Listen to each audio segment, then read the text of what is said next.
The girl was playing with her mobile phone in the company toilet. Suddenly, the whole toilet collapsed, and she was sucked into a vortex. When she opened her eyes again, the scene before her was completely unfamiliar. She was surrounded by a vast forest. The air was fresh, and the sun shone through the leaves, casting mottled spots of light. She realized that she was not in the original world, but in a completely different place.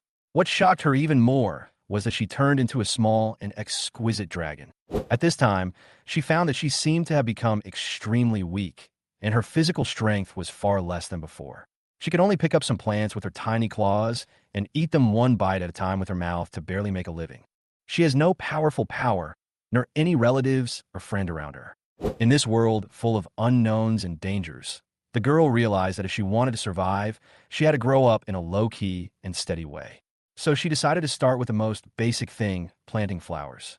Although it seems insignificant, she knows that it can not only bring food, but also accumulate strength for herself. Gradually, she planted all kinds of flowers and plants in this mysterious land and began to become familiar with the surrounding environment. As time went by, she became more and more powerful, accumulating resources and wisdom, and slowly built her own kingdom. But it all started when she woke up in the sticky eggshell. Irene after Christina. Chu Xia called out a string of names, and the dragon lay down contentedly and continued to sleep. She looked down at her plump black scales and suddenly realized this was the legendary Western evil dragon. Moreover, she was a female dragon. Gurgle. Her stomach was crowing with hunger. According to the dragon's heritage, the first meal for a dragonling is eggshell. She grabbed the eggshell and took a bite. Crack. This is even crispier than potato chips. Just as she was enjoying her meal, the eggshell next to her cracked open, and a little black dragon with an eggshell on its head emerged. I'm David. Stupid sister, put down my eggshell. She glanced at her calf-like body and showed her sharp teeth. Brother, you must learn to respect your sister. 3 seconds later, David was pinned to the ground by Chu Xia and was beaten wildly. The dragon queen glanced at the treasure pile and continued to sleep. As expected, in the world of dragons, the bigger the fist, the more powerful it is. Huh? Why is this eggshell chocolate-flavored? Chu Xia snatched David's eggshell and stuffed it into her mouth. David was so angry that his dragon horns were smoking. Where is your own eggshell? She licked her paw and said, Mine is the original flavor, and yours is the limited edition. After saying that, she snatched away half of his eggshell. After eating and drinking, Chu Xia climbed out of the swamp cave.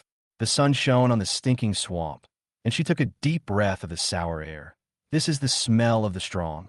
Suddenly, her throat itched, and Chu Xia opened her mouth and spit out a mouthful of acid, which instantly corroded a large pit on the ground.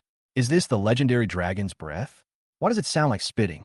Back at the nest, David was playing with his tail with dragon breath. Chu Xia sat on his head and said, Brother, be a cushion. After struggling for half an hour, David finally learned the true meaning of dragon life, lying flat. Dragon Mother, I'm hungry. I want to eat. Chu Xia said in her most coquettish voice. Dragon Mother immediately launched herself from the pile of treasures, preferring to go hunting rather than listen to the second cry. Chapter 4. Eat. 10 minutes later, Long Ma finally came back, dragging a prey in her hand, a 9-meter-long swamp crocodile. The crocodile's scales are thick and covered with sharp barbs. Although most of the barbs have been corroded by acid, the scales are still hard, revealing the scarlet flesh and some internal organs inside. During the acid corrosion process, bubbles emerged one by one. When they burst, a pungent smell hit the face. Obviously, this was the sequelae of the acid breath of the mother of dragons.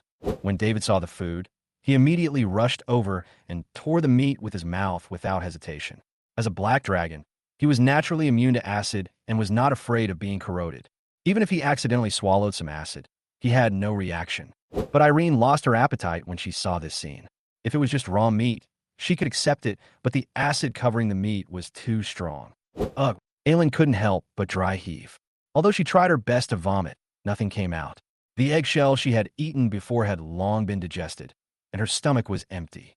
She looked helplessly at the dragon mother, who was sleeping on the pile of treasures. The dragon queen obviously felt her gaze, but still pretended not to see it, turned over, and continued to sleep. She was afraid of being disturbed by Irene again, So she spread her dragon wings to cover her head and cast several magic spells, shining brightly and eliminating the noise around her. Aelin was stunned as she watched the series of actions of the Dragon Mother. She looked down at the corpse of the swamp crocodile and thought to herself, now I have no choice but to eat it, or I will starve to death. She reluctantly crawled to the tail of the crocodile, found a place that was not corroded by the acid, and began to peel off the scales with her claws. Compared with David's wolfing down, Irene looked very elegant.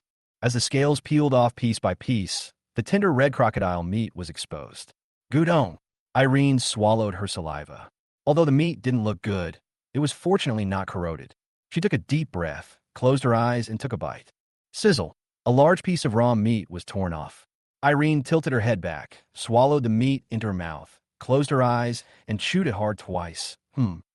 Irene's eyes lit up instantly, like two little light bulbs. Although the raw meat didn't look very appetizing, it actually tasted very good to her. It even had the flavor of chicken, with a slight sweet aftertaste. Irene ate faster and faster. At first, she would carefully peel off the scales, but later she just ignored it and stuffed the bones into her mouth. She didn't worry about indigestion at all. The dragon's stomach could digest almost anything, including bones, soil, and even metal. In less than 10 minutes, Irene had devoured the entire crocodile's tail, eating much more than her own body weight. Despite this, her appearance did not change at all. In contrast, although David ate less, he still ate far more than his own body weight. At this time, David had already laid down and fell into a deep sleep. Irene was somewhat disdainful of this kind of life, where people would fall asleep immediately after eating. She had a 21st century human soul and obviously could not tolerate herself living a lazy life like David. Although she felt sleepy, Irene resisted the urge to fall asleep immediately. She crawled to David's side, used his soft belly as a pillow, and slowly closed her eyes in accordance with her body's desire. I'm such a civilized dragon. The little dragon girl laughed at herself. As her breathing gradually became steady, she fell into a deep sleep. As a true dragon, Irene did not need to meditate or study like humans.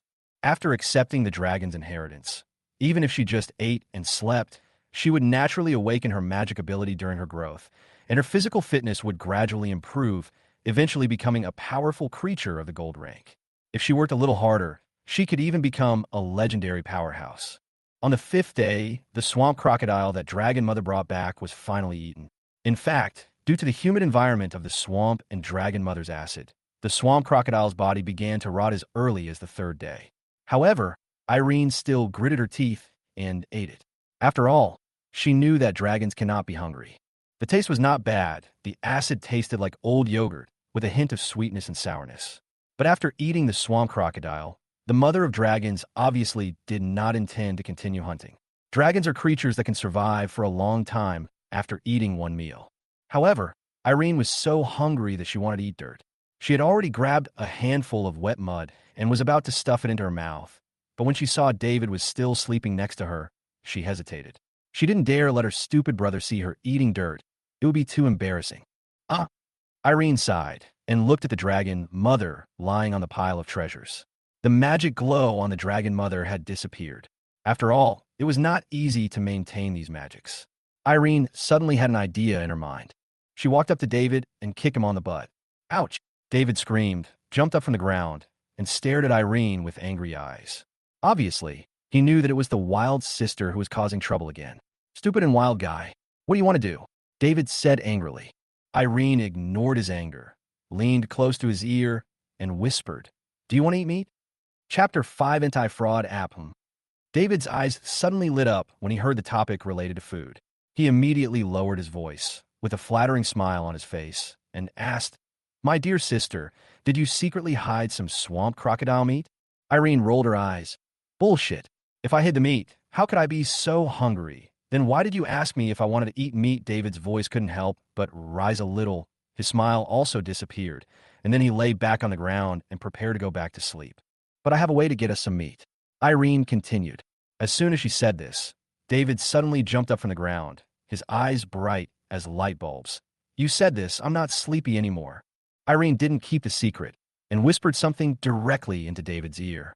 David's expression changed unpredictably, and he organized his words after Irene finished speaking and whispered, Is this okay? Irene nodded, looking very knowledgeable. Don't worry, it will definitely work. As long as you do as I say, we can both have meat to eat. David was still a little hesitant. This. Irene pushed him impatiently. Okay, don't hesitate, go. It was me last time. This time it's your turn. David looked back at Irene, only to see her raising a thumbs up like a dragon claw, as if to give him a thumbs up. Forget it. The world is big, but eating is the most important thing. Let's fight. David thought to himself and walked towards the mother of dragons with the determination to die. Walking up to the dragon mother, he began to rub her dragon head as Irene had taught him, trying out the coquettish skills Irene had taught him. Oh, my mother, I'm hungry, I need food. However, the dragon mother had no reaction to this move. Seeing that this was ineffective, David used the second move taught by Irene. He put his hands on his waist and said in a very solemn tone, Mother, I am actually the reincarnation of the ancient dragon god machine Tyrannosaurus. Now I need a portion of swamp crocodile without acid to restore my strength. When I recover my divine power, I will make you the supreme god. The dragon queen finally turned around, her eyes full of helplessness, staring at Davil as if she was looking at a fool. Davil thought his words had some effect. A smile appeared on his face, and he quickly continued, I can make you a god among gods.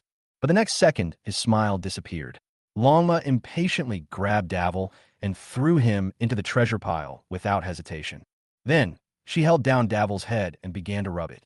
The force was so great that sparks flew, but the dragon's scales were very hard, so the dragon mother was not worried about hurting him at all.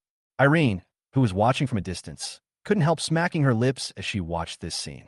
Beating is love, scolding is love. Dragon Mother's love for Davil is so deep. 5 minutes later, David was thrown back, and with a duong sound, he fell to the ground like a puddle of mud, with his head directly embedded in the soft soil. He pulled his head out of the mud with great difficulty and glared at Irene, almost spitting fire. Irene, I will believe you again. I am a dog. Irene gently placed her paw on David's head and said like she was coaxing a child, Dear brother, you misunderstood me. When she said this, there was no trace of blush on her face. Of course, it might be because her face was too dark and it couldn't be seen at all. Oh. David was stunned for a moment. Then he knocked away Irene's claws and said viciously, Don't try to fool me again. I'm not a fool like by long.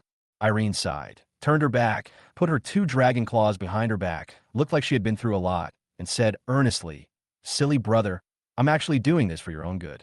Dragons are born with dangers. I am honing your awareness of fraud prevention. David blinked and hesitated for a moment, but then shook his head frantically. I don't believe it. You always bully me. How can you be so kind? He said, with an expression that said, You can't fool me. Irene sighed again. David, do you know that there's a saying in human civilization called eldest brother is like father? David was stunned for a moment and tried to search for this sentence in the dragon heritage. At this time, Irene continued, I am not bullying you, but tempering your willpower. This strong willpower that has been honed may save you from danger in the future. Then, David was a little shaken. Irene was delighted and immediately lowered her voice, imitating a crying tone. You don't know that when I hit you, it hurts my heart. She even pretended to wipe away her tears. David was a little stunned, not knowing how to react. Really?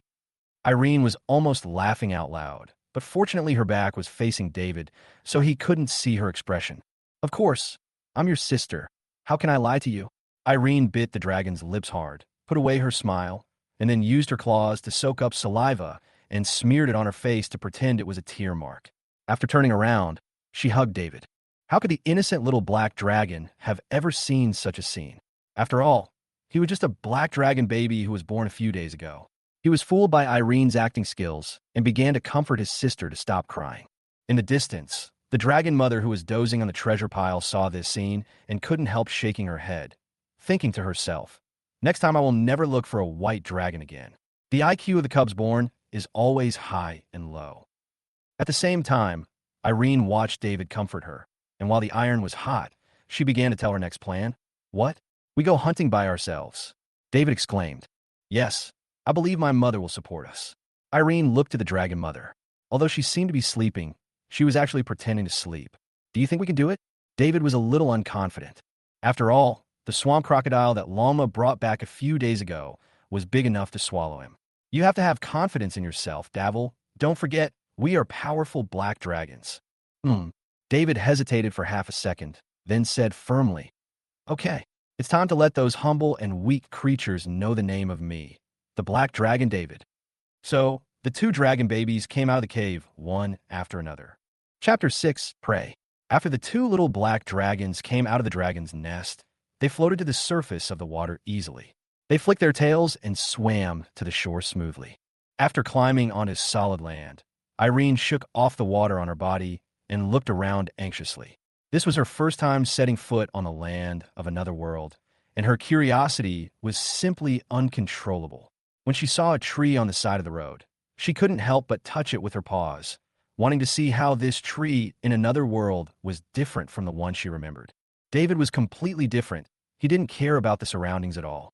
All he had in his eyes was the desire for food, thinking about when he could eat meat. After shaking off most of the water on his body, David spread his wings. Although his wings were not particularly large, his body slowly lifted off the ground with a slight vibration. From a scientific point of view, it is impossible for a dragon's wings to support its huge body to fly. But in this world full of magic and fighting spirit, flying for a dragon does not rely on the physical power of its wings. Dragons have powerful innate magic. Their wings are only used to maintain balance and change the direction of flight. Magic is what really holds them up. Hey, stupid, dear sister, I don't see any prey around here, David said condescendingly. He almost let it slip, but when he saw Irene's eyes, he immediately changed his words. Dear sister. Irene curled her lips and responded bluntly. Of course, this area is full of the breath of the dragon mother. Other creatures dare not approach. Irene jumped down from a crooked tree as nimbly as a cat and looked around. Let's go to the upper reaches of the swamp. Water is a necessity for living things, so it should be right to follow the flow of water. Okay. David flapped his wings and flew to the upper reaches of the swamp. Although he was reluctant, sometimes this wild sister was a little smarter than him, but only a little. Irene watched David fly farther and farther away, but she was a little hesitant. Although she was now a dragon, she still had some inexplicable awe of the sky in her heart, and even a little afraid of heights. In her previous life, she had never been on a plane, and she always had the urge to jump off when she was at high altitude. She took a deep breath, gently flapped her wings, and slowly rose from the ground. As the sky rose higher, Irene gradually surpassed the treetops. Looking down, the forest was like a rippled green ocean. A light breeze blew past, and she did not feel uncomfortable. Instead, she felt relieved. Is this what it feels like to fly freely? She flapped her wings happily and continued to fly upwards. Her eyes followed David's small black dot from afar, and she quickly accelerated to catch up. Woohoo! Take off. The two little dragons gradually flew away from the dragon's nest. As top predators, dragons are born with eagle-like vision and keen hearing. Relying on this natural hunting tool, they soon discovered a group of targets, forest deer. These deer are much larger than ordinary cicad deer, with brown fur, a short horn on their heads, and a body length of at least 3 meters, which is 2 or 3 times larger than the two little dragons. Their strength also matches their size. The forest horned deer are not ordinary animals, but magical beasts that can cast some simple magic. This group of forest deer were grazing leisurely on the hill. David and Irene looked down from the air, their eyes locked on these prey. David licked his tongue and was about to pounce directly, but Irene suddenly grabbed his tail. Why are you pulling my tail? David turned around and asked unhappily. My stupid brother, I'm saving you. Irene pointed to a location ahead and said, That stag is the leader of this group of deer. If you rush down rashly, you will most likely be caught by those powerful antlers and dried into black dragon jerky. Her voice was light with warning. David saw the stag, which was at least 5 meters long and had antlers more than 3 meters long on its head, and immediately shrank his neck. What should we do? How about we change the prey? As a black dragon, his proud character made him unwilling to give up easily, but he was not stupid either. He knew that if he rushed forward rashly in this situation, he might be repelled or even killed. Irene narrowed her eyes and said nothing, but continued to scan the herd of deer and finally pointed in a direction. David looked in the direction of her finger and saw a fawn surrounded by a group of deer. The fawn appears to have been born not long ago. It is only about 1 meter long and has thick hair. It looks more like a sheep than a forest deer. This is our target, Irene said calmly. go and attract their attention. It would be best if you could lead the strong stag away. Then I took the opportunity to grab the young deer. It was small, and I could carry it away with my mouth. Once we flew high, the forest deer couldn't do anything to us because they couldn't fly at all. She patted David's head and said, "Now that you understand, take action. Don't forget that you have been strengthened." David did not move immediately. Instead, he turned his head and asked in confusion, "Why should I go to attract attention? Can't you go?" Chapter 7. Harvest. TSK. How come this silly brother is smart for once? Irene thought to herself, but she forced a smile on her face. "Isn't it because you are so powerful and strong, David? Only a black dragon as powerful as you can take on such an important task." She blinked, pretending to be weak, and looked powerless. David nodded and put his hands on his hips, obviously very pleased with Irene's praise. However, he was not stupid and proposed his own conditions. "Then 70% of the food this time will be mine." Irene cursed this guy for being greedy, but she remained calm on the surface. "Okay, 70% is yours." David originally wanted to fight for it again, but he didn't expect his sister to agree so easily. He almost fell from the sky with joy. He forced himself to calm down and coughed twice. "Ahem, the great black dragon David has gone hunting. My stupid sister, you'd better follow my footsteps." Okay. Irene readily agreed. After all, when they got back, the share would still depend on their fists. The two dragons hit it off and began to dive down. However, when they approached the herd of horned deer in the forest, the herd seemed to sense something and began to flee. The leader of the horned deer even protected the only cub in the herd, with the huge antlers on his head pointing directly at the two little black dragons in the air. Irene understood instantly. These horned deer felt the aura from them, which was the might of a real dragon might. In the Dragon Clan tradition, this aura was called fierce momentum or dragon might. Dragon might is not only an aura, but also a powerful force. An adult dragon can easily suppress the weak creatures around it and make them unable to move with its dragon might. But for a newly born dragon, it is impossible to fully control its dragon might. Once the prey senses the dragon's might, they will be frightened and flee. This kind of pressure becomes a burden to the young dragon. Irene hurriedly braked in midair to avoid hitting the antlers. She immediately blew out a breath of dragon's breath and rushed towards the horned deer leader, trying to drive it away.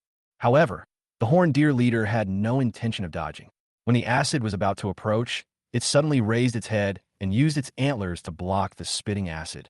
A milky white glow flashed on the antlers, blocking most of the acid, and the remaining acid fell on the ground, corroding shallow pits. Bah!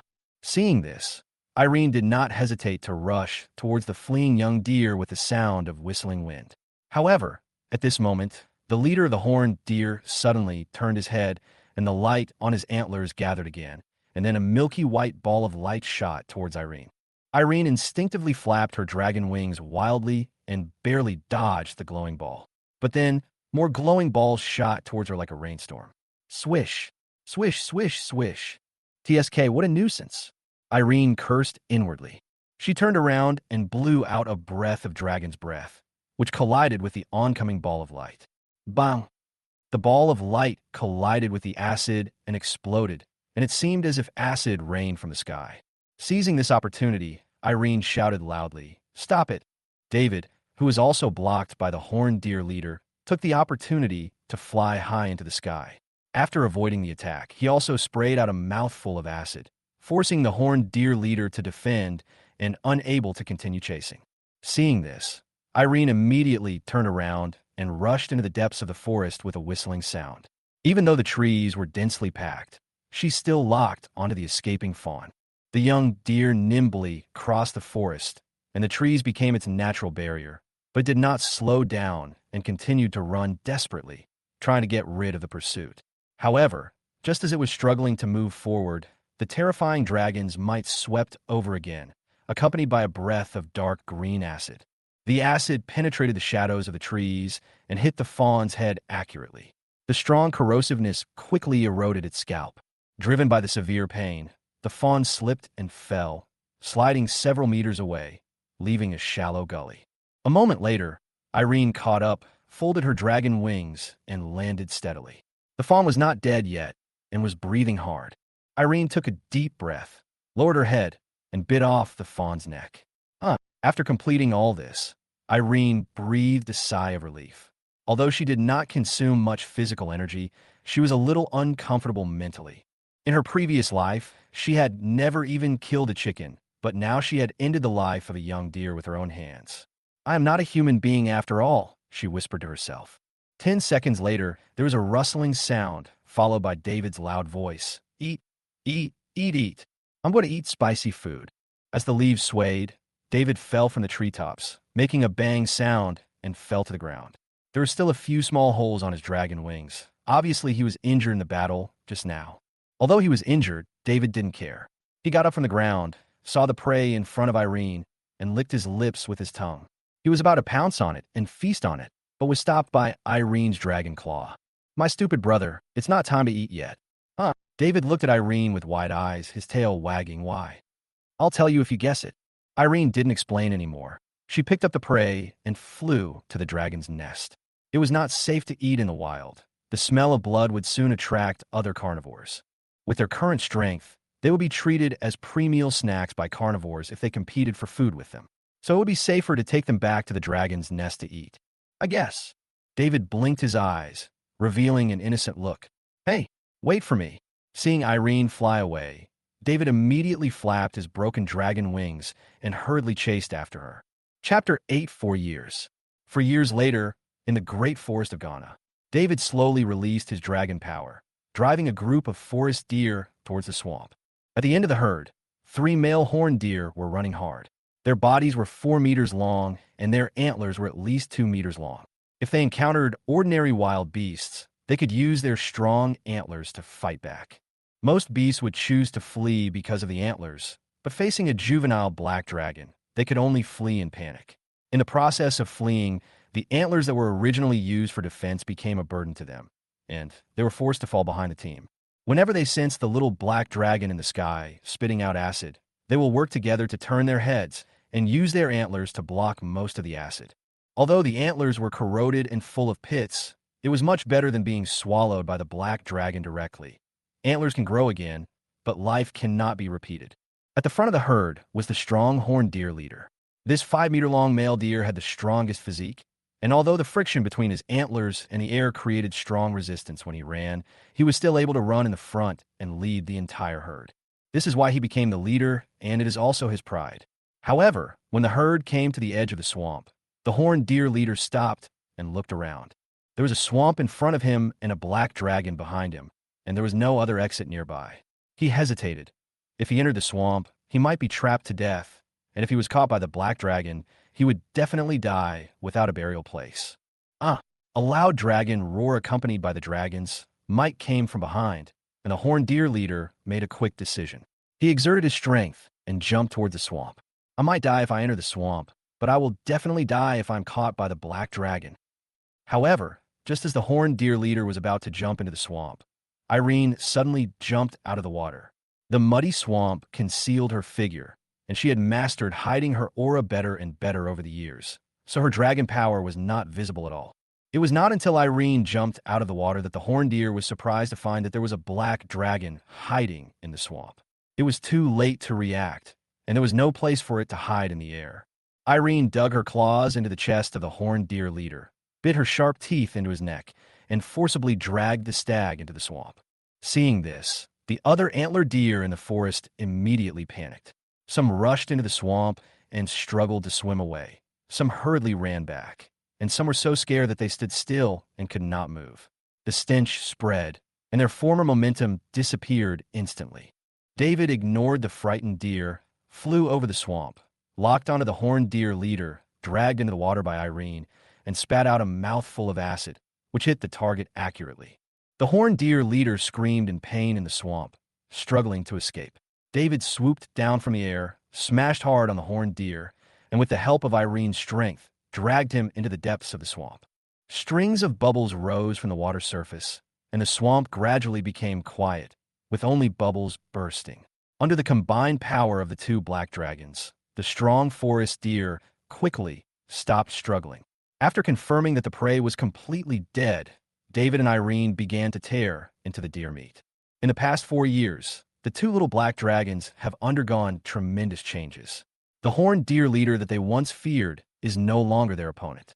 In fact, both Irene and David had entered the young dragon stage and had grown rapidly. Irene was 5 meters long with a wingspan of 7 meters, while David had grown to 4 meters with a wingspan of more than 6 meters. Even without using sneak attacks, the siblings could defeat the horned deer leader head-on, but Irene suggested setting an ambush, which would save effort and avoid injuries. After the mother of dragons found that the two dragons were able to hunt independently, she simply stopped hunting and chose to let them roam freely. She slept all day long and might not wake up once a year. Even if the two dragon cubs were hungry because they failed to hunt, she didn't care. When they had no choice, Irene and David would look for fruits and mushrooms in the forest to fill their stomachs. Although the taste is not as good as meat, it is better than eating dirt. Today, Aaron and David caught 2 forest deer that were trapped in the swamp, killed them, and flew back with them. They bury their food in the swamp near the dragon's nest, which can be preserved for a long time after being isolated from the air. In this way, they don't need to hunt for a period of time. While flying in the air, David suddenly challenged his sister. "Hey, sister, let's fight again when we get back." As he grew older, Davil was about to be kicked out of the house by the dragon mother. He always wanted to challenge this wild sister before leaving to put a perfect end to his childhood. Although every challenge ended in failure. "Forget it. I'm afraid I'll beat out the venison you just ate." Irene curled her lips and glanced sideways at David. In recent years, David has become more and more arrogant, and he often shouts the line taught by Irene. The 3-year period is up, and then tries to challenge her rule. Then, he was always beaten into a sandbag. Even so, David never gave up challenging Irene, showing the black dragon race's vengeful character. Irene sometimes felt that this dragon brother was a masochist. That's not necessarily true. I feel very powerful now." David showed his sharp teeth and grinned. "You said the same thing last time." Irene rolled her eyes. "Then I beat you until you vomited all over the floor, and then I beat you into your own vomit, and then I beat you with it. Didn't I tell you not to mention this dark history again?" David's eyes widened in anger. At this moment, Irene suddenly stopped in the air and interrupted David's chatter. "Wait a minute, something's happening." David followed Irene's gaze with doubt and saw several figures moving through the jungle. These humanoid creatures were far away and had not been discovered, but with the dragon's extraordinary vision, they could vaguely identify them as several humanoid creatures, but their specific appearance could not be seen clearly. Before David could open his mouth, Irene stuffed her claws into his mouth, making him speechless. David blinked and signaled to Irene. Then he loosened his claws and whispered, "Constrain your breath and follow them to see what they want to do." "Okay." David simply responded, put away his dragon power, reduced his presence to the minimum, and prepared to follow Irene to observe. Chapter 9, Adventurer Team. Lewis felt like crying, but had no tears. He was originally just a merchant traveling between the eastern countries and the godforsaken land. Usually, they mainly buy various very cheap ironware, food, and tools in the eastern countries. Then they cross the Ghanaian forest and transport them to the godforsaken land to exchange them for various specialties and rare materials in the hands of the orcs. He made money by reselling the goods. But a few days ago, when he was passing through the Ghanaian jungle, he took a shortcut because he was in a hurry to deliver the goods. As a result, he encountered 2 black dragons. Lewis swore to His Majesty the God of Light that he was almost scared to death. Fortunately, the 2 black dragons didn't seem to notice him and flew over his head. Luis was so lucky to have a life saved, and he started to brag about his thrilling experience in the tavern after returning. But he didn't expect that a group of adventurers in the tavern were very interested in his experience. He actually planned to pay a high price to buy the detailed information of the 2 black dragons, including the location where the 2 black dragons were found, the size of the 2 black dragons, etc. As a mercenary merchant, Lewis could not miss such a good opportunity to make money. With the help of his eloquence, which he had acquired over the years of reselling, he sold this exciting experience for a high price of 2 gold coins. You know, Lewis went through so much trouble to go back and forth between the 2 places to resell goods, but he could only earn less than half a gold coin. This time, he earned 4 times the money just by talking. If the matter ended here, it must be the blessing of the goddess of luck, Her Majesty Timora. But the problem is that today, the group of adventurers who bought intelligence came to Lewis again, and he made a commission that almost scared him to death. asking him to be a guide and lead this group of adventurers to the great forest of Ghana to find the two black dragons. The Ghana forest was usually deserted and full of monsters. If you entered without permission, you would most likely be eaten by the monsters. Compared to these adventurers, he was more familiar with the environment inside and knew how to safely go deep into the Ghana forest. But those were two black dragons, the legendary giant dragons. Even ordinary kingdoms would not provoke giant dragons, especially the brutal five-color dragons. He was just a small merchant. Wouldn't it be a death wish for him to provoke a giant dragon? But these cunning adventurers said that they were just two baby dragons. If they come out to hunt at this age, there must be no adult dragon behind them. They must have been driven out of the dragon's nest by the mother dragon. Even if they are provoked, no adult dragon will retaliate.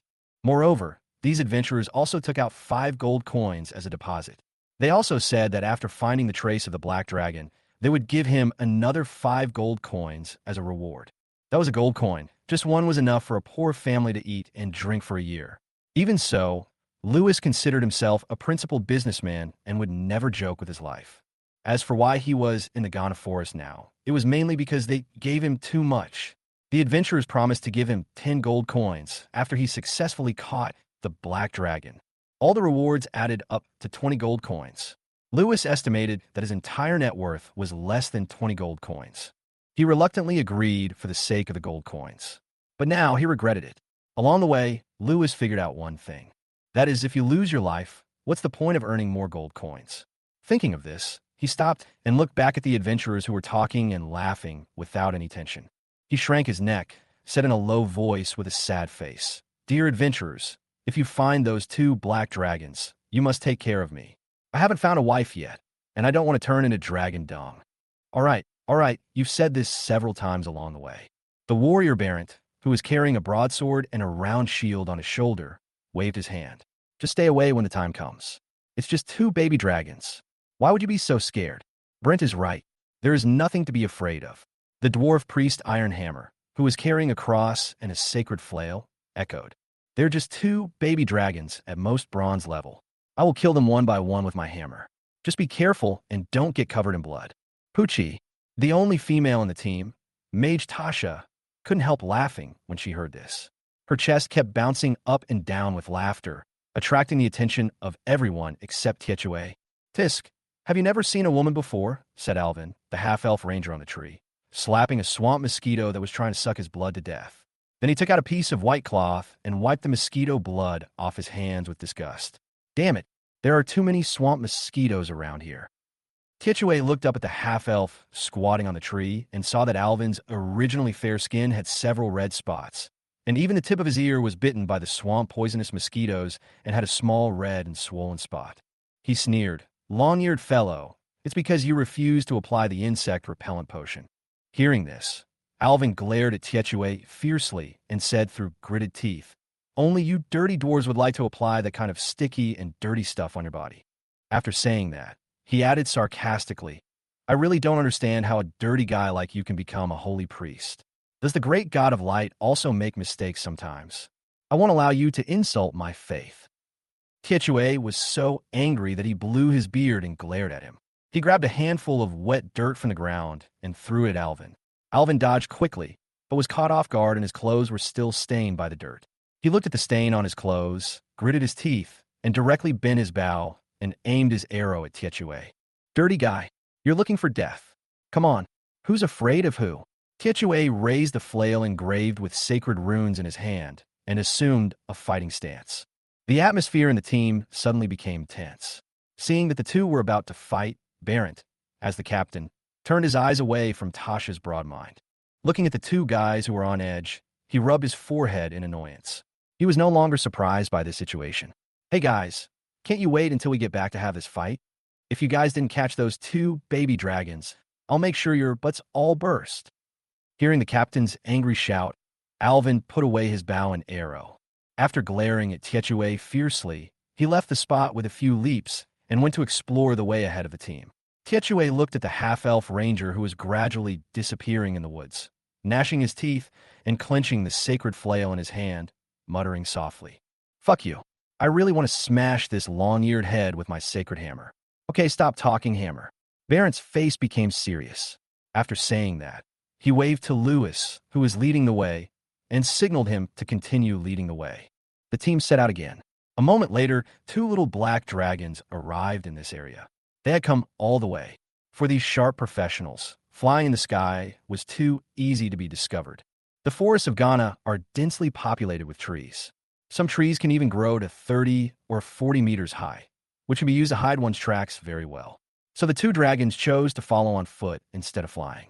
David sniffed the air and said, "There are smells of humans, dwarves, and elves." He then looked at the little dragon girl who was squinting her eyes and seemed to be thinking about something. So many races mixed together. I just saw that they were carrying weapons. They don't look like passing merchants, but more like adventurers. Chapter 10 Poop. Yeah, Irene responded. Adventure? She pondered for a moment. The depths of the Ghanaian forest were full of dangers, and monsters were rampant. It was rare to see intelligent creatures. Even the merchants passing by would leave in a hurry and would never stay for even a second. The only attractive feature is probably the presence of giant dragons. The purpose of these adventurers coming here is obvious. Their target is either the mother dragon or their two young dragons. But compared to the dragon mother, Aaron was more inclined to believe that these guys were planning to target their two young dragons. After all, the dragon mother was an adult black dragon of the golden rank. Whether it was magical attainments or physical fitness, they had already reached an incredible level. To attack such an adult dragon, the difficulty is no less than attacking a small country. At least a regular army, plus several gold level or even legendary level strongmen, is needed to kill it. As for capturing it, no one would do that unless they have completely overwhelming strength. Otherwise, if they make a mistake and let the dragon escape, they will only face endless revenge. The five-color dragons are extremely vengeful and have the same character of never giving up. As immortals, they are very good at using their lifespan to outlive their opponents, and then take endless revenge on their enemies' descendants and families. In the Dragon Legacy, there is a record of a red dragon named Wallace, who hunted down a human wizard for 100 years just because he had some gold coins stolen from him. Even after the human wizard died of old age, his body was dug out and whipped with dragon breath. Even his ashes were forged into a sword named Firejoy. This shows how dangerous it is to attack a dragon. Irene raised the dragon head and looked in the direction where the adventurers left the dense forest. My stupid brother, these guys must be targeting us. Crackle, crackle. David gritted his teeth and looked forward, his eyes becoming sharp and narrow. Although he was often fooled by Irene, he was not a stupid dragon like by long. Coupled with the tacit understanding they had gained from living together over the years, they immediately understood what Irene meant. Then let's go wake up Mom and kill them. No, Irene shook her head. With my mother's lazy personality, she won't bother with these people as long as they don't disturb her sleep. David was about to refute, but then he felt that what Irene said made sense. Then, dear sister, what are you going to do? Irene narrowed her eyes. Try to find out their strength. If they are much stronger than us, we will lure them to the vicinity of the dragon's nest. If they wake up Mom, they will die. What if they are weaker than us? David asked. Irene did not answer, but stretched out a claw and shook it left and right at her neck. David immediately understood, split his dragon lips, and laughed like a villain. Time passed by. The sun was setting, and the howling of wild animals could be heard from time to time in the forest. After a day of searching, the adventurers found nothing, not even a dragon poop, let alone a baby dragon. Everyone's face was filled with disappointment. Tasha looked at the gradually darkening sky and stretched out her hand to summon a small fireball for illumination. The firelight illuminated the tired faces of the team members. She said to Barrett, who was walking in front, with some concern, "Captain, it's getting late. Let's find a place to spend the night. The monsters in the Ghana forest are more rampant at night. It's not suitable to continue searching." Barrett looked up at the sky, stopped, and said, "Well, let's go to the cave we just encountered to rest." As he said that, he turned around and looked at the guide Lewis, who was already out of breath. Compared to these professionals, Lewis, the merchant, was obviously much weaker in physical strength. Even Tasha, the only female mage in the team, seemed to be in much better condition than the guide. With a sigh in his heart, Barrett led the team back. Before it got dark, a team of 5 people came to a cave they had discovered before. There was a violent bear living in the cave, and it tried to attack them when they passed by. So the adventurers easily killed it. After entering the cave, Lewis was the first to sit on the ground. He was exhausted from the journey. Although he traveled day and night when he was a merchant, he was riding a horse, which was completely different from walking on his own now. The rest of the adventurers were not so leisurely. After entering the cave, Mage Tasha began to set up a magic circle at the entrance to provide early warning and isolate sound. Kitchue was collecting firewood. Alvin sat on the ground, maintaining his bow and arrows, and glanced at Tietue, who was collecting firewood outside the cave. His eyes revealed a strong disgust. As the captain, Barrett took out the iron pot and the body of the violent bear he had killed from a ring on his finger like a magic trick. Lewis looked at the ring with envy. It was a space equipment, a storage ring. Even the cheapest storage ring, with a space of only 1 square meter, is worth a full 10 gold coins. After I get the reward this time, I must buy a storage ring. Lewis thought secretly in his heart. The bonfire was soon lit. Barrett skinned the wild bear, cut off a few pieces of meat mixed with bones, and threw them into the pot, adding some salt to prepare a pot of broth. While waiting for the broth to cook, Barrett looked at the other people in the team. They hadn't seen the target all day, and everyone was obviously a little disappointed. After thinking for a while, Barrett clapped his hands to attract the attention of the others in the cave. Hey guys, once we catch those 2 baby dragons, we'll be rich. What are your plans for the future? Anyway, I'm going to become a noble by then. These words obviously attracted everyone's attention. You know, the dragon is full of treasures. As a top magical creature, dragon blood, dragon bones, and dragon scales are all top magical materials. Dragon blood can also make people become dragon descendants, gaining a longer lifespan and greater power.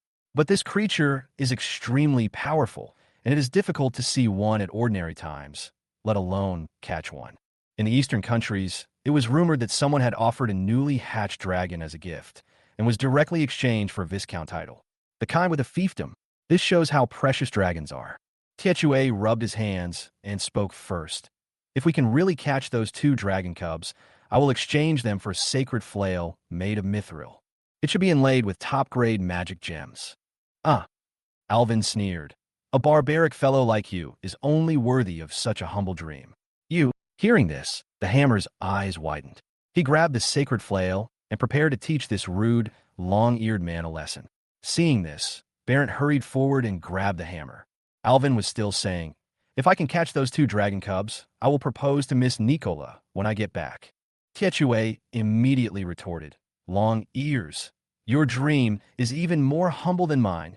How can a woman compare to the powerful mithril hammer? Dirty dwarf. You're not allowed to insult Miss Nicola. Enough. Barrett interrupted the quarrel between the 2. If they continued to quarrel, they would probably start fighting. An inappropriate voice suddenly sounded, and everyone looked in the direction of the voice and found that it was Lewis. What's the matter with you? Barrett's eyes were focused on the guide's face. He was a little gloomy because of the 2 funny guys in the team. I want to poop, Lewis said. Chapter 11 Sneak Attack. Then go. Barrett waved his hand. Do you need my consent for this kind of thing? No, it's not. Lewis licked his chapped lips and looked at the dark night outside the cave.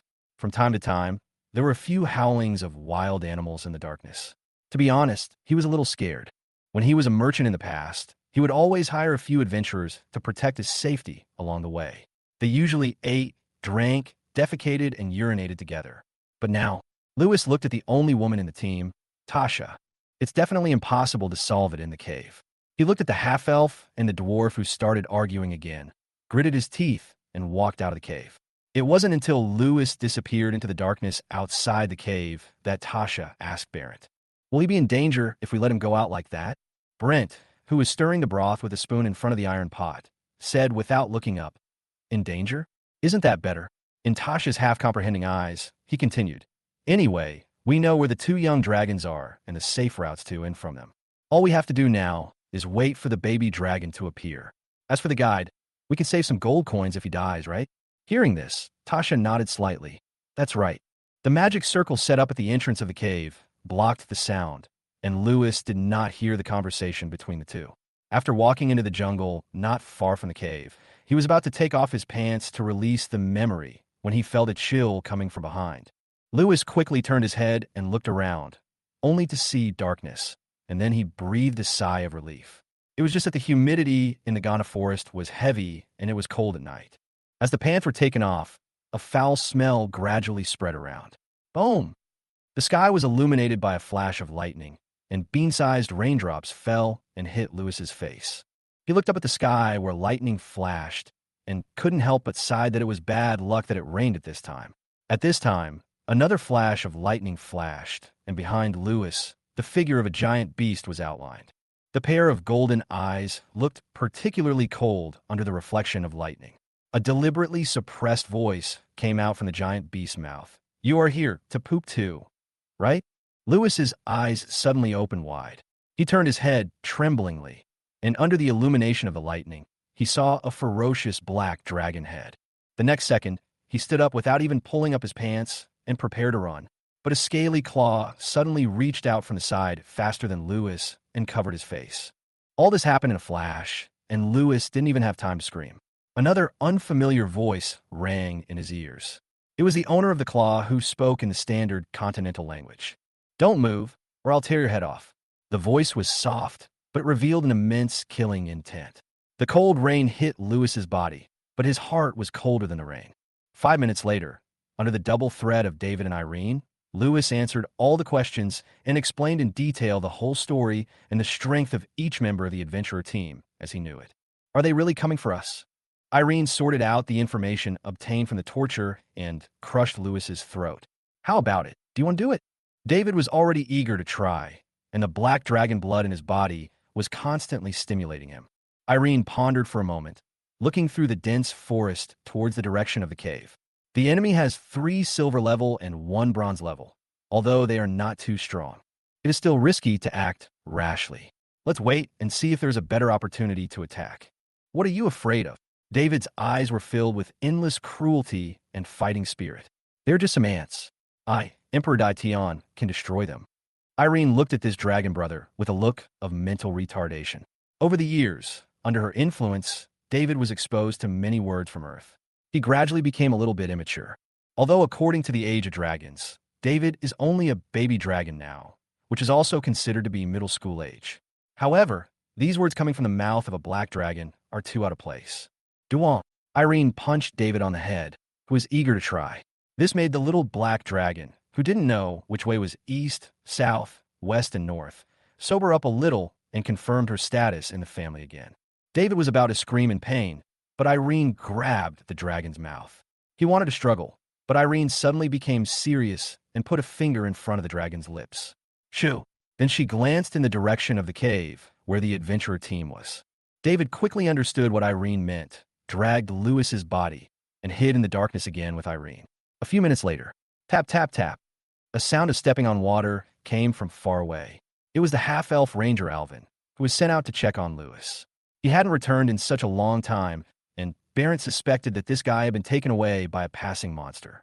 Although he didn't care much about the life or death of this profiteer, he still had to make sure whether he was dead or alive. As soon as he stepped into the dense forest, Alvin became alert. His sensitive nose smelled a faint smell of blood in the air. As an experienced ranger, Alvin quickly concluded that Lewis was probably attacked by a monster or wild beast in the forest. He did not think of the dragon. The creature that thinks itself noble never bothers to launch a sneak attack. Whenever a dragon appears, its might is always there before it arrives, instantly attracting everyone's attention and becoming the most beautiful creature in the audience. So if it was a giant dragon attacking, the noise would definitely not be so small, and they would definitely notice it. After all, this place is not far from the cave. Looking around, Alvin did not find any other traces. The soil in the rainforest was already damp and soft, and under the nourishment of rain, it turned into a quagmire. All traces were covered. Dark clouds covered the sky, making it hard to see in the dark. Alvin accidentally stepped into a puddle of rainwater. Looking down at the stains on his body caused by the splashing mud and water, he spat in disgust, gave up searching, and turned to walk towards the cave. Greedy guy, it's better to die. The rain was still pouring down, and David, who had perfectly blended into the darkness, opened his golden dragon eyes. He slowly opened his mouth and spit out a mouthful of acid at the half-elf not far away. Chapter 12, First Blood.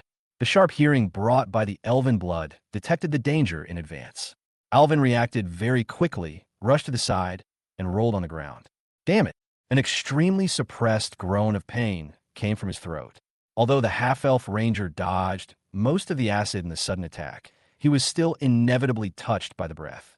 The flesh from his right shoulder to his wrist was corroded and emitting streams of hot air. As a ranger who used a bow as his main weapon, this breath did not kill him, but it was obvious that it was difficult for his corroded arm to pull the bowstring. Most of his combat power was destroyed on the spot. Without time to think more, Alvin rolled and crawled to his feet and ran desperately towards the cave. He glanced behind him. When he saw what creature attacked him, his pupils suddenly dilated. It was a dragon, a black dragon. Judging from its size, this should be the young dragon that their team had been looking for all along. But at this moment, there was no trace of surprise in his heart, only endless fear. If their team encountered this young dragon when they were well prepared, they could kill or capture it with the help of magic items and prearranged tactics. But now he was alone, and his arm was injured by a sneak attack. In this state, even if he was a silver-level ranger, he would most likely be slaughtered by the young dragon in front of him, which was at most bronze level. After all, the racial advantage was there. Alvin looked towards the cave. Now he could only run back to the cave quickly and let the dirty dwarf priest heal his wounds. With so many thoughts in his mind, he did not slow down at all. As a ranger, speed was his advantage. Even in such bad weather as rain, he was able to quickly pull away from the black dragon behind him. With his guard up, Alvin was confident that he could dodge the breath of the other party again. But just as he was about to run out of the jungle, a black shadow fell from the sky. It was another black dragon. Bang! Alvin narrowly avoided being smashed into a pulp by jumping backwards. The powerful impact of the black dragon's landing splashed the muddy water on the ground, flying everywhere. Then, a thick tail covered with black scales cut through the air in rain and came towards him with a sharp sound. Bang! Alvin had no time to dodge this time and was hit hard, sending him flying backwards. A large mouthful of blood spurted out of his mouth. Before he landed, a sense of crisis exploded in his mind. With his agility, the half-elf ranger turned in the air and narrowly avoided a stream of acid. After landing, feeling the burning pain on his back, Alvin knew that the skin on his back might have been dissolved. The two black dragons in front and behind surrounded him, which put a lot of pressure on him. Fortunately, there was a sound of footsteps in the distance. It seemed that his teammates had noticed the movement here. As long as he delayed for a while, he would be able to wait for his teammates to support him. David had already pounced on him at this time, and Alvin quickly rolled to the side, avoiding the attack while taking out his bow and arrow, and endured the severe pain in his shoulder and shot an arrow at the black dragon in front of him. Swish! With this arrow, he aimed at the black dragon's eyes, but the pain in his shoulder made the arrow less powerful and accurate than before. After a short flight, the arrow not only failed to cause the expected damage, but was also caught by the black dragon in front of it. Taking advantage of this brief gap, Irene spit out a breath of acid. Alvin, who was still in the posture of drawing his bow and shooting an arrow, suddenly widened his eyes, and he only had time to raise his arms to block his eyes. The moment he was enveloped by this breath, he felt that his arms protecting his head instantly lost consciousness. Plop! The almost unrecognizable corpse fell to the ground, and the acid remaining on the corpse continued to corrode it, making a sizzling sound. In this deliberate and unintentional situation, the adventurer team successfully lost one member. There are 3 left. Irene wiped the acid from the corners of her mouth and whispered. As soon as she finished speaking, she heard heavy and dense footsteps coming from behind her, followed by a rough roar. It's 2 black dragon cubs. Chapter 13, Confrontation. The first person to arrive at the scene was Hammer. Close behind him followed Barrett and Tasha. After they saw the 2 black dragons, excitement and greed were revealed in their eyes that were difficult to conceal. But then he noticed the unrecognizable corpse on the ground. From the corroded longbow on the corpse, one could guess that this was probably their half-elf teammate. This slowed down the movements of the 3 of them. Sensing the enemy's approach, Irene glanced behind her. Taking advantage of the moment when these people hesitated, he shouted to David, who was eager to try. Walk! Then it spread its dragon wings, and as the surrounding magic power was mobilized, it flapped violently and soared into the sky. As a not-so-serious black dragon, Irene had no shame in deserting the battlefield. The other side has more people. Only a fool would confront them head-on. This is deep in the great forest of Ghana, the territory of the Dragon Queen. If these people dare to chase her, Eileen will wake up the Dragon Queen. When the time comes, the grumpy mother of dragons will definitely come out of her dragon nest and kick these people's butts hard. David originally wanted to take action, But after Irene shouted at him, he was afraid of the tyranny of this older sister and could only reluctantly spread his dragon wings. Feeling somewhat unwilling, he raised his middle finger to the three adventurers who had just arrived after his body floated into the air. He challenged in standard mainland common language. "Come up and bite me if you dare." After saying that, he patted the dragons and flew upwards under the dragon-killing eyes of the dwarves who were rushing towards him. "They killed the long ears, Barent. Don't let them run away," Hammer shouted, swinging the sacred flail. Tasha also looked at her captain, but there was not much sadness in her eyes. When they decided to hunt dragons, they were ready to die in the great forests of Ghana. Adventurers, after all, are a group of guys who exchange their lives for money, and every adventure is a gamble with their lives. For them, witnessing death is as common as eating and drinking. It's just that this time it was their teammates who died. Bertrand turned his eyes away from Alvin's body and sighed with grief.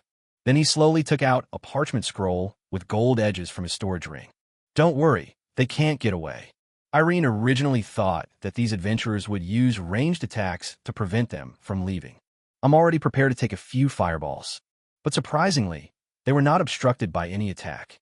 After successfully getting out of the dense tree canopy, Irene took a deep breath of the fresh air at high altitude, prepared to lead these people towards the dragon's nest. But at this moment, I suddenly felt something was wrong. The magic that had been carrying her aloft dissipated. It feels like you're flying in a plane, and suddenly the engine disappears. A plane without an engine will fall from the sky. Without the support of magic, Irene was pulled down rapidly by gravity. David also fell from the sky. Even though he flapped his dragon wings frantically, he could not avoid the fate of falling continuously. Without the lift provided by magic, the dragon's extremely aerodynamic body would make it almost impossible for it to fly relying on its own wings, which were extremely uncoordinated compared to its body. Frame, crack. Boom, boom. After breaking countless branches, Irene managed to land safely using only her limbs and tail. The mud and water on the ground were splashed more than 3 meters high. But that's all. Just falling from a height of more than 20 meters was not enough to hurt the dragon's strong body. In comparison, David's landing was much more casual, and he fell headfirst. Under the combined influence of its several tons of weight and speed, the dragon's head and most of its neck had already been buried in the ground. David's body shook, trying to pull his head out of the soil. But the soaked soil was too sticky, and I was not able to pull it out successfully the first time. Then he started his second attempt. Using the 2 front paws to support the ground, the hind legs pushed the ground hard. Then he pulled his head out with a duong. After shaking his head and spitting out the dirt in his mouth, David was about to curse when he found that his sister was confronting a team of adventurers. So he opened his eyes wide and glared at the 3 adventurers opposite him. The scene suddenly became quiet, leaving only the sound of the dripping rain. Neither side chose to take action immediately. Even the most violent dwarf priest, Iron Hammer, was forcibly pinned down by Captain Barent's shoulders. Both sides seemed to be wary of each other. This is indeed the case. In order to hunt the dragon this time, the adventurer team originally formulated a complete and complicated dragon hunting plan. Everyone has a corresponding position and role in it, to ensure that nothing goes wrong. But now that Alvin is dead, half of the original plan has been scrapped. For them, now they can only take one step at a time. Irene was also wary of the other party. She didn't expect that these guys even prepared magic scrolls that could prohibit flying. Even the lowest level of forbidden air magic required the arrangement of a very complicated magic circle before it could be released. Therefore, it usually exists as a part of a complex magic array to protect the city. It is hard to imagine how difficult it is to condense such a complex magic array into a small magic scroll. Even the castrated version, the lowest grade anti-fly scroll that can only cause a very short period of anti-flying, is very expensive and rare. It seems these guys have invested a lot of money. But Irene, who was in danger, was not afraid. Some are even eager to try and have a great battle. Of course, the premise of having such determination is, after quickly analyzing her own cards and the possible means the other party might have, make sure this place is not far from the dragon's nest. As long as we make a little more noise, we can attract the mother dragon who is sleeping in the dragon's nest to come and rescue the dragon. During the protection period of the young dragons, having the mother of dragons by her side is like having a life-saving talisman. Judging from the looks of these guys, They obviously didn't know about the existence of the mother of dragons and treated them as two wild baby dragons. Otherwise, they wouldn't come to hunt dragons so openly. When the time comes, the mother of dragons will come with a waking mood, and with a breath of dragon breath, she can send these guys to Bator Hell to have a talk with the succubus lady for free. It's just that because it's free, it's a one-way ticket, the kind that you can never come back from once you go there. After the two sides stood in a standoff for a while, Irene took the lead in breaking the deadlock and spoke in the common language. Are you going to do it one by one, or all together? Because she is still a young dragon, her voice is a little childish. It turns out to be a beautiful Miss Black Dragon. Bertrand pretended to be surprised. He carefully put the range control scroll that could only be used once into the storage ring, and inserted the broadsword behind him. He took a step forward and performed a strange gesture. Ms. Black Dragon, I don't think we need to be so awkward. We can definitely talk about it. Yeah. Irene sneered. I didn't believe a word this man said. He just attacked them, and now he is saying these things. Is he trying to fool them by mistaking these two black dragons for white dragons? But Irene didn't have a fit on the spot. With the experience of 2 lifetimes, she is more thoughtful than an ordinary young dragon, and knows that it is more beneficial for her to delay time now. Maybe if we delay for too long, the effect of the no-fly magic will expire. Then the 2 dragons can yo-yo happily. That's much safer than fighting with these guys and making noise to attract Dragon Queen. After analyzing it in her mind, Irene pretended to be innocent and naive and said, What did you want to talk about? Chapter 14, Mouth-to-Mouth Combat. Barrett had no idea what Irene was thinking. He just thought he had successfully matched his brain waves with the little female dragon in front of him. I felt a little relieved. That's right, Miss Black Dragon. As you can see, this area has now been blocked by our magic scroll. You definitely can't escape, so why don't you cooperate and go back with us? I can assure you that you will not be harmed in any way. You fart, David shouted angrily. If I go back with you guys, I'll definitely be skin alive. I'm going to peel off your skin. What can you do about it? The dwarf priest raised his sacred flail and rushed over, roaring, but was pulled back by Barrett. After glaring at his teammates fiercely, Barrett once again showed a flattering face and explained. To be honest, we actually have people like you in the eastern countries. They are now enjoying favorable conditions that you can't even imagine. Not only will we provide the finest meat, we will also arrange for someone to massage and clean the scales regularly. As long as you're willing to cooperate, I can guarantee that you two can definitely enjoy such a luxurious life. Isn't that better than the hard hunting here? Irene narrowed her eyes and didn't reply immediately, just staring at the other person. The man's facial expression was very natural, and it didn't look like he was lying. If what he said was true, she would naturally be willing to be a dragon that lay down and slept after eating. But there is a saying in the previous life that goes, if someone shows you kindness without any reason, he is either a traitor or a thief. What's more, he just killed one of their teammates, and now they're all smiling. I somehow had a déjà vu feeling like I had recruited people into a pyramid scheme in my previous life. So what's the price? Irene asked, lowering her voice. She didn't believe that there would be such a thing as pie in the sky. To enjoy the service of the human empire, one must definitely pay the corresponding price. Cost. Hearing this, Barrett was delighted, knowing that the other party was moved. It would be best if you could avoid taking any action. Not only is the danger level greatly reduced, the most important thing is that a living dragon is much more valuable than a dead dragon. A giant dragon represents a dragon rider and a noble family that has lasted for thousands of years. Those dragon riding guys not only ride their dragon companions during the day, but also at night. This created countless powerful dragon descendants, continuously expanding the family's power. Which noble family that owns a dragon does not possess tremendous power and strength in the empire? If you want to have a dragon companion, it is best to sign a contract with a young dragon or a baby dragon, because at that time the dragons did not have a strong enough resistance to force them to surrender. Once it grows into a juvenile dragon or even an adult dragon and possesses a certain amount of power, it will be difficult to tame it. If they could bring these 2 baby dragons back and present them to the nobles or the royal family, the 3 of them wouldn't have to worry about the rest of their lives. Thinking of this, the corners of Barrett's mouth couldn't help but curl up, revealing a somewhat perverted smile. He looks like a bad old man who is about to kidnap a little girl. Seeing this scene, Irene felt her hair stand on end, and it felt like all the scales on her body stood up. She suddenly had the urge to kick the pervert in front of her to death. Seeing that Xiao Longyang's expression was becoming increasingly impatient, Barent came to his senses. Wipe the rain off my face. After some consideration, he used more elegant language to introduce to the two young dragons the price they had to pay to enjoy such conditions. After listening to his long rambling, Irene summarized it as serving as a mount for human nobles. Probably to show his sincerity, this guy also said that after becoming a mount, he would help the Empire to join the war if necessary. Things like possible overtime work at night are also introduced in detail, and he said that if he didn't believe it, he could swear to the true God. Bertrand hadn't lied at all in these words. These things are well known throughout the Empire. Even silver-level adventurers like them envied the treatment those dragons received, and they often wished they could become mounts for those dragons. So what you said makes sense. But after hearing these words, Irene's face gradually turned purple. But her face was covered in black scales, so the color change was not noticeable. If I want to ride, I should ride on others. How come others are riding on me? This somewhat painful thought popped up in Irene's mind. But then she noticed that Dragon Brother David's eyes were getting brighter and brighter. Is this silly dragon tempted?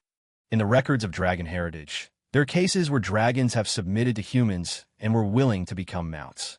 The most famous of them is the white dragon, known as the white worm. That guy's extremely good at finding old and wealthy wizards, to deceive and seduce these lustful old men and be willing to become their mount, then slowly squeeze out their knowledge. After she uses the long lifespan of dragons to outlast the old wizard who was riding on her, she will naturally inherit their property. Relying on this method that was humiliating to the dignity of a dragon, the white dragon successfully outlasted 3 legendary wizards. Relying on the inheritance left by these 3 masters, he accumulated an astonishing wealth. Even the combat effectiveness increased exponentially after learning a large amount of spell knowledge. With the body of a white dragon, he became a powerful existence among the dragon clan. But that is something that only a white dragon, the shame of the dragon clan, would do. It's no surprise that these stupid white guys do anything. As a black dragon, why does David look so eager to try? In order to prevent this silly dragon from going astray and unlocking some strange habits, Irene punched him on the head. He almost knocked David, who was immersed in his fantasy, to the ground. It also woke him up from a physical level. It made him deeply understand what it meant that the black dragon would never be a slave. Upon seeing this, Barent and others immediately raised their weapons, thinking that the negotiations had probably collapsed. But the next second, in their surprised eyes, Irene acted like a drama queen, holding David's upper and lower jaw with one claw. The tail behind it hit the ground hard, making a dull sound. He swallowed, pretending to be very excited. While ensuring that the dragon's breath did not leak out, he uttered a few words indistinctly from between his teeth. Okay, we'll go with you. Chapter 15. Fighting Awesome. After receiving a positive answer, Barent's tense nerves seemed to relax a little. It seems that we have resolved this not-so-wonderful misunderstanding. The mage Tasha behind him also breathed a sigh of relief, and a magic power accumulated in the staff in her hand dissipated. However, the dwarf priest Ironhammer still had a ferocious look on his face. It seems like there are some words stuck in his heart, and you can tell at a glance that he is very resentful. Barent obviously didn't notice his reaction, and even if he did, he probably wouldn't care. He took out a piece of parchment with magical fluctuations from his storage ring and walked towards the 2 little black dragons step by step. In that case, let's sign a contract first. Under the watchful eyes of the gods, I believe this will be a wonderful journey. As long as the contract is signed under the witness of the gods, the violator will be punished by the gods unless he possesses the power of the gods. Obviously, Baron is not a fool. He was also afraid that the 2 young dragons would change their minds at the last minute. But Irene had no intention of going with them at all. When Barent was less than 5 steps away from her with the parchment in his hand, Irene suddenly attacked. He opened his mouth and let out a breath of dragon breath that had been accumulating for a long time. Damn it! Barent reacted quickly and fell to the side. Thanks to his cautiousness, he narrowly avoided the breath. But after he dodged, Tasha, who had been hidden behind him, was exposed. Compared to Barent, Tasha, as a mage, is obviously not as agile. Her pupils dilated, reflecting the oncoming breath. The shrill screams resounded throughout the night sky. Tasha didn't even have time to cast a spell shield before she was overwhelmed by the acid breath. Under the impact of the acid, the fine wizard robe was dissolved and full of holes in the blink of an eye. The fair skin was corroded, revealing flesh and bones. It looks extremely miserable. The screaming soon stopped. Plop! The acid-covered bodies lay in the rain. In a flash, the adventurer team successfully lost one member. Irene had no intention of destroying a flower with such ruthless means. She just felt a little pain in her throat. She exhaled twice in succession, which made her feel as if her throat was about to smoke. You! Barrett turned his eyes away from Tasha's body and quickly stood up to distance himself. He stared at the black dragon in front of him with bloodshot eyes. The parchment, wet from rain and mud, was clenched tightly in his hand. I felt both angry and scared. If he hadn't dodged in time, he would have been a one hit in the face by the dragon's breath. He couldn't guarantee that he could survive the dragon's breath without any precautions. What do you mean by I? You despicable outsider. You actually tried to trick a young dragon from a good family into being your mount. Irene lowered her head slightly with a look of disdain and said to Barrett word by word, "Fuck you." David, who was watching the whole process, was stunned. The elder sister who grew up with him once again successfully refreshed his cognition. If there were computers in the other world, he would have definitely dunked 666 like crazy. Before David could open his mouth to compliment him, the area was suddenly illuminated by golden light. A murderous aura filled the air. At some point, golden fighting spirit began to burn on Barrett's body. He held the broadsword, as wide as a door panel, in both hands. There is a flame of anger in his eyes. Now that the assistance of the mage and the ranger has been lost, the originally planned dragon hunting plan has undoubtedly been a complete failure. But Barrett was unwilling to leave in such an embarrassing manner. Even if he dies today, he will kill this despicable black dragon in front of him. Die for me. Faster than Barrett was Hammer. The dwarf rushed forward with a flail in his hand, looking furious. He has been patient for a long time. The light of fighting spirit was reflected in Irene's dragon pupils, and she became inexplicably excited. He stuck out his tongue and licked his teeth. Now that more than half of the 4 members of the adventurer team have been lost, the threat has been greatly reduced. Maybe it's time for a hearty battle. Irene could clearly feel the dragon blood in her body boiling. Hold head high. The dragon's roar resounded for miles, and Irene's wings spread out against the rainstorm. Its huge body, with a wingspan of 7 meters, is like a large truck. Amidst the thunder and heavy rain, her golden eyes shone like stars. David, who witnessed the scene, was so excited. Just when he was about to rush out and do something big, that all too familiar voice suddenly rang in his ears. "My dear brother, do you know? The best weapon for us dragons is our bodies." "Hey, what do you want to say?" Before David could react, a pair of scaly claws grabbed his neck. The enemy is getting closer and closer. Irene looked like she had gone mad, with a hideous arc at the corner of her mouth. "Let's fight side by side." The voice was clearly shouted out with boiling blood, but David felt a chill sweeping over him. Tietue had already rushed in front of him and exerted force with his feet. With a bang sound, amid splashes of mud and water, the hammer leaped into the air, and the flail in his hand tore through the air as he struck Irene's knee hard. With his strength, if he hit the dragon, he could directly break one of its legs. But at this moment, Tietue felt a strong sense of crisis coming from above his head. When he looked up, he saw a huge dragon body rushing towards him. It was David, who was thrown down by Irene over her shoulder and used as a weapon. Tietue's eyes suddenly widened. What the hell? Shouldn't a dragon attack with its claws and fangs and occasionally breathe? What new move? There was an excited and ferocious smile on Irene's lips. Don't underestimate our exciting combo skills. Boom! The ground shook. The hammer successfully withstood the heavy blow. But half of his legs were sunk into the muddy dirt, and a trickle of blood oozed from the corner of his mouth. He doesn't look very well. Barrett was also shocked, but he quickly suppressed his emotions, seized the opportunity, raised his broadsword high, and slashed at Irene. Irene glanced and saw the dragon's tail swung towards Barrett's head with a sound of breaking through the air. Barrett quickly drew his sword to block. Clang! The sword body collided with the scales on the dragon's tail, making a sharp sound of metal clashing. The huge force made Barrett's hands slightly numb, and he couldn't help but take a half step back. At this moment, he realized more clearly how powerful the dragon was. Even if it was just a bronze-level young dragon, its strength and physical fitness could compete with him a silver-level warrior. The power that erupted in an instant was even greater than his. No wonder high-level strength-enhancing spells are called dragon power. As his mind was wandering, Barrett suddenly heard the black dragon in front of him muttering strange words. The dragon girl next door has grown up with the strength to pull mountains and the courage to conquer the world. The last syllable was almost shouted. Bertrand turned his head and almost popped his eyes out. Irene was like Lu Bu in the world, grabbing David with her two dragon claws and exerting force with her hind legs. The ground collapsed. As he exerted force from his waist, he actually swung David like a weapon and threw him hard. Barrett tried to dodge, but suddenly found his broadsword caught in the dragon's tail. Squeak, squeak, squeak. As he exerted force, the friction between the dragon's tail and the broadsword produced sparks. Threads of bright red dragon blood, mixed with rain, flowed down the sword. This moment of delay made Barrett miss the best opportunity to escape. The huge black dragon body continued to enlarge in front of his eyes. Bertrand's eyes widened, and before he could utter a single curse word, he was hit hard on the body. Bang! Barrett felt as if he had been hit by a steam train. My internal organs are about to shift out of place. The bones all over the body made crackling sounds as if they could not bear the heavy weight.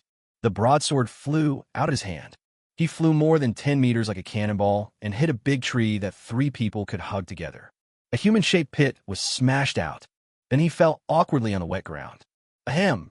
Barrett felt like his body was about to fall apart. He propped himself up tremblingly and involuntarily spat out a mouthful of blood. Then a strong sense of crisis enveloped him. When I looked up, I saw a dragon's breath coming towards me. Chapter 16. Hi, Mom. Good evening. Phew. Then there's only one left. Irene's voice was a little hoarse. After exhaling 3 times in a row, she felt like her throat was no longer her own.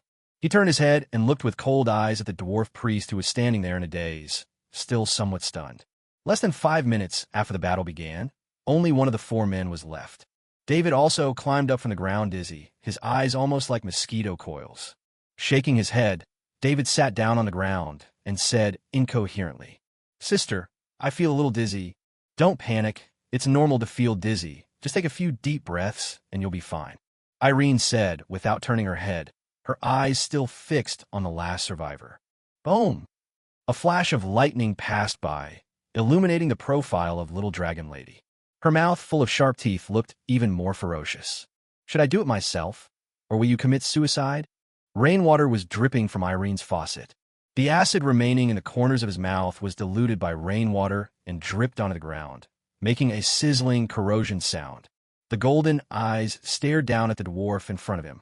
Tietue had blood oozing from the corners of his mouth. His legs were sunk deep into the mud, and he was tightly gripping the sacred flail in his hands, as if that could give him some courage. The pair of brown and yellow eyes stared at the black dragon in front of him, and no one knew what was in his mind.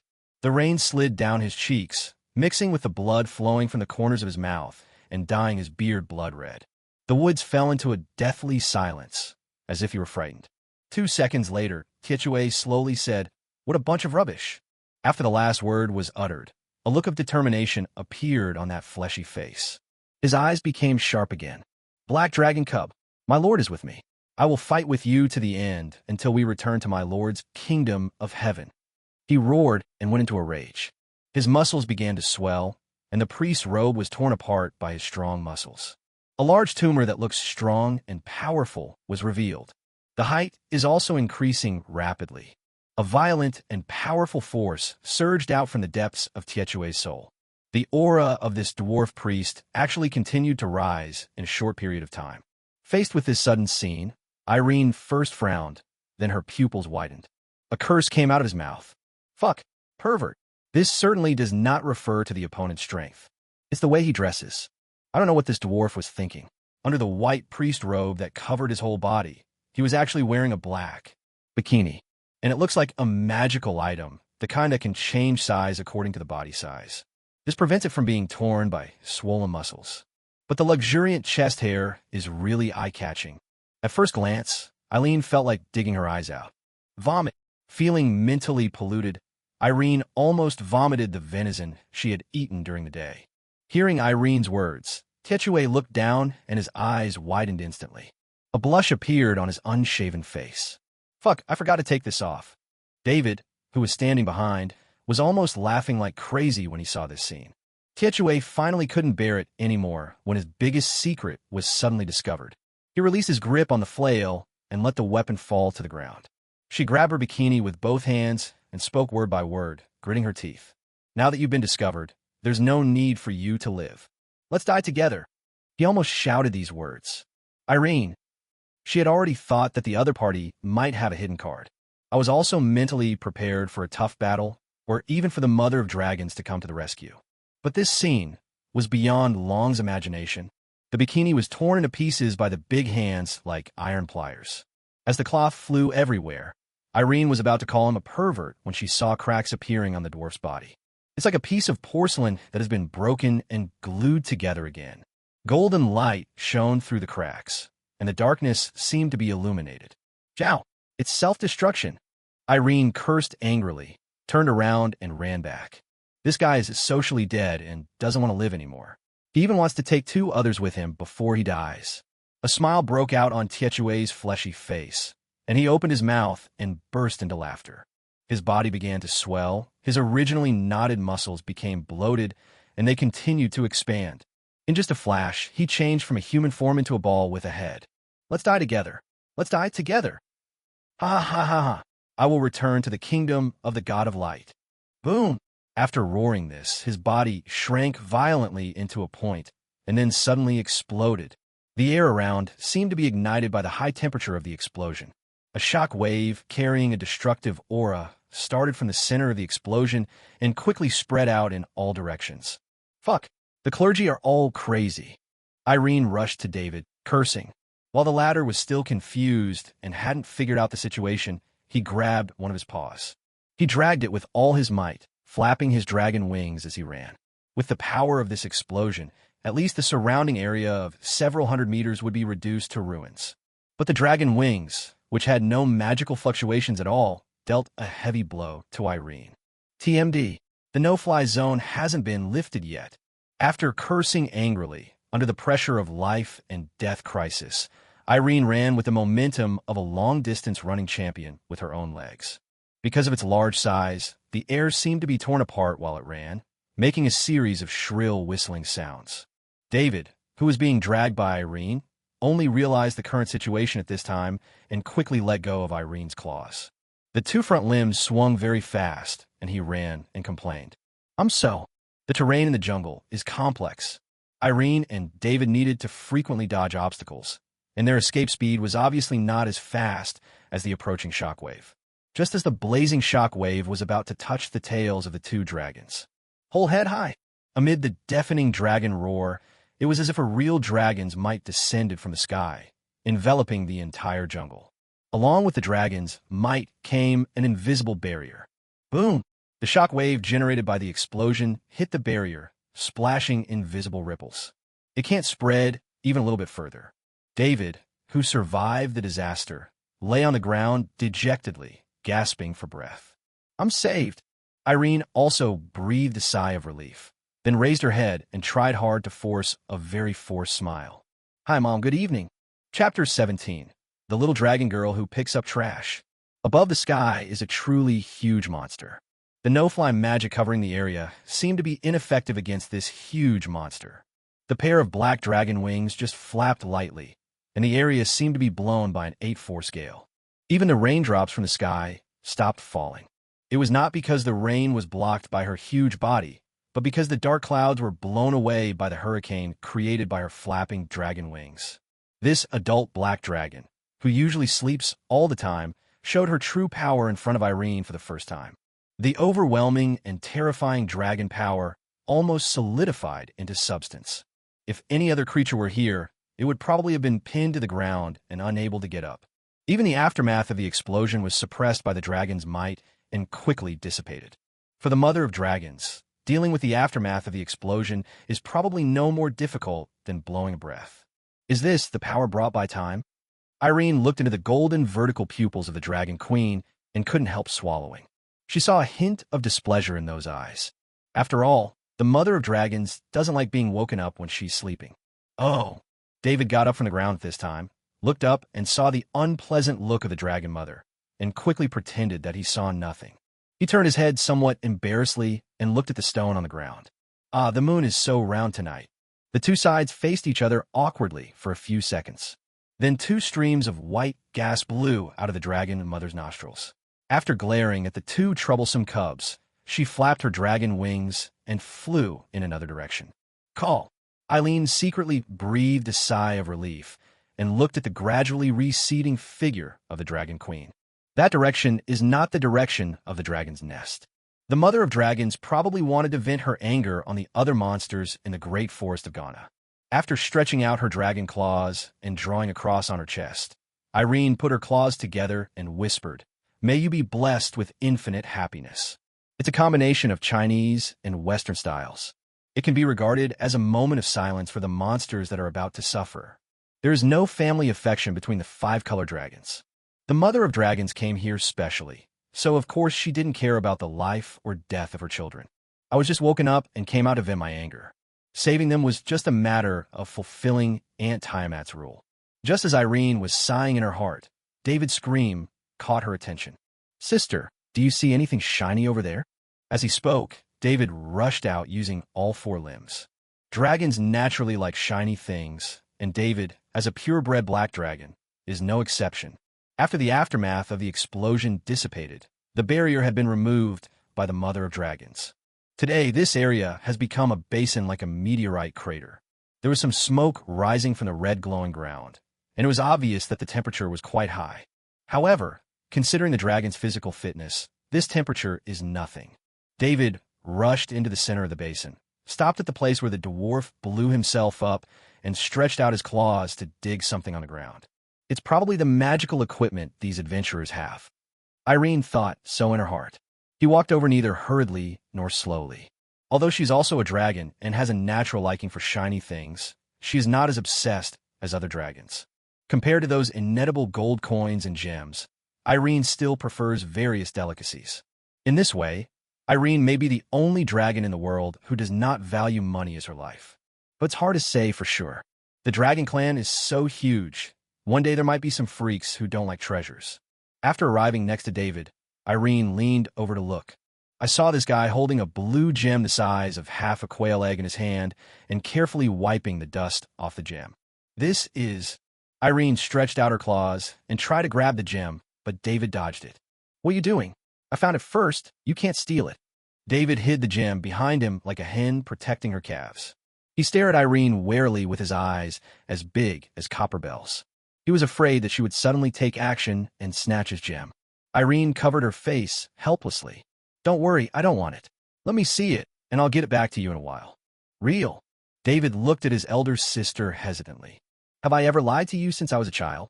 Irene stood up, one paw on her waist, and the other paw stretched out. "Be good. Let me see." Well, David's eyes rolled around, and he couldn't help but think of many years ago when he was promised a big share of the catch after hunting, but he was knocked unconscious when he returned.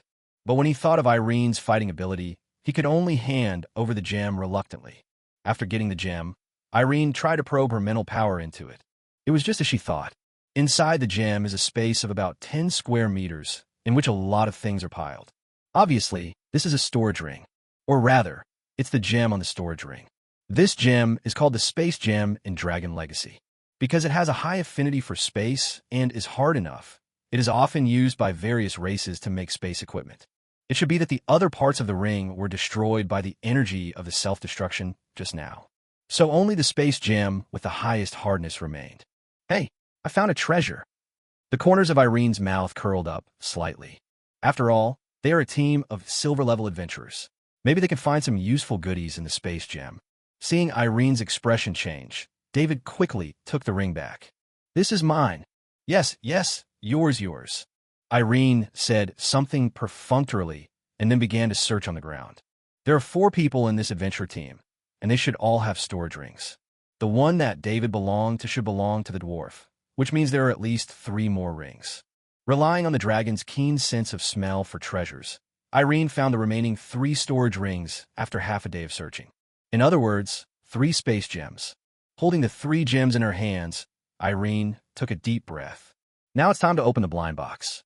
As her mental power probed into the space gem, Irene took out items one by one. Women's mage robes? No use. Next one. Lace dress? No use. Next one. Gold? No use. Next one. Huh. No. Gold coins are useful. Next item. Most of the items in the first space gem were women's products and clothing. There's no need to guess. This should belong to the female mage. Fortunately, at the bottom of the storage space, Irene found a few books. Beginners Learn Magic, From Entry to Mastery. The Wandering Knight Falls in Love with Me. Magic Plant Illustrated Book. Illustrated Book of Magical Creatures. Chapter 18, Cross-Dressing Boss David. In addition, there's a notebook. The above records some spellcasting experiences and insights. What a good thing. Irene opened the books and looked. Julong had an extremely strong memory, and she read through the 4 books almost at a glance. Except for the book, The Wandering Knight Falls in Love with Me, which made Irene feel a little sick. The magical knowledge recorded in the other books is very useful. Although dragons can naturally awaken their innate magic as they grow. This is the so-called dragon language magic. But the more powerful the innate magic, the slower it will take to awaken. Generally speaking, a dragon can only have a relatively rich magical foundation when he is a teenager or even a young adult. Achieve magical freedom and use your innate magic to fight. Before that, most dragons could only rely on their breath and bodies to fight in a very primitive way. With these magic books, she can learn and master the spellcasting ability of a wizard of the same level in a short period of time. Coupled with the dragon's naturally powerful physique and dragon breath, it can even achieve the effect of 1 + 1 is equal to 3. Hey, I'm a genius. After carefully putting several magic books into the space gem, Irene flipped through several other space gems. The contents inside are pretty much the same. They're all clothes, food, and gold coins. There are also some useless magic props and books. Irene had no interest in books about other professions. She glanced at them and threw them back. While Irene was examining these space gems, David was also learning to flip the space gem in his hand. Hey sis, do you think I'm pretty? David suddenly shouted. Irene turned her head and saw David wearing a pair of black lace panties on his head. 2 big eyes just show from the sides of the T-shaped underwear. The faint magical fluctuations emanating from the underwear proved that this was a magical equipment. Even though it was stretched to a pulp by David's big head, there was still no sign of damage. How is it? How is it? Does it look good? David blinked and pulled his underwear down again, covering his mouth. The sound became a little muffled. Given the proud character of dragons, they would never bother to record such trivial matters as the costumes of other races in the dragon heritage. There is only some common clothing information in the heritage. So this David didn't know how to wear this thing. Even when the dwarf wore a bikini before, he just thought the outfit was funny. I don't think I wore it wrong. Irene suppressed her smile, which made her face a little hot. He bit his tongue hard to stop himself from laughing. Don't mention it. If you change your thinking. This pair of black underwear, combined with David's face full of black scales, does look somewhat like Batman.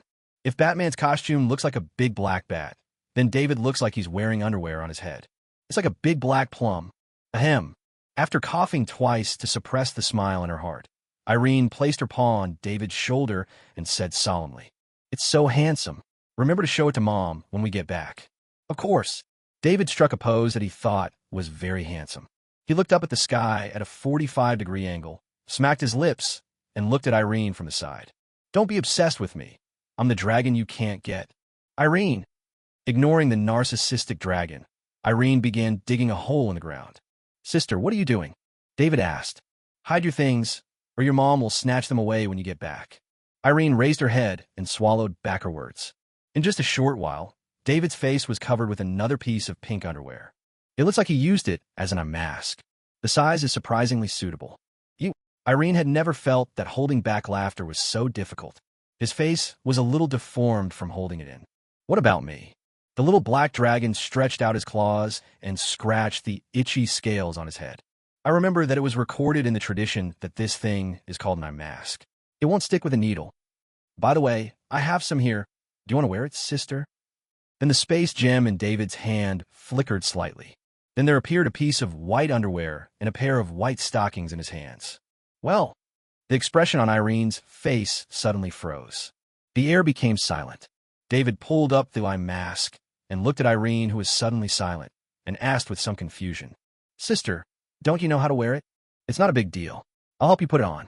As he said that, he was about to put the stockings on the dragon horns on Irene's head. Boom! Irene punched the little black dragon on the head without hesitation and successfully broke his evil hand. You can put it on yourself. I'm not interested. After saying that, he continued to dig the soil on his own. After this heavy blow, David rubbed his head, groaned twice, and straightened his crooked eye mask. Put the stockings on your dragon horns. Wear it if you want. If you don't, I will. After a while, after digging a 3-meter deep pit, Irene looked at the 3 space gems in her hand. 10 gold coins were taken out from it. Then he threw the gem into the dug pit. These gold coins were intended to be handed over to the Dragon Queen as a courtesy. After all, we asked the Mother of Dragons to come to the rescue. It would be unreasonable not to give her something. As the saying goes, whoever sees it, shares it. Although with Dragon Queen's wealth, she probably wouldn't look down on these gold coins. But the surface work still needs to be done. Otherwise, if you don't hand it over, according to the 5-color dragons concept, it will probably be snatched away directly. Just like every year, the New Year's money would be kept by parents. Turning her head, Irene looked at David. This guy shook his head like a rattle, and the 2 stockings on his dragon horns were swaying in the wind. Stopping him, Irene explained that she had to hand over the gold coins. David looked at the space gem in his hand and took out 5 gold coins with great pain. After thinking about it, he put 2 more back. After thinking about it again, he put 2 more back. This David seemed extremely reluctant to part with Longxing's first asset. Seeing that he was still thinking about putting the last gold coin back, Irene snatched the space gem. A handful of gold coins poured out from it. Then he threw the gem into the pit. When the 2 baby dragons returned to the nest, the mother dragon had already returned. At this moment, he was lying on the pile of treasures, staring straight at the 2 little dragons that came in from the cave. After exchanging a glance with Irene, David walked forward with a handful of gold coins in his hands, a mask of pain on his face. Mother, we have dealt with a group of adventurers with ill intentions. It is their wealth, all of which is dedicated to you, Mother. As he said this, he licked his dry lips and placed the gold coins in front of the Dragon Queen. Sitting on the pile of treasure, the Dragon Queen lowered her eyes and glanced at the small pile of inconspicuous gold coins. He stared at David, who was dressed in novel clothes, for a while. Then he looked at Irene, who was standing in the distance, and said, Aaron, David, you already have the ability to survive independently. It's time to leave my territory. Chapter 19, Starting Your Own Business. The standard dragon language reached the ears of the 2 young dragons, and the sound was very cold. The 2 young dragons were stunned at the same time. Irene raised her head and looked at the Mother of Dragons, only to see indifference on her face. It's like looking at a stranger. I've lived here for 4 years, and it would be a lie to say I have no feelings for it. As a human being, I still care about this dragon mother. It's a pity that the Mother of Dragons is different from her. The 5-color dragons have little family affection, and after seeing that the 2 baby dragons have the ability to survive, the mother dragon just wants to drive them out quickly. That way no dragon would disturb her sleep. Mom, I can't bear to leave you. David howled as if possessed by a dramatic spirit and pounced on the pile of gold coins he had just put down. However, before he touched the gold coin, a thick tail swung over and knocked him away with a bang. It landed precisely next to Irene. The head was stuck in the soft soil. Go, leave my territory and build your own. The Mother of Dragons issued the final ultimatum and then laid down on the pile of treasure. Closed his eyes. Around her, a circle of magic barriers appeared out of thin air. Protect the adult black dragon and the treasure inside. In the minds of the 5-color dragons, once the cubs are driven out of the nest, they become strange dragons. Their life or death is no longer the mother dragon's business. Since it is a strange dragon, we naturally have to be on guard. Mom, I don't want to leave. I want to live and die with you. David pulled his head out of the dirt and continued to wail. I think you want to live and die with the gold coins. Irene complained in her heart, grabbed David's tail, and walked out of the cave. She had anticipated this day, but she didn't expect it to come earlier than she thought. No. Davil wailed and plowed a long furrow in the ground with his face and claws. After the 2 baby dragons left the nest, Mother Dragon silverly opened her closed eyes a little. Then he released a magic barrier to seal the entire dragon's nest. Then he closed his eyes and continued to fall into sleep. Outside the dragon's nest, Irene spread her wings and jumped out of the swamp, leaving David on the shore. Without looking back, he flew towards the place where the space gem was buried. although they were still siblings who shared life and death together just now. But for the five-color dragon, the relationship ends after leaving the dragon's nest. If we meet again in the future, we might even become enemies. From then on, she had to set up her own business. The items in those space gems were the little bit of original capital she used to start her business from scratch. The dragon's wings sliced through the night wind, making a slight whistling sound. Irene soon arrived at the area where the gems were buried. Looking down from the air, this lifeless basin in the dense forest is too conspicuous. After landing, Irene skillfully found the place where the gems were buried. Dig out the 3 space gems that belonged to him. She didn't touch David's. Just some gold coins and useless materials. There's no need to make an enemy with a dragon so early just for these things. That will greatly delay the early stage of development. Putting the 3 gems into her mouth and holding them under her tongue, Irene looked towards the great forest of Ghana, shrouded in the night sky. It's time to get out of here. Although this forest is rich in food, it is too close to the human empire, and there is a risk of adventurers visiting. Although I can successfully kill the adventurer this time, it may not be possible in the future. It's impossible to be so lucky every time. Without the protection of the Mother of Dragons, if you make a mistake, you will pay the price with your life. It would be best to find a place where there are no powerful monsters and where human adventurers rarely set foot, and live there for a few decades. Come out again when you are strong enough. According to the regional information recorded in the Dragon Heritage, Irene began to ponder in her mind. The human countries east of the Great Forest of Ghana were excluded first. Going there is like a sheep walking into a tiger's mouth. If you're not slaughtered, you will be trained as a mount.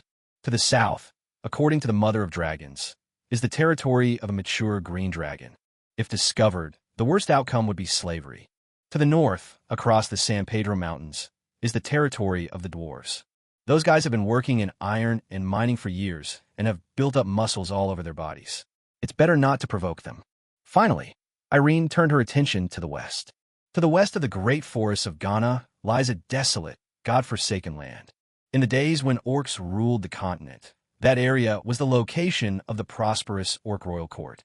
However, after the War of Gods 10,000 years ago, the overlords of the continent changed from orcs to humans. Now, there is only a desert there. The God-forsaken land covers a vast area, but is dotted with only a few small tribes of orcs and half-orcs, making it a sparsely populated area. Although it's a bit desolate, it's safe enough and very suitable for growth. Irene determined her goal. The endless desert is an absolute forbidden zone for other creatures. If they can't find water and food, they will die. But for top magical creatures like dragons, it is not a big problem. If you can't find food, you can just eat dirt and survive well. Thinking of this, the little dragon girl was about to spread her dragon wings when a familiar voice suddenly came from the sky. "Sister, please stay." Irene raised the dragon's head and saw David flapping his dragon wings and chasing after her with a grunt. Before Irene could say anything, David swooped down to the ground, stirring up a cloud of dust. Then David was choked by the dust he had stirred up and started coughing. Cough, cough, cough. Irene spread her dragon wings and flapped them twice, blowing away the dust. He looked at the little black dragon in front of him with a vigilant look. The 5-color dragons have weak emotions, and after being driven out of the dragon's nest by the dragon mother, it is not an exaggeration to say that the siblings are enemies. She couldn't afford to be careless. David coughed for a long time, and after noticing Irene's somewhat impatient look, he quickly waved his paws to indicate that he meant no harm. He said in a very embarrassed manner, "Dear sister, can you take me with you?" Irene narrowed her eyes slightly and looked at this dragon brother. It is not easy for a dragon cub that is driven out of its nest to survive, especially the young dragon stage. This stage is between the young dragon stage protected by the Mother of Dragons and the adolescent stage with certain combat capabilities. It is most likely to fall due to various accidents. It can be said that this is the age group with the most dragons falling. It is indeed a good idea to stick together and keep each other warm, especially those hatched from the same nest of dragon eggs. They understand each other better. By gathering together, they can become like a wolf pack, gaining greater strength and improving their own survivability.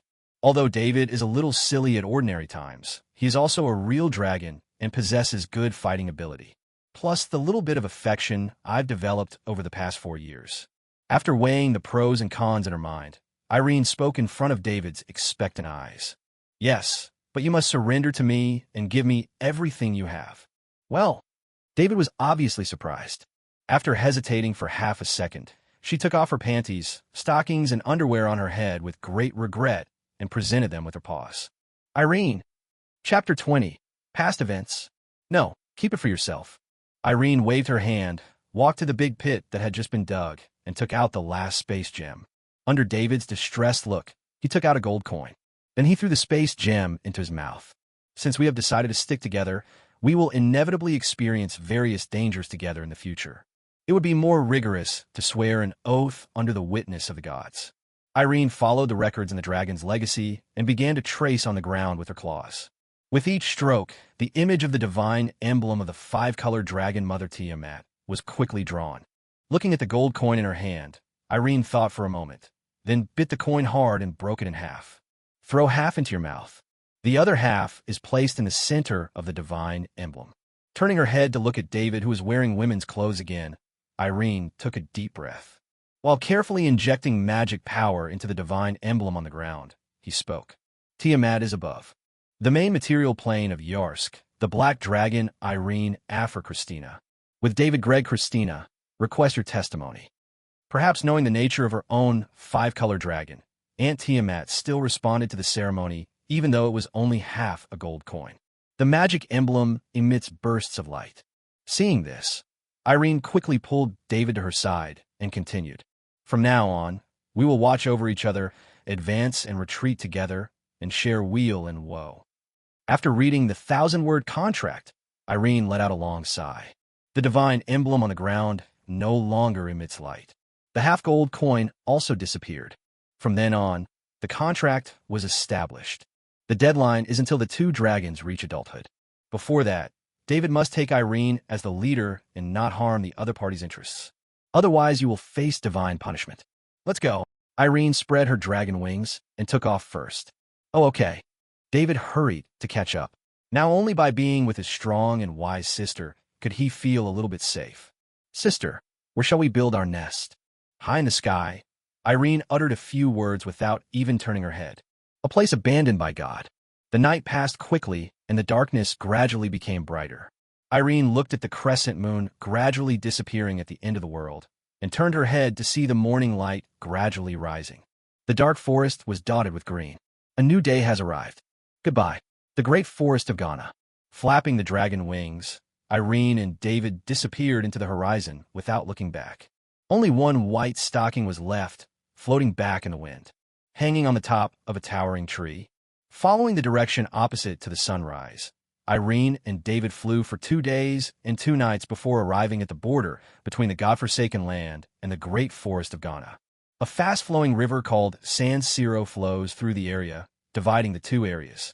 On both sides of the river, dense herds of animals were drinking water. Some huge monsters would occasionally surface in the river. The levels of these monsters are not low. Irene and David consciously raised their altitude to avoid being noticed by them. If you're jumped up and dragged into the water by these monsters, you will definitely be torn to pieces by the countless ferocious monsters hiding in the river.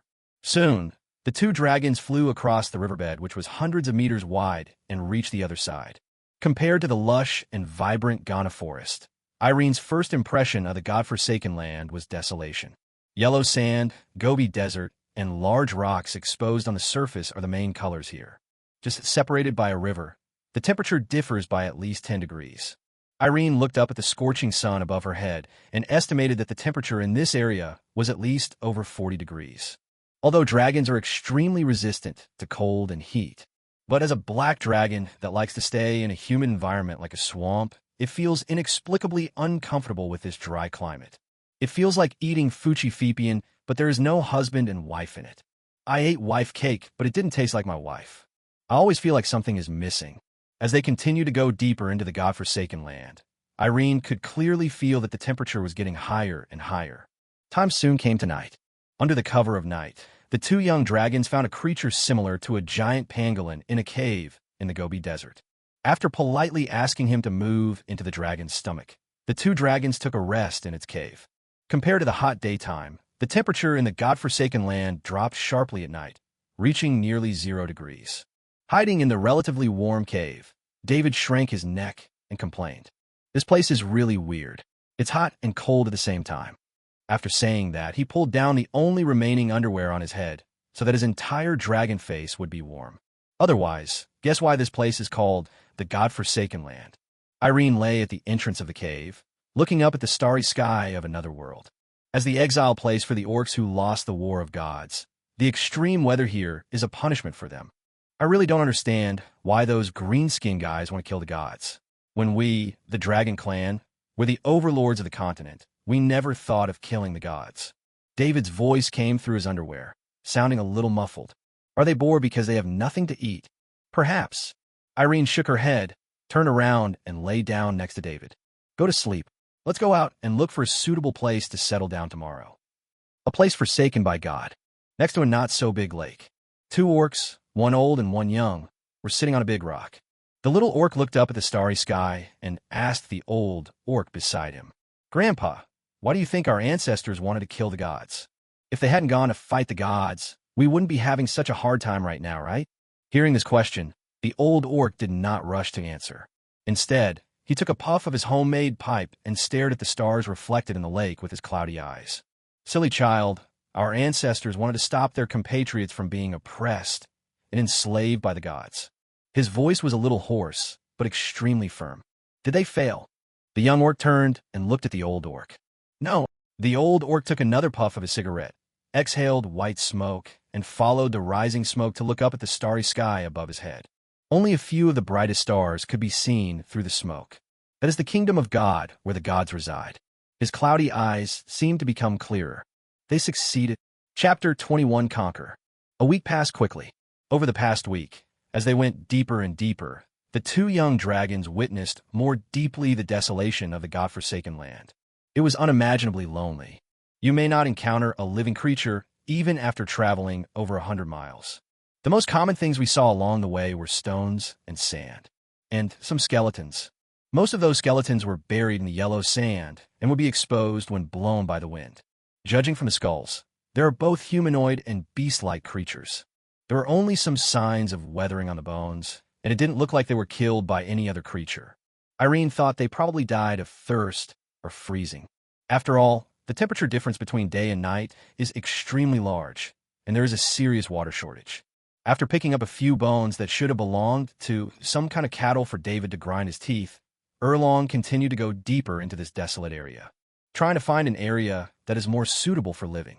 Although dragons can adapt to most environments, some extreme dragons like red dragons can even sleep in magma. But if there is a comfortable living environment, who would be willing to stay in the desolate desert? Fortunately, Irene and David discovered an oasis that night. Unfortunately, there was a fire in this oasis. That means there are intelligent creatures occupying this place. But this is normal. The God-forsaken land is so desolate that most of the creatures living here can only hide in these oases. Under the cover of night, Irene and David flew over the oasis. They planned to observe the creatures living in the oasis first. If it is too strong, they can only slowly plan how to seize it. On the contrary, if it is very weak, they will occupy this place by force. In this cruel alien world, Irene has long understood the law of the jungle. She didn't think there was anything wrong with this. Only by surviving can one talk about kindness. If you can't even survive yourself and still insist on being kind, you will only hurt yourself. What's more, she is now a dragon. With the dragon's extraordinary vision comparable to that of eagle eyes, the 2 young dragons quickly figured out the owner of the oasis. They were a group of very weak orcs. To be exact, it is a branch of the orcs. Kobold, a humanoid creature with dog-like features but human-like limbs. The average height is only a little over 1 meter. One big characteristic of these creatures is that they worship dragons extremely, and their ancestors have firmly believed that they are descendants of dragons and that dragon blood flows in their bodies. Almost every kobold desires to become a dragon's follower. This unofficial history is not groundless. There are indeed a few lucky gnolls who can awaken the tiny bit of dragon blood in their bodies. From then on, he stood out and became a magic professional who could cast some of the dragon's innate magic. Dragon Vein Warlock. It was determined that the overall strength of this community was not strong, and that they were all gnolls who extremely worshipped dragons. Irene and David immediately stopped disguising themselves and swooped down from the sky like a meteorite falling from the sky. Boom! Boom! Irene slammed heavily on the tribe square, stirring up a cloud of dust. At this time, the ogre tribe seemed to be holding a bonfire party, with a large number of ogres gathered together. Attracted by the loud noise, everyone stopped what they were doing and looked over. As the smoke and dust cleared, they were horrified to find that they were two giant beasts covered with black scales. One of the golden eyes looked around, and a terrifying dragon might swept in all directions. The gnolls were so frightened by the terrifying dragon that they didn't even have the courage to escape. Wow! Wow! A dog-headed baby in the arms of a dog-headed woman was frightened and burst into tears. Just when the woman was at a loss, the giant beast just glanced at the baby, and the baby stopped crying. That is the fear and awe engraved in the blood. It is the blood suppression of lower-level creatures by higher-level creatures. After looking around, Irene spread her black dragon wings. The cold dragon language swept in all directions with even more powerful momentum. Submit or die. The air was quiet for a few seconds, just when Irene was getting impatient and was about to eat these kobolds as a snack. Master True Dragon, Master True Dragon. An old dog-headed man, leaning on a cane and hunching over, shouted and squeezed out of the crowd. He walked tremblingly until he was half a meter in front of Irene. Then he loosened his grip on the crutch, fell to his knees with a plop, and lowered his head. I didn't dare look at the golden eyes of the giant beast in front of me. This was like a fuse, and the other gnolls immediately knelt on the ground.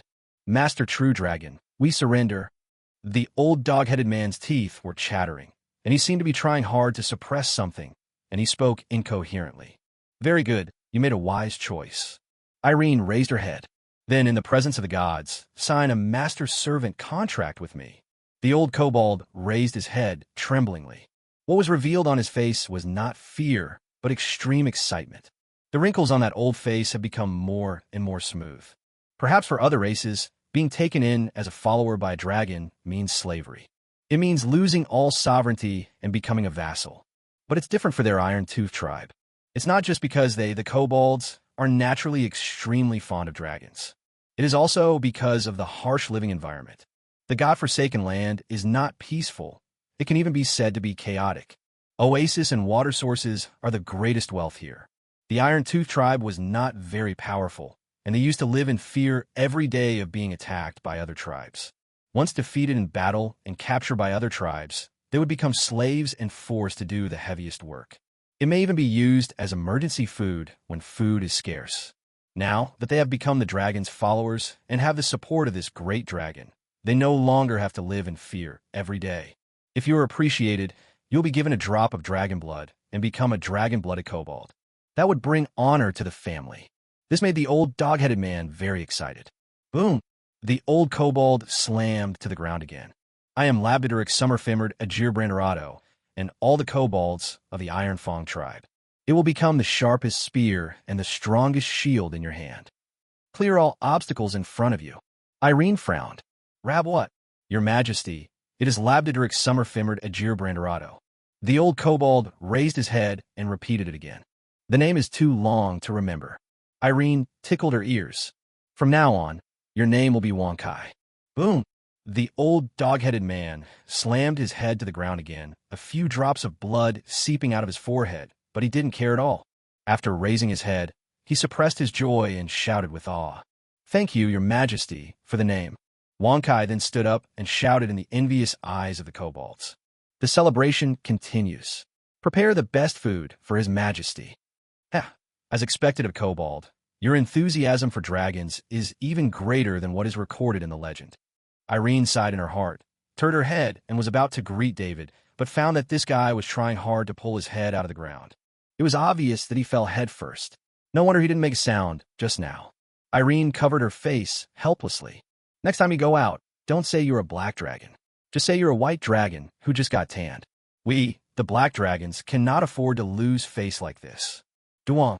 David finally pulled his head out of the ground and sat down on the ground in a daze. He shook the dirt off his head, patted his head, and poured out a pile of dirt from his ears. Then he tilted his head and asked Irene, Sis, were you talking to me just now? Irene turned her head away, pretending not to recognize the dragon.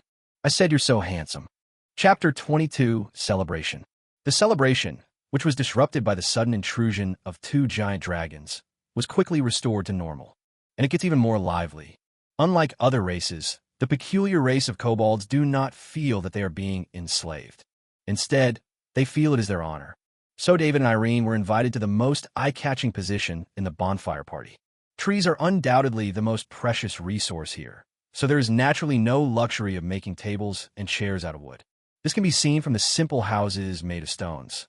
The two little black dragons could only sit anywhere. But even if there were tables and chairs, they probably wouldn't be able to use them given their huge size. The old dog-headed man, named Wonkai by Irene, is the patriarch of this tribe. At this moment, he was directing other ogres to pile up piles of fresh fruits and roasted meat cut with stone knives in front of the two black dragons. At the bottom, there's a layer of large leaves similar to banana leaves. Irene didn't start eating immediately. Compared to the food, she wanted to get to know the tribe first. After all, they will probably live here for a long time. The bonfire in the center of the square first caught her attention. The blazing fire dispelled the coldness of the night. But what was burning was not firewood, but something that looked like feces. No, that's feces. It's just dried feces. Using feces to keep warm? That's a good idea. Irene withdrew her gaze and looked elsewhere. Next to the campfire were racks with bloody animal meat on them. After being roasted by fire, it emits a faint meaty aroma. Next to the barbecue, there were blood-stained stone spears and other stone weapons, their smooth edges reflecting the light of the flames. Those kobolds must have used these stone weapons to hunt. Surrounding the central campfire, a circle of kobolds sat in the distance. They were wrapped in simple animal skins and were tearing at raw meat. From time to time, one or two little dog-headed people would look at the barbecue in front of Irene and David with envy. These two giant dragons undoubtedly monopolized all the barbecue. When they noticed that Irene was looking at them, the little dog-headed people quickly averted their gazes and trembled in fear and panic. It's like the Stone Age. Irene sighed in her heart. But considering that this was a wild, God-forsaken place, she felt relieved. For the creatures living here, perhaps staying alive is the greatest happiness. Sister, don't you want to eat it? It's so delicious. David, whose mouth was already bulging, stuffed another piece of barbecue into his mouth. Irene glanced at the food in front of her. Most of them were various fruits, and barbecue accounted for a relatively small proportion. He stretched out his claws, grabbed a piece of sizzling barbecue, and put it into his mouth to savor it carefully. Naturally, Irene was not worried about being poisoned at all. Black dragons are naturally immune to most poisons. If the black dragon could be poisoned to death, she would have been killed by the poisonous gas produced in the swamp long ago. Not to mention, the acid sprayed by the black dragon itself is highly corrosive and toxic. There wasn't much barbecue, so I swallowed it after chewing it twice. Without rushing to eat the next piece, Irene narrowed her eyes and savored the taste of the barbecue. Crispy on the outside and tender on the inside, salty and delicious. Apparently, this piece of roast had salt sprinkled into it. Opening her eyes, Irene picked up a piece of barbecue with 2 fingers and held it in front of her eyes to examine it carefully. The freshly grilled meat turned golden in the light of the fire and emitted hot steam. Some crystal salt grains are sprinkled on it. Not much, but it's just enough to bring out the umami flavor of the barbecue. Since coming to this strange world, I have been eating raw meat and drinking blood. This was the first time that Irene had eaten cooked food in this life as a dragon. Putting the barbecue in her paws into her mouth, Irene squinted her eyes happily. The long-lost taste makes long miss it. Ouch! A sudden wolf howl caught Irene's attention. It was made by Wonkai. This was like a signal, and the kobolds stood up spontaneously and formed a circle around the campfire, doing a strange dance. These dog-headed men included both men and women, young and old, and they were dancing like a demon. Some of the kobolds get so excited that they jump from one side of the campfire to the other, causing a large number of kobolds to cheer and scream. Some unlucky guys don't have good skills and will light the dog's tail on fire, causing it to scream and run around with black smoke. Then they will be knocked down by other ogres, who will stomp on them with their feet and forcibly put out the fire. Irene quite likes this feeling. There is an illusion of transforming into an ancient emperor and watching his concubines dancing. Of course, the prerequisite is that you don't look at the dog heads with their tongues wagging and the tails wagging behind them. Grab a bunch of grapes and put them in your mouth. As the grapes were crushed by her teeth, Irene's eyes suddenly widened. These grapes from another world looked no different from the grapes from the previous life on the surface, but their taste was far superior to the grapes from the previous life. Sweet. Very sweet. Very sweet. This is the characteristic of this grape. Moreover, even though it is overly sweet, it is not greasy and tastes very refreshing. Is it because of the large temperature difference between day and night that the sugar is locked up? Irene subconsciously used the knowledge she learned in her previous life, trying to understand why the grapes were so sweet. But then he smiled helplessly. Now that we are in another world, what's the use of all the things we learned in the previous life? Irene was not a top student in her previous life, and after graduation, she basically returned all her knowledge to her teachers. Among the few technological principles I still remember, probably it is that the working principle of the steam engine is to boil water. But according to the records of Dragon Heritage, this world has already had steam engines. Some steam-made products derived from steam engines are even more popular across the continent. Even steam locomotives have become popular among the dwarves. The little knowledge in her head is probably of no use in this strange world. Fortunately, Irene did not travel through time as an ordinary human, but a dragon standing at the top of the food chain. You don't need to work hard, just eat well and get enough sleep, and you will become stronger over time. After a hearty meal, the bonfire gradually died out. But the dog-headed people did not disperse. They gathered obediently in the middle of the square, waiting for the two black dragons to choose a house as their nest. But Irene was troubled when she looked at the stone houses, which were not much bigger than her body. It would be difficult for even one dragon to fit into this small house, let alone two. I guess the house collapsed as soon as I got in. The ogre leader Wonkai seemed to notice Irene's displeasure. He quickly walked to Irene's side and said humbly, "Your Majesty, the great Irene, please forgive our incompetence. Don't worry, I will bring my kids to build a luxurious palace tomorrow." Erin turned her head and glanced at the old kobold. This frightened Wonkai so much that he immediately knelt on the ground and begged for mercy. "Your Majesty, tonight we will start building." Upon seeing this, the dog-headed people in the square all knelt down. They know the character of the five-colored dragon and the evil dragon very well. If the evil dragon is angered, the whole village will be reduced to a sea of fire. "No," Irene said helplessly. "Everything can be left as usual. We will handle the nest issue ourselves." After saying this, he grabbed David's tail in front of the awed gazes of the other kobolds, dragged the little black dragon away, which was still eating voraciously. There's a not-so-small lake in this oasis. As a black dragon who likes to live in a humid environment, Irene likes this lake very much. He dragged David into the lake, dug a cave at the bottom of the lake, and then used magic to drain the water from the cave. A simple dragon's nest is ready.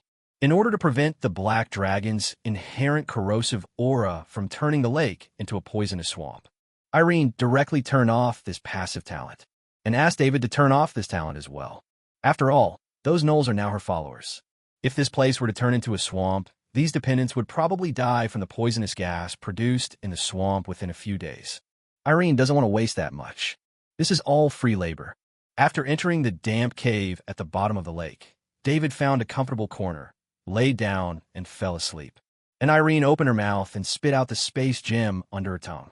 He took out the book titled Magic for Beginners, From Entry to Mastery from the space gem. Lying on the ground, he carefully turned the pages of the book with his dragon claws.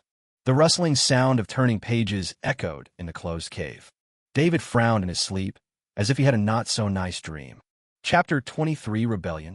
In the blink of an eye, Irene and David had been living in this ogre tribe for nearly a month. At the beginning, the dog-headed people lived in fear every day. The gnolls of their generation had basically only heard of terrifying creatures like dragons in the legends left by their ancestors. Now, there are two legendary beasts in the tribe. Besides being excited, I am more afraid. This resulted in them having to pray to the two evil dragons before they came to the lake to fetch water, afraid of causing displeasure to the two dragons. However, as time passed, these dog-headed people gradually got used to the existence of the two giant dragons.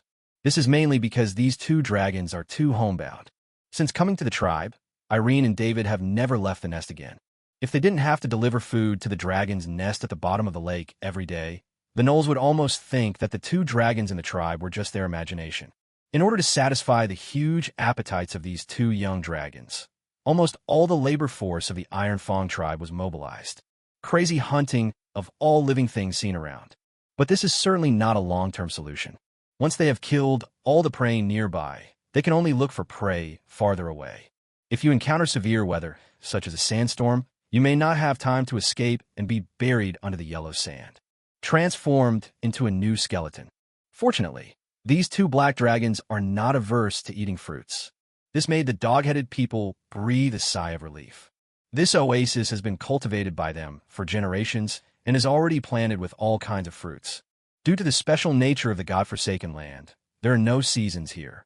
Therefore, a large amount of fruits can be produced all year round. Normally, they not only use these fruits as the main source of food, but also dry them into dry fruits, used to trade necessary supplies such as salt and ironware with passing merchants. Nowadays, most of the fruits harvested every day are fed to the two young dragons. It is possible to feed the two baby dragons while ensuring that no one in the tribe starves to death. In order to better feed the two dragons, this group of loyal gnolls even dug a tunnel. This tunnel can bypass the lake and lead directly to the dragon's nest at the bottom of the lake. This way you don't have to worry about the meat not tasting good after soaking in water. With this kind of life, where everything is provided for him, it is no surprise that David gained weight. But Irene hasn't changed at all. These days, unlike David who just eats and sleeps every day, Irene spends most of her time learning magic. Relying on the dragon's natural high affinity for magic, she learned all the magic books in her hand in just 1 month. He successfully skipped the Iron level mage and advanced directly to the Bronze level mage. Now the little dragon girl is simply a walking magic turret. Relying on the dragon's natural magic power that is several times greater than that of other creatures, Irene is confident that she can defeat the dragon with continuous magic bombardment without relying on physical strength. A silver level mage was blasted to death. Moreover, while she possesses the powerful spellcasting ability of a mage, she does not have the mage's weaknesses. Other mages will be in danger once they get close to you. If you don't distance yourself in time, you will be torn to pieces like a crispy chicken.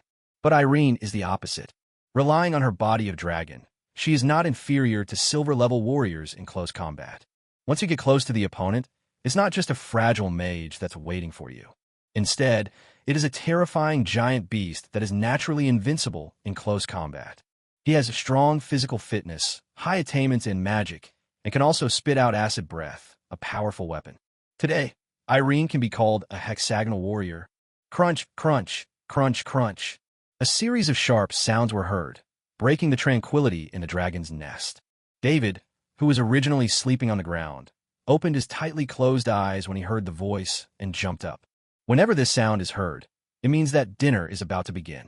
Not surprisingly, in the corner of the dragon's nest, in a dark cave, the old dog-headed man Wonkai walked out first. Behind him, 7 kobolds were pushing a wooden cart with difficulty. The fruits and barbecues on the car were piled up almost into a small mountain. The loaded wooden cart creaked as it moved forward, unable to bear the heavy load.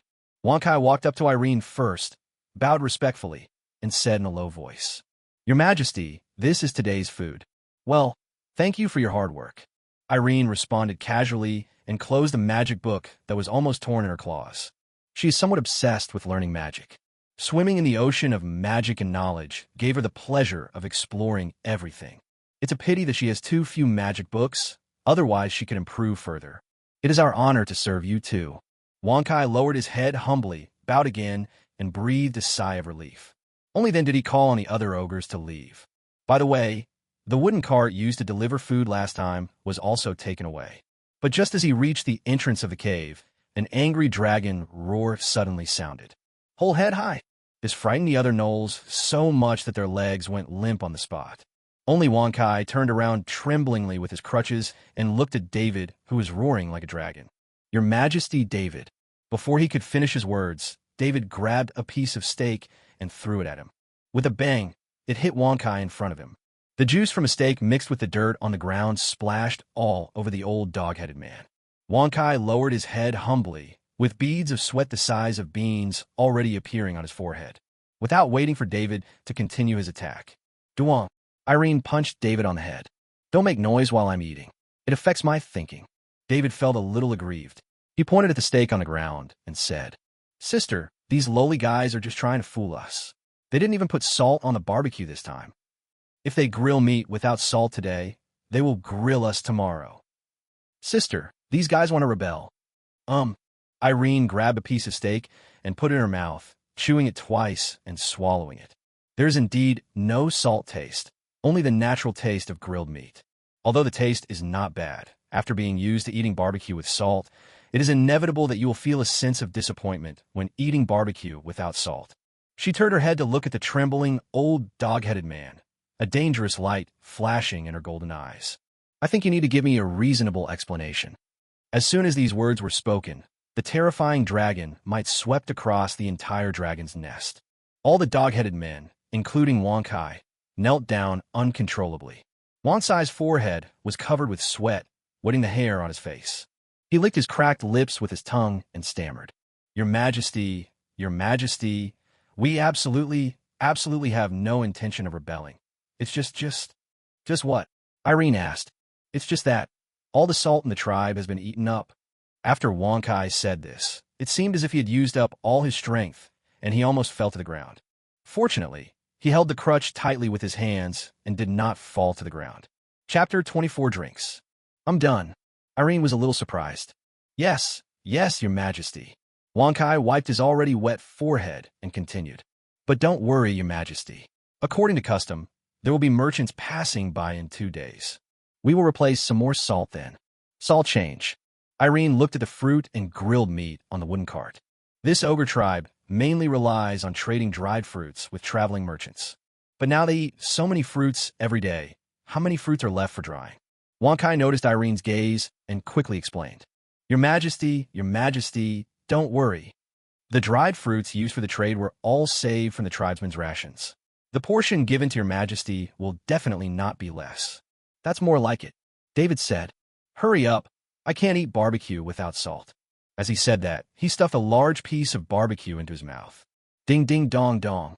A crisp collision sound suddenly resounded throughout the nest. At this moment, everyone's attention was drawn over.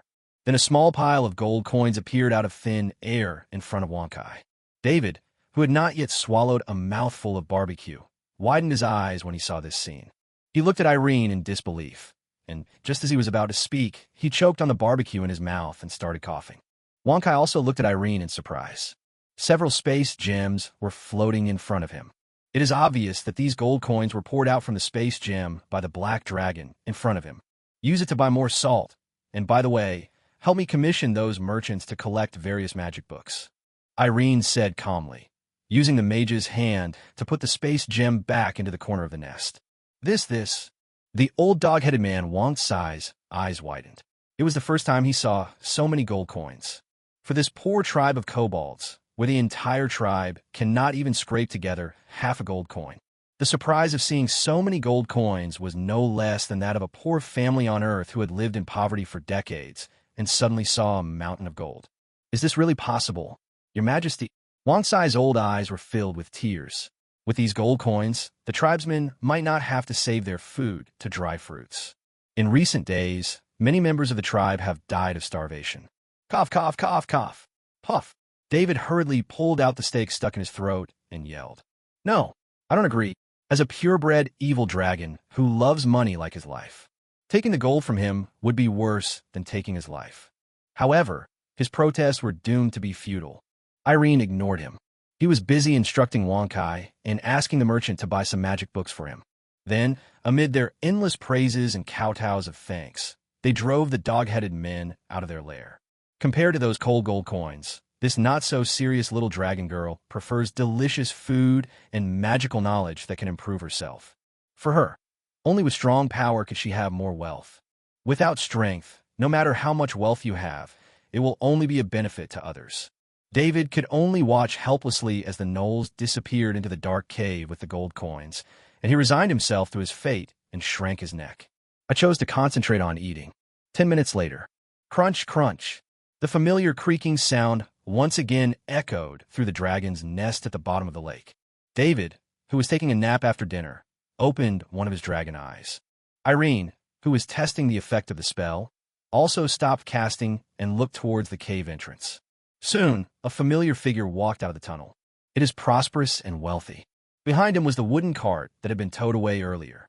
But this time, the car was no longer loaded with fruits and barbecue, but wooden barrels sealed with corks. There was a thick layer of dust on the wooden barrel, and it looked quite old. Your Majesty. Wang Kai walked forward and respectfully bowed to each of the two black dragons. Lao Deng, what do you want? David was the first to speak, and he was obviously resentful about having his gold coins taken away. After taking a look at Irene's eyes, Wang Kai pointed to the wooden barrel on the wooden cart behind him and introduced it.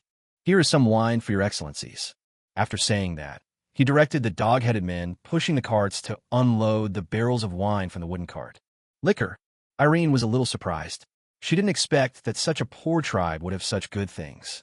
You know, in this different world, alcohol is not as common as it was in the previous life. In this world, wine is a type of potion. The origins of this potion are unknown. The most reliable version recorded in the Dragon's Legacy is that it was made by a potion apprentice by mistake in ancient times. He thought the potion tasted a little special, so he tried making a batch to sell. Unexpectedly, it quickly became popular across the continent. But the potion's apprentice disappeared mysteriously later. In the countless years that followed, some potion masters continued to replicate this potion. It's just that the taste is different. After countless years of improvement, the various types and flavors of alcoholic beverages we have today have finally been formed.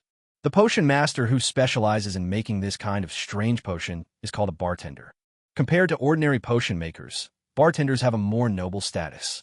Some famous bartenders who master exclusive recipes have untold wealth and stand at the top of the entire continent.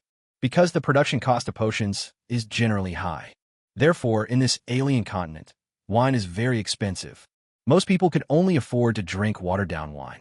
Irene roughly calculated that these barrels of wine were the lowest quality with the most water added. It is also valuable. It seems that this kobold tribe is not as poor as it seems. They can actually afford so much wine.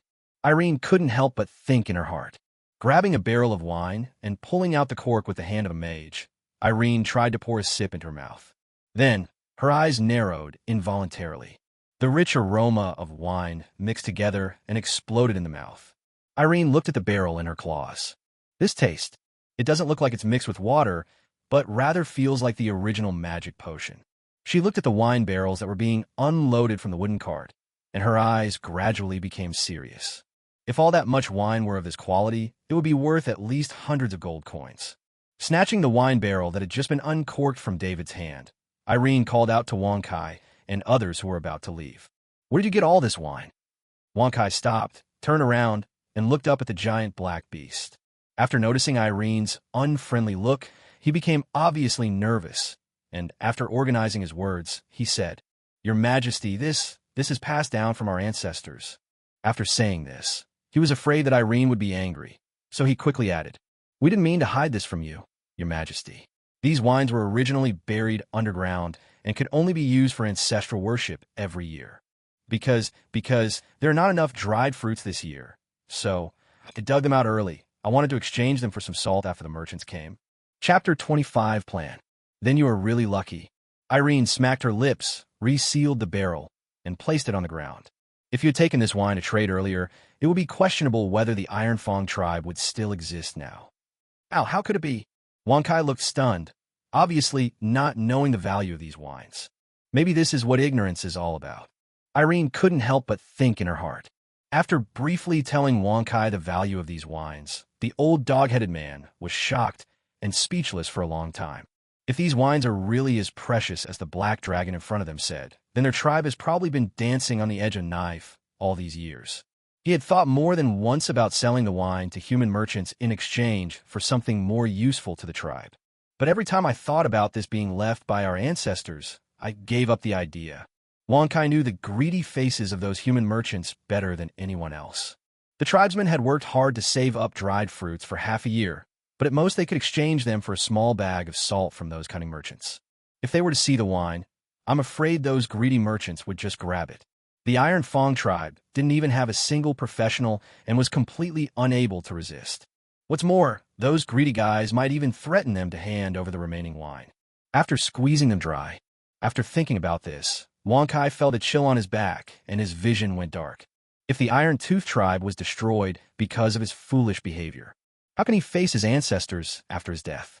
Trying hard to steady his shaky body, Wong Kai straightened his old waist as much as possible and looked at the black dragon in front of him with a sincere face. "Your Majesty, there is still some wine in the cellar. I will bring it to you right away," he muttered, turned around tremblingly, and walked towards the cave entrance. These wines are so precious that with the strength of their tribe, trading with those traveling merchants will be tantamount to seeking death. It would be better to offer them all to these two black dragons to please them. Under the protection of the two lords, at least the safety of the tribe is guaranteed. "No need." Irene stretched out her claws and knocked on the wooden barrel containing wine, making a dull sound. "Take these and trade them with the merchants." "Trade?" The old dog-headed man leaned on his walking stick, turned around, and looked up at the giant beast in front of him, somewhat puzzled. If such precious things are sold to those traveling merchants, they will definitely be tempted by the money, and conflicts will inevitably break out. Could it be that? He thought of a possibility. "Your Majesty, do you want to take action against those merchants? Should we say it is worthy of being called an evil dragon?" When he expressed this idea, David's eyes suddenly lit up, and he looked eager to try it. "No." Irene rejected Wang Sai's dangerous idea without hesitation. As a young dragon, she didn't want to expose herself too early. Sloppy development is the hard truth. If someone dares to cause trouble and wander around when he is weak, he is either a child of luck or a fool. Before Wang Kai could ask again, Irene pushed the barrel forward. A wine with such a large quantity and such a high purity will definitely be coveted. But what if the purity is not so high and the quantity is not so large? "What do you mean?"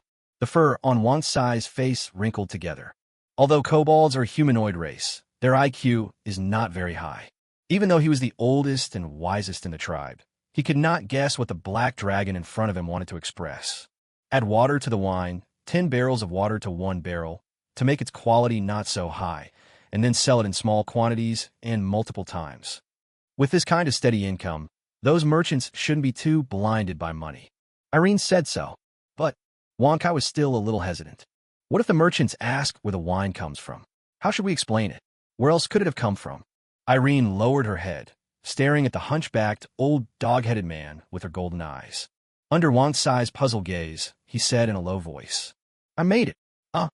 David and Wang Kai expressed doubts almost at the same time. Not caring about their reactions, Irene continued, "Remember, from now on, I am a human bartender who happened to come to the godforsaken land. I made all this wine. You're just selling it for me." The old dog-headed man was silent for a moment, and finally could only lower his head. "As you wish, Your Majesty."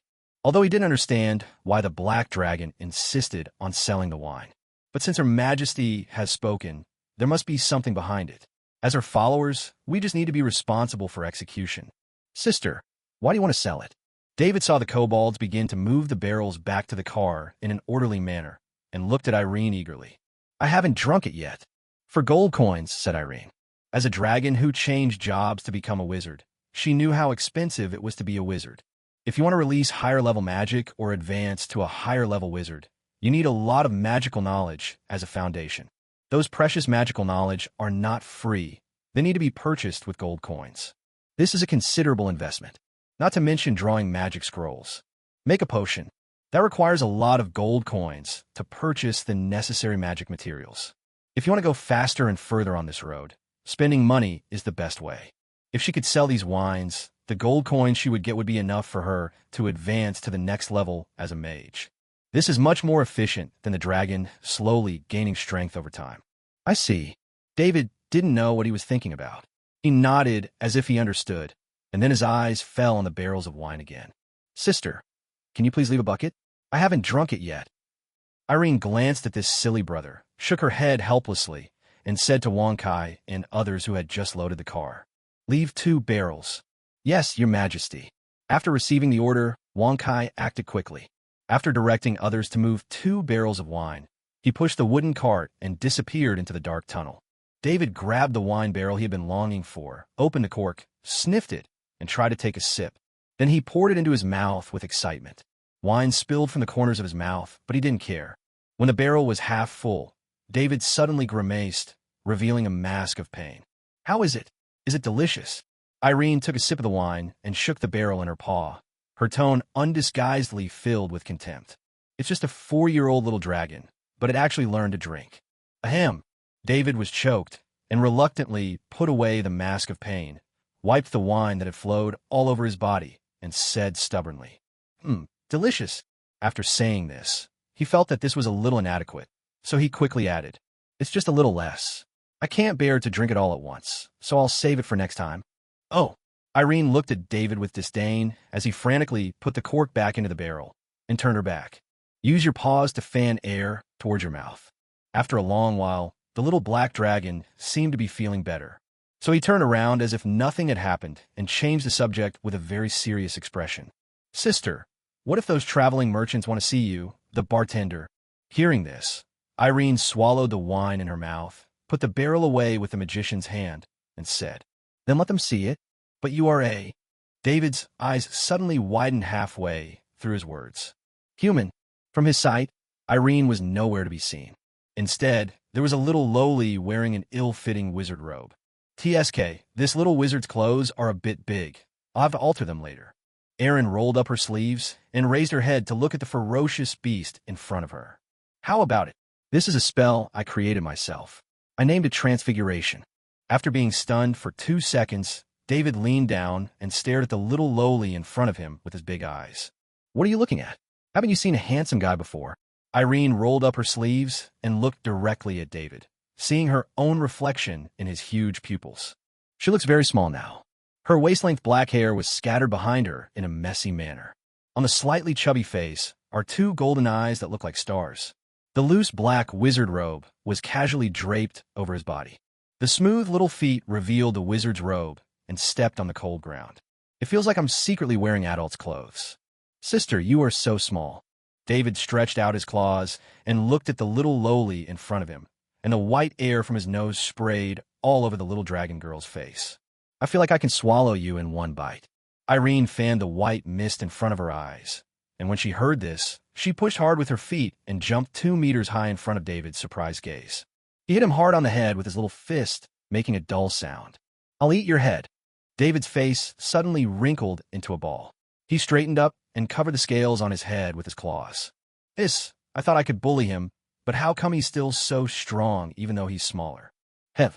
Irene landed on the ground briskly, kicked David's toes with a look of contempt, raised her head and pinched her waist, and said, I'm not really a human. What are you daydreaming about? Thump. The back of the wizard's robe suddenly lifted up, and a large tail covered with black scales emerged from under the robe. Irene turned her head to look behind her and shook the dragon's tail helplessly. TSK, it seems that using more than 50% of the power will cause the risk of being exposed. We need to continue to improve. Ignoring David no longer, Irene waved her hand and several space gems flew out of thin air and were caught steadily in her hands.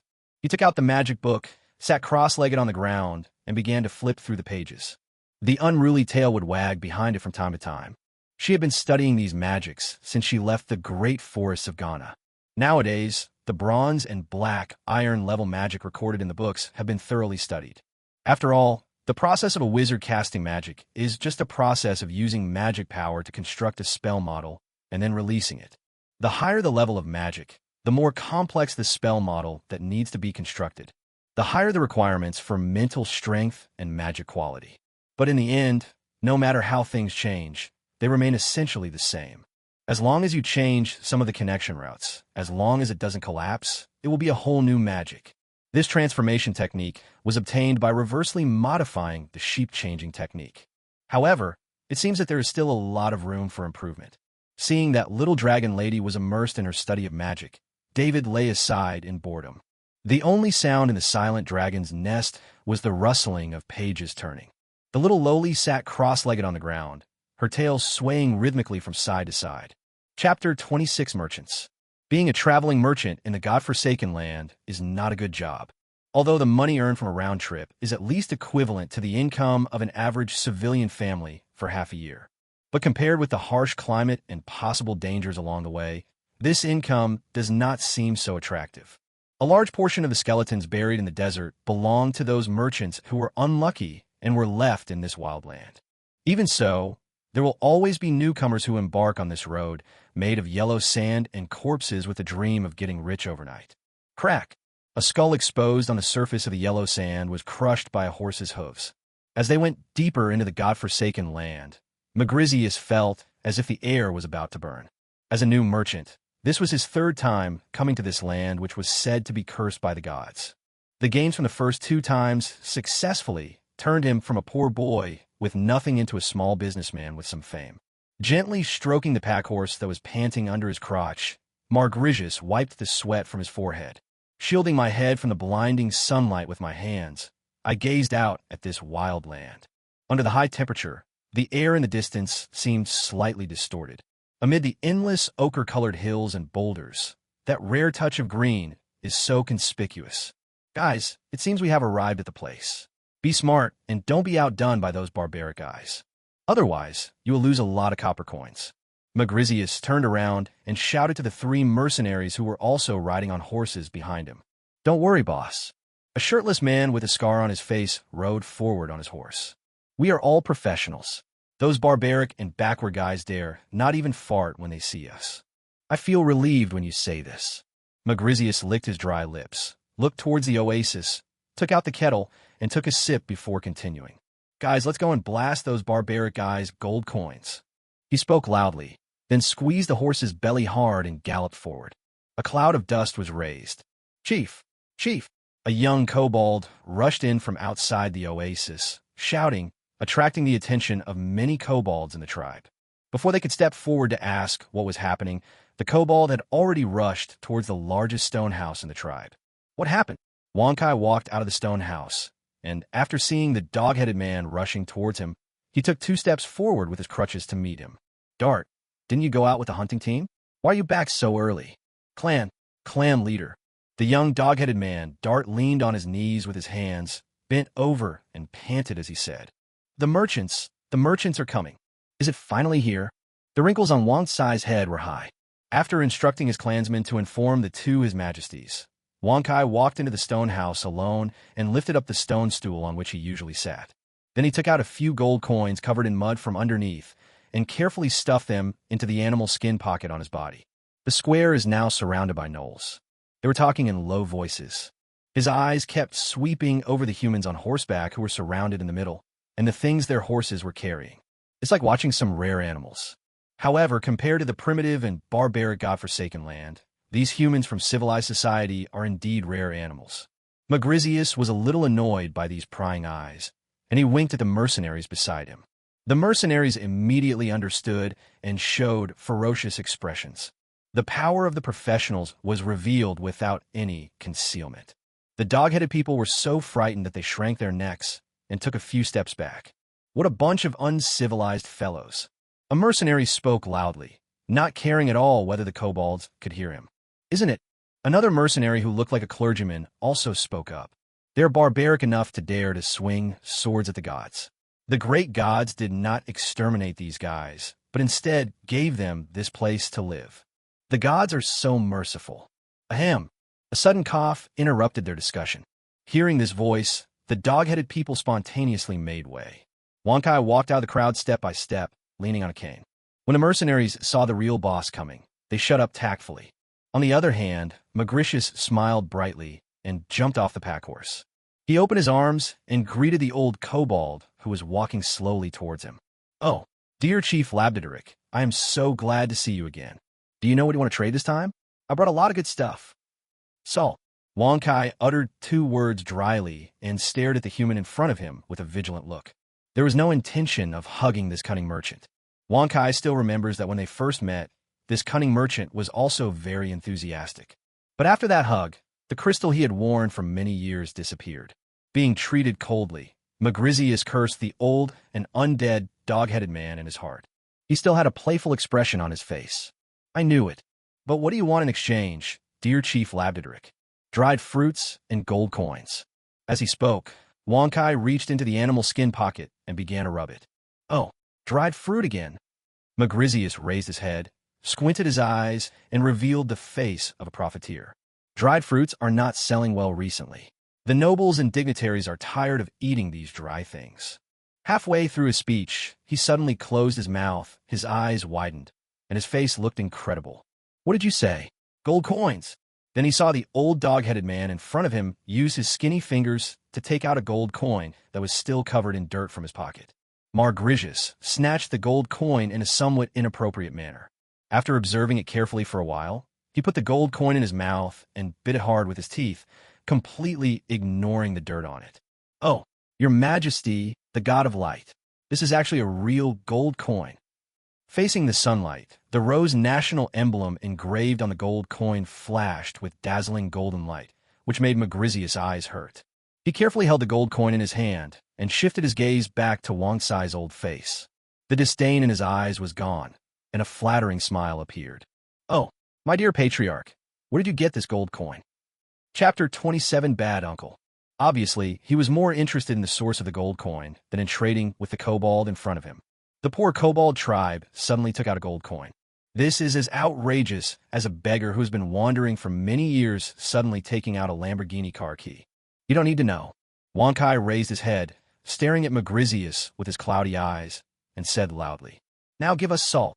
"Oh, God, if you don't tell me, how can I know if you robbed the passing merchants?" Magrisius said as he put the gold coins into his storage ring and waved his hand, pretending to casually retreat towards the mercenaries. "Master Patriarch, you know that I am an honest businessman, and I never accept such dirty gold coins." Wang Kai hesitated for a moment and said, as if reciting a line, "This was given by a bartender who is temporarily staying in our tribe. She has some wine that she wants you to help sell." As an upright, dog-headed man, his acting skills are really not that good. After quickly reciting the lines, he took out a gold coin and shook it in his hand. "That adult also wants you to help buy some things. Are you telling the truth?" Magrisius's face turned serious. He took 2 steps forward and looked down at Wang Kai, trying to read the old kobold's face to see if he was lying.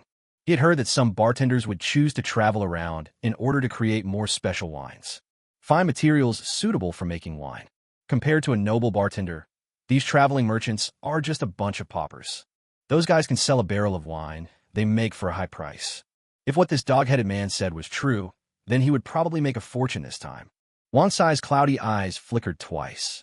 Instead of answering directly, he waved his hand. After receiving the signal, 2 young and strong dog-headed men immediately came out from the crowd, carrying a wooden barrel half a person's height.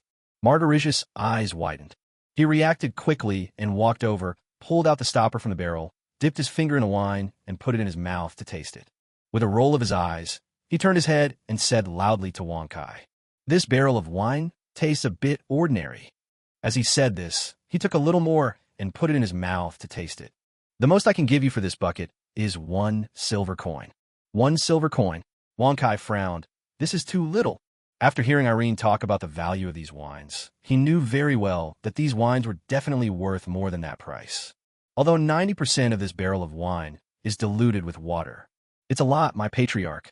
Magrisius winked at the mercenaries behind him and asked them to move the wine barrels onto the pack horses. "Master Patriarch, you have never been to the outside world and you don't know the market conditions. The price I give you is already very fair." As he spoke, he pointed at the mercenaries behind him, or more precisely, at their unsheathed weapons that were shining with cold light. "I've spent a lot of money on this trip. You can't let me." "That's enough. You're too greedy." Wang Kai couldn't stand it anymore, so he knocked the ground hard with his crutch and interrupted Magrisius. "Put the wine down. We won't sell it to you even if we sell it to other merchants." "Master Patriarch, please understand. I have my own difficulties as well." Magrisius patted the wine barrel fixed on the pack horse. "Besides, the price offered by other merchants may not be higher than mine. How about this? Take me to see the bartender who made this barrel of wine. I believe he knows the price of this batch of wine better than you do." Wang Kai was silent for a moment. During this time, Magrisius stared at the old dog-headed man and secretly guessed his thoughts. "No, that adult is not convenient to meet you," Wang Kai said. "Ha, is that so?" The smile on Magrisius's face grew even wider. In his opinion, how could there be a bartender willing to come to such a remote place? It was nothing more than these barbaric fellows robbing some unlucky merchant passing by. Now he wanted to use the stolen gold coins and wine to exchange some things with me, an honest businessman. However, since he had come across him, he might as well help the merchant brother he had never met before and get back all the supplies and gold coins. Magrisius's look became somewhat dangerous. The first 2 times he came to this tribe, he had almost figured out the situation of this tribe. They were just a group of old, weak women and children, without a single professional. With the 3 mercenaries he brought with him, he could easily take over this place. In this godforsaken land, it is common for traveling merchants to be attacked by orcs and half-orcs. Correspondingly, it was not uncommon for traveling merchants to bring adventurers to destroy entire tribes. Magricius didn't think much of it. Anyway, these orcs and orcs are like weeds in the field. As long as the oasis is there, another one will pop up soon. There's no need to worry that this will result in you not being able to make money in the future. Magricius was secretly planning in his mind. After taking a look at the hesitant old kobold, he turned around and said to the mercenaries, "Hey guys, I think we should stretch our legs. I advise you to give up this dangerous idea." A sudden voice interrupted Magricius's words. He looked in the direction of the sound and saw a human girl appear not far away. The fair skin and clean black robe formed a sharp contrast with the dirty and messy kobold behind him. In this wild, godforsaken land, a little human girl suddenly appeared. This was so abnormal no matter how you looked at it. Magricius was a little surprised, but after seeing the old dog-headed man's odd look, he quickly figured it out and couldn't help but complain in his heart. I didn't expect that this old guy wasn't lying. This girl should be the daughter of the bartender he mentioned. That would be interesting if I could get to know a bartender through this. You may even reach a cooperative relationship and sell drinks exclusively for this bartender, and then you will become rich from then on. Who would want to come to this wild land by then? Thinking of this, Magricius gave a look to the mercenaries and asked them to put away their weapons first. Then he walked towards the little girl, took out a piece of sugar from his storage ring like a magician, squatted down, and said in a coaxing tone, "My beautiful lady, would you like some candy?" Chapter 28, Negotiation. Irene had never been so speechless. She had an urge to hammer the profiteer in front of her to death. If these guys weren't even greedier than she thought, she wouldn't have shown up. However, considering that the other merchants were probably not easy to talk to, the little dragon lady, who was annoyed by the trouble, loosened her clenched fists. Little did he know that he had just been through a near-death experience. Seeing that the girl was unmoved, he thought that his sincerity was not enough. After all, she is the daughter of a bartender. How could she be bribed by a mere piece of candy? After knocking his head in annoyance, Magricius quickly withdrew his hand. He then took out a palm-sized steam train model from the storage ring. This is a little toy recently developed by the Dwarf Empire, and it became popular in the Human Empire in a short period of time. He just didn't believe that the girl wouldn't be moved. However, as soon as Magricius brought the little train in front of him, his neck suddenly tightened. It was as if the air around me had turned into a pair of invisible hands. Clamp him tightly. Then the pair of huge hands began to rise higher and lifted him into the air. A strong feeling of suffocation suddenly filled my entire brain. Magricius struggled in midair, kicking his legs and grabbing with his hands. But no matter how he struggled, it was of no avail. Seeing that their employer was in danger, the mercenaries quickly surrounded him, drew their weapons, and surrounded Irene. They don't have the habit of respecting the elderly and loving the young. And this is a magical world. These people just thought that the girl in front of them was probably a lowly in disguise, but in fact she was an old bitch who didn't know how old she was. Irene looked coldly at the 3 people who surrounded her. "Want to take action?" As soon as he finished speaking, Magricius, who was lifted into the air by the wizard's hand, began to struggle even more violently. His face turned the color of liver. The dog-headed people watching around also took out their weapons at this moment. There were wooden spears. There were wooden sticks. Others simply picked up a stone. Compared to the 3 mercenaries' sophisticated equipment, they looked like a bunch of chickens and dogs. But it was these small-time guys who put tremendous pressure on the 3 mercenaries. To be precise, the main pressure comes from the girl in front of me. And these dog-headed men were more of an obstacle to their escape route. Being surrounded by this group of gnolls, you need to fight your way out if you want to escape. Even a herd of pigs would take half a day to kill. Not to mention these dog-headed men. Damn it. The strongest of the 3 mercenaries cursed in his heart and said, "We have no grudges against you. Please release our employer. He is a bronze-rank mercenary and considers himself to be quite strong." But facing the girl in front of him, he felt a sense of danger that made his hair stand on end. This sixth sense-like ability has saved his life countless times during his adventures. He was sure that if the person in front of him took action, he would die, and they will die miserably. If you let me go, wouldn't that be embarrassing for me? Irene blinked, looking harmless. Even the voice was soft and sticky, but it made the 3 mercenaries feel a chill in their hearts. A skinny mercenary mage felt a little embarrassed to be threatened by such a little girl. He took a step forward, and energy waves burst out from the staff in his hand. But before he could make a move, the sturdy mercenary stretched out a hand to stop him and said to Irene, "What do you want to do? As long as you release our boss, we will agree." "What? Aren't you looking for me?" Irene loosened her grip on Margrisius just in time, allowing him to breathe, to prevent him from being strangled to death by mistake. Ahem. Margrisius felt like he was about to see the kingdom of the goddess of wealth. After taking 2 deep breaths, the liver color on his face faded a little, and then he looked at the girl below with horror. You are. I'm the bartender you're looking for." Irene continued his second half of the sentence, looking up and saying, "How about we make a deal?" What deal?" asked Margrisius. "Help me sell a batch of goods." After glaring at the mercenaries who wanted to take advantage of the situation, Irene continued, "Afterwards, we'll split it 90/100, 9 for me and 1 for you." "No, that's too little," Margarisius blurted out subconsciously. As a businessman, he values profit above all else. But he paid the price for it the next second. The wizard's hand began to tighten gradually, and Magri's brain fell into a state of oxygen deprivation again, and his vision was gradually shrouded in darkness. Okay, if you don't do it, there are plenty of people who will." Irene snapped her fingers and walked away without looking back. The knoll spontaneously made way for her. The mercenaries looked at each other. Seeing that Irene had no intention of attacking them, they tacitly pretended nothing had happened. Compared to the employer's life, one's own life is obviously more important. I do it. A faint voice came from the sky. Magris clutched his neck tightly with both hands. Seeing that he was really going to meet the goddess of fortune, he finally faced reality. Oh! Irene, who was almost out of the circle of kobolds, turned around and hooked a finger. Magrithius was immediately dragged in front of him like a puddle of mud and thrown heavily to the ground. Ahem! With a mouthful of dirt in his mouth, Magritius trembled and barely raised his head, his eyes meeting those golden eyes. His heart felt cold, as if he was facing not a human being, but a dragon.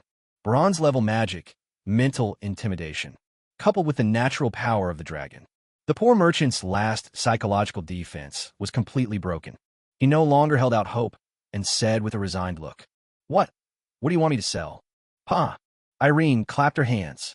The dog-headed people immediately dispersed, and they carried the wooden barrels one by one and placed them on the square. Irene squatted on the ground, looking at the poor businessman lying on the ground with an innocent smile on her face. It was not until Magri swallowed that Irene moved her lips. Her tone was very gentle, like a devil in hell bewitching people. "Be patient and persuasive. Help me sell some wine. If you perform well, we can have long-term cooperation." Even though what he heard was exactly what he had been longing for, Magrizius couldn't feel happy. "Don't look so sad." Irene frowned her pretty little brows, stretched out her little hands, and forcibly pulled the man's mouth into an ugly smile. "This is a big deal, my dear partner. Come on, laugh for me." Magrizius's face wrinkled into a ball, and he let out 2 dry laughs, which were uglier than crying. "Well, a smile makes you look 10 years younger." Irene took out a piece of parchment and a quill from somewhere, placed them on the ground, and stretched out a hand to make a gesture of invitation. "Come, let the God of Truth witness our first cooperation." After seeing this contract, which was obviously prepared in advance, Magrizius knew that he might be in trouble this time. The businessman's caution made him read every word of the contract carefully. But the more he read, the deeper his frown became. The general contents of the contract are, from a signing of the contract, Party A provides the alcohol and Party B is responsible for selling it. During the cooperation period, Party B shall not harm the interests of Party A, and the selling price shall not be lower than the market average.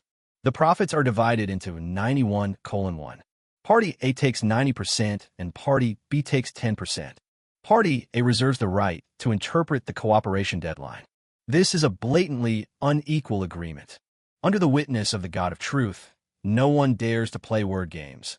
Otherwise, they will suffer endless divine punishment. That is to say, once signed, it must be strictly adhered to.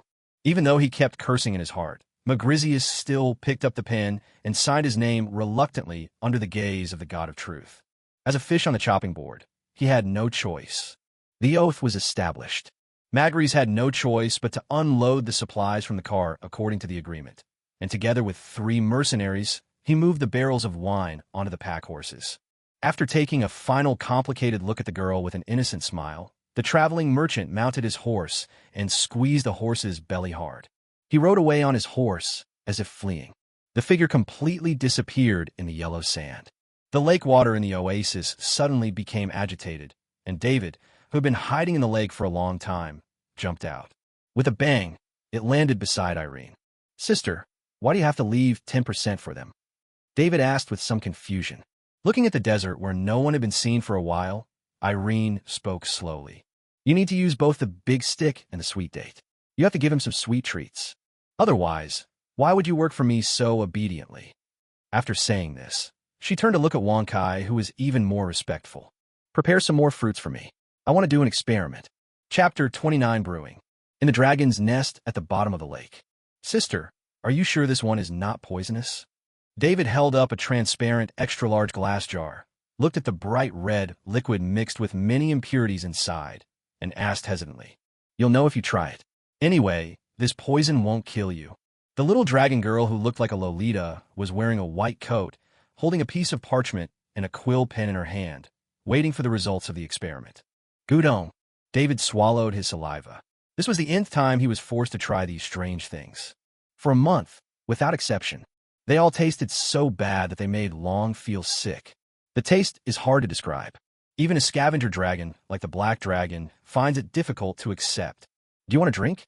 Erin raised an eyebrow, put away her quill and parchment, and crossed her arms. "Isn't it? Can't we just let those kobolds drink it?"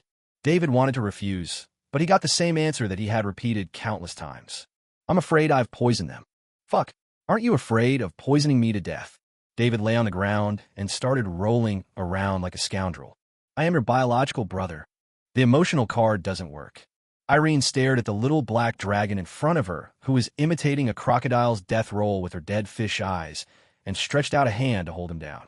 "Those kobolds are valuable laborers, who will work if they are poisoned. Besides, it would be strange if you, a black dragon that is naturally immune to poison, could be poisoned to death." As he said this, he stepped on the little black dragon's face and forcibly pried open its upper and lower jaws. The glass jar floated out of thin air. The cork opens automatically. He just poured it into his mouth. Whoa! The miserable howl suddenly resounded throughout the dragon's nest. Miza Wujadula, murdering my own brother. Well, it's no use shouting your throat out. No dragon will come to save you. Cough, cough, cough, broken throat. Broken throat. The helpless little black dragon still wanted to struggle, but was tied up by the magic chains released by the little dragon's mother, like a hairy crab about to be steamed in a pot. No longer able to resist. The reason was that a month ago, Irene was inspired and suddenly had the idea of using the knowledge from her previous life to make wine. Although the winemaking methods in the two worlds are quite different, the taste of the wine is similar. Perhaps it was the beautification of her memory. Irene believed that the wine from her previous life might taste even better than the wine in this other world. But there is no doubt that the materials used for brewing wine in the previous life were much cheaper than the magical materials used by bartenders. With lower costs, profits will naturally be higher. If you can successfully brew wine in this alien world, it means that you will have an endless source of gold coins from then on. Doing trade is much safer than burning, killing, and looting like other evil dragons. Maybe he could even monopolize the entire continent's alcohol business on his own. As CEO, reach the peak of dragon life. Become a wealthy dragon who will leave a name in the dragon heritage. With such a great dream in mind, Xiao Longyang began her experiment. Before preparing to brew wine, she first used fire magic to burn sand and refined a batch of glass jars to replace the original wooden barrels. Then the fresh fruits were fermented in glass jars in an attempt to make fruit wine. As a result, the wine brewed by Zai Longying, who had no experience in brewing wine, was either covered with strange molds or emitted a pungent stench. In order to verify whether these test products are drinkable, David, the homebody dragon, successfully became a guinea pig, responsible for tasting. Bang! The glass jar fell heavily to the ground, and not a drop of liquid was left inside. Irene jumped down from the little black dragon, untied the magic restraints, clapped her hands, and asked, "What does it taste?" David lay on the ground with lifeless eyes, like a drowning fish that had been rescued from shore. "Sister, I think I see Aunt Tiamat waving at me. TSK, it looks like I failed again." Xiao Longyang skillfully took out a feather pen and parchment, preparing to record the experimental data behind the table marked with the grape winemaking method. Out of the corner of his eye, he noticed that David licked the corner of his mouth, suddenly sat up, and his expression became a little strange. Sister. Irene tilted her head. Why? Did Aunt Tiamat reject your ugliness and send you back? No. David stretched out his claws to pick up a little of the wine on his body and licked it. Under the gaze of Little Dragon Lady, he said word by word, I think you succeeded. Crunch, crunch.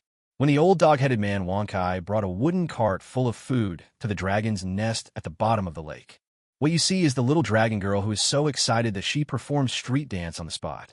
There was also the little black dragon who was so moved that he burst into tears because he finally didn't have to be a guinea pig. Although he didn't understand what was going on, Wankai still bowed respectfully to the man and the dragon. Your Majesty, this is today's food. Irene, who was immersed in excitement, noticed that a stranger had come and quickly stopped her handstand and 360-degree Thomas spin on the spot. He coughed twice, somewhat awkwardly. He smoothed his white robe and raised his head slightly to signal. I am really excited about the success of this experiment. Her current mood was probably similar to when she won 100 million on a scratch-off lottery ticket in her previous life. However, now is not the time to relax. With the means to brew wine, the output would not be as small as the few barrels of wine passed down from the ancestral kobolds. This is a continuous output. It is expected that a large amount of wine will be produced when winemaking is done in this way. Once this batch of freshly produced wines begins to flow into the market in large quantities, it will definitely have a huge impact on the originally stable wine market. Those bartenders who originally made a living by practicing wine would probably go crazy about this. They even followed the clues and came to challenge each other. Irene already had a plan in mind for this. That means adding water. As long as enough water is added to lower the quality of the wine, it will not just impact the entire wine market. It's the lower-class market that can only afford watered-down wine.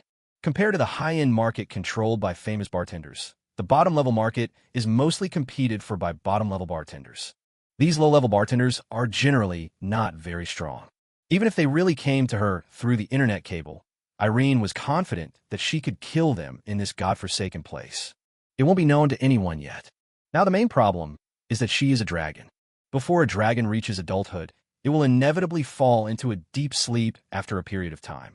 Rapidly develop and comprehend the dragon's heritage while sleeping. After they fall asleep, if someone comes to visit them, these weak ogres will be unable to resist at all.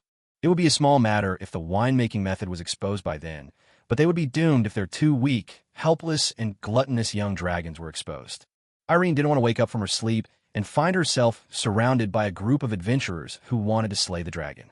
So, she needs to strengthen the tribe. If a dragon wants to enhance the strength of its followers, the easiest way is to transform them into dragonborn. Thinking of this, Irene looked at Wankai, who was about to leave after delivering the food. Chapter 30 Security Brigade? Black Knight. Wankai. Irene shouted. Your Majesty, what do you want? When the old dog-headed man heard the call, he hurried forward with his crutches. Irene handed him the parchment in her hand and said, This records the method of making wine from grapes. Go and arrange for your tribesmen to dig a secret cellar to make wine. Remember, don't let any outsiders know about this method. Wankai took the parchment, glanced at it briefly, and frowned, as if he did not believe the methods recorded therein. After all, the wine in this world is a kind of potion that requires bartenders to use various precious magical materials to make it. The method recorded on this parchment is really too simple. It's so simple that no one in this world would believe that this is how useless fruits can be turned into expensive drinks. Irene said nothing when she saw this. The difference between the two worlds cannot be explained in a short time. Just follow her method to brew it, and you will know the result when the finished product comes out. As for whether these wines would be sold on the market and whether people would learn the same brewing method, she had already thought about it. For so many years, no one in this world has discovered this method of brewing wine. If it was just because she came up with a new type of wine and someone cracked the method of brewing it in a short period of time, Irene could only give her a thumbs up and say it was amazing. The winemaking method that had not been discovered for so many years was cracked as soon as she brought it out. This is probably because you have met a lucky guy, but it doesn't matter even if it is cracked. After successfully brewing the wine, Irene suddenly realized that the knowledge she gained in her previous life was not completely useless. Simple modern knowledge like winemaking is almost like a dimensionality reduction attack when placed in this magical world similar to the Middle Ages. This is mainly because there is magic in this world. Driven by magic, the development of science and technology has almost stagnated, and there may not be any improvement in tens of thousands of years. The most advanced technology at present is the steam creation of the dwarves. The research direction of those noble magicians is basically focused on how to become gods and how to gain stronger combat power. Few magicians would take the initiative to research technology and magic related to people's livelihood. Even if there are some nobles who love to enjoy life and let those magicians develop some good things, they will only circulate in the aristocratic circle. It will definitely not be popularized to the general public. This has resulted in a lot of common little knowledge from previous lives being centuries ahead of the times in this world. And she had memorized countless amounts of this simple knowledge in her mind. Just throw in one or two things that touch upon the blind spots of this world's knowledge. It can bring a great modern shock to these stupid groundhogs. With this in mind, Irene looked at Wang Kai and said, "Besides that, there's one more thing. You know, we dragons often go into a dormant state. While David and I were asleep, the defense of the dragon's nest was empty, so I needed a group of strong combat forces." When Wang Kai heard the first half of the sentence, he seemed calm. The fact that giant dragons are sleepy is known to almost everyone on the continent. For some adult dragons, a nap may last for several years or even decades. The lifespan of some short-lived species may not even be as long as a dragon's sleep. But when he heard the second half of the sentence, saying that a group of strong fighting forces were needed, Wang Sai's eyes showed some disappointment. The ogres are indeed too weak. It seems that these two lords despise their weakness and are preparing to look for a group of more powerful followers. But at this moment, Irene suddenly read out his name. "Wang Kai, Your Majesty." The old dog-headed man responded quickly. "Now, I officially appoint you as the captain of the security brigade and grant you the right to form a security brigade. Later, you will select a group of the strongest and most courageous kobolds in the tribe. I will grant you great power and make you my descendants. Be my sword, my shield, my shadow, a blade hidden in the darkness. When I need it, I will give my enemies a fatal blow. You understand?" Wang Kai was still a little slow to react. Although he didn't understand what the security brigade meant, as a descendant of the bloodline, he heard it clearly. After the aged brain took half a second to react, the old dog-headed man finally understood the situation. His Majesty is going to form a team of dragon descendants. Bring honor to your family. This is the time to bring honor to your family. Unable to suppress the excitement in his heart any longer, he threw his crutches aside and knelt on one knee with a plop. He roared at the loudest voice in his life. "Yes, Your Majesty, I will thoroughly implement your will. I will become the sharpest blade in your hand. Lead the cubs to tear down all obstacles in front of you." "Good, very energetic." Irene clapped her hands lightly. "Then go find the bravest warriors, and I will grant you new life." "As you command, Your Majesty." After Wang Kai left, Irene transformed into a black dragon, lay on the ground in the most comfortable position, and took a long breath. An overwhelming feeling of fatigue surged into my brain. In the past month, she has not slept for a month in order to record the entire winemaking process at all times. Now that I relax, I can hardly keep my eyelids open. "Sister, this security brigade you created is really cheap." David, who had been wolfing down his rice, suddenly said this. "How can it be cheap? Security guard, protecting the safety of the area. How nice it sounds." Irene murmured with narrowed eyes. "I just think it's cheap." David picked his teeth, sat down on the ground, patted his bloated belly, and said, "How about calling us the Black Knight? We are black dragons, and it would be cool for a dragonborn to be called the Black Knight." "Well, okay, I'll listen to you. I'm a little sleepy. Wonka will come back soon and call me." Irene's voice became smaller and smaller, and finally only a slight cry remained. Chapter 31 Business. Hey! In the dim wine cellar, the simple wall lamps made of animal fat on the wall emitted a faint light, illuminating the sweat-soaked faces of the dog-headed men. At their feet was a glass basin shaped like a bathtub. The plump and juicy grapes in the basin were cruelly crushed to pieces along with the sounds of sex. As the purple juice splashed, Even the air became sticky and fishy sweet. Wankai looked at these sturdy, dog-headed dragonborns and couldn't help but sigh again at the wisdom of his majesty. Having these dragonborn cubs who have become deeply dragon-like brew wine in hidden underground wine cellars can not only prevent the two crowns and the brewing methods from being exposed, it can also improve the physical fitness of these little ones. Look at these strong legs covered with black scales. They can probably run faster than the fastest camel in the desert. His eyes turned to the stacked glass barrels on the other side of the wine cellar. Some are already fermented wines. Some are still fermenting. In the past, merchants were unwilling to buy these fruits unless they were dried. According to them, by the time the fruit was transported out of the godforsaken land, it would have been rotten beyond recognition. Even if the fruits are dried, the price given by merchants is very, very low. And now, these worthless fruits, after being crushed and fermented using the method taught by your majesty, have become the beverage that your majesty calls red wine. It's amazing. No matter how many times I check, there is no magical fluctuation. How do they do that? Wankai couldn't help but mutter. Perhaps this is the infinite wisdom of your majesty. Scratching the itchy scales on his head, he continued to patrol the dim wine cellar. If any bastard makes a mistake, he will correct it in time, to prevent the final product from being a pile of stinky water instead of red wine.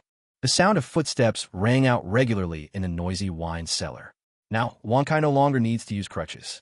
After becoming a dragonborn, he not only regained his youth, but was also lucky enough to become a noble dragon-vein warlock. This also led to his extraordinary admiration for Irene. If this happened in a church, this would be a complete fanatic. If it weren't for the current labor shortage in the tribe, this reborn dog-headed man would want to erect a majestic statue for his great king. Chief! Chief! Even in the noisy wine cellar, these sharp shouts were so piercing. This was followed by a burst of hurried footsteps.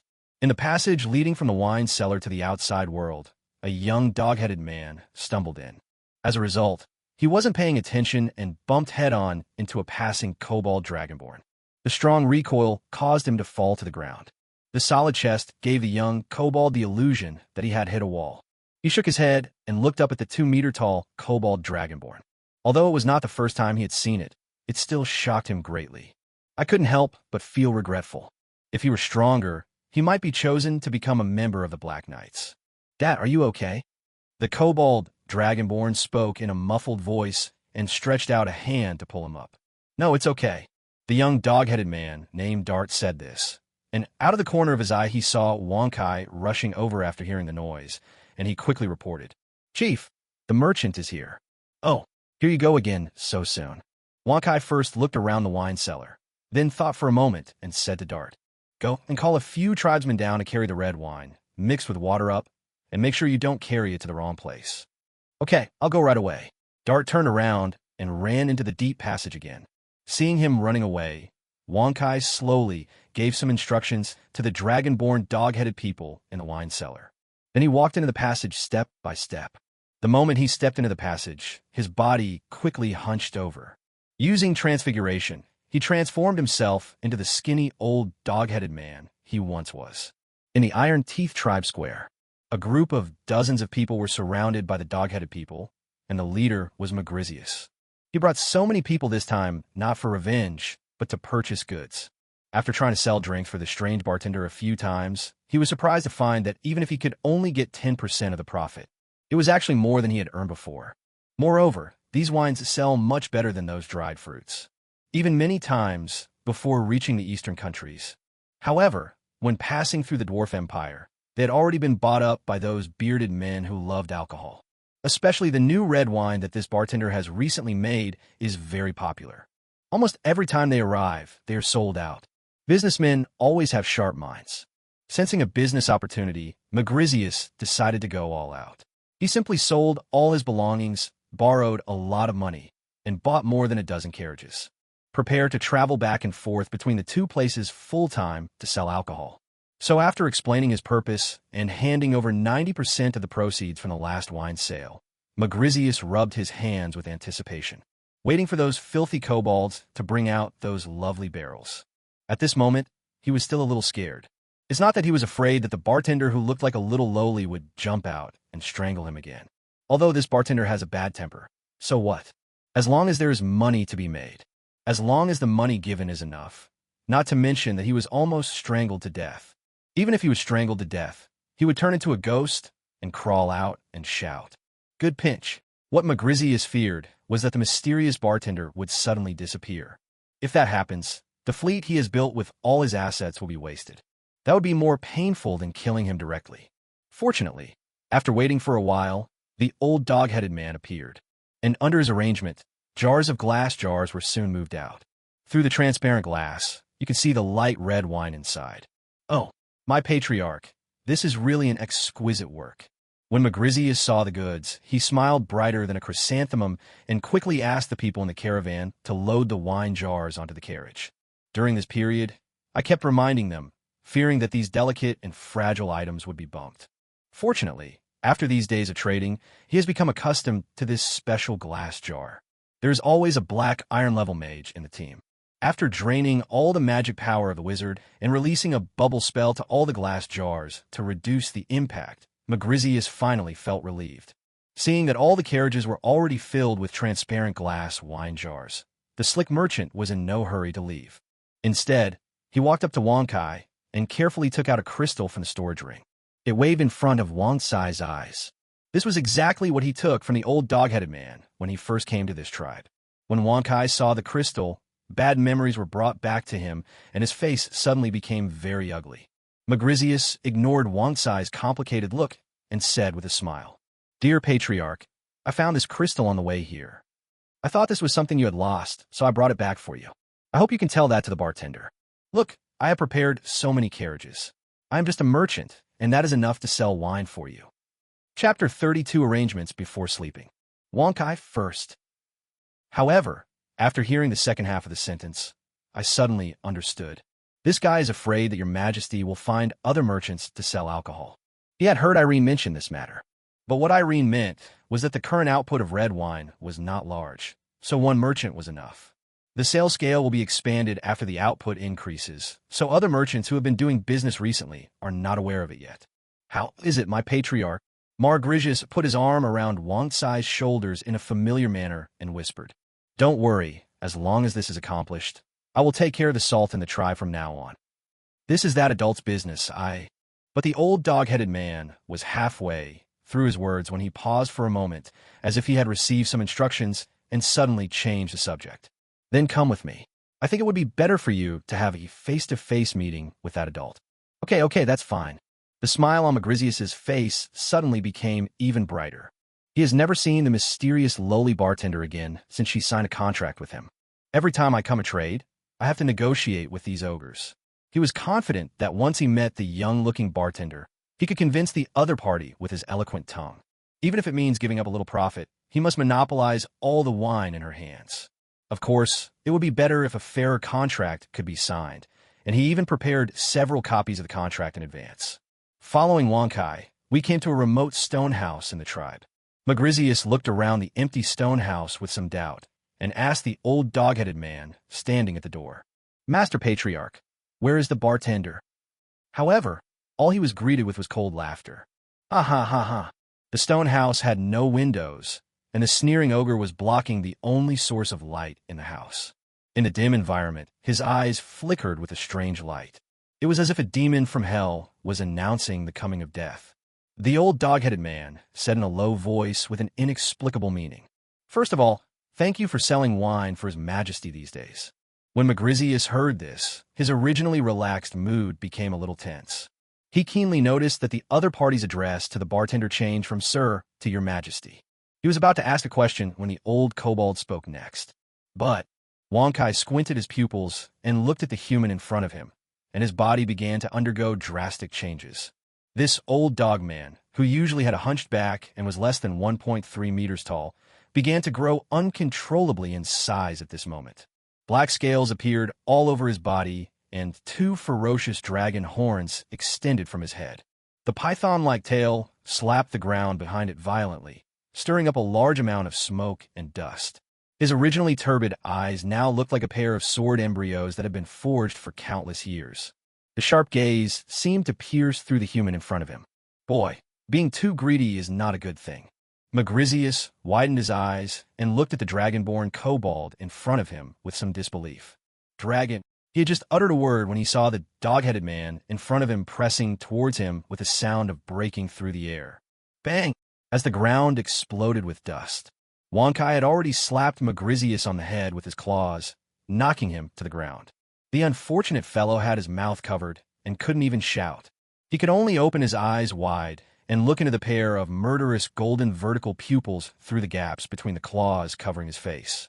A stream of light yellow liquid flowed all over the floor without anyone noticing. Wang Sai's cold verdict rang out in the fishy air. Your Majesty said that greedy people are prone to causing changes. Your Majesty, I don't like changes. So you have to die. Bang! Wang Kai just used a little force with his claws, and the poor merchant's head exploded like an inflated balloon. Red and white splashed all over the ground in a fan shape. Standing up and licking the blood on his claws, Wang Tsai's golden eyes were stained with a trace of blood. He opened his mouth and muttered to himself, Your Majesty, it has been resolved. Suddenly, a voice echoed in my mind. It was two simple words, very good. At the same time, in the underground wine cellar, all the dragonborn dog-headed people stopped their actions almost at the same time. In their minds, a telepathic voice that came from their bloodline rang out at the same time. In the name of my great black dragon, Irene, Afra, Christina, Black Knights, move out in full force. Crush those greedy humans. Leave no one behind. Yes! Amid shouts that echoed throughout the underground wine cellar, strong dragonborn men moved their joints and displayed their sharp claws. In the darkness, those pairs of golden eyes seemed to be ignited. In the dragon's nest at the bottom of the lake, sitting on the stone chair, Irene closed a magic book in her hand, and her golden eyes looked towards the sparkling lake outside the cave above her head. Greedy people are very likely to cause changes. This merchant, named Magrizius, was too greedy. Today he may come up with the idea of monopolizing the sales rights, and tomorrow he may bring people to snatch the winemaking method from her. At first, I just wanted to find a businessman to help sell wine. Now the wine of the Iron Tooth tribe has been sold out, and the newly brewed red wine is also on track. This person is of no use. Irene doesn't like trouble or changes. She just wants to live quietly and develop herself. Since this person is a potential threat, it is just right to use him to make the Black Knight see blood. She glanced at the little black dragon beside her. David fell into a deep sleep a week ago. This sleep will be a long one. The food eaten during this time and the nutrients stored are all for this sleep. After waking up, he will probably leave the weak young dragon stage and enter the adolescent dragon stage with more powerful spellcasting abilities. And Irene also had a premonition that she was about to fall into a deep sleep. She doesn't have much time left. Irene had to arrange everything more carefully before falling asleep, to prevent her from seeing a group of adventurers instead of kobolds when she wakes up. Tap, tap, tap. Footsteps were heard in the dim passage. It was Wonkai, who was covered in blood. He walked out of the passage with heavy steps. He walked slowly to Irene, then knelt heavily on one knee with a dull sound. Drops of sticky blood were shaken and slid down the scales and hair on Wongsai's body. Small blood flowers splashed on the ground. Your Majesty, not a single one escaped. They were all dealt with. Wonkai lowered his head and spoke, stretching out his bloody palms and presenting a number of blood-stained storage rings with both hands. This is the storage room we found on them. It also contains the 90% of the profit that he was going to give to your Majesty. You did a great job. Irene placed the book on the stone table beside her and looked at the storage rings in front of her with narrowed eyes. After reaching out to take it, he played with the ring and said, The current wine production in the tribe is a bit low. Wonkai raised his head and said, Your Majesty, that's because... But he was interrupted by Irene raising her hand. I know that the tribe has a limited number of grapes planted. Even if we planted the entire oasis, the yield would only be that much. Your Majesty, what do you mean? Wongsai's eyes were fixed on Zilongying, and a golden flame was faintly rising in them. Stretch out your hand. Irene shouted softly, and Wonkai quickly stretched out his hands. Then he felt a heaviness in his hand. Looking up, he saw the storage rings he had just handed in. I will use these gold coins to arm my army, to develop my power, to fight for me, to plunder, and to produce more wealth for me. As she said this, she snapped her fingers lightly. A glass jar half a person's height flew out of nowhere and landed steadily in front of Wonkai. The glass jar was gleaming with a magical glow and anti-corrosion magic. The black and red liquid inside, it is constantly emitting strong magical fluctuations. Use this jar of dragon blood to find more warriors during the plundering process and create more dragonborn. I will protect this wealth. Wonkai clenched his fist with one hand, hit his chest hard, and shouted, almost roaring, "As you command, your majesty." When he solemnly picked up the glass jar and turned to leave, the voice came from behind him again. Remember, during the conquest, try to avoid being discovered by humans. Any creature that has seen the Black Knight must either surrender or die. Chapter 33, Wanderer. A place forsaken by God. Under the moonlight, this barren land is somewhat uneasy tonight. A rare oasis in the desert was now ablaze with flames. Simple tents, shaped like yurts, were gradually burned to ashes in the flames. Orc corpses were everywhere. The blood gave off an unpleasant fishy smell under the high temperature. The green skin gradually turned into charred black under the scorching flames. In the sea of fire, 2 orcs, one old and one young, were running away. The young orc's face was covered in blood and fear, and he let the old orc drag him out of the oasis like a zombie. Roars and screams could be heard from behind them from time to time. That was the tribesmen roaring, howling, wailing, and resisting. He couldn't help but look back, but all he saw was a one-sided massacre. The older orcs were killed directly, the younger orcs were captured, and the rebels became ghosts under the sword. They're just a group of poor people living in this wild land. Just want to live a peaceful life. Why do these cruel guys do this to them? They had clearly prepared the best food to entertain these merchants who had come from afar. Why? Our lives are already so difficult. Why do these guys still treat us like this? Is this the punishment from the gods for us? If I can become a strong professional, if I can gain power, I will definitely change all this. The young orc roared in his heart, but it was just a rage without any power. Faced with these powerful professionals, they could only flee in panic. Unlike these humans who live in a favorable environment, these orcs, living in this desolate Gobi desert, still find it difficult to get enough to eat, even though they work hard every day. Not to mention becoming a powerful professional. Thump! While the young orc was thinking, the old orc didn't pay attention and fell to the ground. He also fell to the ground. Ouch! The old orc held his waist and was unable to get up for a long time. He could only groan in pain. "Grandpa, how are you?" The young orc quickly got up and tried to help the old orc, but he was pushed away by him. "Shiza, leave me alone, just go." "No, Grandpa, let's go together." The young orc named Caesar wanted to step forward to help, but he heard the old orc roar. "Hurry up, otherwise no one will be able to leave." The boy was stunned for a moment after being yelled at. Then he gritted his teeth and ran forward desperately. The tears from the corners of his eyes drifted away with the wind, wetting the dry yellow sand. Shortly after he left, a series of hurried footsteps were heard. Several humans caught up with him. They surrounded the old orc who had fallen to the ground. These people were wearing airtight iron armor covered with sticky blood plasma, looking like tin cans, almost armed to the teeth. In their hands, they either held a spear, a sword and shield, or a broadsword in both hands. The leader of the crowd was a blond man who was very handsome. After seeing the orc fall to the ground, he smacked his lips in displeasure.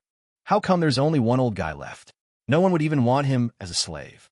"Boss Dane, I just saw a little orc running over there."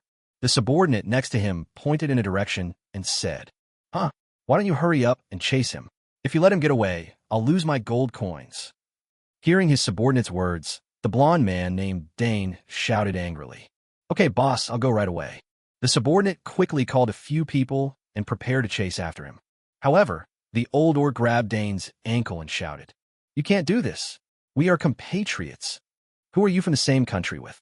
Dane kicked the old orc in the face, knocking him to the ground. Then he drew the long sword from his waist, held the sword with both hands, and stabbed it hard. Puff! The sword blade pierced through the thin body very easily, and blood flowed uncontrollably from the corner of the old orc's mouth. At this dying moment, he stretched out his hand with difficulty, trying to grab something. What came next was another sword. Puff! Letting go of the sword, Dane took out a white handkerchief from the storage ring and wiped the blood splattered on his hand with some disgust. TSK, what a bunch of dirty and barbaric guys.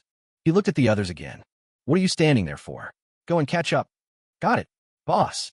Following this response, the sound of hurried footsteps could be heard intermittently in the yellow sand. Caesar ran, stumblingly all the way. His eyes were already filled with tears, and he could not even see the road ahead clearly. When he was about to climb up a sand dune, Caesar's heart suddenly ached. It feels like something precious has been lost. Looking back, under the bright moonlight in the desert, the road we came from suddenly seemed so unfamiliar. Only the blazing fire in the distance proved that was the direction he came from. Caesar suddenly rushed back like crazy, but they ignored the sand under their feet, which was like water. He rolled down the towering sand dune like a tumbleweed. Tears mixed with sand were all over his face. It hurts and is very uncomfortable, but it is not even 1/10,000,000th of the pain in my heart. Bang! Caesar's body hit a pair of iron boots and was forced to come to an emergency stop. Ho, look what I found.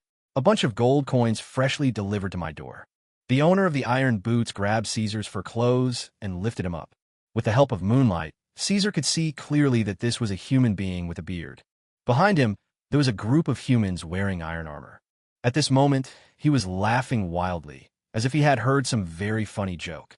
"What did you do to my grandpa?" Caesar asked through gritted teeth. "What's wrong?" The bearded man turned his head to look at his other companions and said jokingly, "He asked us what happened to that old greenskin." Ha ha! Everyone burst into laughter, as if they had heard another funny joke. Seeing that the orc boy's eyes were becoming more and more hostile, the bearded man seemed to be frightened. He coughed twice and cleared his throat. He said seriously, "We didn't do anything to him." "Is this like this?" Caesar let out a long sigh of relief. He also thought, but the bearded man's next words almost made Caesar's heart stop beating. "But our boss killed him." Not paying any attention to Caesar's dull expression and eyes, the bearded man continued. "You don't know, he died in such a tragic way. He was still shouting your name until he died." As he said this, he pretended to be exaggerated. I want you to die." Caesar stretched out his hand like a madman and grabbed the bearded man's hair. Before the other party could react, she bit him hard on the ear. "Hey, The bearded man screamed and threw Caesar out, covering his bleeding ear and cursing. "Fuck, you little bastard. Are you looking for death?" "Pooh." Caesar fell on the sand and spat out the half-ear in his mouth. With eyes that seemed to be burning, he stared at the big man who was rushing towards him with a broadsword in his hand. Chapter 34 Power. The sword blade was in front of him in the blink of an eye. The orc boy was not afraid at all. He stared at the human man in front of him, whose facial features were distorted into a ball, and remembered this ugly appearance firmly in his heart. After death, if you are lucky, you will become a ghost. He will come for revenge. Call out. Clang! Just as the sword was about to split Shiza in half, a sound of breaking air was heard in his ears. Then a spark exploded. The man holding the broadsword took a half-step back, and his palm, which was tightly holding the broadsword, felt a little numb. What the hell? When everyone turned their heads, they saw a crudely made stone spear quietly stuck aside. The spearhead had been shattered into pieces of stone by the previous collision and scattered all around. "Boy, do you need help?" A voice that did not belong to anyone present sounded. The voice sounded old and hoarse, but extremely firm and heavy. It was like a heavy hammer hitting everyone's heart. Everyone looked up and saw a figure standing there at the top of the sand dune. The moon shone brightly behind him. It was like the true god had descended. The bearded man who was so arrogant just now swallowed his saliva. A subordinate next to him suddenly whispered, "Looks like an old kobold." "Old kobold." The bearded man was stunned. After looking carefully, he found that it was just a hunched, old, dog-headed man. "Fuck, you scare me." The bearded man wiped the cold sweat from his head, pointed his broadsword at the figure on the top of the dune, and cursed. "Catch this old, dog-headed man who is pretending to be a ghost. I want to kill him with my own hands." At this time, Caesar also saw clearly that the person coming was just a dog-headed man. He did not think that this race, which was even weaker than the green-skinned orcs, could be a match for these humans, so he shouted, "Run!" The next moment, he stopped shouting and stood there in a daze. I saw the hunched, old, dog-headed man's body swell up. With a series of teeth-grinding sounds, he turned into a half-dragon kobold. The golden vertical pupil locked on Caesar's face. At this moment, the young orc seemed to see the great martyrs recorded in the ancient orc legends. His grandfather once told him that the orcs were not so weak in the beginning. At that time, they were heroes who dared to defeat gods. "Fuck, it's the Dragonborn."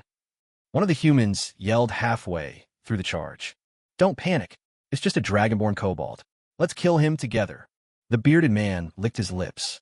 The corpse of a dragonborn can also be a good magical material, and taking it back will bring you a considerable income. But at this moment, pairs of golden pupils emerged from behind the hill. One head, two heads, three heads, until the hill was filled with kobolds. Their constantly swinging dragon tails and the black scales covering their bodies all proved their identities. A group of dragonborn kobolds. The bearded man finally started to panic.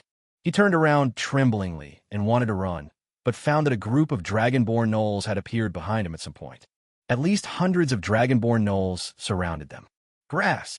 He only had time to curse before these dog-headed people pounced on him after a wolf howl. Using its sharp claws and pointed teeth, it fought with them. Some people wanted to run, but the ogres chased them at a speed they could hardly imagine.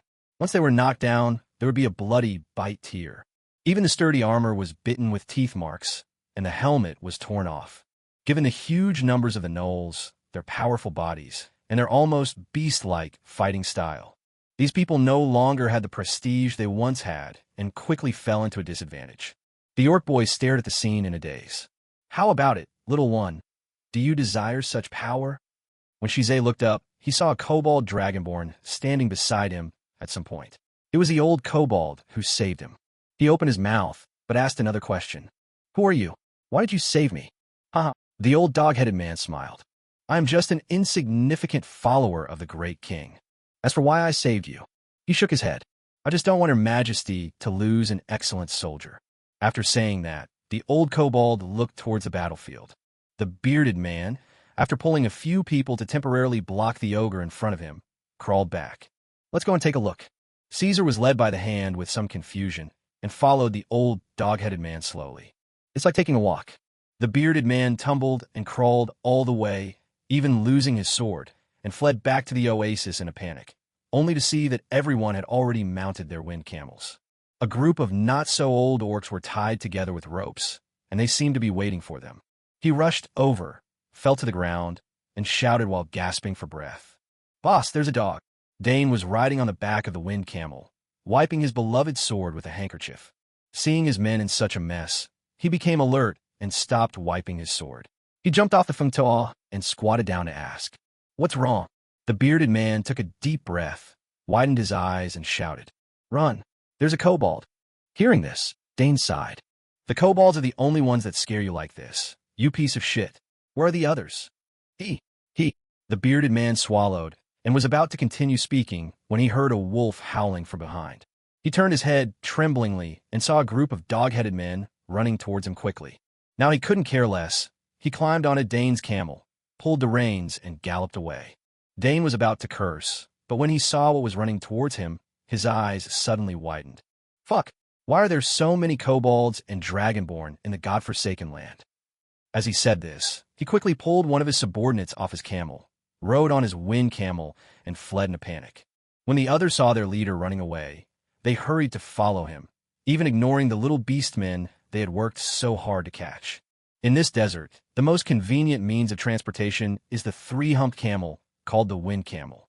But these human traffickers who specialize in robbing orcs were surprised to find, why the hell can these ogre dragonborn run faster than wind camels? The kobolds are howling.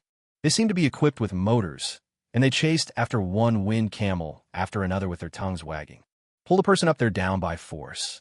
Amid screams and roars, this group of human traffickers who traveled back and forth between the two places to resell orcs were fortunate enough to become the last of the dead in the yellow sand. New corpses. Next to the oasis, a young orc was lying on the old orc's body and crying loudly. "Grandfather! Grandpa, wake up!" Caesar cried and shook the old orc desperately. But the gradually cold body could no longer stand up and touch his head, smoke a pipe, and tell him those stories. Stories that only exist in orc legends. "Now, do you desire power?" Shizay raised his head and looked into the golden vertical pupils of the kobold dragonborn in front of him. "I'm thirsty," he shouted in a crying voice. "I want revenge. I need strength. The right choice." The old kobold looked up in one direction, which was the direction of the Iron Fang tribe. "Welcome to the Black Knights, kid." Chapter 35, Imperial Guards. In this godforsaken land where there are no 4 seasons, time always passes quickly. In a blink of an eye, half a year has passed. I'm about to fall into a deep sleep. Irene closed the magic book in her hand, rubbed her eyebrows, and said, Your Majesty, rest assured, we will not disappoint you. Wang Kai stood behind Irene, wearing a suit of iron armor. What he held in his hand was no longer a stone spear, but a long gun. Irene turned her head and said, I heard you adopted a child? Yes, Your Majesty. Wang Kai nodded without hesitation. His name is Caesar, and he's a very good candidate. Now he is considered one of the top Black Knights. He led the team to defeat several tribes recently. Irene nodded slightly. It seems you have good taste. This is all thanks to the dragon blood bestowed by Your Majesty. Wang Kai complimented from the bottom of his heart, looking at the black dragon in front of him who looked like a lowly, feeling filled with emotion.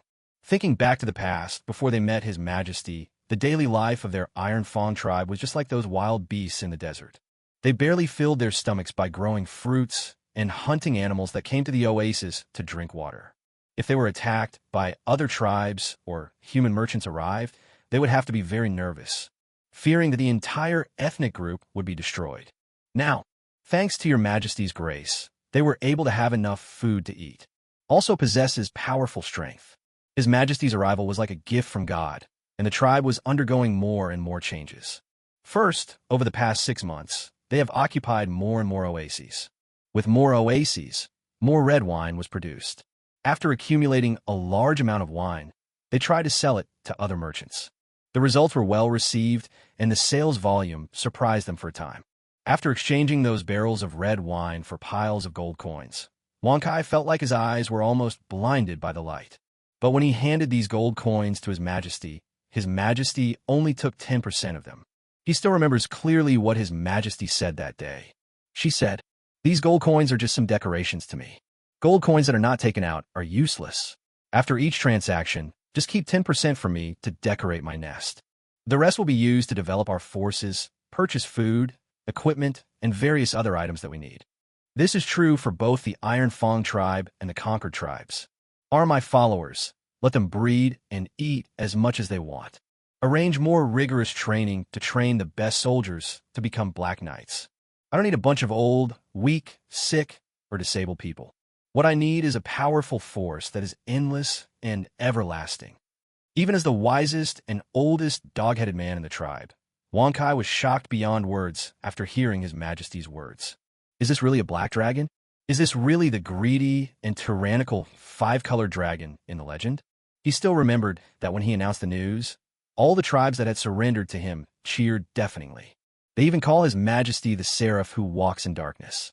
With sufficient resources and under the guidance of His Majesty, he finally understood. It turns out that when a tribe finds it difficult to even fill their stomachs, they cannot imagine doing anything other than foraging for food, such as development, such as creation, such as today's Iron Tooth tribe, as well as all the tribes that have submitted to Your Majesty, are no longer the primitive tribes of the past. In just half a year, they quickly entered the Iron Age from the Stone Age. With enough food, the soldiers could finally conduct more formal training.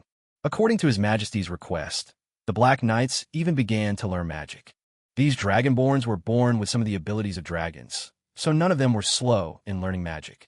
As long as things continue to develop in this way, I am afraid that in a few years, the entire godforsaken land will be unified by Your Majesty. Wang Kai, go and select some people from the Black Knights and leave their team. After being silent for a while, Irene suddenly spoke. Her eyes narrowed, and she looked drowsy. Yes. Wang Kai nodded and took 2 steps forward before reacting. He suddenly turned around and knelt on one knee, lowering his head. Your Majesty, have I done anything wrong recently? Please point it out, and I will correct it in time. No, you did great. Irene shook her head and forced herself to cheer up. Although we have conquered many tribes, and the number of Black Knights has increased several times, they are stationed in various oases. They are too scattered. It doesn't improve the defense of the dragon's nest much. Wang Kai heaved a sigh of relief when he heard this, and raised his head and asked, Why not call back all the Black Knights? No. Irene yawned before continuing. Without the power of the Black Knights, the defenses of those tribes will be empty. If it is destroyed during this period, the development speed will slow down or even stagnate. I plan to set up a team specifically to guard the dragon's nest. You will select a group of elites from the Black Knights to form a team. After she finished speaking, Little dragon lady had already transformed into a dragon and lay on the ground, closing her eyes and whispering. After I fall asleep, continue to expand the ranks of the Black Knights. Every year, we select a group of elites to join this team to strengthen the security of the dragon's nest. Yes, your majesty, what should we call this team? Wonkai asked with eyes full of desire. Let's call it the Imperial Guards. Chapter 36, 7 Years. A place forsaken by God. Early morning. When the first rays of morning sun shine through the horizon onto this wild land, it indicates that the extremely cold night has passed. What awaits this land will be a whole day of scorching heat. Caesar also opened his eyes at this moment. He skillfully folded the quilt into a neat square, and then finished his breakfast as quickly as possible. Put on the airtight black armor and the full coverage helmet. She combed her hair in front of the mirror and made sure she was fully covered before walking out of the luxurious two-story building. As soon as I went out, the noisy sound of carriages and horses and various shouts and laughter came towards me. Looking around, neat rows of houses stand in this new town. Various orcs were walking on the streets. From time to time, horse-drawn carriages passed by on the wide road paved with stone slabs. Those were the merchants who came from all over the place to purchase liquor. Looking at the prosperous scene before him, Caesar's usually cold face beneath his helmet revealed a rare smile. In this wild, God-forsaken land, there could be such a vibrant place. For him, 7 years ago, this might not even have been something he could have dreamed of, but now it really appeared in front of him. And this is everything he protects. All the pedestrians on the road were in awe when they saw his pitch-black armor. Even human merchants would avoid him when they saw him, for fear of blocking his way. After so many years, he has become accustomed to such looks. So he didn't care about these people's reactions and walked towards the inner city. Following the broad road, they came to a towering city wall, where Caesar stopped and looked up. The wall looked exactly like his armor. They're all pitch black. Looking at the city wall, his mind couldn't help but recall that night again, the night of fire and blood. He thought it was the best choice he had ever made in his life. If Grandpa were still alive, he would be very happy to see the glory today. Caesar couldn't help but think in his heart, now we orcs can finally live with dignity. He sighed in his heart, shook his head, and stepped into the city gate. The orc soldiers in gray armor guarding both sides of the city gate saluted him with the highest military etiquette when they saw him. Caesar also nodded slightly as a response. After entering the inner city, the most eye-catching thing is the towering statue in the center of the city. It was a girl wearing a wizard's robe with her eyes closed. Her hands are raised, holding a dove painted black and a bottle. That represents freedom and red wine. She spread freedom to this ignorant land and saved one orc and half-orc tribe after another, and used the wine called red wine to bring wealth to this barren land. This is something that almost everyone in the godforsaken land knows in recent years. The Queen of Red Wine, Irene. Caesar looked up at the towering statue, raised his right fist, and hit his left chest hard, and the armor collided with each other, making a crisp sound. We walked around the majestic statue and entered the most luxurious building in the inner city. From the outside, it looks like a black castle. Rumor has it that the bartender who invented red wine and has risen rapidly in recent years lives there. Over the years, countless people who came here to visit have been turned away. No one who trespasses will come out alive. This caused the outside world to become more wary of this mysterious bartender who suddenly appeared, and some people who had thoughts that they shouldn't have had stopped thinking about it. However, the reality is that the building is just an empty shell with nothing inside. In the basement of this building, there is a mysterious department called the Imperial Guard, and a giant dragon that they guard. Caesar skillfully passed through one mechanism and guard after another and came to a wide underground space. There is no light source in this space, but it is not dark, just because there are 100 pairs of golden eyes that illuminate this dark area. There are exactly 100 dragonborn with bare upper bodies. Their races are all kinds of strange. There are minotaurs, goat-headed people, dog-headed people, jackals, green-skinned orcs. The only similarity is probably that everyone exudes the power of bronze level. The moment Shizei stepped into this space, the 100 dragonborns turned their heads in unison. The golden vertical pupils swept towards him with powerful momentum. Faced with the suppression of this pseudo-dragon power composed of hundreds of dragon descendants, Caesar simply shrugged. He waved his hand as if he didn't feel anything. He exuded an aura that was stronger than that of these 100 dragonborns. That is the aura of a silver-level dragonborn. The dragonborns, who were overwhelmed by this momentum, did not riot, but lowered their heads instead. Caesar nodded as a response and walked to the front. In front of all the dragonborn is a stone platform. At this time, a dog-headed man wearing black armor was standing on the stone platform. But compared to Caesar, he was not wearing a helmet. The exposed dog head showed a smile when he saw Caesar coming. "Boy, your vacation is over. Come over here. We're waiting for you." "Yes, father," Caesar responded and quickly ran over to stand beside Wonkai. After looking around at the many dragonborns, he took out a thick book titled The Imperial Guard Revelation from his storage ring. Start reading carefully from the first page. This records the rules that the Imperial Guards need to follow. Obligations to be fulfilled. There are also a lot of words praising your majesty. Looking at Shiza's earnest reciting expression and feeling the unconcealed silver-level aura on him, Wonkai nodded with satisfaction. He looked around at the dragon descendants again and felt that the world had changed dramatically. 7 years ago, after His Majesty arranged everything and requested the formation of the Imperial Guards, he fell into a deep sleep. Over the years, they have followed the orders of His Majesty, continuously developing their power openly and expanding the number of Black Knights secretly. After 7 years of development, the once small Iron Fang tribe has become a medium-sized town called Black City. There are hundreds of tribes, large and small, that they have conquered. With the support of a huge population base, the number of Black Knights rapidly expanded from more than 100 at the beginning to more than 10,000. And it continued to expand, and new tribes continued to come and join it. This number is still increasing. Normally, these Black Knights hide in the underground wine cellars of various oases and brew wine quietly. In his spare time, he constantly trains his killing skills. Only in the dead of night will they go out and begin to expand their territory. During the annual selection, they will also select the 100 most powerful dragonborn from all the Black Knights in accordance with His Majesty's orders and leave the ranks of the Black Knights. Summoned to the Black City, becoming a glorious Imperial Guard, guarding the Great Majesty. While Wonkai was daydreaming, Shiza's recitation came to an end. According to the procedure, he needs to issue black armor to these new recruits who have just joined the Imperial Guard as a symbol of their identity. He was indeed prepared to do so. But just when he took out the storage ring containing the armor, waves of mental fluctuations came from his mind. That is the call from blood. Although 7 years had passed, he instantly recognized the owner of this wave. He immediately threw the storage ring in his hand to Caesar, who had just finished reciting, and ran quickly in another direction. It can't be wrong. A simple smile appeared on one-sized dog's face. Your Majesty must have awakened. Chapter 37 Awakening. In the Dragon's Nest. Meet Irene, who had slept for 7 years, yawned in a daze.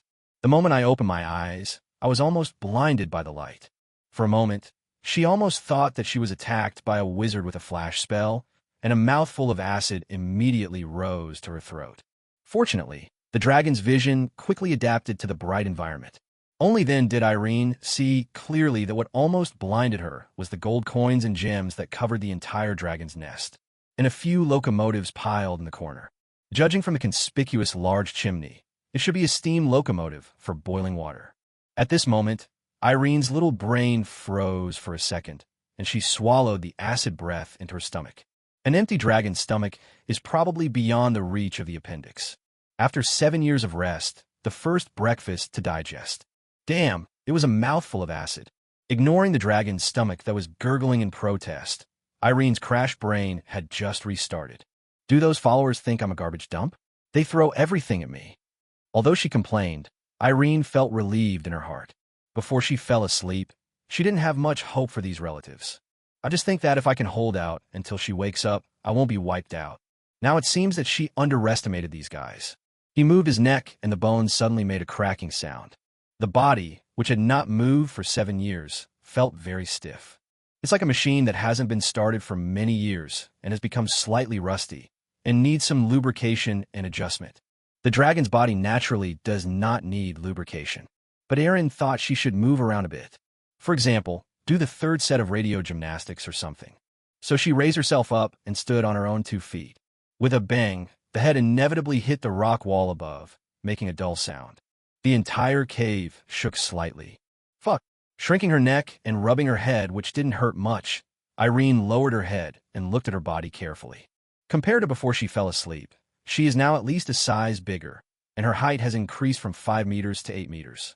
Compared to body shape, what changes more is the inner self. Now she's a genuine silver-level young dragon and a silver-level magician. But considering its size, the dragon's nest, which was originally quite spacious, now seems a bit crowded. After all, when she was building the nest, she didn't build it very big. This is also a custom that originated from the dragon lineage. According to the explanation in Dragon's Legacy, a smaller nest can not only fill up the nest with less treasure, it can also make the treasure appear more. Of course, some wealthy dragons are excluded. Irene rubbed her head in annoyance, and with a thought, her body shrank rapidly and turned into a human form. A black magic robe flew out from the pile of treasure and enveloped her. Call! After stretching with satisfaction, Irene finally felt better. At least it's not as depressing as before. Countless water vapors spontaneously condensed before eyes, forming an ice mirror. Looking at the girl with a beautiful figure stretching out in the ice mirror, Irene tilted her head slightly. I'm finally not a little lowly anymore. Tap, tap, tap. A burst of very dense footsteps came from the dark passage. His eyes were fixed on the passage leading to the dragon's nest, and he saw a team of hundreds of men in black armor rushing in a mighty force. Each of them held a black-painted sword and shield in their hands, looking murderous. In just a few seconds, the mighty black-armored army rushed to Irene. With a clinking sound, these guys knelt down on one knee in extremely coordinated movements.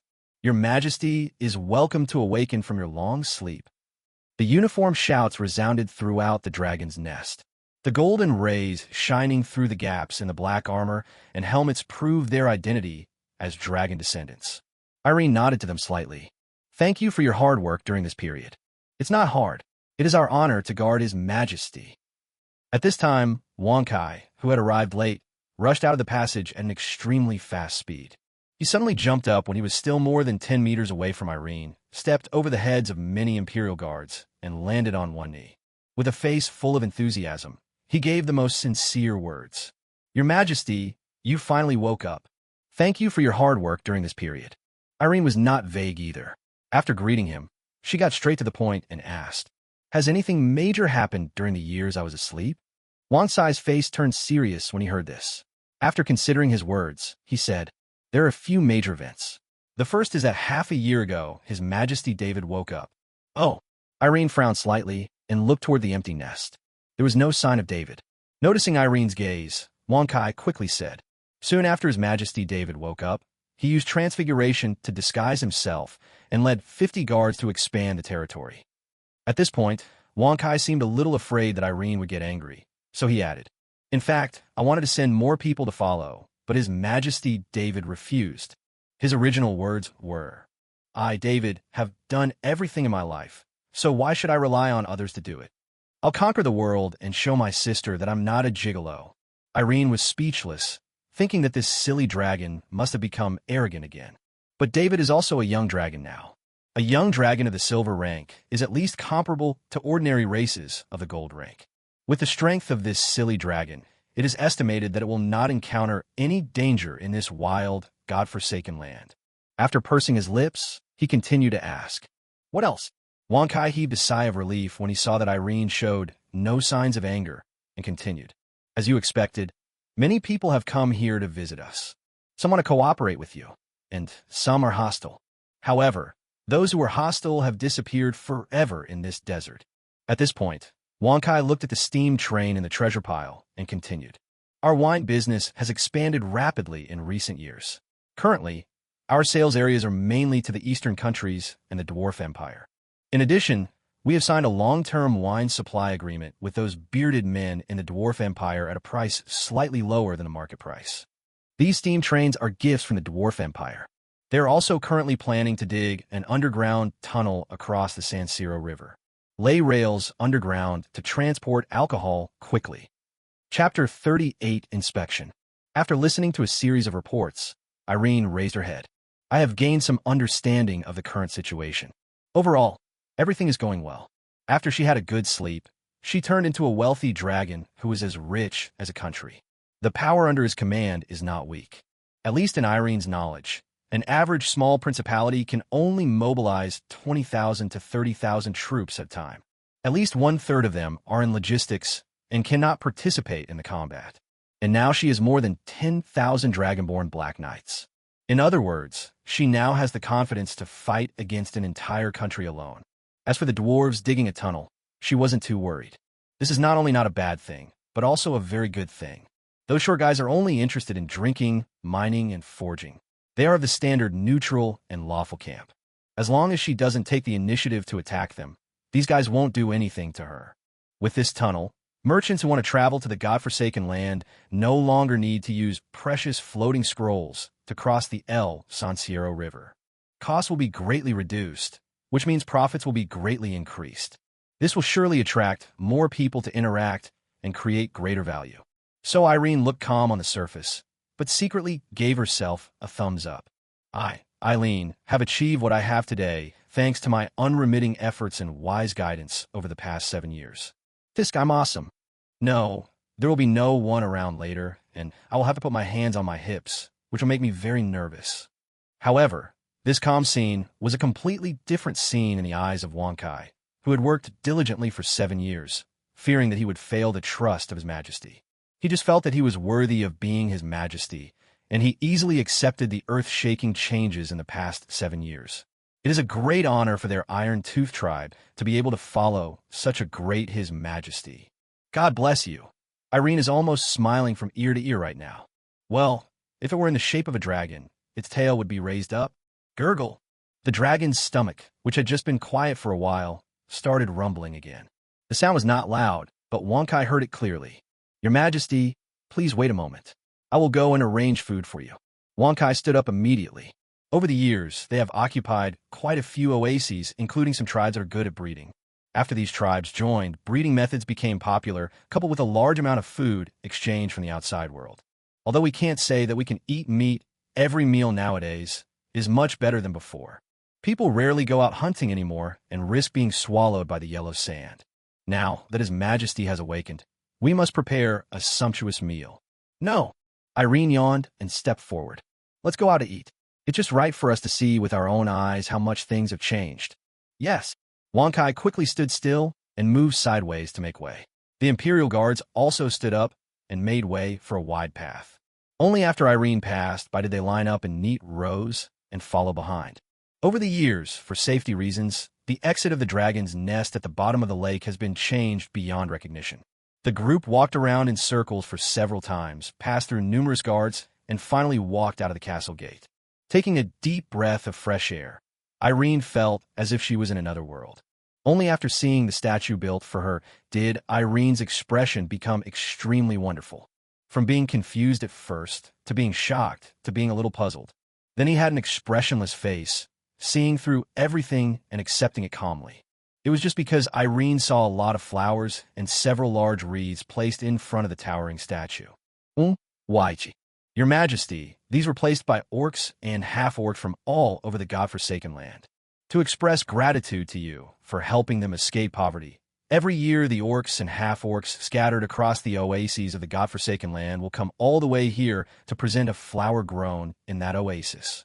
To show their gratitude to you. Wonkai explained at the right time. After a moment of silence, Irene murmured, Very good. Now put up a sign next to the statue for me, saying that if you want to send flowers, you have to pay a fee, 1 silver coin at a time. Also, sending white flowers and wreaths will cost extra. Yes, Wonkai said without any hesitation. Although he had some doubts in his heart, since Her Majesty said so, there must be some deeper meaning behind it. After seeing Wonkai put up the sign and sending 2 Imperial Guards to supervise the statue, Irene stepped out of the inner city under the protection of hundreds of Imperial Guards. Walk along the street. The guards were all wearing full-coverage black armor and had used the art of transfiguration, so they didn't have to worry about exposing their dragonborn identities to outsiders. But the huge team soon attracted the attention of others. When the orcs and half-orcs saw the little dragon lady walking slowly along the way, the first thing they thought of was the statue in the inner city. Although Irene looks more mature now, she was still recognized quickly. So the pedestrians on the street stopped what they were doing, and some crawled on the ground, while others bowed to greet them. This is to express gratitude for giving them such a good life. The most conspicuous among them are the dog-headed people. After seeing His Majesty the Black Dragon, who had not appeared for many years, they all stuck out their tongues. The tail was shaking faster than a helicopter propeller. As the first followers to submit to Irene, these guys have been living a very prosperous life in recent years. In the past, as the lowest branch of the orcs, they were looked down upon by other more powerful orcs. And now, no one dares to underestimate the kobolds anymore. Especially those who used to be tribal leaders have a deep understanding of this. At the beginning, a group of kobold dragonborn broke into their tribe and grabbed their necks with one hand and lifted them up. With the other hand, he held up a sharp stone spear and asked them whether they would surrender voluntarily or be defeated by them. And Irene nodded slightly to these enthusiastic relatives. She is happy to show her kind side to these little cuties who can bring her wealth. However, the human merchants were all surprised when they saw this bartender who only existed in rumors. It was like suddenly running into a big shot you've seen on TV while walking down the street. Then they were forcibly driven to the side of the road by the Imperial Guards because they were blocking the road. The group walked and stopped here and there, taking a brief tour around this not-so-big town. Finally, the group arrived at a not-so-big tavern. The owner of the tavern is a human being. According to Wonkai, the boss was originally a wandering bard. After accidentally drinking red wine, I couldn't forget this unique flavor of wine. So he found his way here, bought a piece of land at a high price, and settled down there. He opened this pub called Delusion Township. It was the peak dining time, and there were quite a few people in the pub. But after Irene arrived, the place was cleared out. After leaving a dozen Imperial Guards to guard inside the tavern, the remaining several hundred Imperial Guards surrounded the entire tavern. Even a mosquito wouldn't be able to fly in. The poor bar owner was horrified by the scene. However, when he learned that the bartender who invented red wine had arrived, he immediately smiled. After pushing the cook out of the kitchen to serve as a waiter, the boss went into the kitchen himself. Then he cooked a ferocious hedgehog that the Imperial Guards had just pulled from the farm. While waiting for the food to be prepared, Irene squinted at the people hurrying by outside the glass wall of the tavern and said, "You have done very well over the years, constantly acquiring various resources, conducting trade, expanding your territory, and strengthening yourselves. But," Irene turned her head and looked at the kobold in front of her. "It's not perfect yet." Chapter 39, The Little Black Dragon Causing Trouble. Wonkai just opened his mouth. He let out a laugh with a mouthful of fangs exposed. Because of this sentence, he shut his mouth abruptly. Being stared at by the little dragon lady, a storm broke out in Wonkai's brain. "I just felt that I had been negligent in some way and caused His Majesty's displeasure." But after thinking for a long time, the dog's brain was about to smoke. "I didn't expect what I didn't do well." I could only smile awkwardly and asked, "Your Majesty, what do you mean?" Irene shook her head in amusement and uttered two words. "Knowledge." Without waiting for Wonkai to speak, she continued. "Those steam locomotives piled in the nest were probably left there because they couldn't be used." Hearing this, Wonkai lowered his head in shame. Seeing this, Irene knew that she had guessed correctly and continued. "Force is fundamental, but knowledge is the key to success." The far-sighted Xylonian already has a careful plan in her mind. Long always looks forward. Now that we have a little bit of self-protection power, the next step is to continue to develop. Expand this advantage and protect these treasures. She still remembers the dream she made when she was still weak. Build a country of your own. Want to develop. Want to build a nation. Monopoly of knowledge and hegemony cannot be maintained for long by force alone. The power is not that great at the moment, and we can still keep it stable and avoid any trouble. If the country is successfully established in the future, the whole country will be illiterate. By then, she will be extremely busy. What's more, Irene just wants to be a hands-off boss. At this moment, the tavern owner happened to come over carrying a whole roasted pig. Grabbing a pig thigh, Irene said as she ate, "Since food and drink are no longer a problem, let's use some of the gold coins we get from trade to buy various books. Build a college in a larger oasis to teach knowledge, magic, and fighting spirit." As she spoke, Irene swallowed the piece of meat in her mouth and began to draw a map on the charred pig skin. If we want to have long-term development, we can't just rely on these black nights in the dark. We also need visible power, both military and cultural. The far-sighted Xiao Longyang became more and more excited as she spoke, and she set 10 five-year plans on the spot. As Wonkai, the old dog-headed man, listened, his eyes gradually became confused. Why can he understand every word Your Majesty says, but not when they are put together? just when Wang Sai's brain was overloaded and about to burst into flames. A guard of the guards walked into the tavern. Wang Kai immediately grabbed the guard's hand as if he had seen a savior and asked excitedly, "What happened?" The Imperial Guard took a look at the tavern owner standing in the distance and used a small-range voice transmission magic to say to the big guys present, "Your Majesty, something happened to His Majesty David." Bang! With the sound of a chair falling to the ground, Wang Kai stood up first, looking at the Imperial Guards in front of him with burning eyes. A loud voice shouted, "What did you say?" As he said this, his eyes glanced at Irene's face intentionally or unintentionally. That's His Majesty's younger brother. If he gets angry, the expected roar did not happen. Irene took out a handkerchief and wiped her mouth. He stood up slowly and said to the human store manager who was watching from afar with a smile, "Thank you. It's delicious." Then he took out a gold coin from his robe, held it between two fingers, and placed it on the table. Ding! The pub was so quiet that the only sound was the crisp sound of coins hitting the table. "Let's go and talk while we walk." Irene glanced at the Imperial Guard soldier who brought the news and walked out of the store first. "Yes." The soldier nodded in response and followed closely behind. Using magic telepathy, he told her everything. Wang Kai looked at Irene, who was walking in front of him, and breathed a sigh of relief. After wiping the sweat from his forehead, he hurriedly followed. As she listened to the Imperial Guard story, Irene's brows furrowed deeper and deeper. This is what happened. After David woke up from his slumber half a year ago, he felt it was too boring for a dragon to stay in the dragon's nest and wanted to pass the time by sleeping. But I found that I just slept for 7 years, and I couldn't fall asleep anymore. Then he took 50 Imperial Guards out to expand the territory to relieve boredom. During this period, most tribes bowed their heads when they saw him reveal his true form. There are only a few small tribes that are not weak and are difficult to deal with. But he was quickly defeated and subdued by the strength of David's young dragon. This greatly fueled his arrogance, and gradually lost himself in the praises of various tribes. So he ran around the godforsaken land with even greater joy, looking for trouble everywhere. Half a month ago, David was wandering around the godforsaken land with 50 Imperial Guards like a street urchin. Encountered a human team. This human team was digging for something.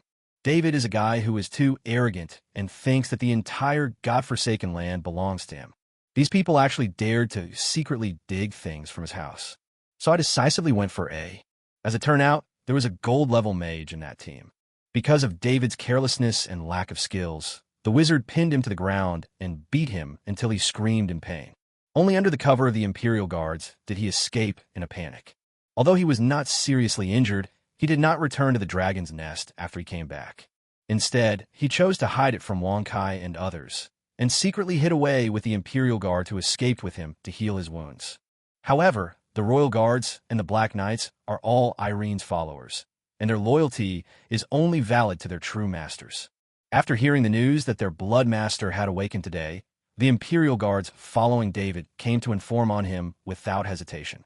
After hearing the whole story, Irene held her forehead helplessly and asked, "Where is David now? Take me there." "Yes, sir." The Imperial Guards immediately led the way. After turning left and right along the way, we arrived at a very remote house in the Black City. Irene kicked the door open and saw the little black dragon holding a chicken leg and preparing to put it into his mouth. "David, deh." Irene was also stunned when she saw him. "David, why are you bald?" The air was silent for 2 seconds. Both sides were quite confused. What confused Irene was David's look. Now he is transformed into a human form, with only a few scattered hairs on his head. Half of the eyebrows are missing. David was confused as to how he was found. After a moment's silence, the little black dragon spoke first. Old sister, when did you wake up?" Then his only remaining brow frowned. "No. How did you know I was here?" David's eyes turned to the Imperial Guard who was leading the way beside Irene. Although the style of the armor was the same, he was able to detect the aura instantly. This is clearly the younger brother who went out with him to cause trouble. Even with David's slow brain, he reacted at this moment. He was sold. The poor Imperial Guard soldier immediately lowered his head after noticing David's eyes. "I dare not look him in the eye. You fucking traitor." David stood up and threw the chicken leg in his hand over, trying to hit the man with it. As a result, it flew into the air and was held in Irene's hand. Seeing this, David was furious and grabbed his hands under the table, ready to overturn it. But before he could lift the table, a figure jumped onto the table and stuffed the chicken leg into his mouth. It went straight into the back of his throat. Woo! David's eyes suddenly bulged out. He strangled his neck with one hand and beat his chest with the other. His face was swollen and red. Woolwagudon! With a little effort, he swallowed the whole chicken leg, bone included. Only then did he stroke his chest and let out a long sigh of relief. Before he could catch his breath, cold words rang out above his head. I heard you hit a wall while surfing. David raised his head stiffly and saw Irene's lowered golden eyes. There seemed to be displeasure written all over it. Gudon! David swallowed his saliva, shrank his neck, and said timidly, Sister, please listen to my explanation. Oh! Irene's eyes turned into vertical pupils, and a long black dragon tail sprang out from behind her, lashing out with the tail. With a bang, the table broke into two pieces. Little dragon lady landed steadily, crossed her arms over her chest, squinted her pupils, and looked at the little black dragon in front of her, and said word by word, Didn't I tell you to grow slowly and not waste time? Hearing this question, David felt like his heart was about to stop.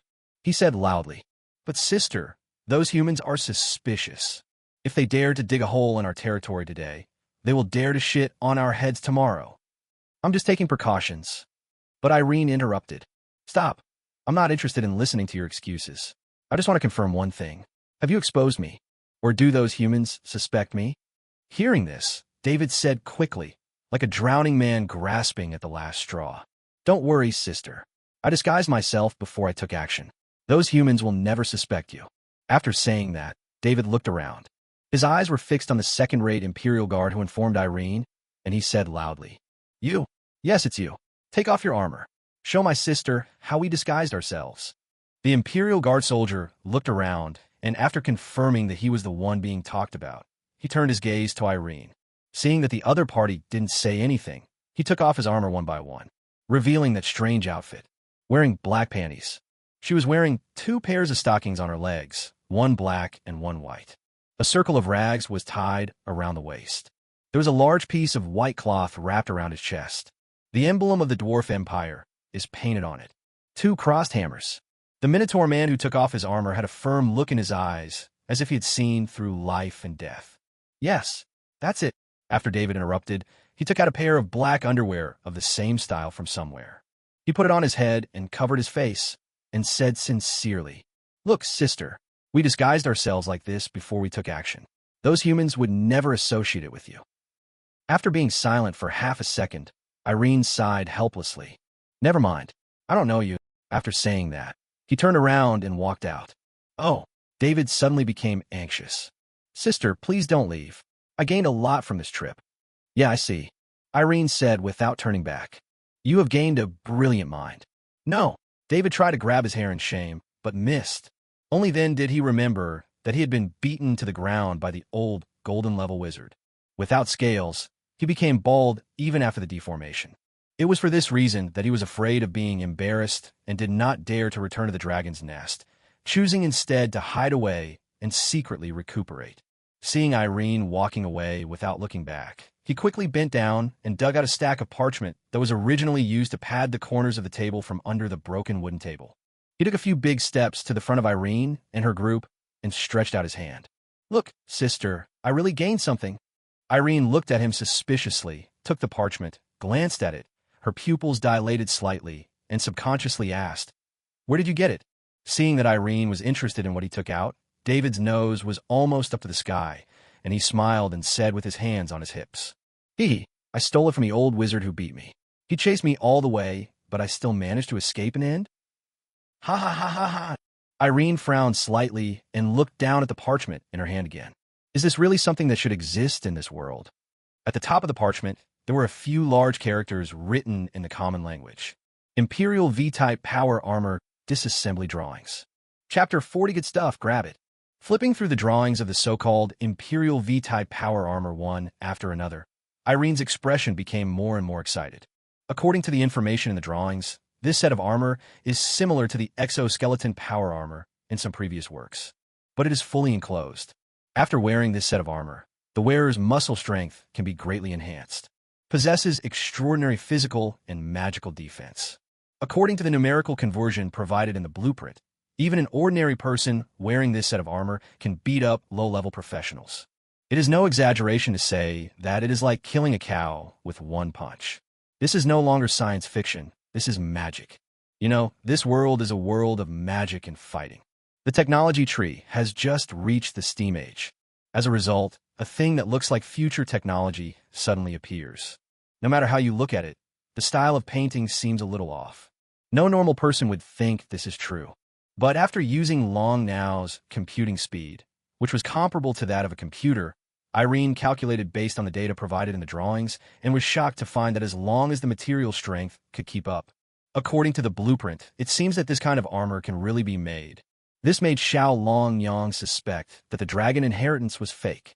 As we all know, the dragon's heritage is all-encompassing, because this is not the inheritance of a certain dragon.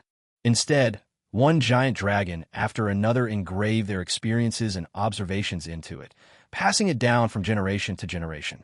Under such inheritance, the knowledge in the dragon heritage continues to accumulate. Until today, it has reached a very terrifying situation.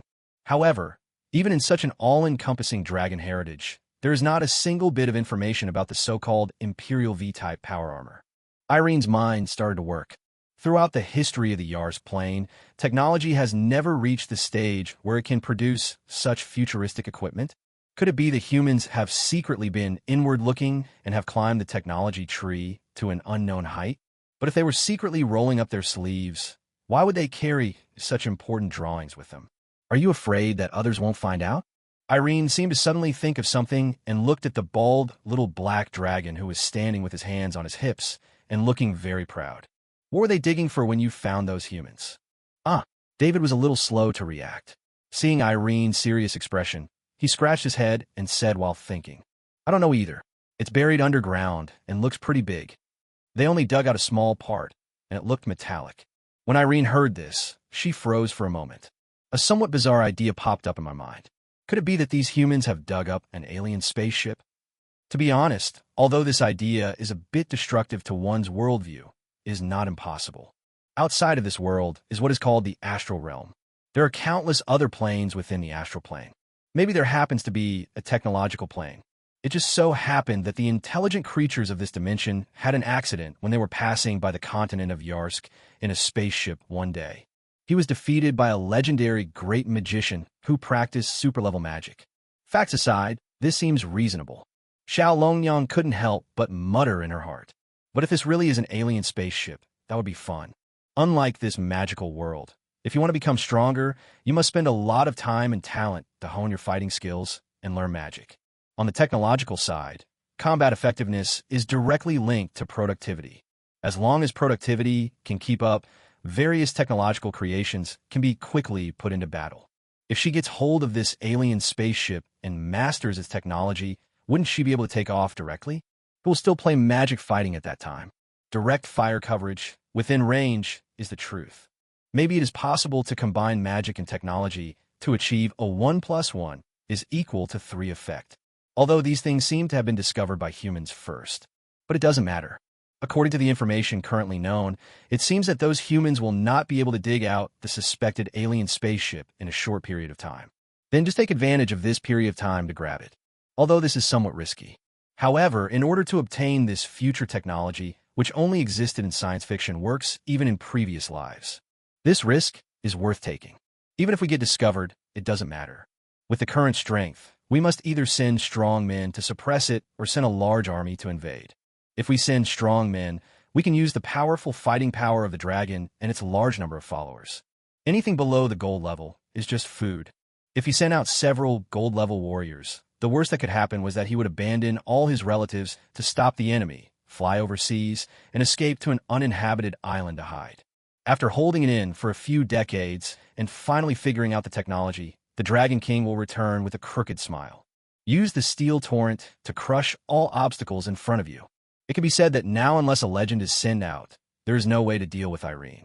The legendary strong men are also called the strong men who protect the country. Even a small principality may not have one such strong man. Each of them is a heavyweight figure guarding a country and a means for major countries to weigh up against each other. It's similar to the nuclear deterrence in the previous life. You can't leave the country easily. Well, there's only one way to stop the two dragons that want to escape without sending out legends. Send an army of at least tens of thousands, or even hundreds of thousands, of people with dragon hunting equipment to blockade the entire area. But this godforsaken land is surrounded by the sea on 3 sides. If you want to come here by land, you have to cross the Ghanaian forest or the neighboring Dwarf Empire, and then cross the San Siro River. The Dwarf Empire would certainly not allow troops from other countries to station there. That's no different from letting a wolf into the house. Then the only way is to go through the Ghana forest. After that, crossing the San Siro River was still a big problem. Unless all members of the army can fly, or kill all the countless aquatic monsters in the San Siro River. Otherwise, countless floating scrolls would be needed, or a transmission channel would be needed. Such a huge expenditure is enough for an ordinary principality to consider. It is even more impossible to go by sea. There are countless terrifying sea beasts living in the 3 seas of the godforsaken land. These measures were the means used by the gods to punish orcs and prevent them from escaping on a large scale from the godforsaken land. Now, it has become a natural umbrella of protection. After thinking about this, Irene curled the corners of her mouth. She immediately raised her head, with a solemn look on her face, and said to David, "Dear brother, can you take me to see the places where humans have dug?" David's face changed when he suddenly heard that he had to go again. That's where he got all these injuries, and the scales haven't grown back yet. If you go again, it would be like the old man hanging himself. Is he tired of living? Who knows? When he returns, the old wizard will see. Ugh, Dragon Cub, you are back again. Then he was pushed to the ground and beaten again. But when he saw Irene's serious expression, David knew that the matter was probably no longer up to him. But holding on to the last bit of hope, he begged, "Sister, can I not go? I just did some divination. These few days, oh no, these few years are not suitable for going out. How about we wait a few hundred years and then go and have a look again? What do you think?" Irene narrowed her eyes, tilted her head, and showed a sweet smile. It's okay, even after a few decades. David wanted to struggle again, but the next second, he was dragged away by the collar. It left a deep mark on the ground. But even so, David did not give up struggling and kept vomiting like a machine gun. Jeez, sis, 10 years is fine. 8 years. 8 years should be fine. 7 years, no less. 6 years is fine. Ignoring David, who was howling, Irene turned to Wong Kai and said, "Find a way to notify all the Black Knights in every oasis. We're going to do something big." "Yes, sir." Wong Kai nodded and agreed subconsciously. But after he reacted, he froze in place, then quickly ran forward 2 steps and asked, "Your Majesty, do you mean all the Black Knights?" "Yeah, all the Black Knights." Irene glanced at David, who was dragging behind her like a dead dog, and said, "I'll ask David to draw a map later, and you can have the Black Knights go directly to the target location according to the map. Remember, keep the process low-key and try not to let anyone see it." "Yes, sir." Wang Sai's eyes seemed to be rekindled with the same fighting spirit from many years ago. "I'll arrange for someone to deliver the message right away." Looking at the old dog-headed man's gradually receding back, Irene's mouth corners slightly raised, revealing an inexplicable smile. After sleeping for so many years, it's time to stretch your muscles. Chapter 41. Creation Cursed by God.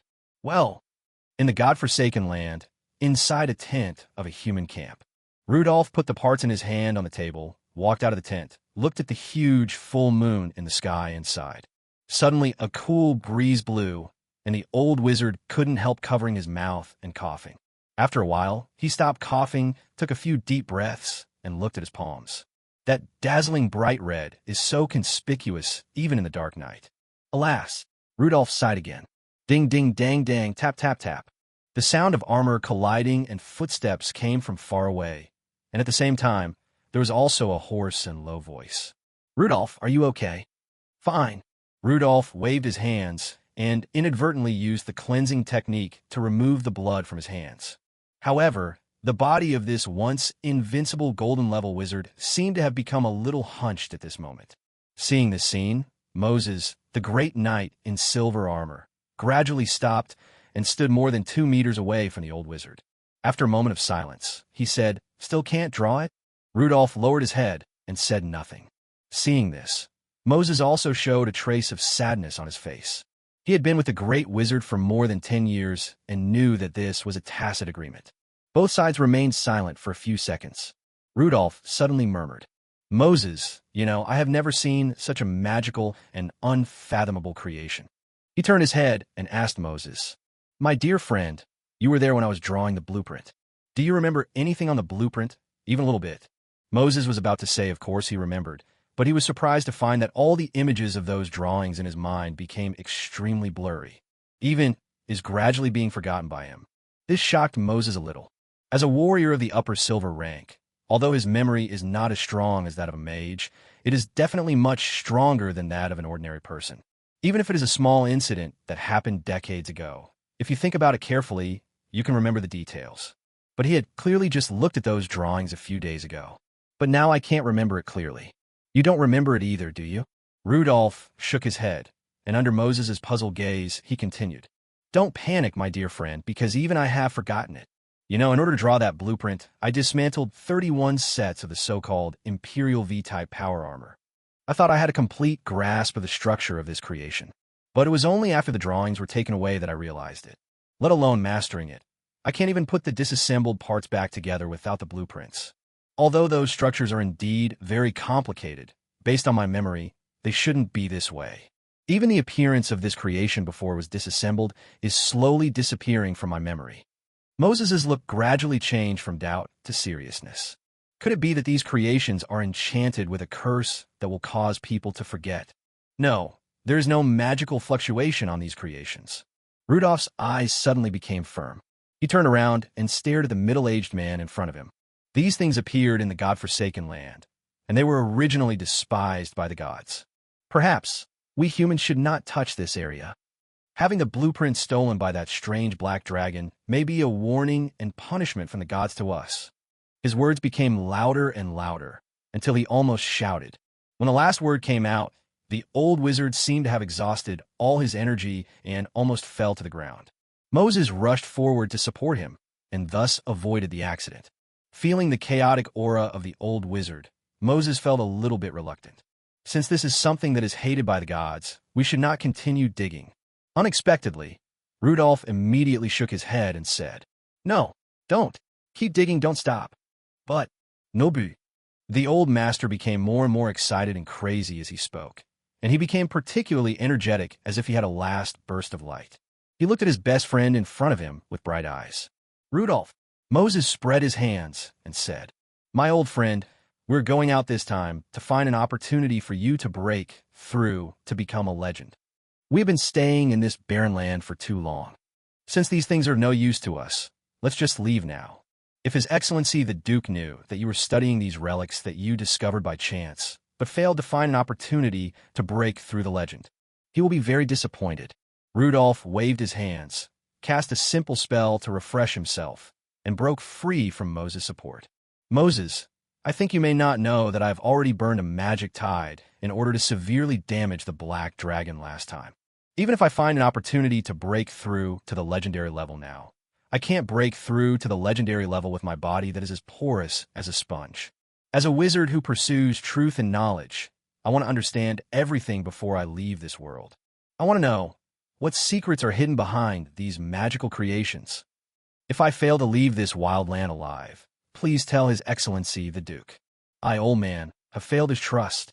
As soon as he finished speaking, without waiting for Moses to say anything, he had already walked into the tent, continued to study the power armors that he had disassembled into parts. Looking at the thin back of his old friend, Moses stood there for a long time. Finally, he sighed helplessly. He shook his head. "Turn around and leave. If that day ever comes, I will convey it to you."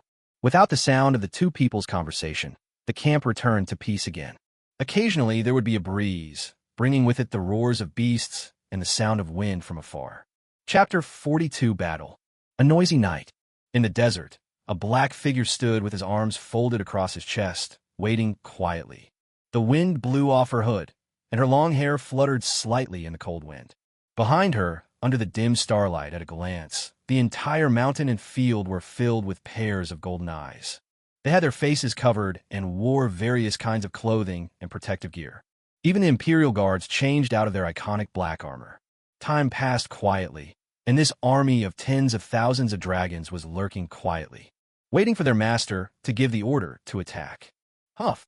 A violent sound of breaking through the air erupted overhead, and a pair of black dragon wings seemed to tear through the air. The dragonborn army looked up at the sky, their eyes full of awe. Boom! Amidst a dull explosion, smoke and dust filled the air, and a huge black shadow crashed to the ground.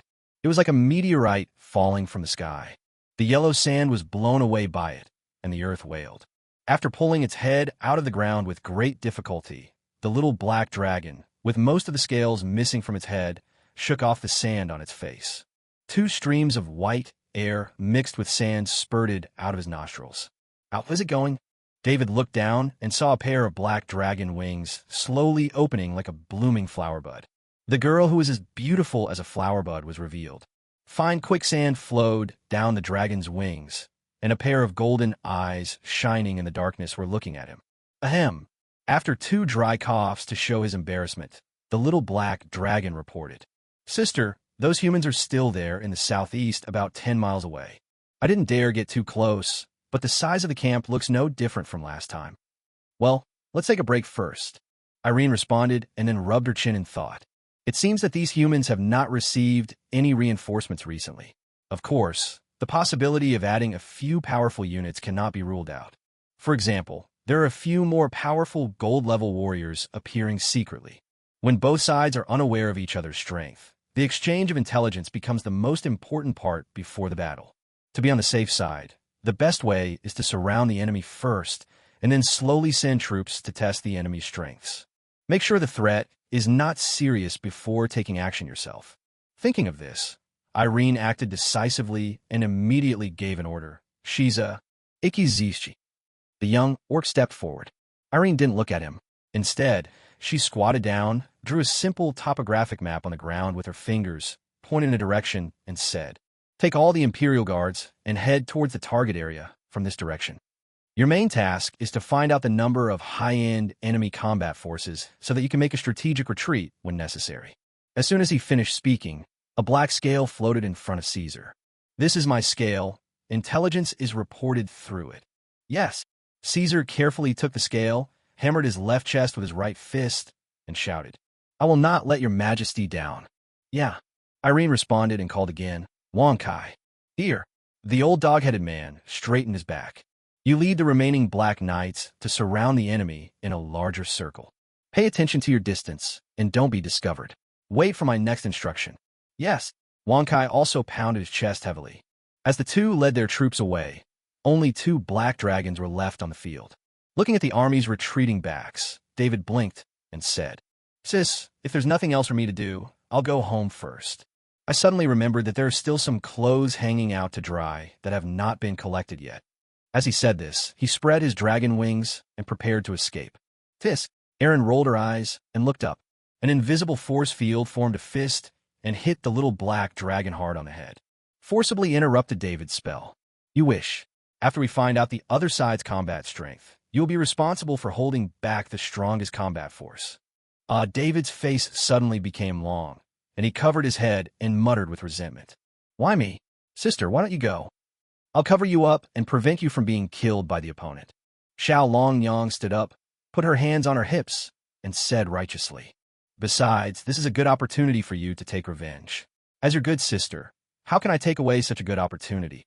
"But," David touched the bald dragon head and felt that these words really made it bald. But he couldn't think of any reason to object, and after long while he could only utter one sentence. "Then if I can't beat you, just do it quickly. The scales on my body are newly grown. Don't worry."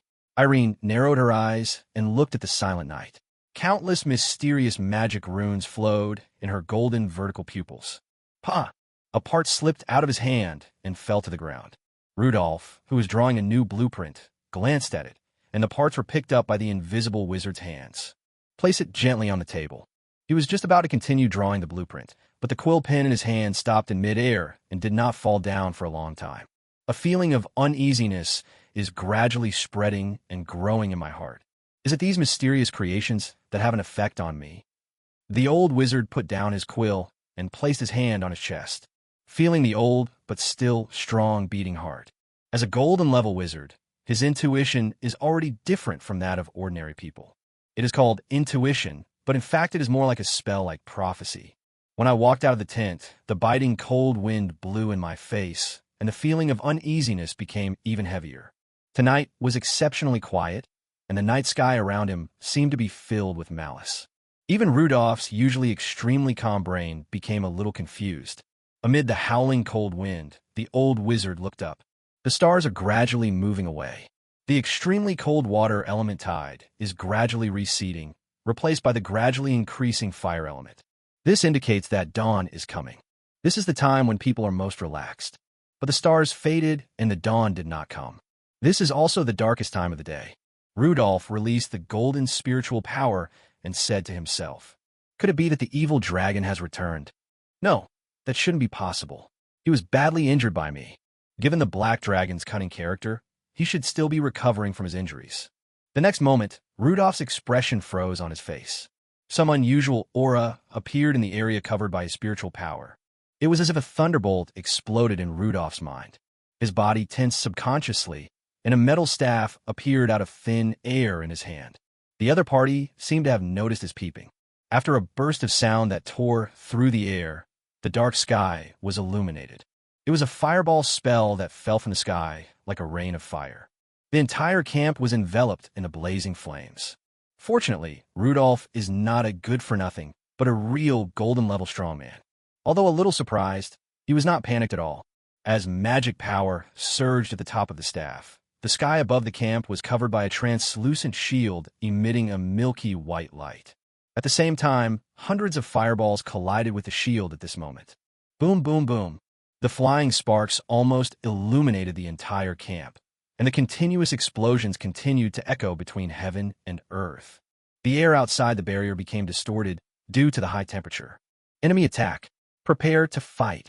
A hoarse roar sounded in the camp, but was drowned out by the continuous explosions. Chapter 43 Battle. 3 miles away from the human camp, Wonkai, who had set up the encirclement, just raised his head and saw the blazing fire in the distance that illuminated half the sky. His eyes flashed twice, and he grinned, revealing a mouthful of fangs. This brat makes such a big noise when he takes action. The old dog-headed man, who was eager to show off himself, gripped the hilt of the sword behind him and suppressed the urge to rush forward for a bloody battle. He glanced sideways at the two His Majesties standing beside him, waiting for the next command. Irene folded her arms across her chest, looked into the distance, and tapped her fingers rhythmically. Those golden eyes blinked from time to time, and their gaze was always fixed on the place where the fire rose. Boom! Another flame exploded in the sky. At the same time, a mental wave entered Irene's mind. That is a message from afar. There's only one gold rank. Irene's fingers stopped tapping, and she let out an inexplicable sigh. It seems these people have not received support recently. The little female dragon's eyes gradually became blurred, and she began to think about countermeasures. According to David's previous description, the human team had only about 200 people. Among them, there are about 30 silver-level wizards, plus 1 gold-level wizard. We have 2 giant dragons and an army of 10,000 dragonborn. The advantage is on my side. Should I use the flying dragon to hit his face and have all my members rush forward to start the invincibility attack? This thought popped up involuntarily in Zai Longying's mind. But the next second, she rejected this idea. It's better to be cautious. Only the green-headed red dragon and the idiot white dragon would do such a mindless thing. Then she narrowed her eyes slightly and said, "Wonkai, you stay here." Well, Wonkai was a little surprised. "Your Majesty, don't I need to come with you?" "Need not." Irene smoothed her wind-blown hair and put on her hood. The voice became a little deeper. "It's not the quantity of soldiers that matters, but their quality. The number of opponents is not large, and the confrontation is mostly high in combat power. David and I are enough to deal with that gold-level mage. As for those low-level combat forces, it is enough to dispatch the Imperial Guards." The straightforward, dog-headed man suddenly became anxious. "Your Majesty, but—" "Listen carefully." Irene emphasized her tone, fixed her eyes on the old dog-headed man's stunned face, and said, "When these humans are at a disadvantage, they will definitely try to escape. The other party might even use teleportation spells or scrolls. That would cause us to immediately lose track of the other party. But teleportation has its limits. The range of ordinary teleportation spells and scrolls is not too far. I need you to spread out the Black Knights in a fishing net pattern, with one guarding every 100 meters or so. Form a large network to completely block off this entire area. If a human takes advantage of the chaos to escape, or someone teleports away, they will be immediately discovered by this large network of Black Knights. Like a fish caught in a fishing net, unable to escape. The whistling night wind was still blowing, but the old dog-headed man said no more. Under the hood, the little dragon girl's golden eyes blinked slightly and glanced to the side. The black beast, who was lying on the ground and drawing circles out of boredom, noticed the gaze and curled its lips. Then he pulled out a pair of pink lace panties and put them on his head to cover his bald spot. Then he flapped the dragon's wings reluctantly. Accompanied by flying quicksand and smoke, it rushed towards the eye-catching fire in the distance, like a moth about to fly into a flame. In a human camp, the battle has already been fierce. Various explosions, sounds of weapons clashing, and roars rang out one after another. The human side was just a little caught off guard at the beginning, but they did not panic. These were professional soldiers specially selected to protect Rudolph, and they responded very quickly. After figuring out who the enemy is, they quickly responded. The soldiers were filled with fighting spirit and fought with the enemy. The caster continuously releases amplifying magic in the rear and provides fire support. The shield guard raised a half-man-high shield and protected Rudolph firmly behind him. It formed an impenetrable, immortal wall that shone with metallic light. Caesar maintained his attack rhythm and had no intention of attacking the old wizard who was protected inside. If he really rushed in and tried to kill the old wizard, he might have died on the way before he even got close. His original goal was not to assassinate. The information has been sent back. Next, we just need to wait for His Majesty to arrive. The young orcs kept wandering around the edge of the human camp, using other humans as cover. Relying on the strong physical fitness and agile speed brought by the dragon blood, he tried his best to avoid being hit directly by the old wizard's spell attacks. But even if he was touched by the aftermath of the opponent's spell, it still posed a considerable threat to him. You have to know that he is just a lower silver-level dragonborn, while the other party is a genuine gold-level strongman.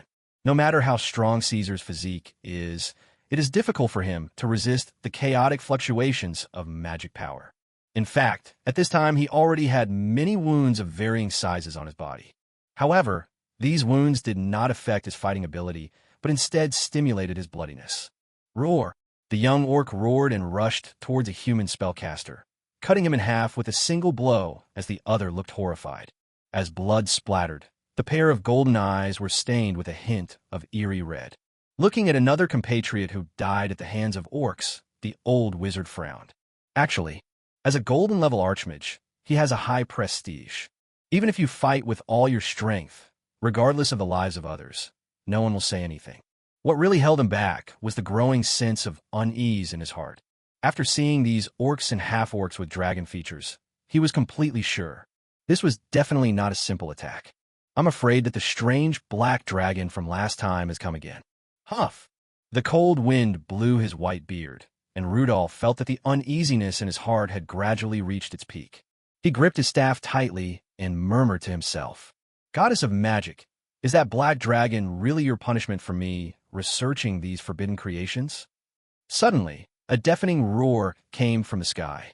The old wizard's body tensed up involuntarily, and the staff in his hand engraved with rubies and sapphires stirred up powerful magic.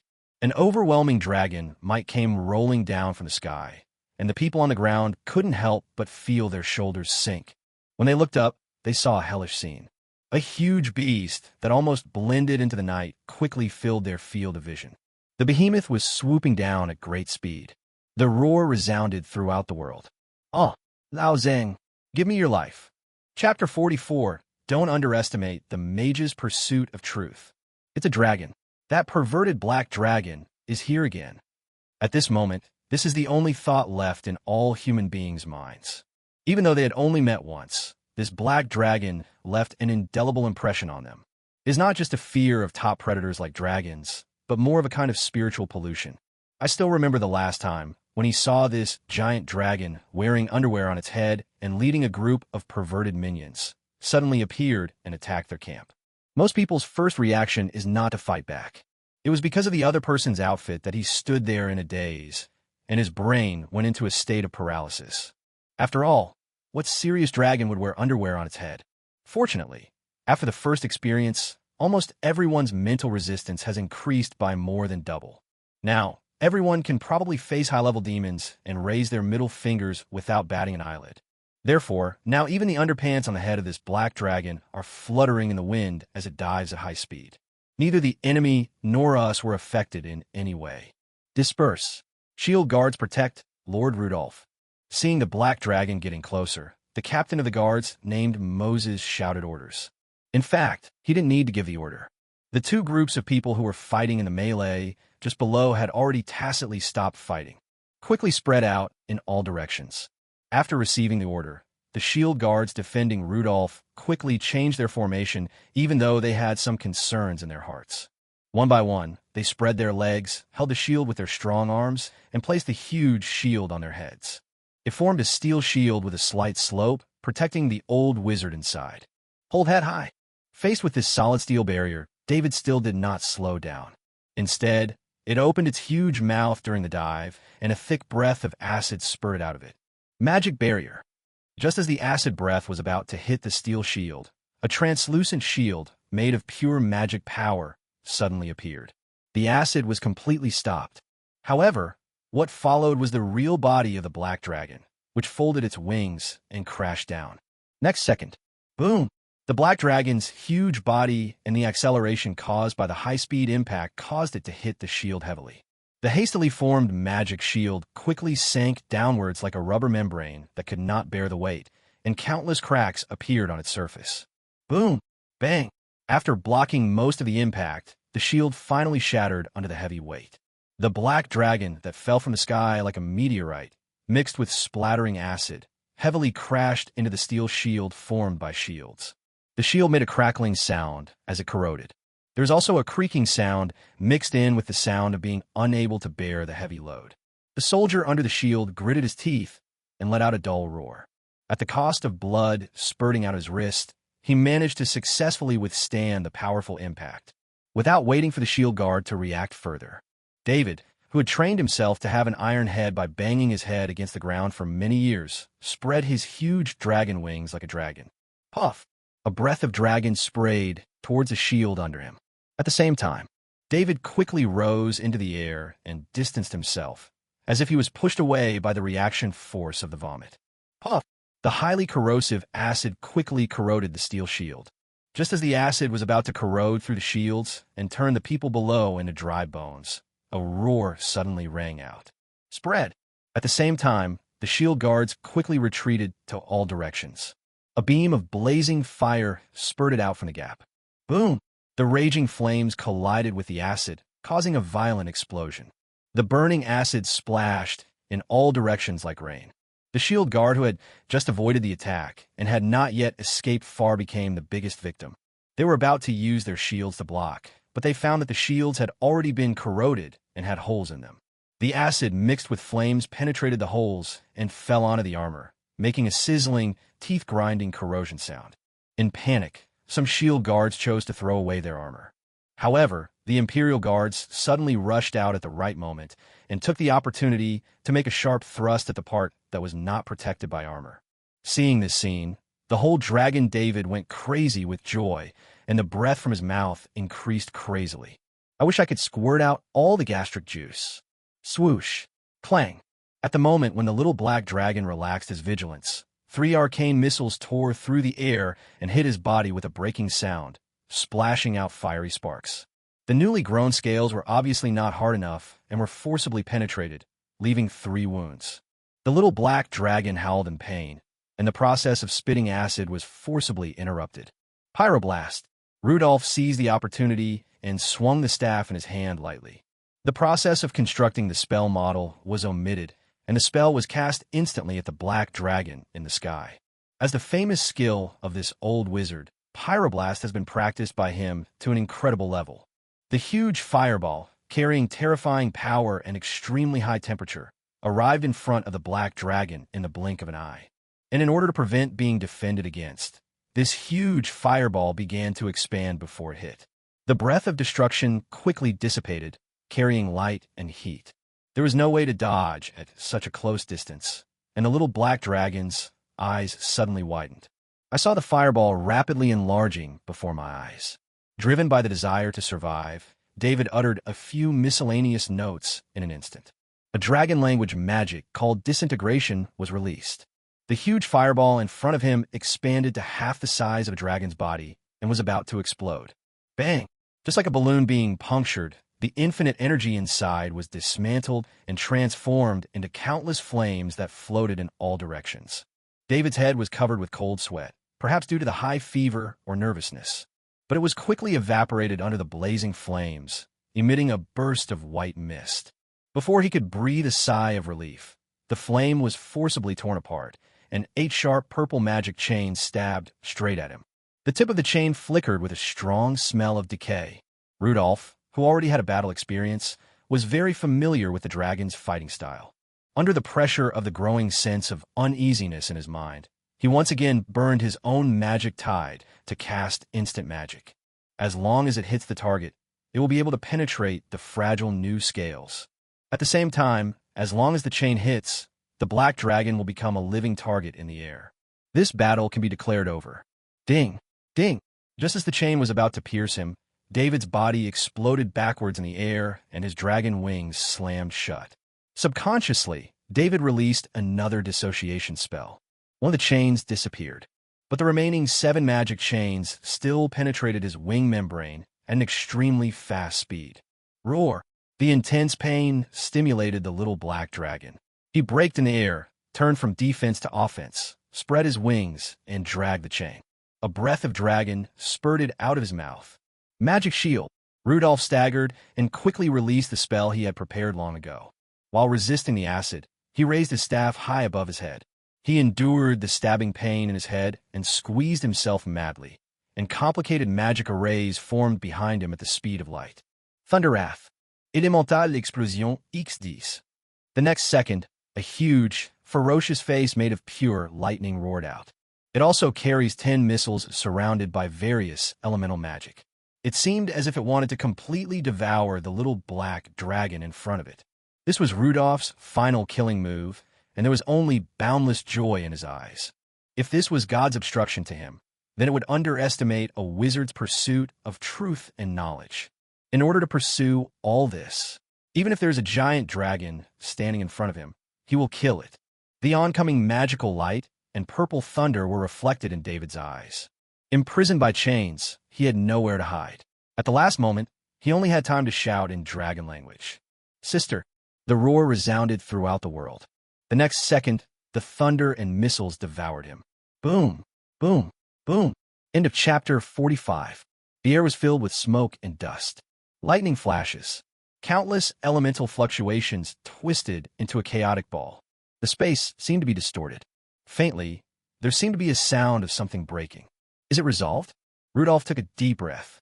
In order to end the battle quickly, his magic power was almost gone after such reckless burning. The mental strength also weakened. At this moment, the battlefield was silent. The humans, orcs, and orcs who were originally fighting each other in a bloody battle all stopped at this moment. This space seemed to have been paused. They all looked up. The cold wind is still blowing. The first rays of light appeared in the sky. The long moment of darkness was broken by this ray of light, and warmth gradually returned to this cold earth. Crack! The crisp sound of breaking was particularly harsh in this silent world, where only the sound of the wind could be heard. Time seemed to start flowing again. Ho ho ho kill! A pig-headed dragonborn was the first to move. He took the opportunity to slash at the human warrior in front of him with his sword. Blood spurted out, and the battlefield returned to chaos. Only Rudolph was still standing there in a daze, like an old stone statue. As the darkness faded, the dawn gradually illuminated the entire sky. The elemental turbulence in the air that was flashing with lightning also began to dissipate. The huge black shadow was illuminated by the dawn light and became somewhat blurry in the gradually dissipating smoke and dust. Rudolph's hand holding the staff was shaking a little. At this moment, the feeling of uneasiness in his heart seemed to reach its peak. It exploded with a bang. Is this the combat power of the gold rank? The actual combat is indeed different from what we inferred. A sudden sound came from the dissipating smoke. When Rudolph came to his senses, he saw the huge black beast.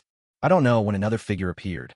3 shattered magic shields, with only some edges left, stood in front of her. The shattering sounds just now were the wails of these shields being overwhelmed. Under the shield was a membrane wing that was flashing with electricity, covered with wounds, and dripping with thick blood. Sizzle. With a sound of electric current exploding, the dragon wings suddenly spread out, revealing a half-dragon man inside. You step back first and leave the rest to me. Irene, who was half dragon and half human, spoke to David without turning her head, her eyes staring coldly at the old wizard not far away. A trace of fear arose in my heart. This was the second time she had seen a strong man of the golden rake. The last time she had seen him was with Dragon Queen many years ago. Although this old wizard is not as terrifying as the mother of dragons, his combat power should not be underestimated. It was indeed a wise choice to let David try it out first. Now, not only did he understand the approximate combat power of the gold-level mage, but he also greatly consumed the opponent's magic power. If they had attacked together just now, the old wizard would most likely have fled decisively. Or slowly pulling or using some other means to delay will definitely not achieve the current effect. Now, the other party is at the end of its strength. Even if he wanted to escape, the Black Knight lying in ambush outside could completely consume his limited magic power. So Irene made the final judgment on the person in front of her without any concealment. You have nowhere to run. The moment these words came out, the delay magic that had already been released bloomed on little dragon girl's body. Countless magical lights flickered on her body, as if she was enveloped by colorful holy light. The dawn in the sky was dimmed at this moment. The old wizard's heart was pounding at this moment, and there was only astonishment on his face. In an instant, the black figure appeared in front of him. Rudolph's many years of experience as a wizard enabled him to remember the names of the opponent's magic while defending himself. Steel skin, dragon power, vision enhancement, cat's elegance, agility improvement, and the next spell that is about to be released from the opponent's dragon claws that are flashing with cold light. Flash! Instantly, Rudolph felt that his eyes were plunged into daylight, and then, sizzle! The dragon claws cut through the newly formed magic shield like butter, creating turbulent magic ripples. Then the figure did a somersault in the air, with incredible flexibility like a nimble black cat. The tail made a sharp sound of breaking through the air and hit the shield heavily like a meteorite. Crack! Crack! The shield couldn't bear the heavy load, and cracks appeared. Rudolph, sensing something was wrong, quickly used a flash spell to create a distance of more than 10 meters and floated in the sky.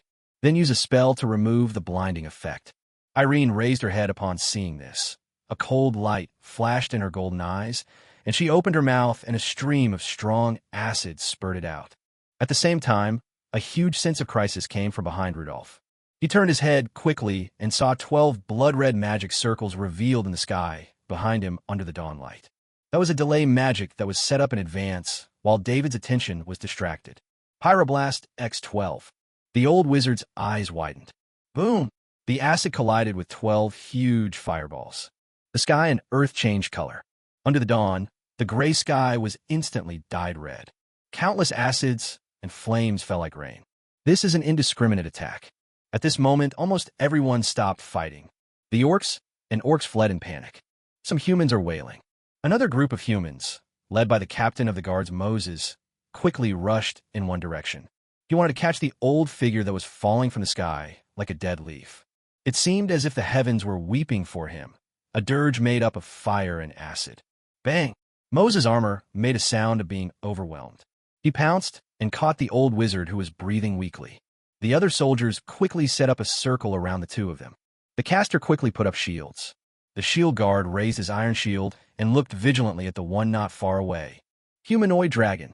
After wiping the remaining acid from the corner of her mouth, Irene tilted her head. Those cold, golden eyes met the gaze of the humans who were watching her warily.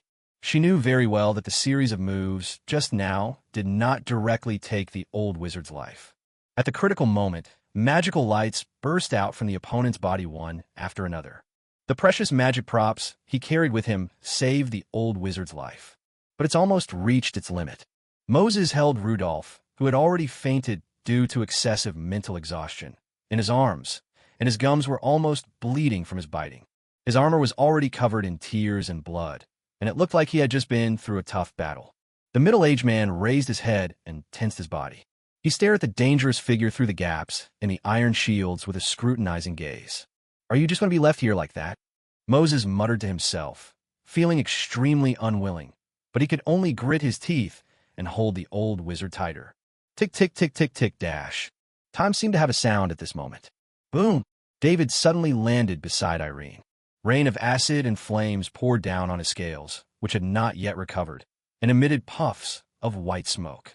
However, he seemed to be unaware, pointed his claws at the remaining humans and shouted, "Sister, go, go, go, kill them. These people are so abominable. I almost want to see Aunt Tiamat just now." Irene didn't say anything, but David frowned slightly, noticing that the air around them had cooled down a little. He quickly covered his mouth. He took a careful step back. Tread. Irene took a step forward. Whoosh! The wind started to blow. Dawn had arrived, and the sky was burning red. The wind blew the little dragon girl's black hair, and the dragon horns were coated with a layer of red. That is the color of blood.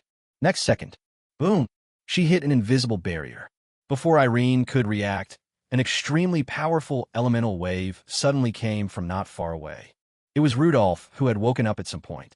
His old face suddenly showed a strange redness. After standing on the ground, he shook his dizzy head.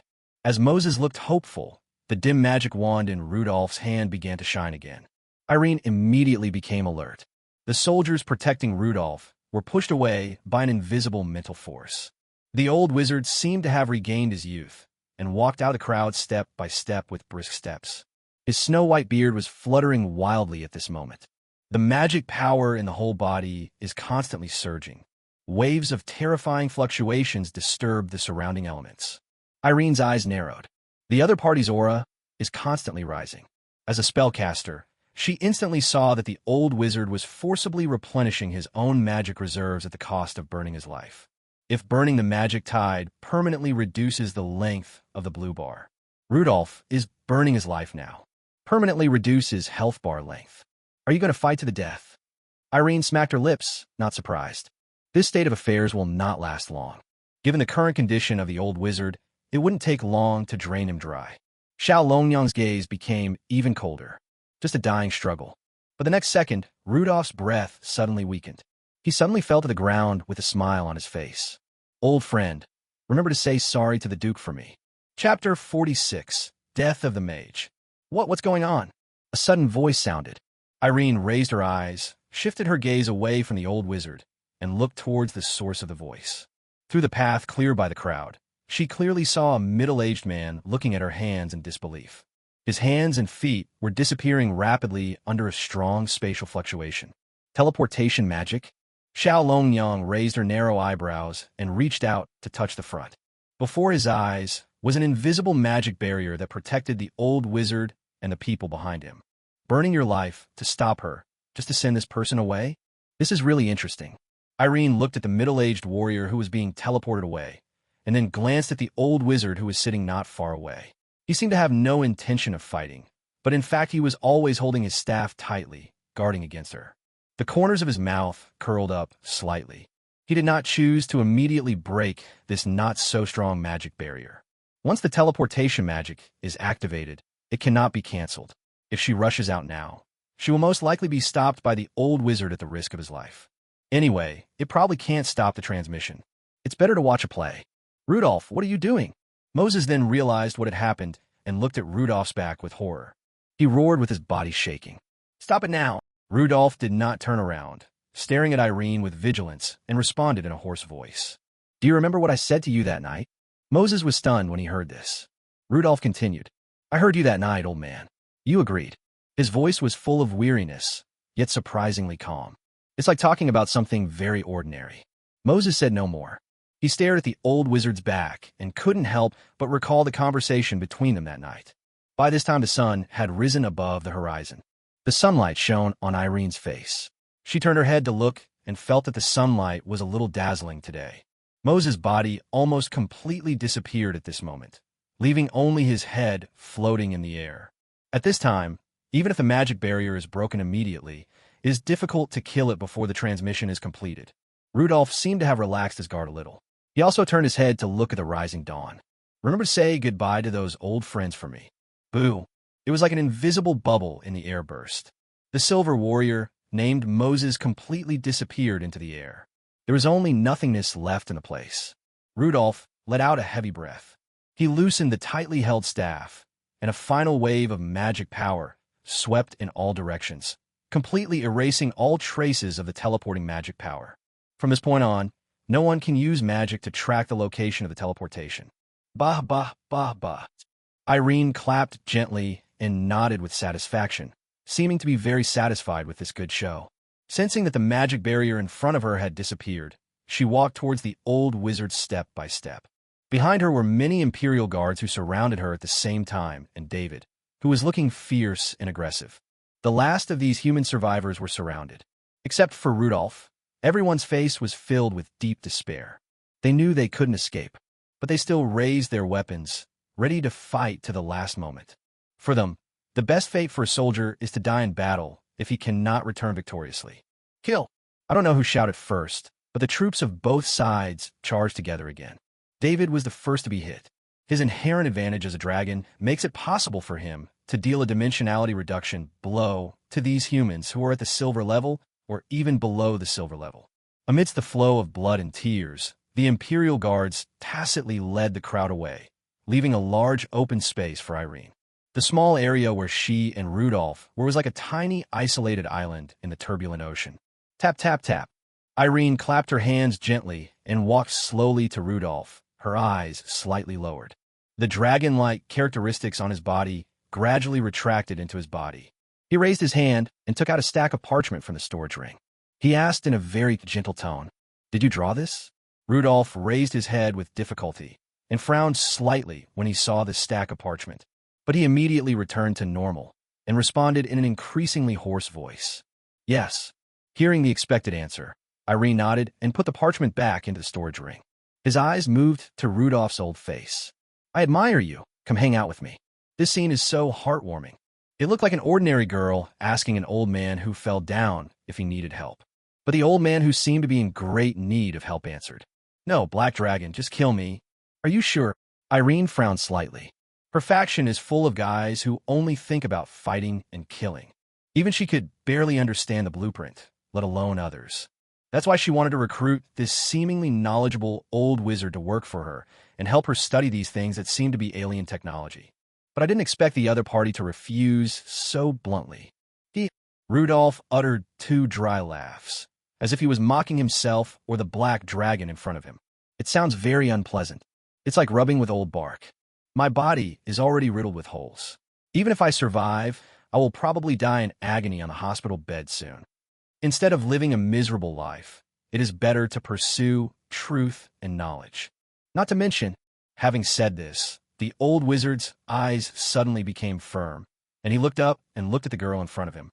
Even if I was killed by a dragon for practicing my own principles, I would not disgrace my wisdom.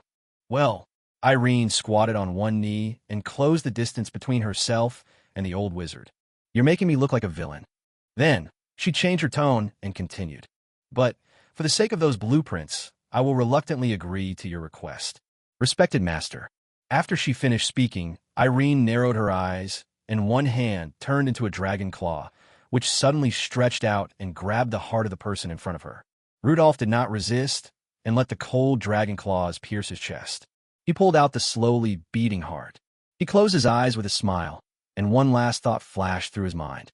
"Gods, today, Rudolph, fall, but tomorrow another Rudolph will stand up, and in the future there will be thousands and thousands of Rudolphs. Sooner or later, there will be a lucky person who is thirsty for truth and knowledge and will completely crack the darkness and secrets hidden by you under the yellow sand and barbarism." Chapter 47, Alien Spaceship. Plop. Rudolph's body slumped to the ground. The blood flowing from the huge hole in his chest quickly dyed the yellow sand beneath him red. In the sunlight, the gravel sparkles with a red luster. Bang! With a forceful movement of her hands, Irene crushed the slowly beating heart. A spell called Mage's I was cast on her eyes. The eyes emitting a faint white glow scanned the old wizard's body twice. After making sure that the other party was truly dead and that he did not have any means of resurrection, such as a lich's life box, Irene murmured in a low voice, "What a pity! If I were still human, I might have let your companion go." As she spoke, she stood up and shook off the bloody and fleshy residue on her claws. He released another cleaning magic to clean the claws completely. Ordinary teleportation magic always has a distance limit. With each distance traveled, the amount of magic power consumed increases exponentially. If you want to teleport over long distances, you can only use 2 interconnected magic circles, or use cross-dimensional teleportation with a very long casting time. It was the teleportation magic that the old wizard had just hastily used. Irene didn't think that the little fish that was sent out at the cost of its life could escape the net she set. As expected, after waiting for dozens of seconds, a magical message came into her mind. Did the fish get caught so quickly? Faster than I expected. Now that she had no worries, Irene no longer cared about it. Her eyes were directed towards a huge earth pit in the center of the camp. It can be said that this camp was built around this earth pit. The things inside are the target of this time. Walking to the edge of the pit, Irene narrowed her eyes and looked down.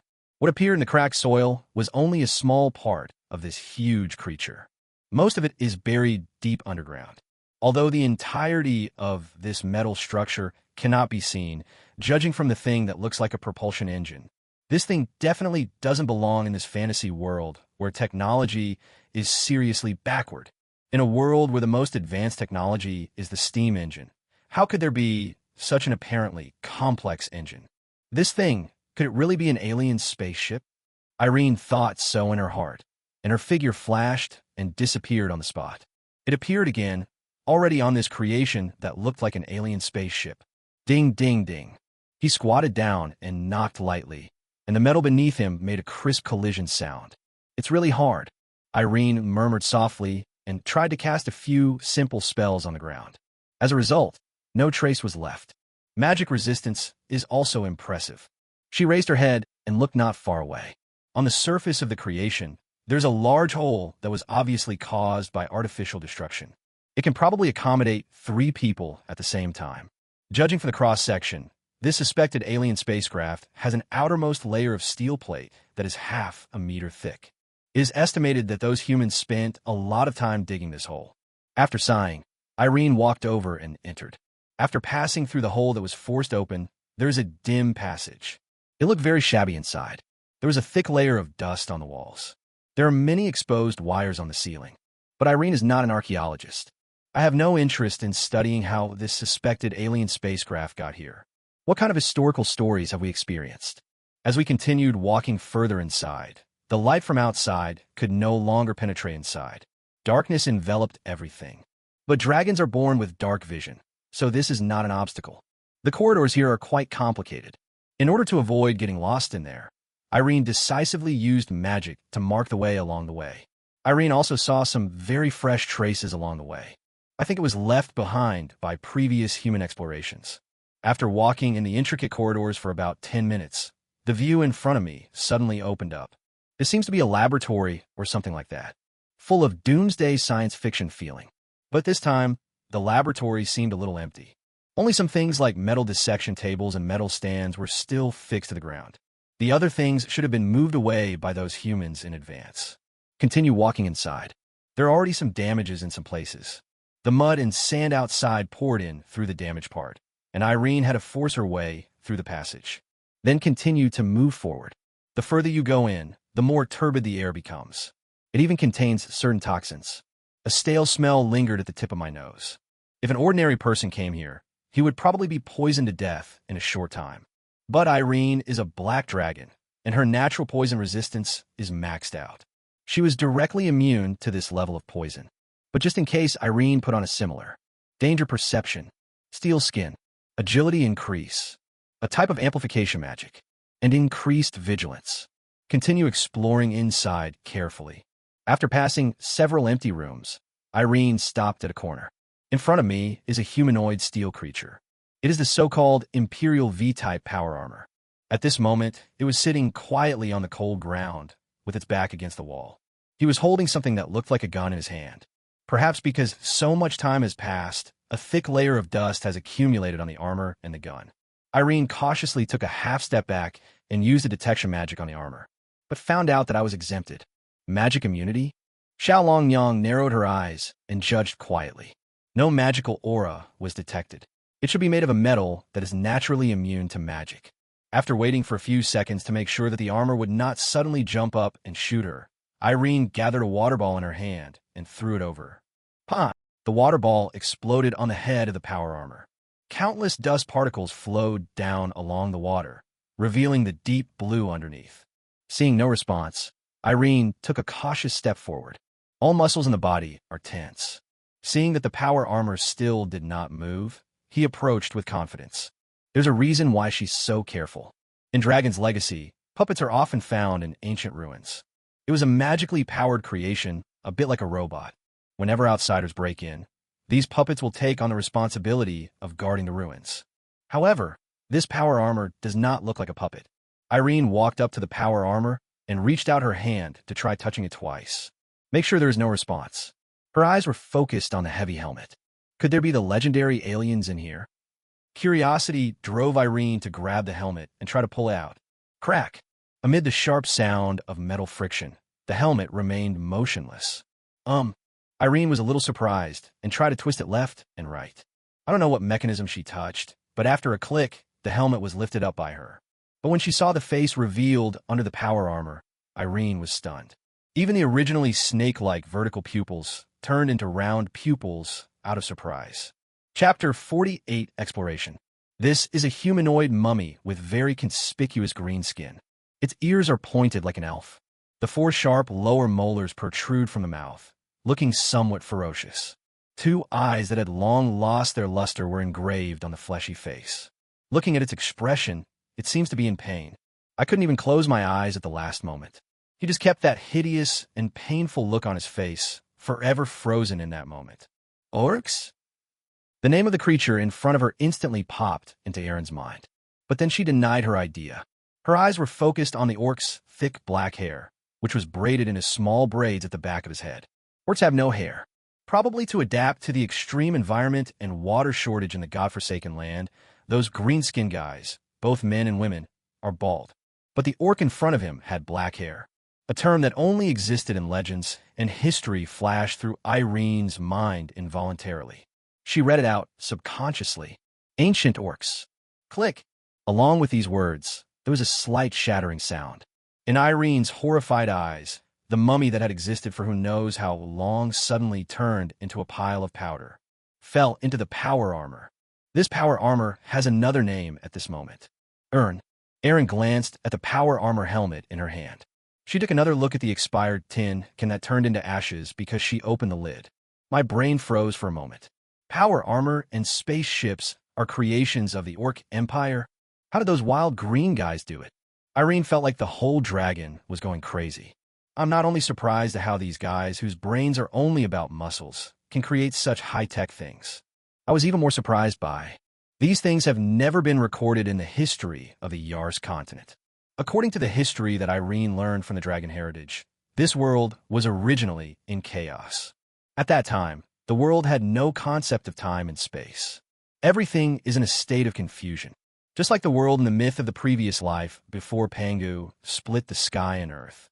In the records of this world, there is also a god who is similar to the Pangu family in the legends of the earth in the previous life. He is Io, the god among gods. And Io and Pangu did pretty much the same thing. He differentiated the prototype of the universe. There are different opinions on the specific approach. What most people believe is that Old Man Io drew a circle. Thus the universe was born. After the birth of the universe, chaos gradually disappeared and time and space appeared. Later, as the universe evolved, rules began to emerge. It was also at this time that the first living creatures in the world were born. Those are the gods. They are the embodiment of rules. It is a supreme life that is selfless, desireless, and has no demands. After wasting who knows how long, the gods who had no desires or ambitions finally felt bored. So they wanted to make the world more lively. The gods first created planes that were most suitable for life. The Yars plane, which took the most effort and was the first to be created, is also called the original plane. Afterwards, the gods intertwined and collided with their own rules, and the first creatures were born. Then, These first creatures created directly by the gods, under the command of the gods, began to survive and reproduce in various planes. Gradually, the two most powerful races in the Yars plane, relying on their naturally strong bodies, gradually dominated the other races. They're the ancient dragons and the ancient titans. Because both races became legends upon reaching adulthood, that era was also called Legendary Era. In the early days of the Legendary Era, the two major races could still live in harmony. However, as the number of ethnic groups on both sides continued to grow, conflicts soon broke out. The two sides began to quarrel over the territory of the Yars Plain. At the beginning, the two sides could resolve the minor conflicts through negotiations, but later on, neither side was willing to give in. So the war broke out. The fight was so intense that it was dizzy and dark. The rules are shaken. The elemental tides in the plain were thrown into chaos. The originally complete continent was torn apart. In the end, even the plain was almost blown up. The races they enslaved were almost wiped out in this battle. Until 50,000 years ago, this battle ended with a tragic victory for the ancient dragon clan. Expel the ancient titans from the Yars plain. But the ancient dragon clan never recovered from that defeat. The power of blood even declined because of this battle. Since then, they have fallen from a legendary race to a golden race. That is the dragon today. Just when the dragon thought that life would be peaceful from then on, the long-eared elves took action. They were originally enslaved by the dragon, and took advantage of the dragon's decline to raise their banners and shout. Does the dragon have any kind of blood? They rebelled. Not only did the elves rebel, they also united with other equally oppressed races. They shouted to the other races, "We unite to overthrow the tyranny of the dragons. The world belongs to all living beings." So the anti-dragon alliance was formed. They sharpened their knives and attacked the kidneys of the giant dragons that were recuperating. After 1,000 years of bloody battle, the dragon clan was licking their wounds. They never expected that these slaves would suddenly stab them in the back. Caught off guard, they did not dodge and were careless. It was forced to give up its position as the overlord of the continent and withdraw from the stage of history. In this way, the elves came to power and became the overlords of the continent. Later, the Elf King's court was established to manage the entire plain. Also, the elves are a silver race. Therefore, this era is known in history as the Silver Age. Compared to the arrogant dragons and titans, elves are not only peace-loving, but also have great faith in gods. They built churches for the gods, formed clergy, and worshipped the gods. Under their leadership, a wave of worshipping gods arose in almost all planes. Under the influence of the power of faith, it was at that time that the gods gradually changed from emotionless rules to divine beings with real emotions. With selfish motives, they began to divide their authority and select the most loyal believers to become their gods. Theology developed rapidly during that period, and the whole world entered its most glorious era. All this finally ended more than 30,000 years ago. That year, a civil war broke out among the elves in order to compete for the position of a subordinate god of the elven god. It is known in history as the Battle of the Crown. At the end of the war, although the victors successfully became gods, the elves also entered an unprecedented period of weakness because of the war. At this time, the orcs, who had been unknown all the time, suddenly rose up. They overthrew the rule of the elves at an extremely fast speed, and the elves were forced to flee to the western continent. From then on, the country was closed to the outside world and no longer concerned with worldly affairs. After the rise of the orcs, they developed obediently at first, but 10,000 years ago, they came up with a very outrageous idea. They want to kill God and take his place. Over the years, they have gathered resources from across the continent, united with the orcs, and trained countless powerful magicians and warriors. An extremely chaotic battle broke out with the gods. That battle is called Ragnarok. A large number of gods fell in that battle, and without the gods, the rules fell into chaos. The whole world fell into chaos and panic. Fortunately, in the end, the evil orcs and orcs were defeated by the gods. Peace returned to the mainland. Humankind thus stepped onto the stage of history and became the dominant power on the continent today. In order to punish the orcs and orcs, the gods banished them to the edge of the continent and bring down curses and natural disasters. It is very difficult for them to return to the embrace of the mainland. Over time, this area became the so-called God-forsaken land. But the question is, didn't the orcs use magic and fighting spirit to kill the gods back then? What the hell is this high-tech? Putting aside the doubts in her mind for the moment, Irene closed the lid of the urn first, then continue exploring the interior of the spacecraft. Maybe there is something in this spaceship that can solve her doubts. As we continued exploring deeper, most of the newly discovered rooms had their alloy doors tightly closed, probably because humans had not yet explored that deep. After forcibly prying open the alloy doors, Irene saw more power armor. Under these armors, without exception, they're all ancient orcs. This further confirmed her guess. The War of the Gods back then was probably different from what was recorded in history. Stop and go along the way.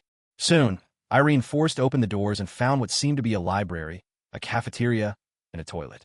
It's a pity that this spaceship is too far away today, and most of the things that remain are made of steel. Those paper books that were suspected to have recorded information had long since turned to ashes. Even the toilet paper was gone. This is such a sad story. Ka. With a heavy heart, Irene once again forced open an alloy door. Suddenly, a red light flashed from inside the door and swept across her. Xiao Longyang became alert on the spot, and her originally relaxed mood instantly restrained. She quickly took a step back, and a magic shield appeared in front of her. All the muscles in the body are tensed, ready for unexpected situations at any time. But after the red light, nothing happened. There were no traps on the ground, and no crossbow arrows shot from the walls. Just when she was feeling a little confused, a mechanical sound suddenly rang out from the room in front of her.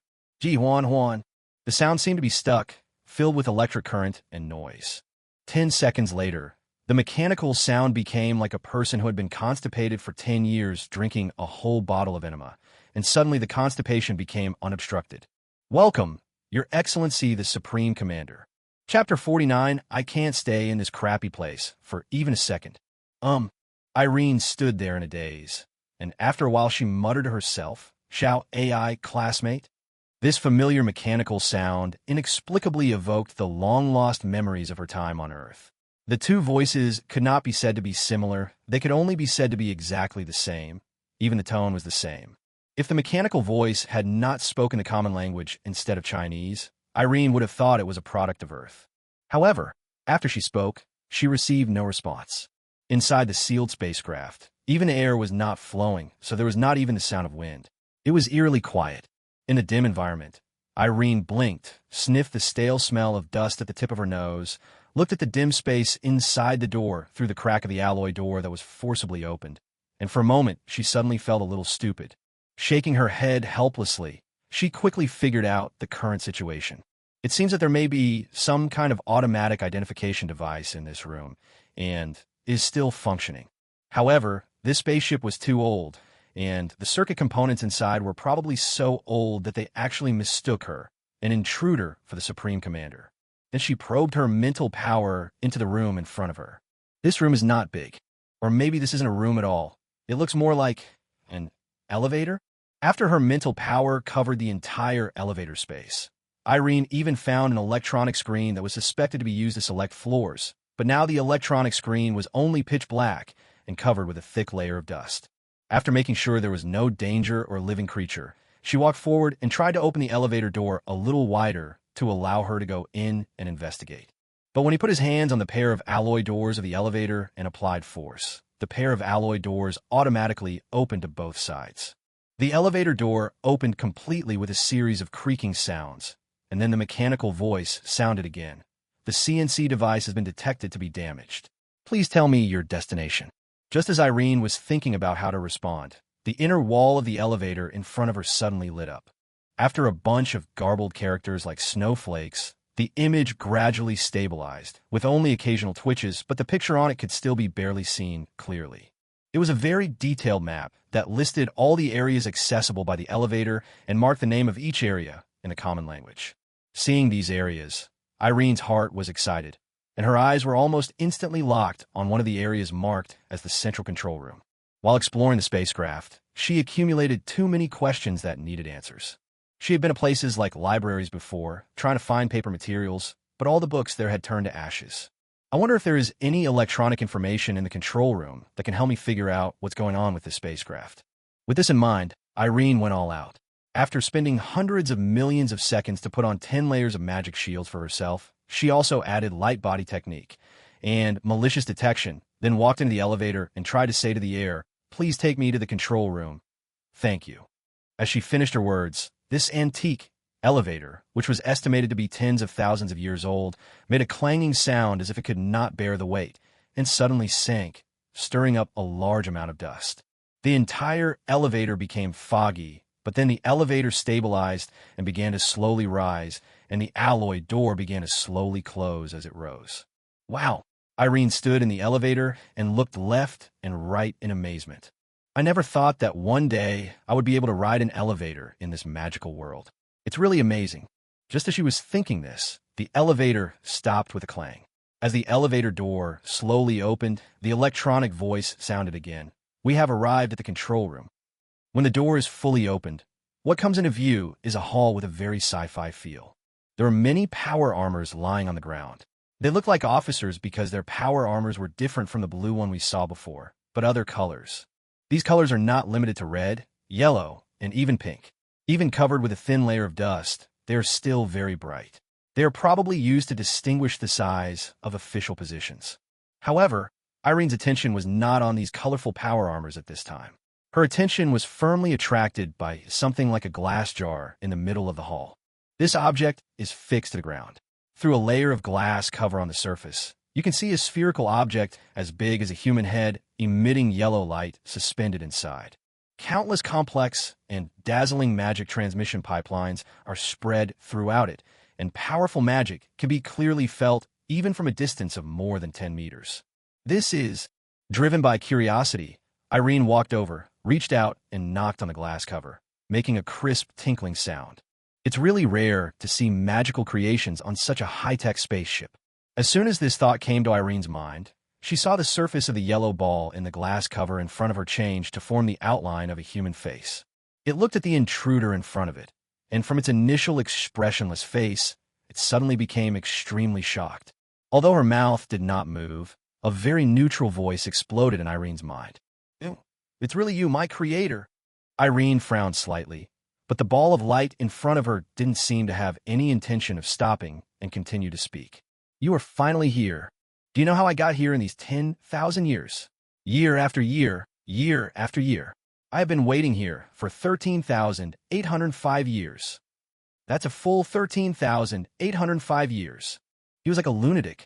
After yelling excitedly, his expression suddenly became very serious. Oh, I'm so sorry. I got a little excited. I've been too lonely these years, and I'm used to yelling to relieve my loneliness. Anyway, it's great that you've reappeared. Please take me away from here quickly. Take me away, please. I can't stay here for even one more second. After saying this, a charming expression appeared on its face. Chapter 50: Mimetic Contamination.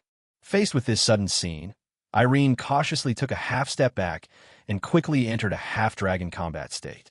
A trace of fear arose in my heart towards this magical creature that was suspected to have lived for tens of thousands of years. Being able to live for 10,000 years, what kind of antique is this? However, after quickly detecting the magical fluctuations of the creature in front of her, she was surprised to find that the level of this light ball was very low, not even at the black iron level. In the human occupational classification, it is the level of a magic apprentice or an apprentice knight. If we change to the classification of monsters, it's probably similar to the magic fluctuations of slime. It's so weak, yet it can live that long. I confirmed through looking at it that it's a magical creature I've never heard of.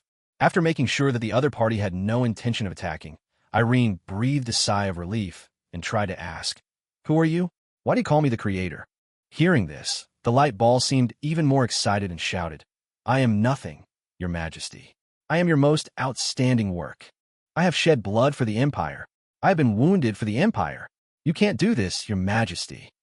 Ah. Looking at the ball of light that was making wild facial expressions, Irene suddenly had the illusion that she was caught in bed with someone else. After coughing twice to attract the light ball's attention, she emphasized her tone and said, "I think you may have misunderstood. I'm not the creator lord you mentioned. I'm just an outsider passing by." Outsider? The light ball was stunned and said in disbelief, "Are you kidding? You are." Halfway through the speech, it suddenly seemed as if the program went awry, and the light it emitted became dim and flickering. The magical light flickering in the surrounding magic lines also became very chaotic, looking like the lights used in a disco. The ball of light showed an expression of extreme pain. The next second, the expression disappeared instantly, and then strings of green text appeared on the light ball. Warning! Warning! An unknown intrusion has occurred. A firewall is being established according to relevant rules. Irene stared at the ball of light in front of her in some astonishment, took 2 steps forward, and stretched out her hand to press on the glass cover. What's going on? However, before she could figure out what the words on the light ball meant, the words in front of her disappeared quickly as if they were broken, and then a series of characters appeared again. Firewall is being established. Resistance failed. Firewall establishment failed. Reason for diagnosis failure. An inexplicable crackling sound suddenly came from the light ball, and the characters on the light ball disappeared. After a few seconds, the characters reappear. Search completed. Encountered unknown meme contamination. Starting magic defense program. Startup failed. Defense failed. The meme has broken through the magic defense. Scheme upgraded. Starting the core energy system. Interception failed. Insufficient energy level. Analysis level in progress. Analysis completed. God level. Upgrade the plan. Start the divine pattern. Warning. The divine pattern cannot connect to the gods. Upgrade the plan. Start the main god's divine pattern. Warning. Unable to connect to the main god. Backup plan started. Upload data to the server. Upload failed. The server has crashed. Execute the backup plan. Calling emergency contact. Calling captain. Call failed. Calling call failed. Calling call failed. Encountering force majeure. Data is being erased. These characters are flashing at a very fast speed, gradually changing from green to yellow, and then from yellow to red. In just a few thoughts, the characters in front of him refreshed countless times. Based on the information she had just witnessed, Irene could roughly deduce that something was most likely invading the ball of light in front of her, attempting to delete the data inside. What happened during the Ragnarok battle? Why would anyone want to delete this data? Irene wanted to do something to stop all this from happening, but her level was not high enough. She couldn't even understand what was happening in front of her eyes. She could only watch everything happen. The data on the light ball appeared more and more frequently and became more and more chaotic, until finally the whole ball turned red. Then, bang! After a muffled sound, it suddenly went out and turned into a light gray sphere. Bite! There was a harsh sound coming from the glass cover, and as the sound gradually faded, it was like a restart. The gray ball lit up again and turned back into the yellow ball of light. But this time its expression became a little confused, or stupid. The light ball looked at Irene, who was lying on the glass cover, blinked its virtual eyes, and made a puzzled voice. Hello, I'm Mia. How can I help you? Chapter 51 notes. Tap, tap, tap. Walking out of the dark passage, under the dazzling sunlight, Irene, who was accustomed to dark vision, raised her hand and gently covered it. In an instant, the dragon's pupils adapted to the sudden change in light. Putting down her hand, Irene glanced at the high earth pit and asked the yellow ball of light behind her, Do you need me to take you up? Thank you for your concern. Mia doesn't need help. The ball of light trembled twice and a sound came out of nowhere. Yeah. After responding, Irene spread the dragon wings behind her, pointed her toes, and flew out like a cannonball. As soon as he landed and folded his dragon wings, David came running over happily. Sister, we have dealt with all those humans. Not a single one is left. David raised his head with a look of pride, as if he had done something great. The parts of his body that had become somewhat discordant due to the falling of scales were now covered with a thick layer of blood scabs, making him look even more hideous. Not bad. Irene patted David's body to show encouragement. Your Majesty. At this time, Caesar also came over with a bunch of things, mostly storage rings and weapons, with blood stains on them that had not yet completely solidified. This is the spoils we collected. Please take a look. Irene glanced at them casually and looked away. Did you get any information from those humans? She now has many questions in her mind that need answers urgently. I'm sorry, Your Majesty. Caesar lowered his head and took out a book from his storage ring. Those humans resisted too fiercely, and we couldn't leave any of them alive. As he said this, his eyes inadvertently glanced at David. But we found this in the camp. It should be the diary of the Golden Rank Mage. I think Your Majesty would be interested in it. As he said this, he handed over the book. Irene took the book, but before she had time to read it, a scream came from the side. Oh my God, what the hell is this? Turning his head, he saw David staring at the ball of light slowly flying out of the pit with a look of surprise. He stretched out his claws to poke it, but the ball of light dodged him. This was found in there. Irene explained briefly, but concealed the fact that the light ball was invaded and called her the creator. Sometimes knowing too much is not necessarily a good thing. According to what you said, sister. David looked at the ball of light, then turned his gaze to the metal object in the pit, and suddenly said, "Could this be a tower's spirit?" "I guess so." Irene looked towards the ball of light. After the light ball was invaded, she asked various questions, but received no answers. It was as if the thing had lost its memory and could not remember anything except that its name was Mia. For this purpose, she also specially released several magics to detect lies. With the magic strength of this light ball, it would definitely not be able to hide from the detection magic, but the answer she got was still the same. So I could only take the light ball back and study it slowly. This ball of light did not resist, just like an obedient artificial intelligence. It is worth mentioning that after inspection, the magic lines around this ball of light were found to be some pipelines for transmitting magic power, connected to a place similar to a power core. Apart from the light ball, there was nothing useful in the control room, and the equipment there was already outdated and in a mess. This ball of light is neither a purely mechanical creation nor a purely magical creature. It is more like a completely new life, form born from the combination of magic and mechanics. The internal structure was so sophisticated that even Irene couldn't understand it. The only thing that can be understood is that this thing has machinery as its bones and magic as its flesh and blood. It seems to have no lifespan limit. The machinery and magic inside it have achieved a perfect cycle of replacement. As long as it is given magic, it can survive forever. Of course, its strength can never be improved, because once it is improved, the magic power consumed in operation will increase sharply, and it will die if the magic power supply is insufficient. This structure is somewhat similar to the artificial intelligence of the Mage Tower, the Tower Spirit, but it is much more advanced. Perhaps, just as David said, this is something similar to a Tower Spirit, and its function should be to assist in controlling the spacecraft. Looking away, Irene tried to open the diary in her hand with a desire to explore the unknown.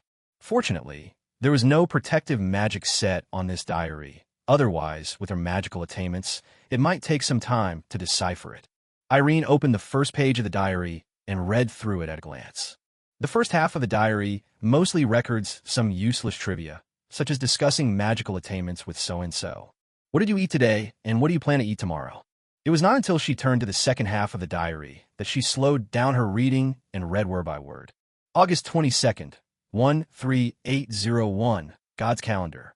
Today, my teacher, Mr. Calancio, told me that he wanted to burn his own life and go to the kingdom of God in the flesh, meet the gods, and convey the will of the gods back to the earth so that the lost lambs will no longer be confused. To be honest, I really want to stop the teacher. As a legend, he still has at least 100 years to live. I wanted to persuade him, but when I saw his deep eyes, I knew I couldn't stop him. The teacher's fanatical belief in God is as unshakable as my pursuit of knowledge. Seeing this, Irene frowned. Why do they say that the will of the gods should be conveyed back to the earth? Isn't it enough to pray to the gods? The gods will not personally respond to ordinary believers. Prayers and requests are usually responded to automatically like a preset program. Otherwise, the gods would be very busy. But as an archbishop, he must be a fanatical believer. The power of faith generated by believers of this level is considerable in both quality and quantity. In the eyes of God, these guys are as bright as lighthouses at night, and their prayers are usually answered. She couldn't help but think of the characters displayed on the light ball inside the spacecraft. But then she shook her head and continued reading. September 1st, 13801, God's calendar. The Ascension ceremony was held today, with clergy from various countries gathered here. This time the ceremony was very secretive, and as the teacher's adopted son, I was fortunate enough to participate in it in person.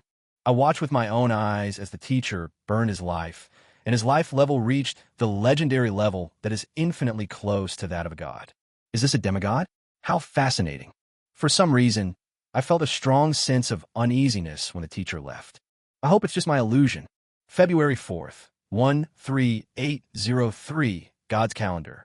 Time will not stop flowing just because the teacher left. It has been 2 years, and the teacher has not returned. Those clergy are still waiting. Their enthusiasm makes me admire them. But I'm like a lost lamb, and the uneasy premonition in my heart is getting stronger and stronger. Maybe I'm too nervous. Maybe I should go out for a walk.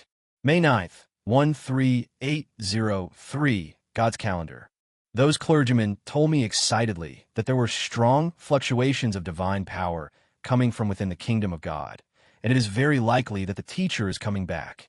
When I received this news, I was so happy that I almost blew up the alchemy room. For me, there is no better news than this.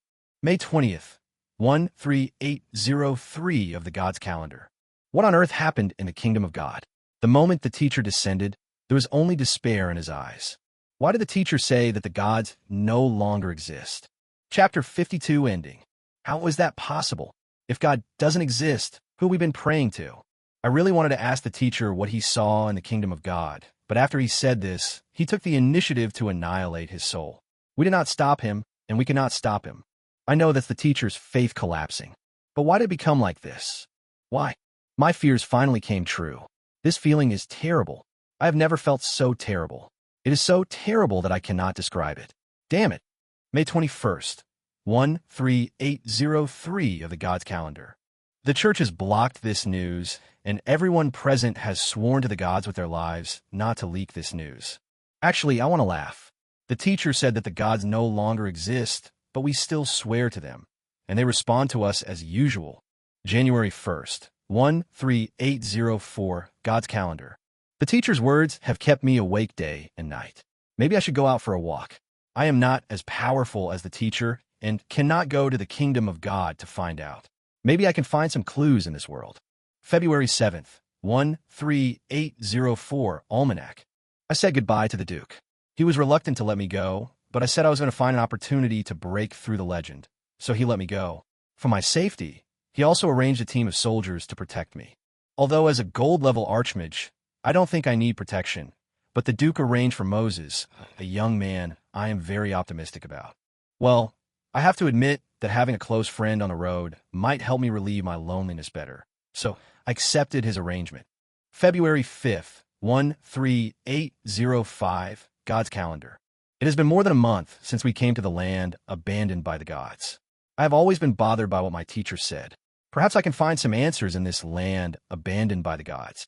February 26th, 13805, God's calendar. I can't believe it. When I was experimenting with magic, I found a relic.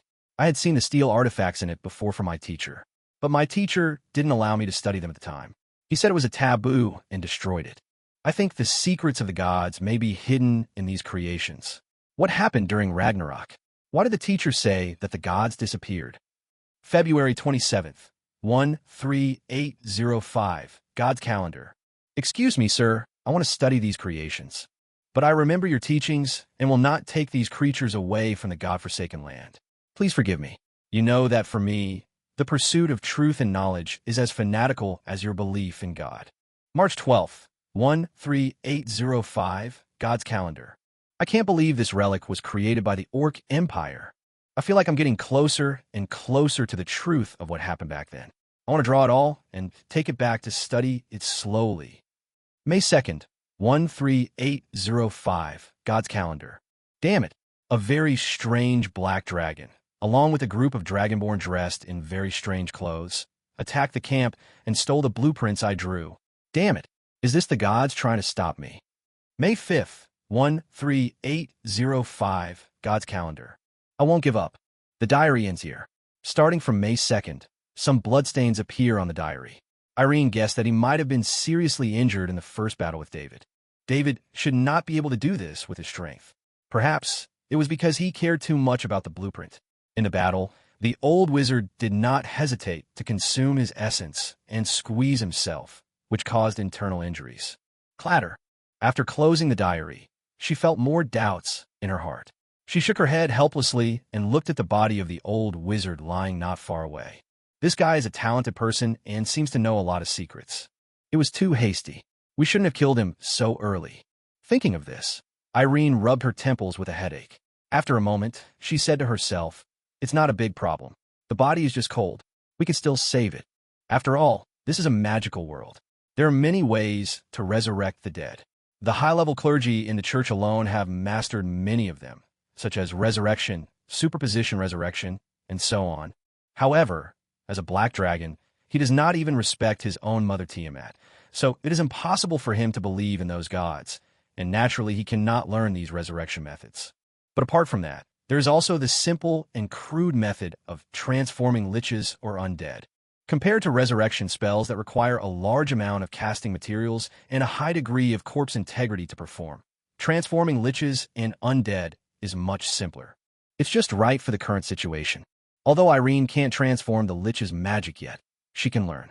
Since I'm already a part-time mage, it wouldn't be too much to add a part-time necromancer. Xiao Longyang immediately decided to resurrect the old wizard as a lich.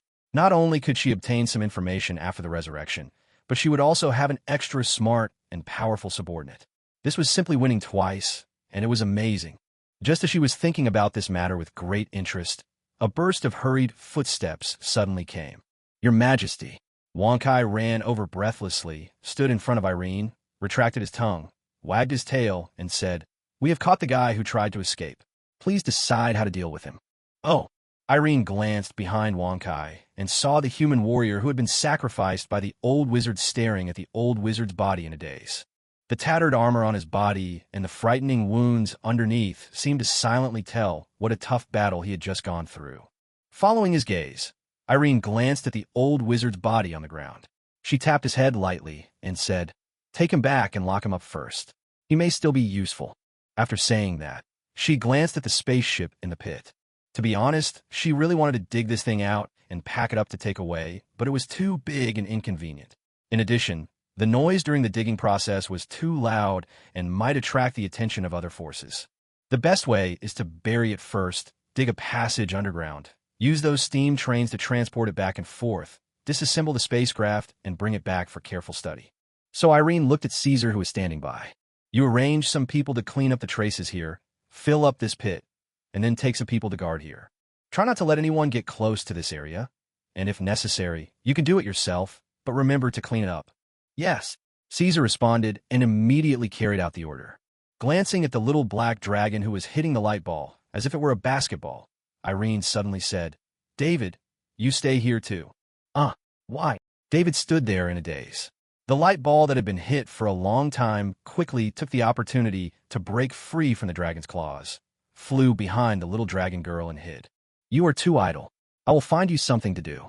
Irene said casually, used freezing magic to freeze the old wizard's body into a popsicle, put into the storage ring, and led the team back. Only the little black dragon was left, disheveled in the wind. Chapter 53 Development. I didn't expect it would rain in the godforsaken land. On top of the dark city wall, Irene rested her chin on one hand, leaned against the wall, and looked at the dim sky. Dark clouds covered the sky, and the whole world seemed to be covered with a veil. The rain was heavy, but it couldn't wet her wizard robe. An invisible barrier blocked all the rain, and it flowed to the side. Although black dragons like humid environments, this black dragon whose soul comes from another world is a little different. She doesn't like the feeling of her clothes getting wet and sticking to her body due to rain. Taking a deep breath of the rare air that was not so hot after the rain, Irene seemed to have relieved some of the depression in her heart. Now, a month has passed since she woke up from her deep sleep. During this period, she was very active and was either thinking about the trivial matters of the gods and the Orc Empire, or studying the blueprints of power armor. There were some gains, but not much.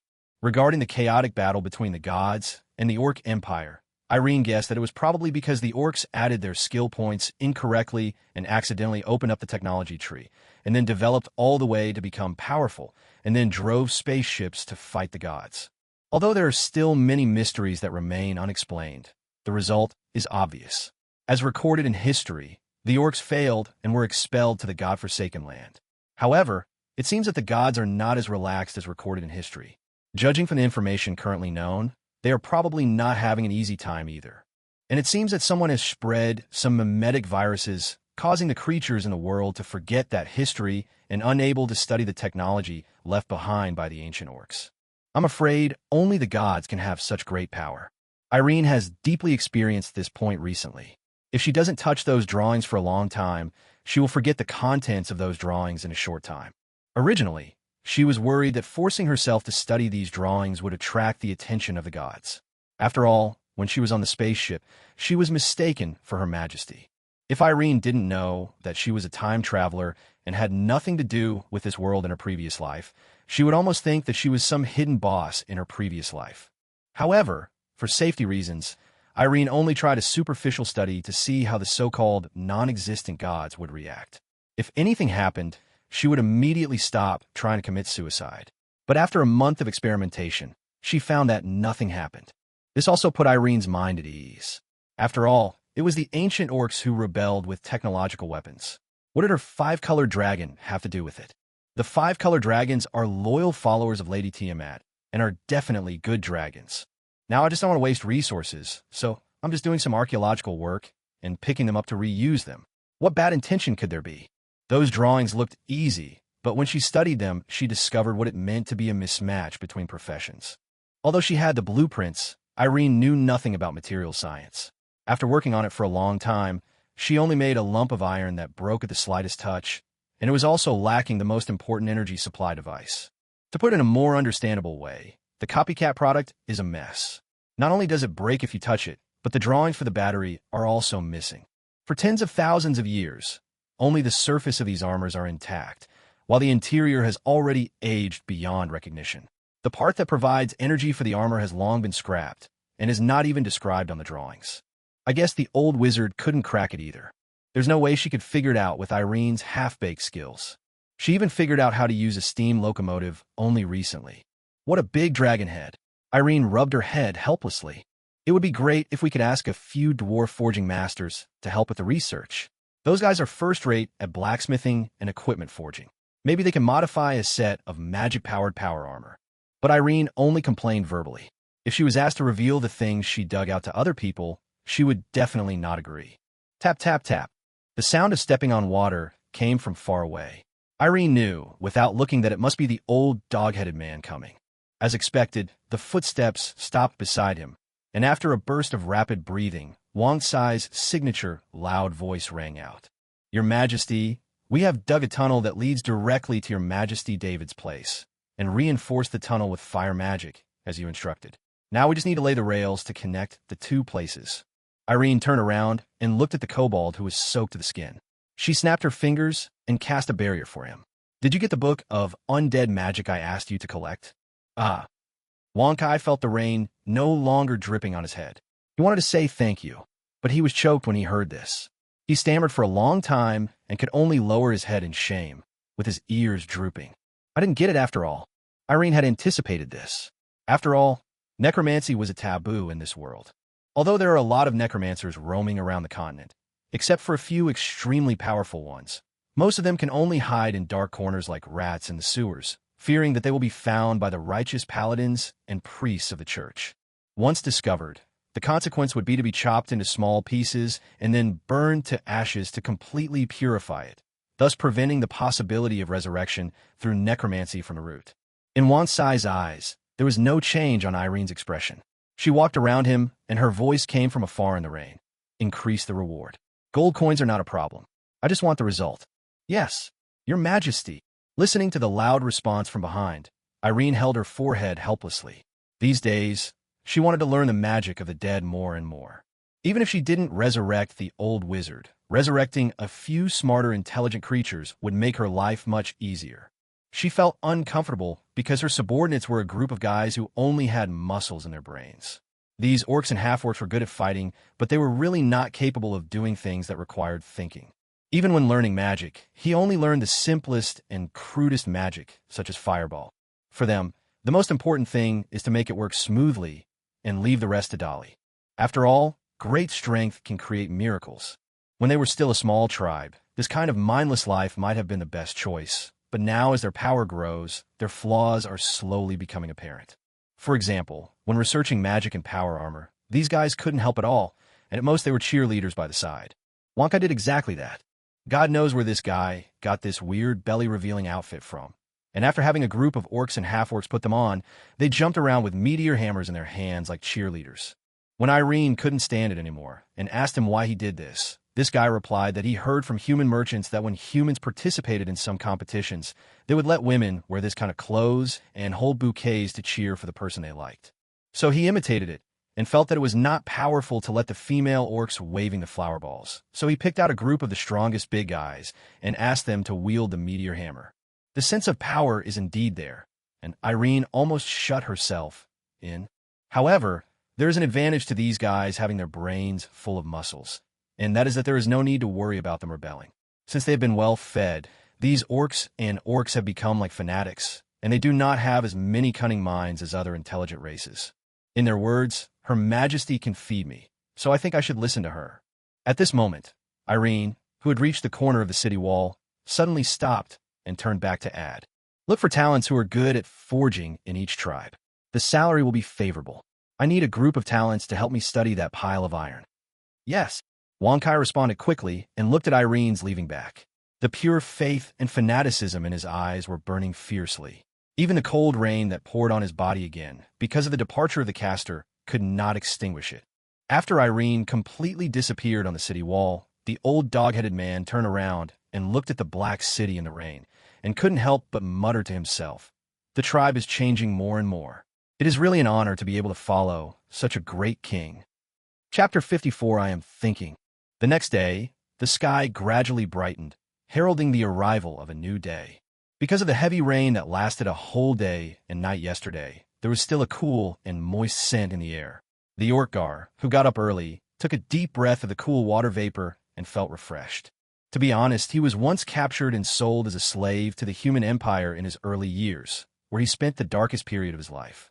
During that time, he was required to fight various monsters in the Colosseum every day, and only one person could walk out of the arena alive after each battle. The purpose of doing this is just to entertain those in the audience who have paid for their tickets. Most of his companions who were abducted from the tribe together with him died at the mouths of those monsters. Even the few lucky ones who managed to survive chose to end their own lives because they did not want to face those monsters every day and did not want to live in fear every day. In just a few years, the group of orcs who were captured at the beginning were replaced one after another. Only Gal, perhaps because he was protected by the goddess of luck, or perhaps because he fought with all his might and was so ferocious that even monsters feared him, was lucky enough to live until the day he became an adult. He thought that one day he would die in the mouths of those monsters. But who would have thought that the Colosseum was later inexplicably abandoned? It was said that there were no new slaves to replenish it, so he and the remaining slaves were sold to others. In this way, Gal was tied with a heavy lead ball and chains and was resold here and there like a commodity.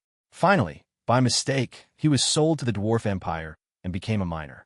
Every day before daybreak, he and other slaves would be driven into the dark mine to dig ore. They would not be allowed to come out until the broken iron barrel outside the mine was knocked. They would go to the dwarf who distributed food to get a piece of black bread that was almost as hard as the ore. If they were not full, they would drink more groundwater dug out from the mine so that they would not be so hungry that they could not sleep. Although I still wake up from hunger every night because I'm too hungry. To be honest, although life there was not easy, it was much better than those years in the Colosseum. At least I don't have to worry about whether I will die at the hands of monsters the next day, and the place to sleep is much cleaner than the cage in the Colosseum. This lasted for 5 years. In 5 years, Gar grew from a skinny little orc who had just reached adulthood into a short but very strong orc through day-to-day mining.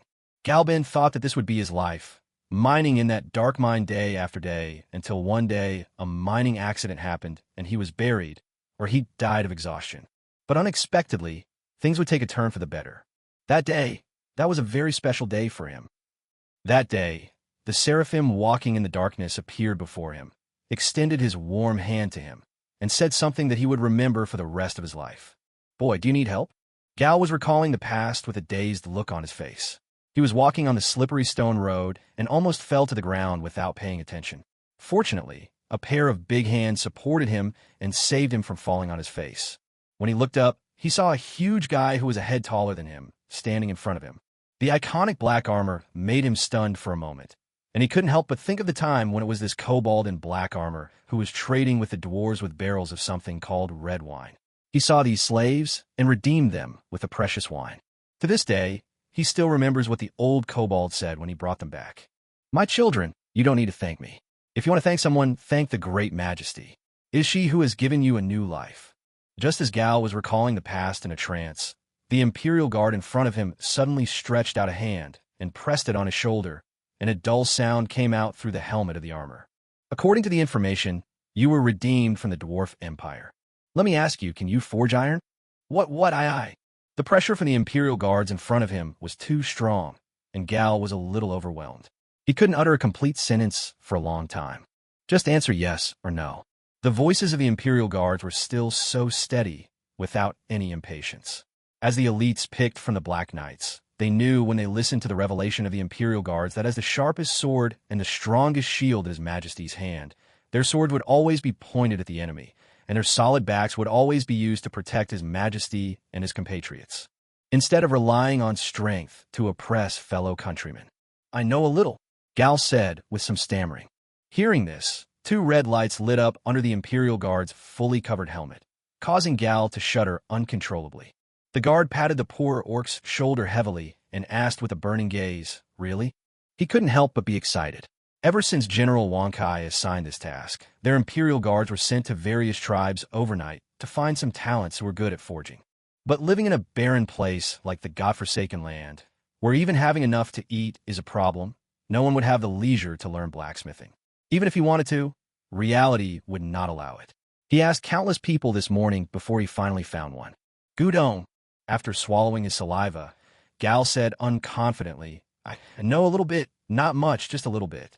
When I was a miner, I couldn't sleep at night, so I learned it secretly. I thought it was quite simple. Good. The excitement of the Imperial Guard could not be concealed, even with the helmet covering it. He shouted, "Listen carefully, warrior. His Majesty needs talents like you right now.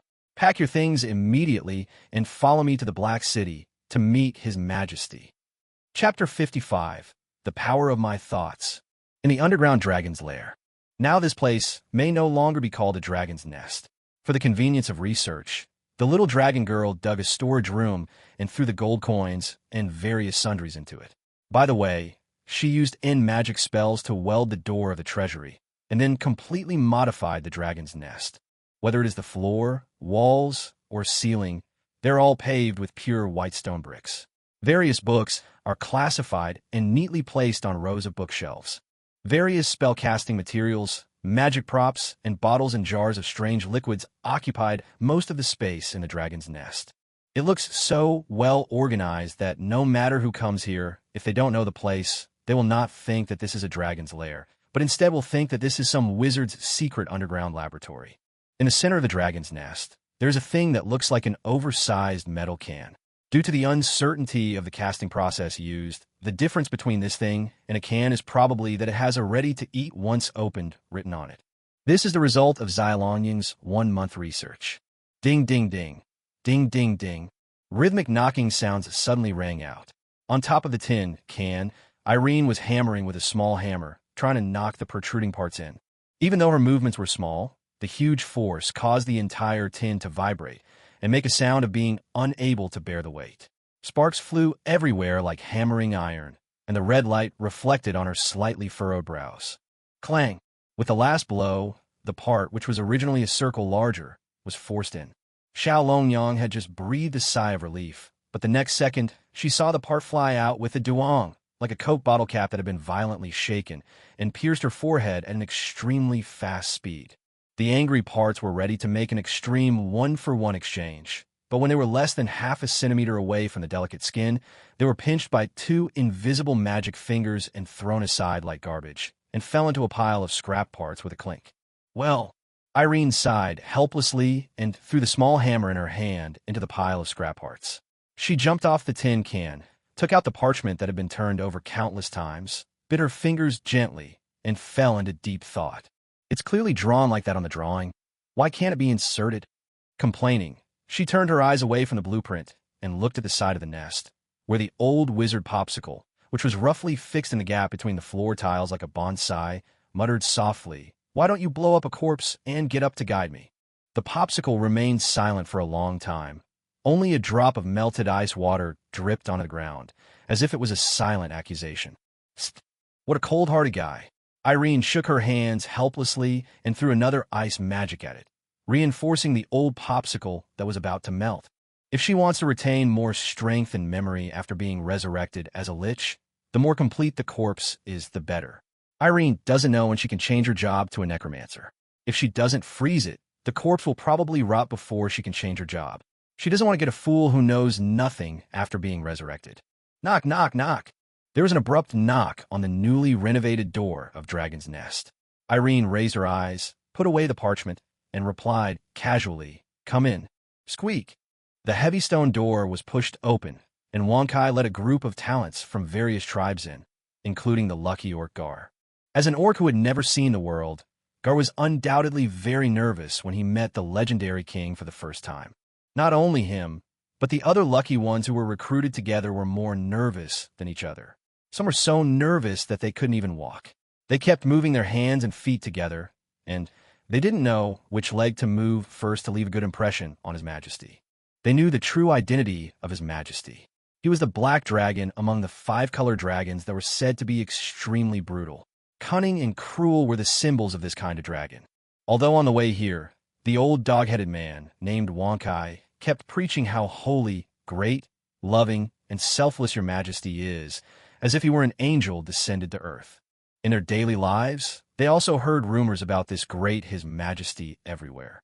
But rumors are just rumors. If you haven't actually met him, who can guarantee that His Majesty is an easy person to get along with in private? There's a saying among the orcs, dragons, tyrants, and war. This shows how terrifying dragons are, especially the 5-color dragons, which are already chaotic and evil. It would be too unfair if you made His Majesty angry and lost your life because you took a wrong step when entering the door. While some orcs were still figuring out which leg to move, the old kobold had already strode over. His relaxed look was a far cry from those newcomers, as if he was just returning home. "Your Majesty." When Wonkai came to a place not far in front of Irene, he first bowed, then took out a thick stack of parchment and said, "This is the resume I asked them to fill out. These guys all know something about forging. What do you think?" "Well, thank you for your hard work." Irene took the resume from Wongkai's hand and glanced at the orcs and half-orc men who were pushing each other and walking in and standing in a row, looking at a loss.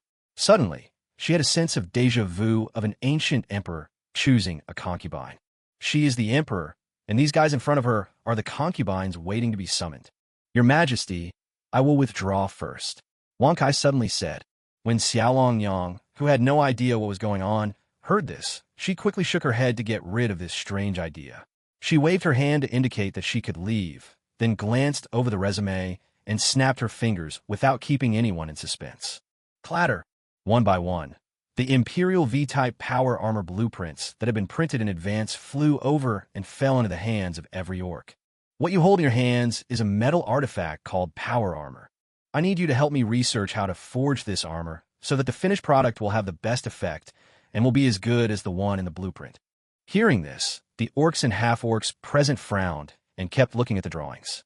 After a while, some people had sweat on their foreheads. Obviously, this was a big challenge for them. They're not the dwarves who are good at forging various magical equipment. As blacksmiths in the tribe, these guys usually make common iron tools such as axes and hammers. But now they are suddenly asked to make such a set of armor that looks extremely sophisticated. Although the blueprint showed it was just an ordinary set of armor without any enchantment effects, the extremely complex parts were enough to give them a headache. Great invention. The sudden sound kept echoing in the closed dragon's nest. Irene looked over and saw a skinny green-skinned orc who was frowning and flipping through drawings. He smacked his lips from time to time and made ambiguous sounds. "But I think there's something missing from this thing." Chapter 56. The rage begins and the courage rises. "Oh, then tell me what's missing." A cold voice suddenly rang in his ears, and Gal felt as if he was blown by the cold night wind. His body shivered, and when he came to his senses and lowered his head, he saw that His Majesty was already standing in front of him. "Your Majesty." Gar felt his body stiffen and his legs sway involuntarily. Although the girl in front of him was a head shorter than him, her golden eyes gave him a strong sense of oppression from a superior creature. "Don't be nervous. I don't eat people." Irene showed her 2 sharp fangs, raised her head, and forced out a smile that was relatively gentle for her. "Come on, tell me what you think." "Gudon." Swallowing hard, Gar tried to compliment him. "This blueprint of yours is the greatest invention I have ever seen. Even in the Dwarf Empire, I have never seen such a sophisticated creation." "And then what?" Irene narrowed her eyes. The resume of the guy in front of her mentioned that he was redeemed by Wonkai from the Dwarf Empire. In a sense, this was a top student who had studied abroad. I don't know if I can give her a surprise. Gao was already sweating profusely. He noticed from the corner of his eye that the other people who came with him were looking at him with pity, which made him very regretful why he didn't control his mouth and speak out what he was thinking. If you don't handle this properly, you might die in a dragon's mouth. Under the tension, he felt his brain go blank, and his memory was involuntarily pulled back to the moment of fighting in the Colosseum. The surrounding scene no longer seemed to be a dragon's nest, but an arena full of skeletons. He seemed to smell the strong smell of blood again. The person in front of him was no longer a young girl, but a monster with ferocious eyes and a tense body, ready to rush up and kill and devour him at any time. It was a nightmare that he would never forget throughout his life. Tick-tock. A drop of sweat slid down his forehead and dripped onto the drawing in his hand, wetting a large area. Suddenly, a burst of heat swept towards his head, as if a fire had suddenly ignited in his heart. Gar felt that he could beat 10 people now. As he looked forward, he noticed a faint magical glow on the girl's fingers. He instantly remembered what had happened. He was about to thank her, but when he noticed the slightly impatient look in Little Dragon Lady's eyes, he quickly swallowed his words and said to the blueprint, "I think this thing is incomplete. It can't move." Irene's expression turned serious. This set of blueprints is indeed missing the most important energy supply device. We don't have any blueprints for that yet. Do you have any ideas? I'm thinking, why not change this thing to use magic? Gao's tone gradually became firm. Will you change? I think this shouldn't be too difficult. Under the effect of the courage-boosting magic, Gar gradually recovered and patted his chest and said, "When I was a slave in the Dwarf Empire, I often watched them forging iron. I think I can do it too." A glimmer of imperceptible hope appeared in the little dragon girl's eyes. With a thought, the iron can in the center of the dragon's nest was lifted up by the wizard's hand and floated over. With a bang, it fell heavily to the side. Boom, boom. Irene tapped the tin can next to her twice with her fingers and said, "This is a prototype. See how to modify it. The material is not a problem. This thing." Under the effect of magic, Gar gradually released his restraints, walked around the tin can, looked at the blueprint again, shook his head, and said sadly, "No, the material of this thing is too poor. It can't withstand the flow of magic power at all. There's more." He gently pried open the tin with his hand, and a piece of it came off. "Who made this? The craftsmanship is so poor." Ahem. Irene coughed twice and muttered quietly without blushing or beating her heart. "This was made by my useless brother-in-law. His craftsmanship is indeed a bit lacking." Gar suddenly turned around, looked directly at Little Dragon Lady, and said carelessly, "Your Majesty, I think this is not difficult. Just give me some materials, and I will make one for you." Irene hesitated for a moment. She always felt that it was because she cast a courage-enhancing magic on him that caused this guy to become arrogant. In order not to waste time and materials, she raised her head and shouted to the ball of light hanging from the ceiling, "Come down, Mia." The light ball seemed to be turned on, and a yawning expression appeared on it. Then it slowly floated down and stopped in front of Irene. It said in a very neutral voice, "Your Majesty, if you have any instructions, Mia will do her best to serve you." During this time, Irene has figured out what this ball of light is. This thing should be the spaceship's intelligent brain or artificial intelligence, the kind with life. Although it has lost its memory, it can still be used as a supercomputer. It can handle both scientific and technological calculations and magical simulation operations. It only needs to input magic power regularly to maintain its physiological activities. Now, it is usually used by Xiaolongying to calculate some more complicated spell formulas, and now it can be used again. Irene placed the blueprint in front of the light ball and said, "Build a holographic structural diagram of this power armor." Ding! Building. The expression on the light ball disappeared instantly and turned into a loading progress bar. Above its head, countless magic powers intertwined into light, gradually constructing a virtual 3D structure diagram of the holographic power armor. "Okay." Irene looked at the green-skinned orc Gar. "Tell me what you think." Gar's face showed nervousness again, and it seemed that the magic effect was wearing off. Seeing this, Irene added another courage amplification spell and also cast a berserk spell to extend the stay time. The eyes of this sturdy orc suddenly turned red. He raised his neck and howled angrily. His muscles tensed up, and 2 streams of white air blew out of his nostrils. He shouted, "I think I'm fine now." As he said that, he strode to the holographic projection, pointed to a place and said, I think this place can be removed. This place to this place can be connected with mithril to build a magic circuit. Also, if this booster device is moved to this position, it can be connected to the mithril line next to it. This place needs to use red copper alloy. This place uses magic crystals as the magic core. As he spoke, the holographic projection began to change. Lines began to connect within it. Parts of it began to change, and the virtual material also began to change. Under the holographic projection, countless data streams are rapidly passing through the surface of the light ball, loading data of various materials and analyzing feasibility. Chapter 57 Storm is coming. Irene never thought that one day these green-skinned orcs with brains full of muscles would be able to speak words that she could not understand. As Gal spoke like a machine gun, all kinds of words that were understandable but incomprehensible, she gradually fell into silence. The holographic projection of the power armor is undergoing earth-shaking changes under the guidance of Gal's verbal attacks. Irene didn't expect much from this orc at first, but now her eyes are getting brighter and brighter. Many electronic components that were originally very delicate and easily damaged were transformed by Gal into mithril circuits engraved into the inside of the armor. These circuits cannot be damaged unless the armor is pierced. In some places, after the magical modifications, the performance calculations even gradually surpass the original version on the drawings. The entire power armor is rushing towards the direction of being simple, crude, bigger, and stronger. After struggling for a long time, looking at the power armor in the holographic projection that was forcibly increased to 3 meters in height, Xiao Longyang fell silent. Your Majesty, hurry up, make it move, and try it. I can't wait. Gal was sweating all over and looked extremely excited. Mia, start the deduction. Irene ordered.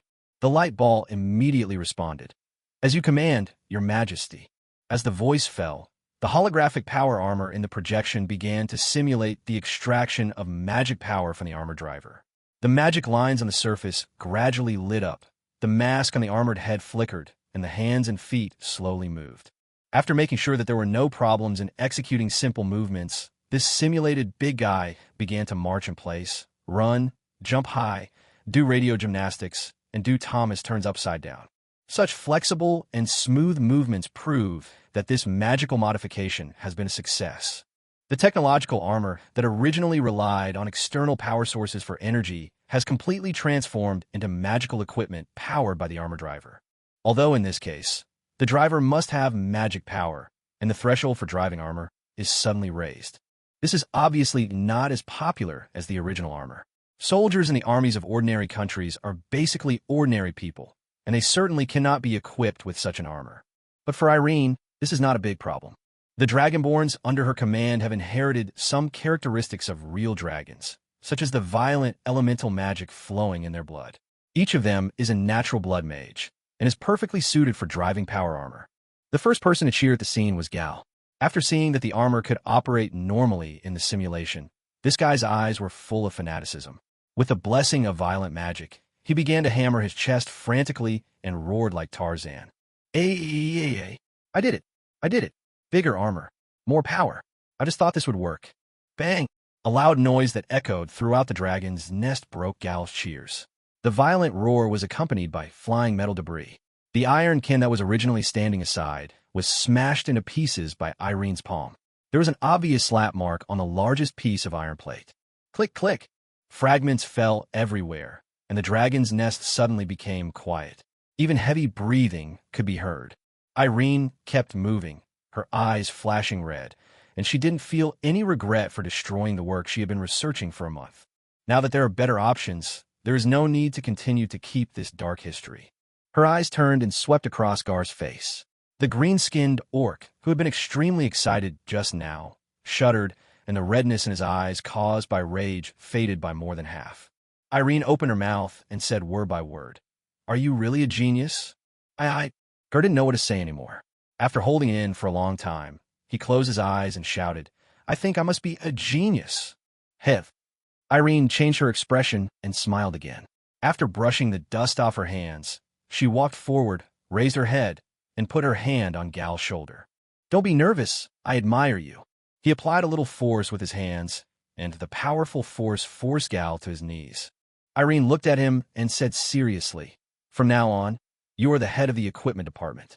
I authorize you to set up the equipment department and produce as much of this armor as possible for me.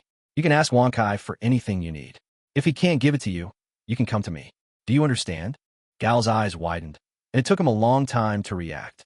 He quickly lowered his head and shouted in the most sincere tone, "I understand. Your Majesty tells me to go east. I will never go west."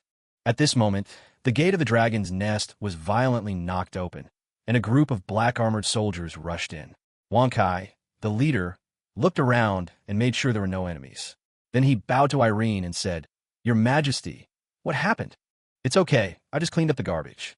Irene took her hand away from Gar, waved it, pointed at the green-skinned orc beside her, and said, "Wankai, let's get to know him again.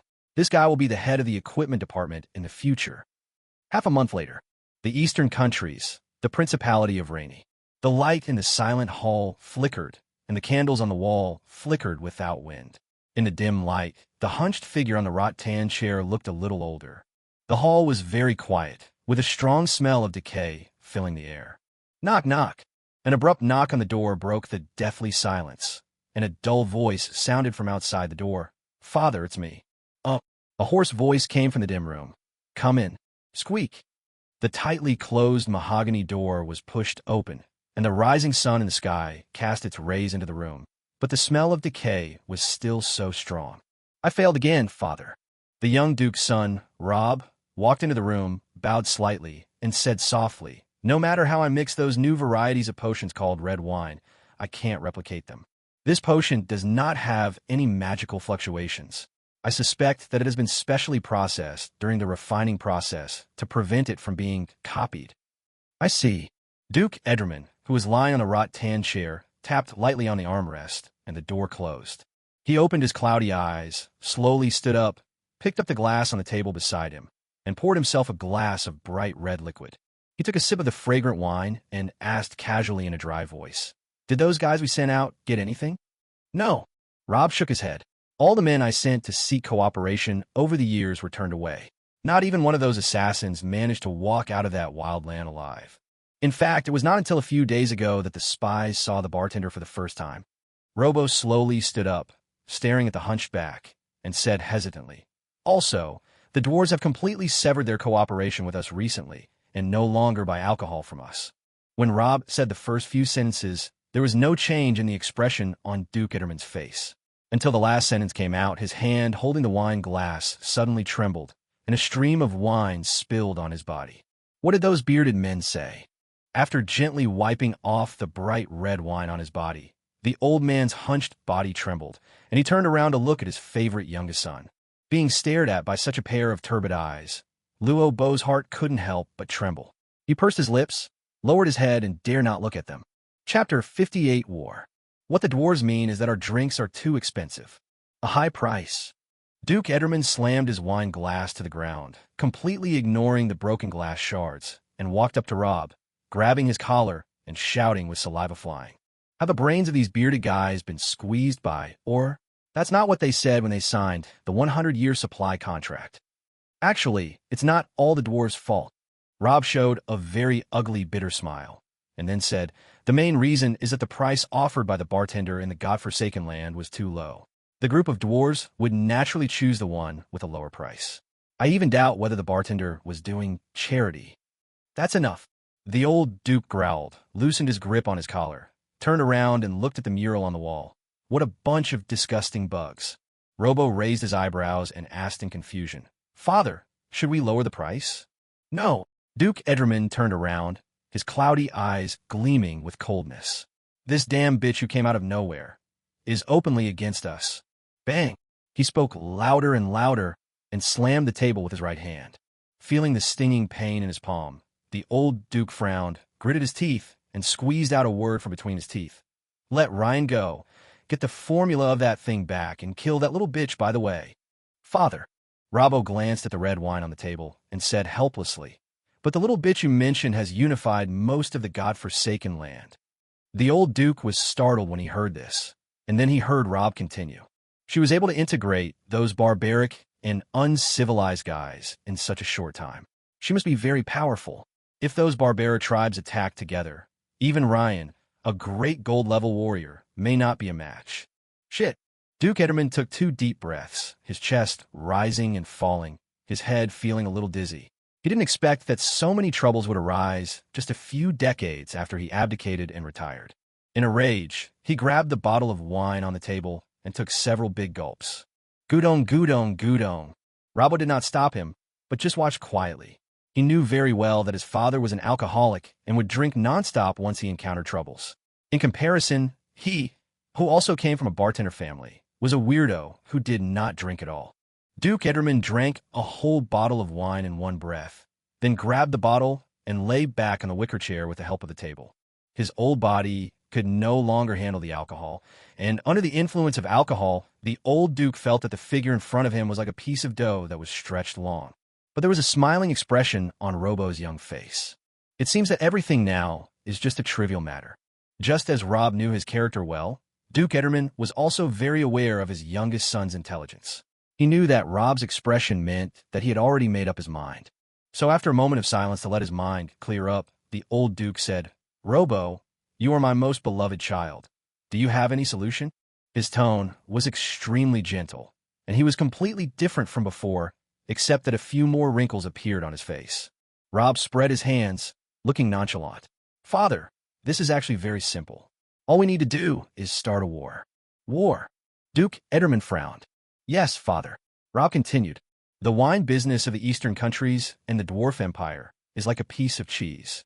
Our Principality of Rainy started out with wine. Since my grandfather acquired this territory, we have monopolized most of the wine business in this area. We are undoubtedly the big cat guarding this piece of cheese. And those folk bartenders and bartenders from other forces are undoubtedly the little mice stealing the cheese. Since my grandfather passed away, those folk bartenders who were suppressed by us have come to the fore. This big cheese is only this big. If they eat more, we will eat less. This bartender in the godforsaken land is just the biggest rat among them that steals cheese.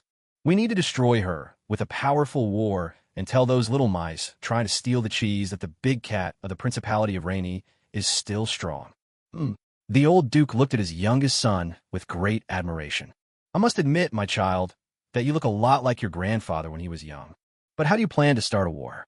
Our army can't fly. How can we cross the Ghanaian jungle? How can we cross the El San Sierra River?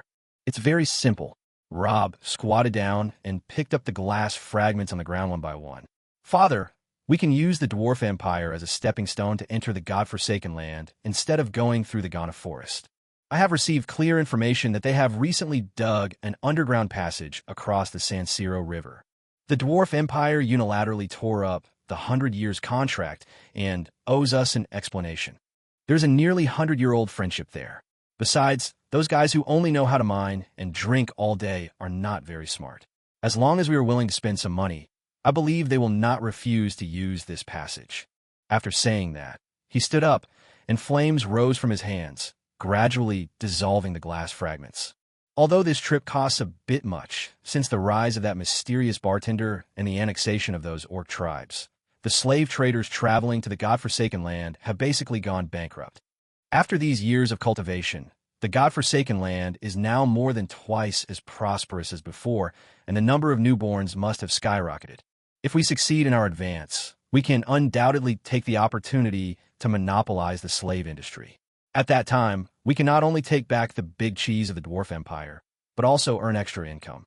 What do you think, Father?" As soon as he finished speaking, the flame in Robo's palm went out, and 2 red-hot glass marbles were gently placed on the mahogany table, emitting a puff of green smoke. Duke Ederman gazed deeply at the young man in front of him, stroking the glass bottle in his hand as if he was stroking the skin of a young girl. After 2 seconds of silence, he suddenly spoke. "Go for it, my child. I'm sure you won't let me down." Chapter 59, The Wind Rises. A place forsaken by God.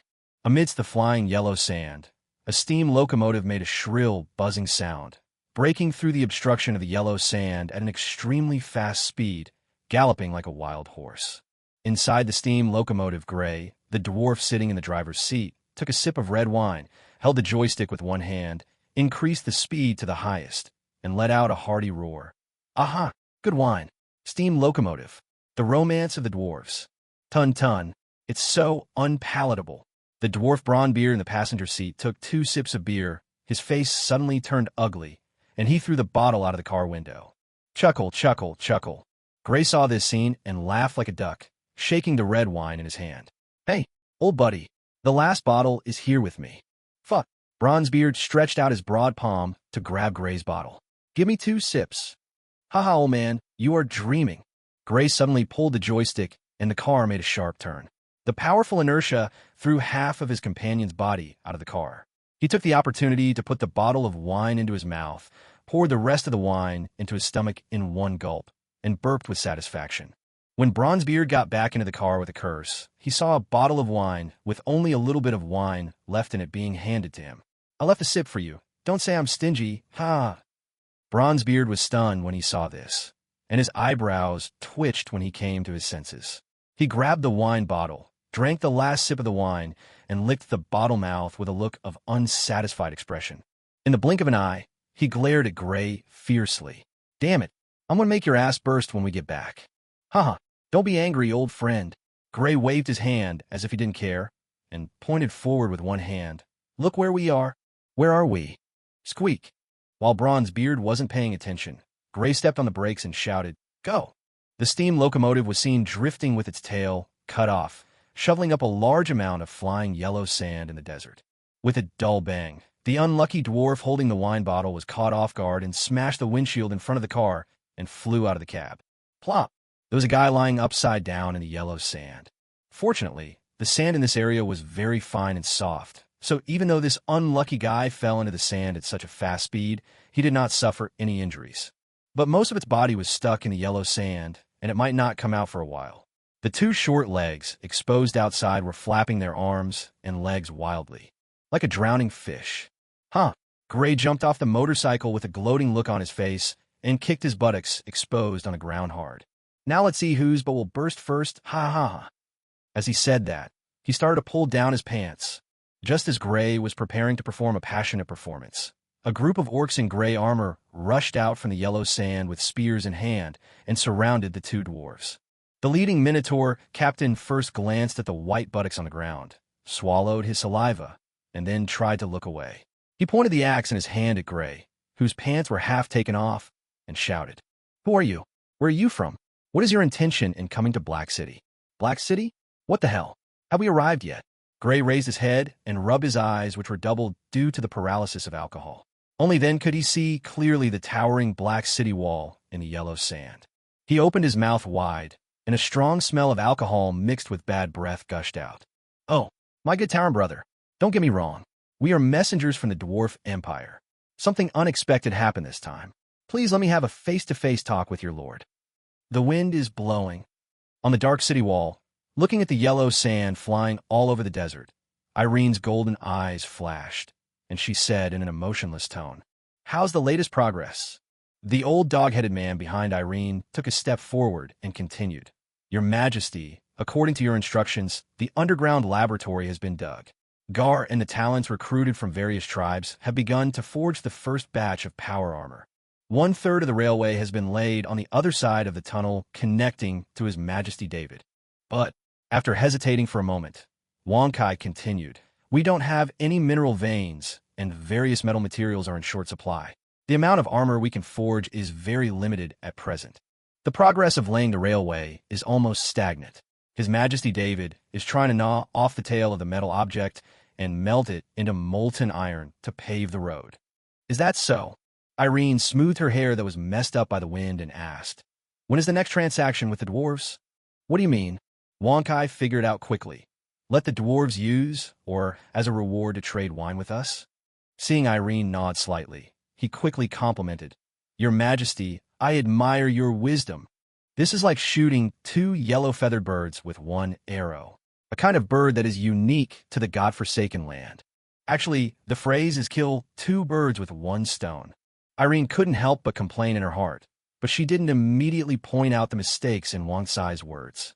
She could sense that ever since Gar was appointed Minister of Equipment, the old dog-headed man had an inexplicable sense of crisis. Maybe he feels that he is not smart enough, and is worried that he will be left out. You know, before, he was a dog that was loved only by others. Now a green-skinned orc named Gal has shown up. In order to defend his status as the first follower, this guy has been studying like crazy recently, try to surpass Gao. The whole thing is like a palace fighting drama. As for the effect, well, that's about it. Tap, tap, tap. Just as Irene was thinking about how to deal with the relationship between her relatives, a burst of hurried footsteps suddenly came. Then a soldier of the Imperial Guards in black armor ran over, saluted Irene and Wang Kai, and reported loudly, "Your Majesty, a messenger from the Dwarf Empire came to visit you, saying that he has something important to discuss with you face to face." Chapter 60 Negotiation 1. There have been huge changes here. Led by the Imperial Guards walking in the Black City, Gray couldn't help but speak. After learning from the traveling merchant that the origin of the red wine was the godforsaken land, he also came to the Iron Fong tribe once. But at that time, this was just a small oasis. I didn't expect that just a few years later, it has become such a prosperous city-state. Everywhere you look, the once dilapidated stone houses have been replaced by exquisite small buildings, and the once skinny orcs have become sleek and plump. Pregnant women with big bellies were wandering around with the help of their families. After turning a corner, there's a bustling market with all kinds of shouts coming from each stall. Orcs and orcs exchange surplus food and various supplies here. After sniffing the fragrance floating in the air, Gray slapped the butt of the dwarf walking beside him. "Hey, man, can you smell it?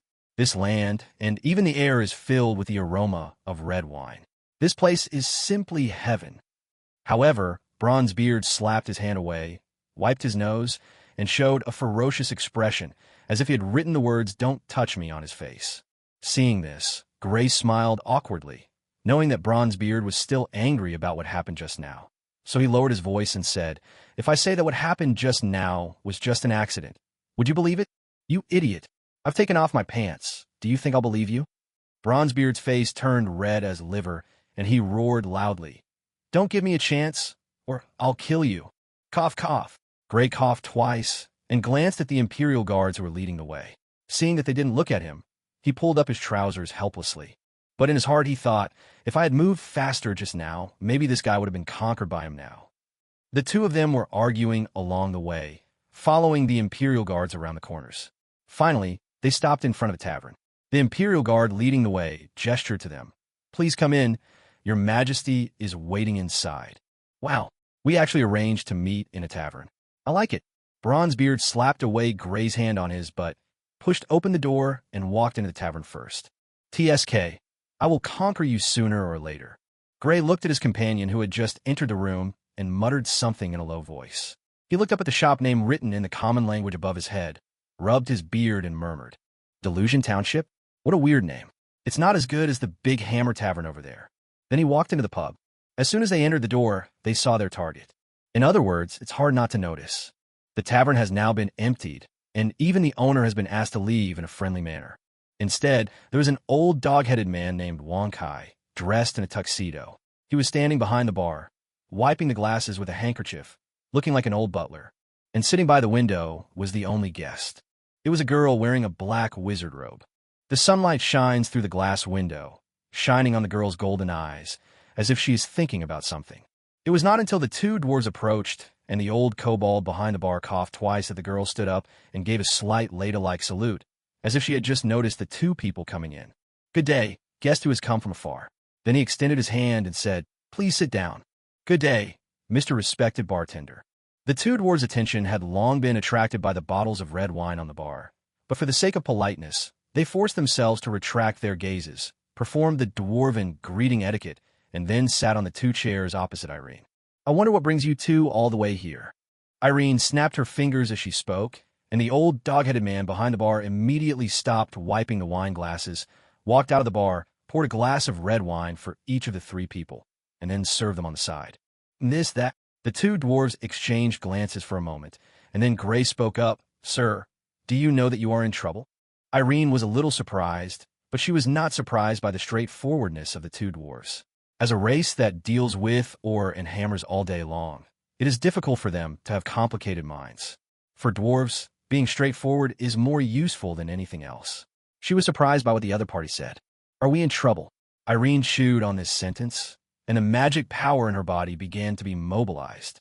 She was wary of the two guys in front of her, but her face showed a nervous and confused expression, just like a girl who had never seen the world. What do you two mean? Could it be that your empire doesn't like the red wine I make? No, of course not. Gray swallowed his saliva first, picked up the wine glass in front of him, and drank it in one gulp.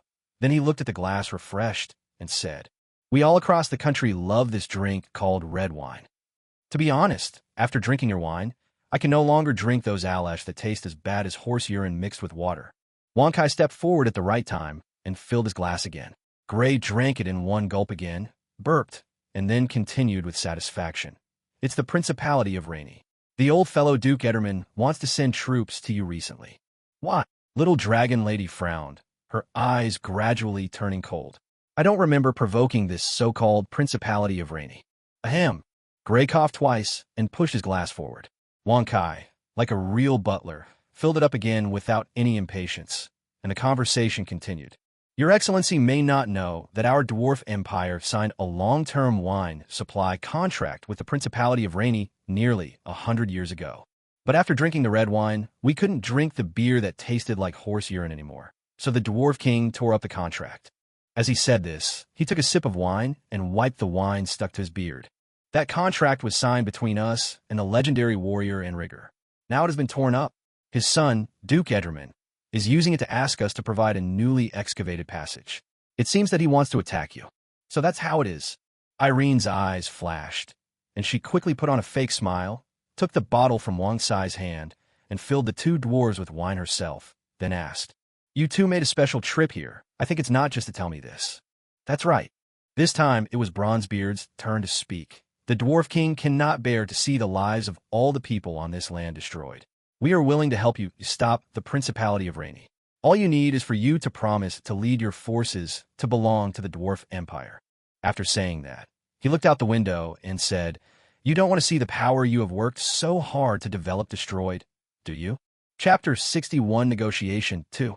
These words were like a fireball thrown into the tavern, and the conversation between the three people came to a halt. The old dog-headed man, standing aside like an old butler, had unconsciously opened his mouth, revealing a mouthful of fangs, his eyes filled with murderous intent, and his furry dog ears stood up at this moment, like a hunting dog about to go out. Clatter! Gently placing the bottle on the table, Irene's expression restrained and her eyes gradually became cold. She spoke in a calm tone. "First of all, thank you for bringing this crucial news about the Principality of Rainy. This is indeed very valuable. I should thank you for this." Bronzebeard's brain obviously didn't think straight. He was about to wave his hand and say "you're welcome," but the next two words blocked his mouth. "But..." Irene played with the wine glass, squinted her eyes, and looked at the two dwarves in front of her, and said a few words in an extremely cold tone. Are you threatening me?" As soon as these words were spoken, the atmosphere suddenly became tense, and it became so quiet that the only sound could be heard was the heavy breathing of the two dwarves. The sound of the wine glass hitting the table seemed to be knocking on the hearts of everyone present. Bronzebeard suddenly felt a tremendous pressure coming towards him. The girl had a strange smile on her face and was tapping the table lightly. The glass in her hand seemed like it would fall out at any time. He suddenly had a premonition that if the glass slipped out of his hand and fell to the ground, 180 executioners would suddenly rush in from outside the door and chop him into pieces. In fact, this was not a premonition. The moment they entered the tavern, hundreds of Imperial guards had already ambushed nearby, hiding and surrounding the place. Once they received the signal, they would rush in. "Gudon!" Bronzebeard swallowed and suddenly felt as if he had said the wrong thing without thinking. Just at this moment, bang! Gray suddenly slapped the table, breaking the eerie silence. Everyone focused their eyes on his face and saw that the dwarf had a painful expression as if he had eaten shit, and he held his forehead helplessly. "Don't listen to this guy's nonsense. He's drunk, and he's making us honest dwarves sound like the devils in hell." Gray glanced at his companion helplessly, and his expression became more serious than ever before. "Sir, please don't misunderstand me. We dwarves have no intention of becoming your enemy." Seeing the girl in front of him stop playing and put the wine glass away, he breathed a sigh of relief and glanced behind him carefully. Just now, he keenly sensed a murderous aura spreading outside the door. That's right. The dwarf took out a piece of parchment from his storage ring, placed it on the table, and pushed it forward. From Irene's perspective, she could clearly see the common language on the top of the parchment: beverage supply contract. The little dragon lady looked at the parchment with great interest. When she heard that a principality had set its sights on her, although it happened suddenly.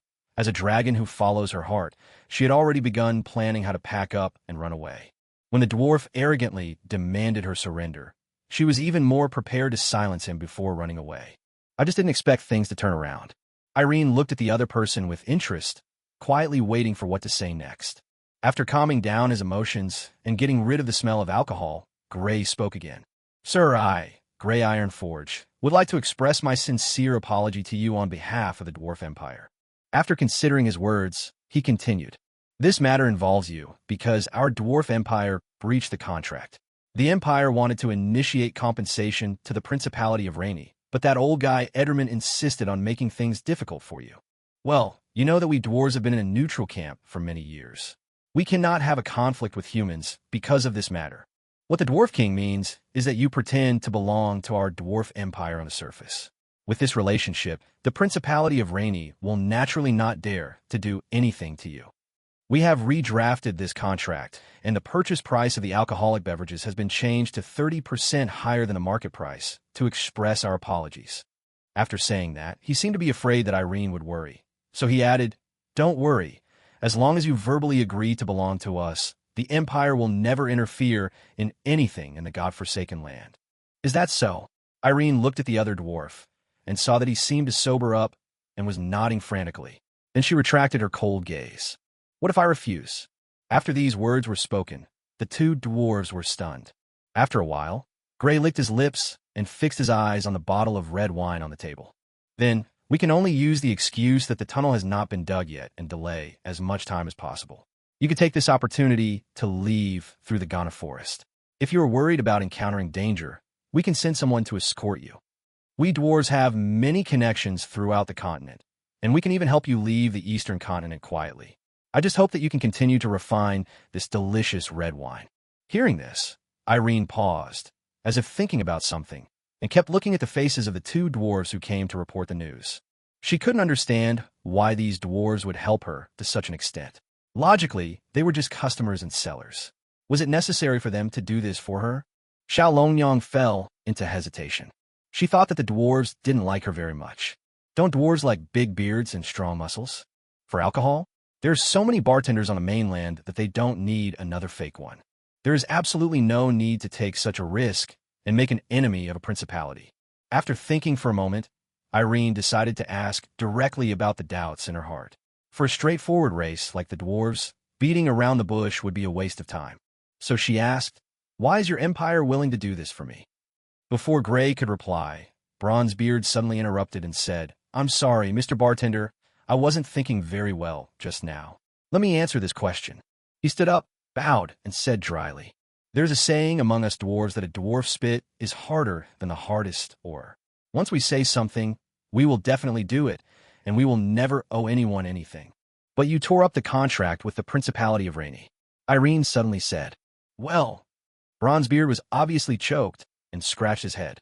This is an accident. The main reason is that the wine they sold us in the past 2 years has become increasingly tastier. Sometimes I even wonder whether I'm drinking water or wine. You know, we dwarves only like to do 3 things: drinking, mining, and forging. In front of good wine, it's okay to make an exception. The more he spoke, the lower his voice became. He scratched his beard a little embarrassedly, and then suddenly said loudly, But since we have breached the contract, we will definitely compensate you. This incident was caused by us, so we will definitely compensate you. Oh, Irene chuckled and had a new understanding of dwarves, who were creatures that lived with ores. These guys are even more honest than what is recorded in the inherited memory, and they are indeed a bit stupid. But sometimes this is also a good thing. It is precisely because of this upright character that the dwarves have become the most trustworthy equipment forgers in the entire continent. If you let them forge your equipment, you never have to worry about your equipment and materials being swallowed up, but their fees are ridiculously high. After all, dwarves are almost all alcoholics, and they are born warriors, so it is extremely difficult for them to become spellcasters, let alone bartenders. They can only make money in this way by buying expensive drinks from other races. After thinking about it for a while, Irene did not immediately make up her mind whether to leave or stay. If it were before, she would definitely not be so arrogant. You know, she is just an 11-year-old dragon baby now. However, the situation is different now. She now has alien technology in her hands, and the other party is just a principality. If there is no legendary strongman, maybe she can still fight. Thinking of this, Irene glanced at the two dwarves who were anxiously waiting for her reply, as if they were waiting for the birth of a child. Would you mind telling me about the strength of the Principality of Rainy? Chapter 62, Preparation for War. Clang, clang, clang. Irene's eyes were a little dazed as she watched the two dwarves board the steam locomotive and drive away with a cloud of dust. Just now, she learned the information about the so-called Principality of Rainy from the two dwarves. Fortunately, there were no legendary masters in that principality, only 3 gold-level masters. Or rather, there was one before, but he had died of illness many years ago. In these years, the Principality of Rainy has not produced the next legend. This is good news. At least the crisis is not that big. To be honest, Irene never expected to encounter such an unexpected disaster. She originally just wanted to live a peaceful life, but who knew that even though she was so low-key, she was still being targeted? This is mainly due to information asymmetry. There is no information about the Principality of Rainy recorded in Dragon's Legacy. This is normal. For a giant dragon, there is no need to remember such a weak country. Such a small country may perish after a sleep. Because of this, and the fact that Wonkai was too anxious to complete the task she assigned him over the years, he signed a long-term supply contract with the Dwarf Empire without fully understanding the situation. This has led to the current situation. But it's too late to say anything now. Hindsight is not Irene's style. She likes to hide, but she definitely does not lack the courage to face things. Since the other party wants to fight, then fight. Without the legend in charge, the outcome is still uncertain. Irene's eyes narrowed, seeing the smoke and dust dissipate, and there was no trace of the motorcycle in the desert. She turned around and walked towards the city gate. Let's go and check out the equipment department. Wonkai, who was waiting on the side, wanted to say something but hesitated. In the end, he could only respond, pulled his collar, and quickly followed. Tread step, step, step, step, step. In the dark downward spiral staircase, 2 figures were walking one after the other, and the candlelight fixed on the wall was swaying slightly in the wind. After turning several corners, the old dog-headed man walking behind suddenly stopped. His face was filled with sorrow.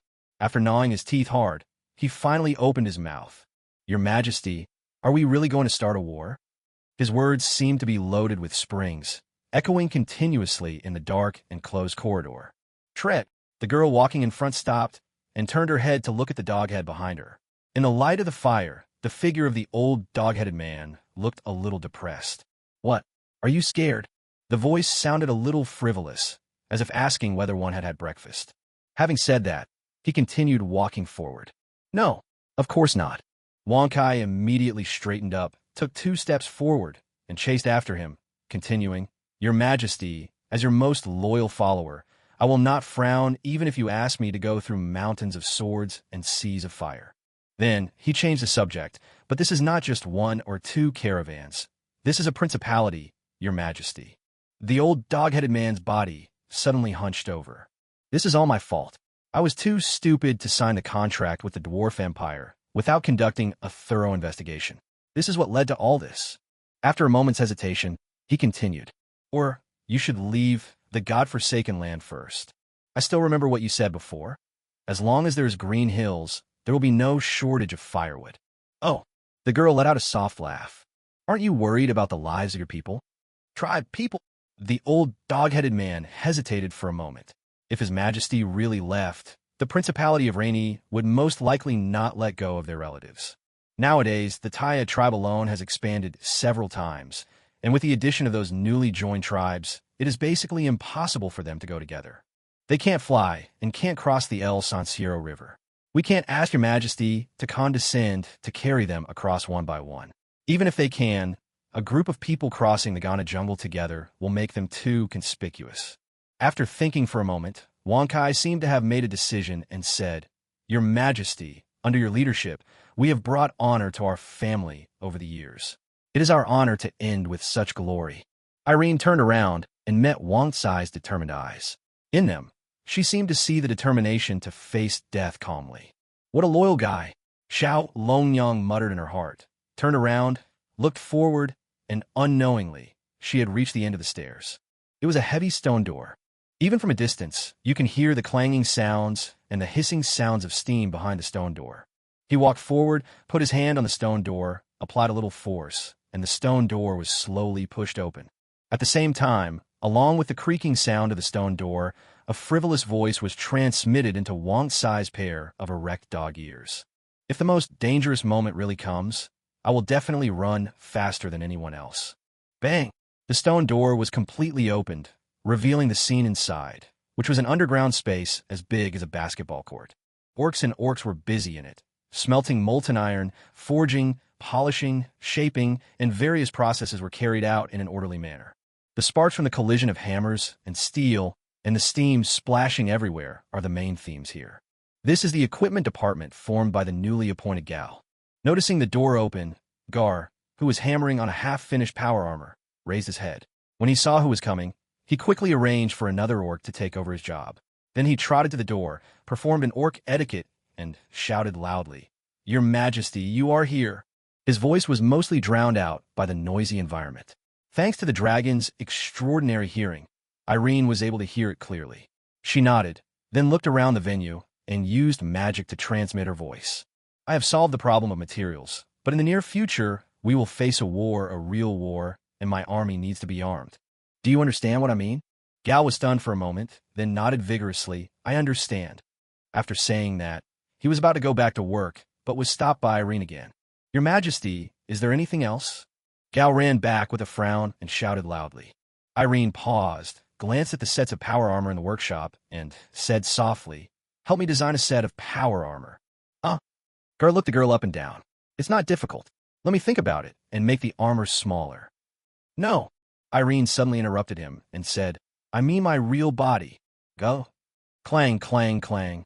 In the tallest building of the dwarf mine, the old iron barrel was knocked on by a drunken dwarf with a wine bottle, marking the time to get off work. Bursts of noisy sounds rang out from the mine's densely packed caves that were like a honeycomb, breaking the silence that had lasted for a whole day. "It's time to call it a day. Would you like to go to Big Hammers for a drink?" Let's go, let's go. I heard the latest batch of red wine has arrived. I can't wait." So cool. Ciao. You two are doing this kind of thing in the mine again." The noisy noise was mostly made by dwarves carrying pickaxes and walking out of the mine. The slaves, who were obviously taller but extremely thin, were much more taciturn. The slaves lined up in an orderly manner in front of the food distribution stall, waiting to receive a piece of black bread made of fluorescent moss mixed with mine rat meat. This was their salary for a day's work. In comparison, the dwarves are much happier. As soon as these dusty guys came out of the mine, they went straight to the tavern. As a race of alcoholics, for them, life would have no meaning if they could not drink a large glass of iced wine after a hard day's work. Even the Dwarf King cannot avoid this tradition. In fact, Herbert Alexander, the king of the Dwarf Empire, had already spent the entire afternoon at the table in the corner of the tavern. The pile of wine bottles on the table was a testament to his glorious achievements. However, as a king, he was only wearing a coarse linen shirt and worn leather boots.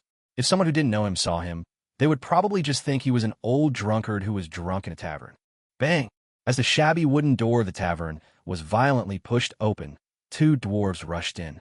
Unlike those guys who had a clear goal and went straight to the wine barrel as soon as they came in, only one of these two dwarves ran to the bar to ask for wine, while the other went to find the Dwarf King, who was lying on the table in the corner, reeking of alcohol. "King, we are back." Gray pulled out a chair and sat down, grabbing an unfinished bottle of red wine on the table and pouring it into his mouth.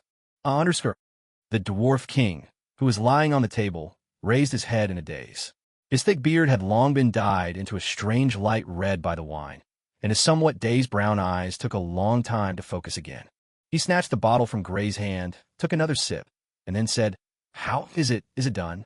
"Hey, don't mention it." Gray glanced at the table and saw that it was full of empty bottles. He leaned back in his chair in a sullen manner. That woman didn't want to leave. She told us to delay as long as possible and asked us to exchange the gold coins for various ores. It looks like he's going to fight that old guy Ederman to the end. Ton, ton, ton. The Dwarf King Herbert drank the wine in the bottle in one breath, burped, and slammed the bottle heavily on the table. A loud bang sound was made, and the stone table cracked into spider web-like patterns. "Good. This bitch is as good as the wine she sells. I like it." After saying this, the Dwarf King stood up shakily, and when he was fully up, he murmured in a low voice, "Do as she says." We dwarves are responsible for our actions. If Ederman has any problems, let him come to me personally. Chapter 63 Flame. Principality of Rainy. Located at the foot of the San Pedro Mountains, adjacent to the Dwarf Empire, it is a relatively famous principality among the eastern countries headed by the Rose Empire.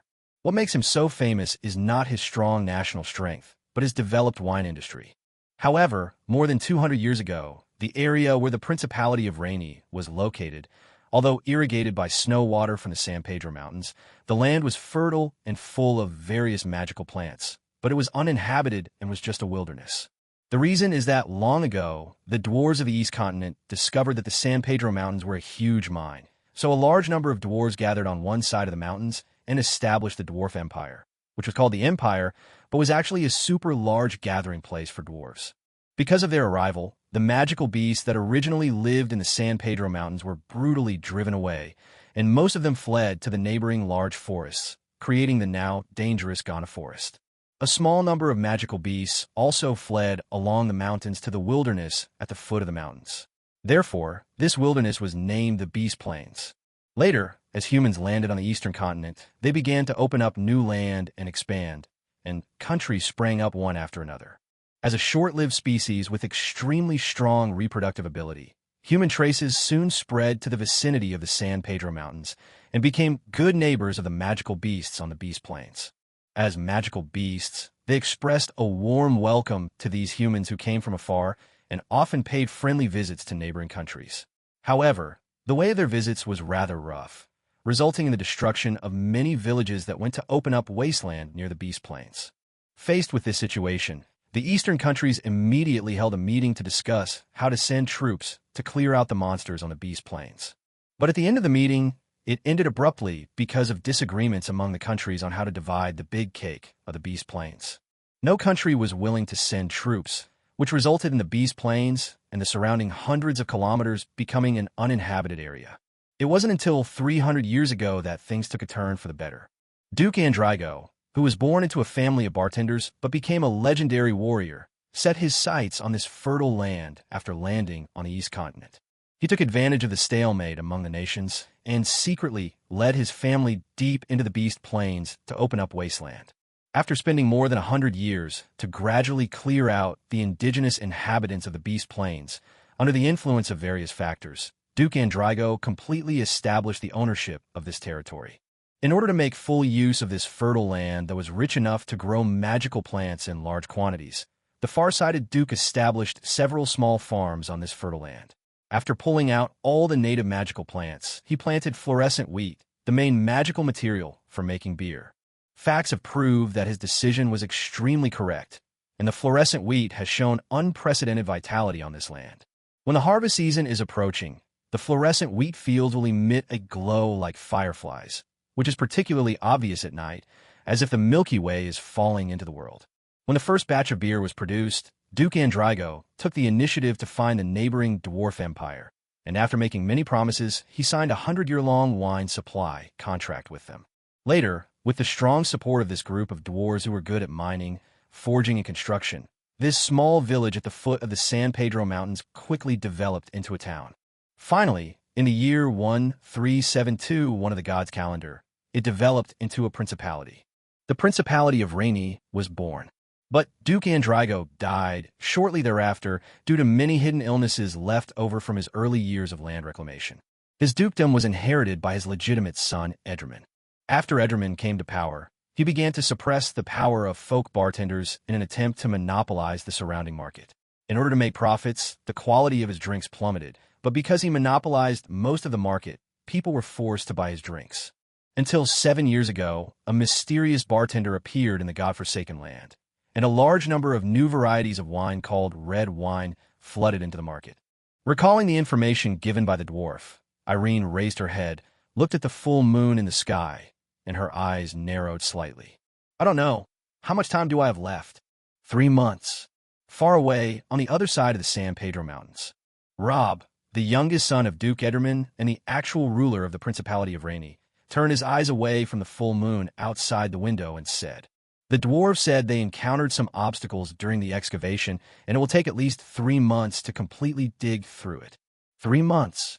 The sturdy man in golden armor, sitting on the leather sofa, not far away, repeated Robo's words with interest, shook his head slightly, and poured himself a glass of beer.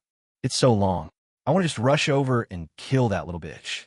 After saying this, the corner of his mouth curled up in a cruel arc, but the corner of his eyes glanced at Rob behind him, his younger brother. Robbo seemed not to notice and continued to lean against the window, as if nothing had happened. He looked at the treetops outside the window that were blown by the evening breeze. He shook the wine glass in his hand and took a sip. Ryan, I advise you not to be impulsive. Father takes this matter very seriously. If you mess this up, he'll be really mad. As he spoke, he looked at the bright red liquid in the wine glass. The moonlight reflected from the wine in his eyes, and his tone gradually became stiff and cold. When the time comes, if Father passes the title that was supposed to be passed on to you to me, don't cry, oh. The man in golden armor called Ryan's hand trembled, and the wine spilled all over the floor. His expression suddenly became very ferocious. He stood up suddenly, pointed at Robo with his bottle, and bared his teeth, and shouted, Fuck! Say it again. Silly brother, I'm just stating a fact. Robo didn't show any fear at all. He spread his hands innocently, but his eyes were full of disdain. I don't know who he is. He clearly has his grandfather's legacy, but he's been stuck at the level of a golden warrior for 20 years without making any progress. As he spoke, he took a sip of red wine, his eyes still fixed on the window. Father asked me to tell you that he is really disappointed in you. Call out. The wine bottle suddenly hit Robo at an extremely fast speed, making a sharp sound of breaking through the air, but when it was less than half a meter away from Robo, it was blocked by an invisible magic shield. The powerful force made the wine bottle act like a cannonball, denting the shield like rubber, but its kinetic energy was completely absorbed. The wine bottle, having lost its propulsion force, fell powerlessly toward the ground. However, before the bottle hit the ground, a fist as big as a sandbag followed, aiming at Robo's face. Under the bombardment of fists surrounded by golden fighting spirit, the solid shield reached its limit in an instant. At this critical moment, Robo just raised his eyebrows slightly. Brother, don't forget, Father is downstairs. Snap! The wine bottle then fell to the ground, and the sound of it breaking was like a signal, and the indestructible fist was frozen at this moment. Da-da-da. The room was so quiet that the only sound was the ticking of the clock. Not until the second hand of the clock moved 5 small squares was the indestructible fist reluctantly retracted. Grass! With a curse, Ryan glared at his younger brother fiercely and left the room with a look of unwillingness and resentment. Thinking back, he was clearly his father's pride. He became a professional at the age of 10, was promoted to the silver rank when he came of age at 18, and achieved the gold rank at the age of 38. But then he stagnated. On the contrary, this younger brother has been valued more and more by his father in recent years, to the point that all the affairs of the principality have been handed over to him to handle. Bang! After shutting the door heavily, Ryan gritted his teeth and looked at the tightly closed door behind him and said to himself, Just wait. I will definitely make my father look at me with new eyes. Oh! Inside the room, Rob, who was leaning against the window, chuckled as if he had heard a joke. He took a sip of the red wine and glanced at the wine on the floor. The broken glass fragments gradually melted under the burning flames. Chapter 64. Guarding the Home. Sizzle. The molten iron gradually solidified, and under the magical shaping, it filled the last gap in the railroad track. The first railway in the godforsaken land was completed at this time. However, the Black Knights who were in charge of laying the rails did not look relieved at all upon completing the work. They quickly loaded the tools into the mine cart on the rails and pushed the mine cart into the dark tunnel. Next, they had to rush to other places to pave the newly dug underground tunnels connecting the tribes to transport troops and supplies to Black City, which was the place of battle chosen by Irene. Not far away, the young Orkshize was sitting cross-legged on the ground, looking at the railroad tracks at the tunnel entrance that were still emitting a dazzling red light. His eyes were a little dull, and no one knew what he was thinking. The next moment, a hand waved in front of his eyes. Hey, play your cards. What are you looking at? David, who had turned into a human form, shouted. Caesar came back to his senses, calmly took out a card from his hand and placed it on the ground. A 3 of hearts.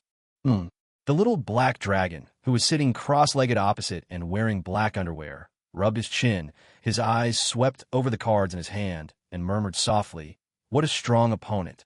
After hesitating for a while, He seemed to have made up his mind.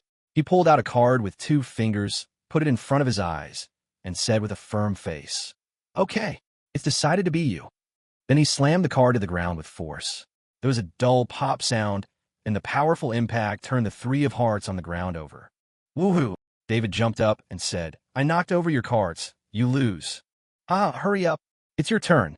Your Majesty's card skills amaze me." With a casual, perfunctory remark, Caesar put all the cards in his hand on the ground.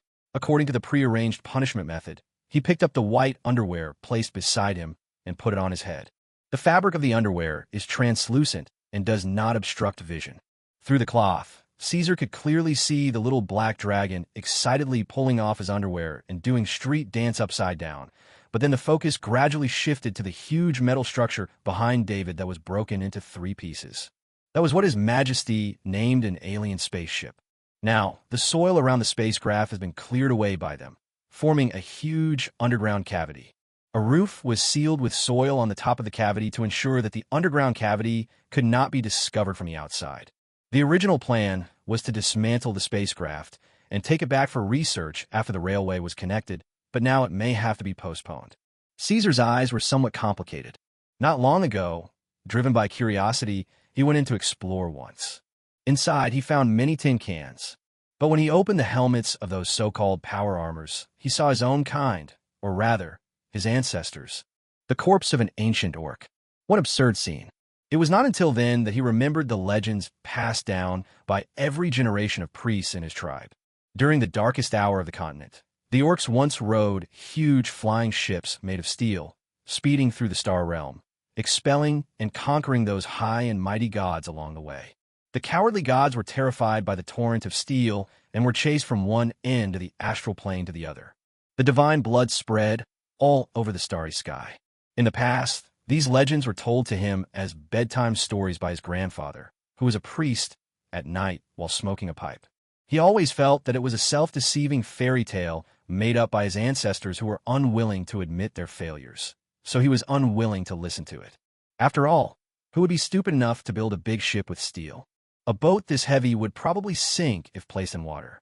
Even if magic was used to forcibly bring the ship to the astral realm, in that empty space, there would be neither water currents to push it forward nor strong winds to move the sails. The big ship made of steel was just a pile of immovable scrap metal there. I'm afraid it won't be able to run fast, even if it uses magic power to propel it. How can we run around chasing after gods? But now he somewhat believed it. It turns out that there really are ships made of steel. According to Your Majesty's description, these spaceships may really be able to travel in the starry sky.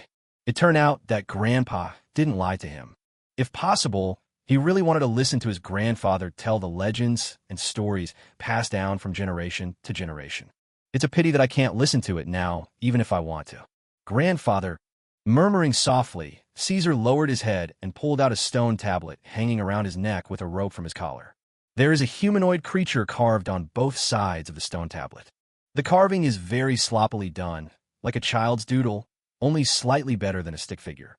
But from the iconic features, it can be vaguely distinguished that one of the sides is carved with an ancient orc.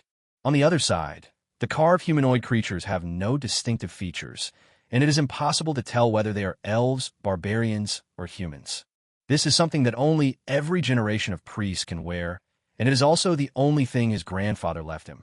Whenever he missed her, Shize would look at the stone tablet and recall the old man who told stories under the moonlight every night. Ignore. David rolled up from the ground, waved his hand, and the cards scattered on the ground spontaneously gathered into 2 piles and placed on both sides. Come on, one more.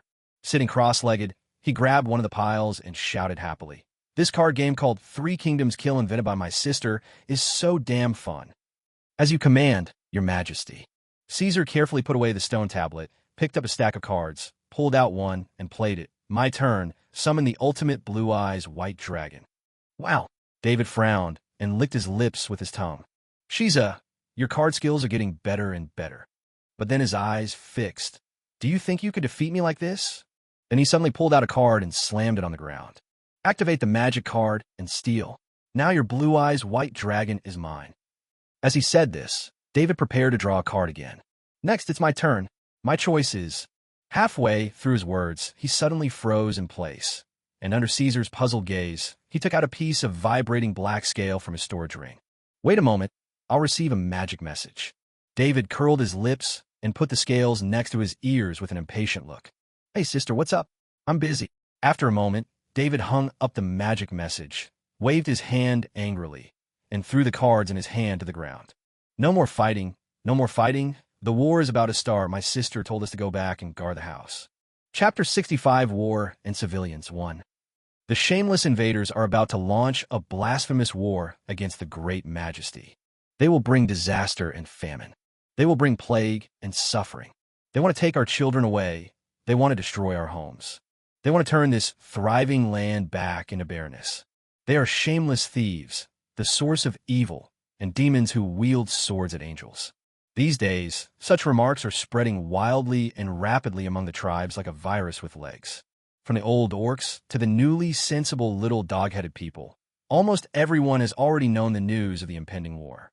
It is said that the source of the information was obtained by a sheep-headed man who accidentally learned it from the Black Knight. However, the truth is that these rumors were deliberately leaked by Wonkai by Irene. To be on the safe side, she planned to recruit a large number of ordinary followers who had not been transformed into Dragonborn to participate in this war. The prerequisite for doing so is to mobilize the fighting spirit of all his subordinates to facilitate subsequent large-scale conscription.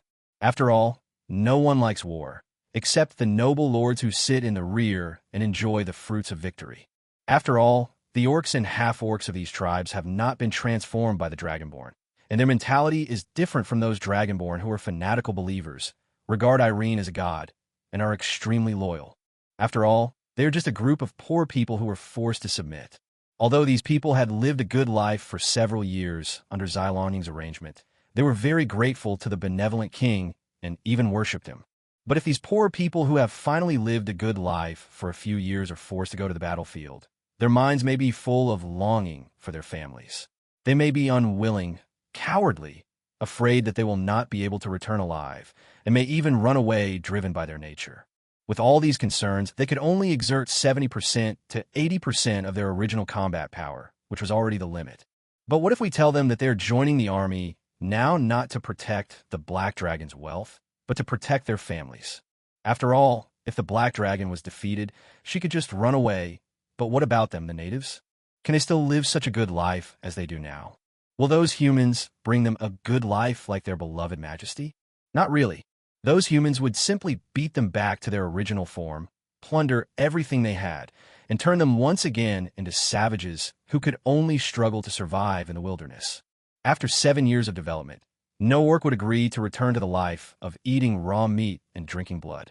Under such an emotional offensive, these upright guys will burst out with unprecedented fighting power, whether for the sake of their own future enjoyment of such a life, or for the sake of their wives and children who are waiting for their triumphant return home.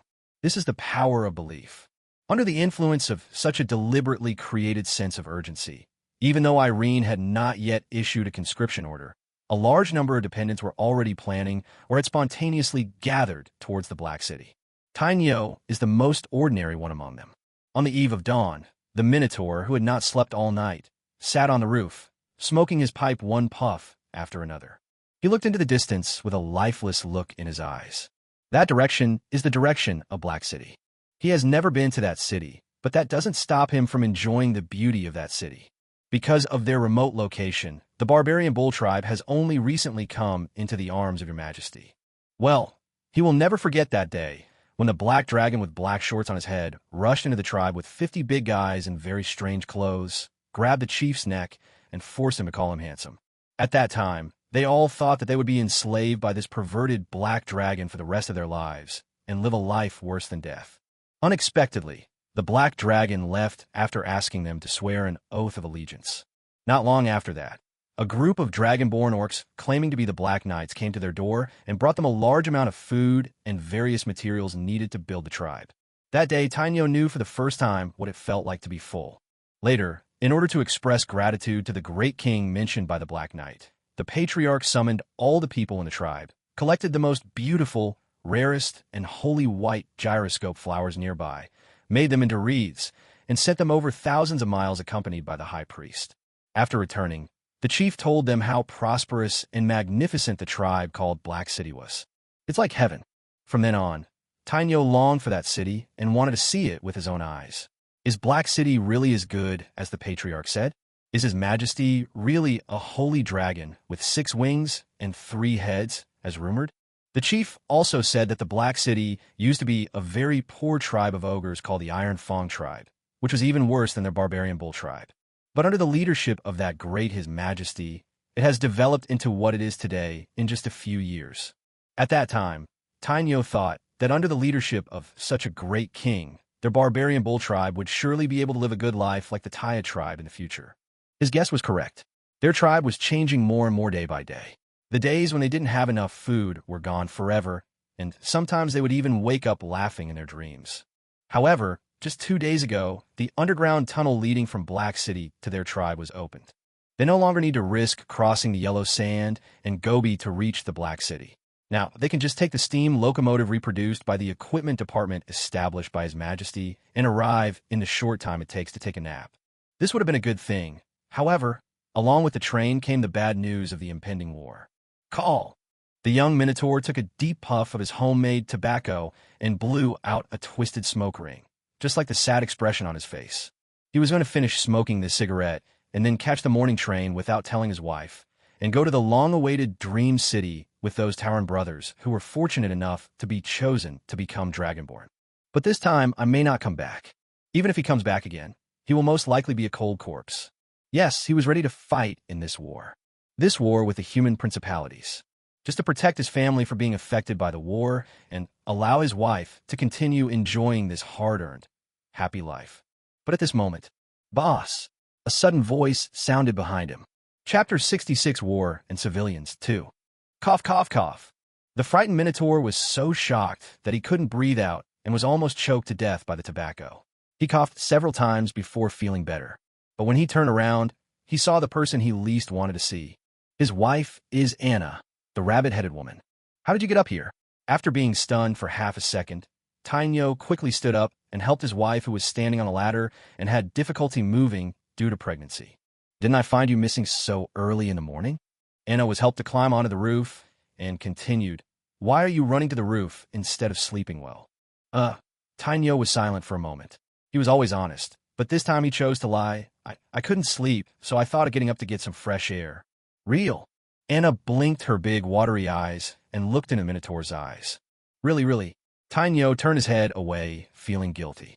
He didn't dare to look his wife in the eye, nor did he dare to tell the truth. He knew that once he told the truth, his wife would stop him. Anna blinked, seemingly not noticing anything unusual, and tiptoed to pat the cigarette ash on Tainyo's chest. You, how could you be so careless?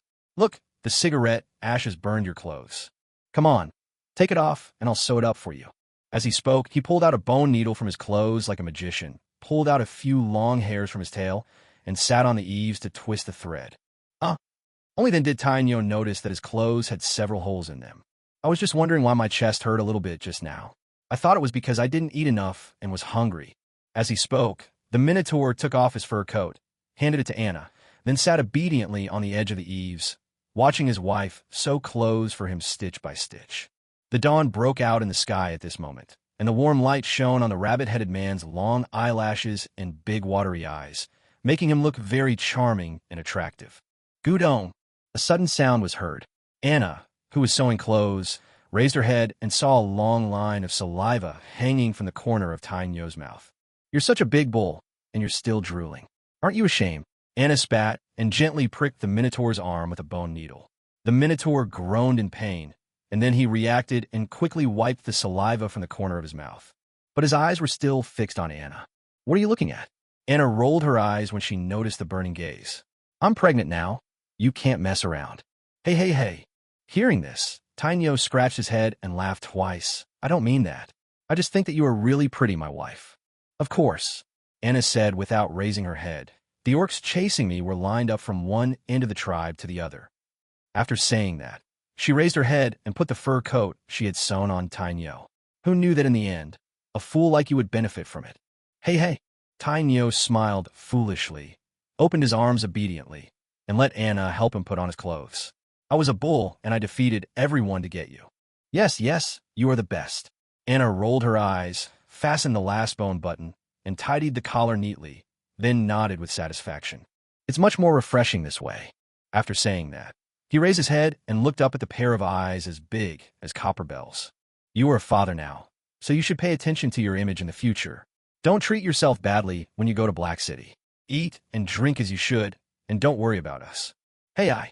Halfway through his words, Tainyo suddenly froze, looking a little funny with a look of surprise on his face. Anna couldn't help laughing when she saw this scene. She reached out and gently twisted Iron Bull's ear, then withdrew her hand and leaned her head on the Minotaur's solid chest. Listen to the strong heartbeat. Boom, boom, boom, boom. Silly cow, you look so silly when you lie. With the sound of violent heartbeats, the morning sun slowly rose, and the astonishment on Tainyo's face gradually melted away like ice and snow, and he gently hugged the small figure in his arms. Time passes by every second. In the warm sunlight, two black shadows, one big and one small, stretched out long behind me. It was not until a sharp whistle sounded in the distance, indicating that the steam train had arrived at the station, that Tainyo reluctantly loosened his arms, stood up stiffly like a robot, and walked in the opposite direction of Anna. However, after taking just 2 steps, a pair of small hands suddenly wrapped around his belly from behind. A voice with a hint of tears came from behind, trying to suppress it. Promise me that you will come back alive, okay? Even through the fur coat, Tainyo could feel that his back was wet. Those were Anna's tears. He clenched his fists and closed his eyes, feeling a surge of sadness in his heart. This unyielding man shed tears at this moment. He stretched out his hand and gently pried open the small hands that were wrapped around him. Tainyo took a heavy step forward like a stone sculpture. This step seemed to carry a heavy weight. He forced out a word from between his teeth. Good. Anna closed her eyes and gently stroked her bulging belly until she saw the Minotaur's figure completely disappear on the roof. The sun rose higher and higher, and the bright sunlight sprinkled on the roof. In the shadowed area, a drop of crystal tear was flashing an unyielding light. Chapter 67 War and Civilians 3. Bang, bang, bang, woo. The train arrived at the station with a harsh noise and gushing steam. The crowded carriage was like a can full of sardines. As the carriage door was opened, countless sardines pushed and squeezed out. All I could see was a dark tunnel. The few torches hanging on the wall emitted a faint light, which could not even illuminate the road ahead. The black knights who came with them had already lined up and disappeared into the darkness. However, this group of sardines was like Granny Lou entering the Grandview Garden. They looked around helplessly, not knowing where to go. Fortunately, their great black dragon majesty had already thought of the current situation, so before this group of warriors who volunteered to join the war were confused for long, someone came to guide them away. Tainyo was mixed in the crowd, being pushed and shoved along with the flow of people involuntarily, like an unlucky guy swept away by the trend of the times. But he did not resist and was powerless to resist. When I followed the crowd and came out of the dim underground tunnel, the sun was already high in the sky. My eyes, which had adapted to the dim environment underground, were a little uncomfortable being exposed to the strong light again. Tainyo, like most orcs who have no night vision, stood still and squinted his eyes. After a long time, he slowly opened his eyes. What he saw was very different from what he had imagined. The streets were very empty, not as lively as the chief had said. There were no merchants from afar chatting around, and no orcs or half-orcs with smiles on their faces. Only soldiers in armor and carrying weapons patrolled by from time to time, and the towering black city walls in the distance proved that he had not come to the wrong destination. However, this city called Black City had already entered a state of complete war readiness a month ago and cut off all trade with the outside world. In fact, even if the trade was not interrupted, those merchants would basically not be willing to risk their lives to come and trade. Although they value gold coins more than their lives, they are not stupid. They will not do it unless the benefits are high enough. It's no secret that the Principality of Rainy is mobilizing troops on a large scale to prepare for war with the emerging forces in the godforsaken land, and all the eastern countries have been alert. What's funny is that in order to avoid unnecessary vigilance and misunderstandings from other principalities and the Empire, the Principality of Rainy announced the following reasons for going to war. Fight against shameless thieves. In their mouths, the mysterious bartender who rose in the godforsaken land in recent years became a traitor to the Principality of Rainy and a shameless thief. In their mouths, It was this shameless thief who lurked around the Duke for many years, gained his trust, and then stole the new formula that the Duke had worked hard and secretly researched for many years. In order to avoid being hunted down by the Duke, he hid in the godforsaken land. The Duke originally did not want to pursue the matter due to their long-term friendship, but this shameless thief actually tried to use the formula of this new type of wine to seize the wine business of the Principality of Rainy. The sin is unstoppable. For this reason, the Duke launched this just war for justice, fairness, faith, and to protect everything. They even forged evidence of the theft. When this news reached the godforsaken land, looking at the declaration of war with solid evidence, Irene would have almost believed it if she had not known that she had never been to the Principality of Rainy. Naturally, the top leaders of Eastern countries did not believe a word of such statements. But it doesn't matter. All the Principality of Rainy needs is a reason to go to war. The truth will be written by the victor. Just kill the bartender and steal her recipe, and that would become a reality. Hey, Tainyo! A sudden shout suddenly rang out. Tainyo turned his head and saw a thin man with a sheep's head waving at him across the crowd. The only remaining horn of the sheep was particularly eye-catching. One horn. Tainyo was stunned. This goat-headed man is from the goat tribe, which is not far from the bull tribe. In the past, the two tribes often exchanged some needed supplies. A few years ago, when Tainyo accompanied the tribe leader to the goat tribe to exchange supplies, he met this very cheerful, goat-headed man. I just didn't expect to meet you here again. While he was stunned, the sheep-headed man had already pushed through the crowd and came to Tainyo's side. With a smile on his face, he punched his chest hard. Hey, I didn't expect you to come too. Aren't you afraid that your wife will be a widow? Don't talk nonsense, you bastard. Tainyo came to his senses and punched the sheep-headed man hard in the chest. I'm not here to die. When my child is born, I will tell him how powerful I am on the battlefield. Okay, I said the wrong thing, haha. Du Jiao didn't care. He put his arm around Tinyu's broad shoulders and walked to the other side. Come on, let me show you around here. I've been in Black City for 3 days, and I've gotten to know this place like a champ. Let's go eat first. The food here is delicious and filling. After dinner, I'll take you to get it. As he was walking, Tainyo suddenly stopped and looked in one direction. The strong physique caused the thin Du Jiao to stagger. Just when he was about to say something, he followed Tinyu's gaze and saw a team of heavily armored soldiers marching in neat steps from a distance. The dark armor and weapons looked particularly solemn and murderous under the sunlight. Those are the Imperial Guards. I heard they're the most loyal and powerful troops of His Majesty. Du Jiao explained. Don't be fooled by their small number. They're all elite soldiers. 2 or 3 of them can take on our entire tribe. I want such armor too. Tainyo suddenly said, if I can wear such armor back to the tribe, it will definitely make my wife proud. Are you serious? Du Jiao glanced at the Imperial Guards in the distance, then looked at Tinyu's determined eyes and shook his head. I advise you not to dream, as soldiers like us don't deserve such good treatment. Then he pulled Tainyo to the other side and said, my uncle's second aunt's third aunt's son became the Black Knight. I heard him say that those guards were carefully selected from among their Black Knights. We're not even Dragonborn, so we should stop dreaming. At this point, he looked around to make sure there was no one around before lowering his voice and saying, also, he told me a secret, don't tell anyone.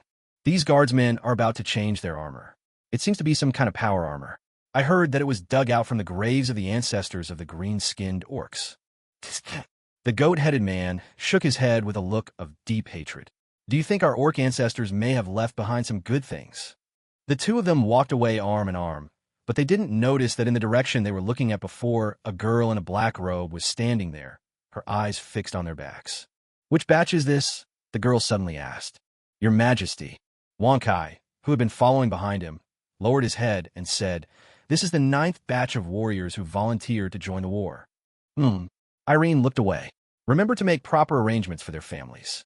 After saying this, take a step forward. Let's go to the equipment department. I heard that gal has completed my power armor. Yes. Wang Kai nodded and hurried to follow. Chapter 68 Dragon Power Armor. Equipment department. Now the place is filled with thunderous snoring, which even the noisy noise cannot cover up. The source of the snoring came from the orc gar, who was sleeping soundly on a pile of spare parts. As the Minister of Equipment who was appointed urgently, he would never have thought that he would receive the news of the coming war just when he had a chance to display his talents. As an orc who had been enslaved by humans since childhood, He knew very well that once this war failed, those greedy humans would try to enslave them again, and his compatriots would surely return to that hellish life again. Therefore, in order to prevent all that from happening, he did not dare to stop for a moment in the past 3 months, and built the power armor day and night. Under the tremendous pressure, the originally bald head miraculously grew a long, thin hair. When the wind blows, it will sway from side to side.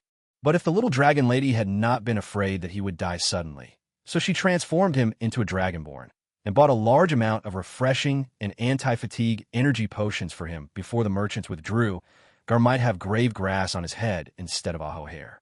But even with the triple assistance of energy potion, dragon body, and magical intelligent computer Mia, 3 months is still too short. The entire equipment department, excluding those guys who have no forging foundation and can only do odd jobs, plus him as the director, has less than 50 people in total. As they only pursued quantity and not quality, they only had time to produce more than 300 sets of power armor and 1 set of specially made dragon-shaped power armor. Among them, the most laborious one is this set of dragon-shaped power armor. Even with the help of Gar's unscientific but very magical power of thinking, it still took a full month and a half to make it. At the moment when the dragon-type power armor was completed, Gal finally couldn't hold on any longer and fell exhausted among the pile of parts. This time, he slept particularly restlessly. In a daze, he seemed to hear someone calling him. Is it the orc god of the past who has come to lead me into the kingdom of God? Gar thought in his sleep. It seems that I am probably exhausted to death. I don't know whether your majesty will erect a monument to commemorate me. I have no regrets in my life. However, when he struggled to open his heavy eyelids, what he saw was a dragon head wearing flowery shorts. Hey, you're awake. Congratulations, you're now a female beastman. David said happily, taking out a pair of black stockings. Come on, put this on and be crowned king. Well, at this moment, Gal was somewhat doubtful whether he had not woken up yet, and also somewhat doubtful whether he had been thrown into the hell of Bador. Otherwise, how could I see such a scene that would cause me to lose sanity the moment I opened my eyes? It was not until he successfully refocused his gaze and saw the little dragon girl behind the little black dragon, who was inspecting a series of power armors, that he jumped up suddenly. Your Majesty. Gal didn't even care about David. He pushed away the little black dragon who was trying to put stockings on his head and ran towards Irene in the distance.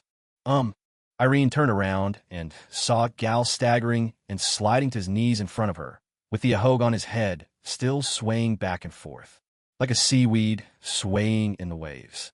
Xiao Longyang, who had seen a lot of things, nodded calmly and said, You're awake. Thank you for your hard work recently. It's not hard, not hard. Gar got up from the ground hesitantly, took a bottle of energy potion handed over by his subordinates, poured it all into his mouth in one breath, and swallowed it with a gulp. After wiping his mouth, he suddenly looked more energetic, and even the hair on his head became more solid. Your Majesty, you are here to see the dragon-type power armor, right?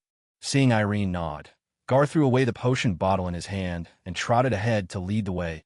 I just finished your power armor. I haven't had time to study the equipment brought out from the ancient orc spaceship. To be honest, I'm not really suited to studying those things. I spent more than a month researching this dragon-shaped power armor alone. It was so frustrating that no one helped me. I had to figure out on my own. My brain is almost exhausted. As he spoke, he revealed a mask of pain. If you give me a blueprint or a ready-made piece of equipment and ask me to modify it, I can figure out how to modify it. But if you ask me to take it apart and study how those twisty things are made, I'm really not that good at it. So this power armor can only increase your strength and speed and provide some defense, but it doesn't have many additional offensive means.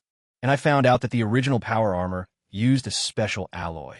I couldn't figure it out, so I had to use ordinary metal instead. Then, will it hinder my spell casting? Irene asked after a moment's hesitation. As a black dragon who also works as a magician, her spellcasting ability has become her main fighting force, just like her natural strength, and may even be better than that. After all, long-range firepower coverage is much safer than close combat. Gar stopped, holding a hemp rope with his hands, and licked his lips. I think it shouldn't have any impact. The principle of power armor is just to use magic to connect those transmission shafts and amplify its own power. I have tried it on those ordinary power armors. As long as there is enough mana to supply the power armor, it can cast spells as usual. It's just that it would be a huge burden on me, but I think that with your strength, it shouldn't be a problem. After a rather quiet flattery, Gal gave the rope a strong tug. Crash! As a curtain was pulled down, a huge metal structure was revealed behind it. Chapter 69, My Name. It was the image of a ferocious steel dragon, about 15 meters long from head to tail, with a wingspan of 20 meters. Probably to match Irene's identity as the Black Dragon. This set of dragon-shaped power armor was also painted pure black. In order to facilitate movement, its overall structure is not like ordinary plate armor, which is composed of several large parts, but is composed of countless small structures like dragon scales. The result of doing this is that at the cost of some defensive power, one has greater flexibility in action. At the same time, because the entire set of power armor is not a whole, even if one part is damaged, the other parts can still operate normally. Apart from that, the most eye-catching thing is the pair of black metal wings. Rather than being wings, this pair of dragon wings are more like dozens of curved swords spliced together. Its edges were deliberately polished to be extremely sharp, and under the reflection of the light, they flashed a captivating, cold light.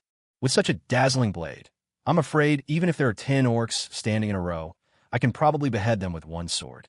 In order to increase the combat effectiveness, Gal specially added a spiral horn to the dragon head and a row of sharp barbs to the neck, body, and tail. The tip of the tail is designed as a crossblade, which can cut the enemy from behind into pieces with just a slight swing. On the whole, this is simply the ultimate magical creation produced by the collision of violent aesthetics and fantasy magic. How is it? Do you think this is okay? Gal asked somewhat nervously. Although he was very satisfied with his work, it did not mean that his majesty in front of him was also satisfied. However, before Irene could say anything, David, who had been secretly watching the show from behind for a while, rushed up, threw his stockings to the ground, and looked at this majestic metal creation with shining eyes. This. He couldn't even speak clearly. After a long while, he turned his head to look at Irene and uttered, "Sister, I think I met the female dragon I like." Irene.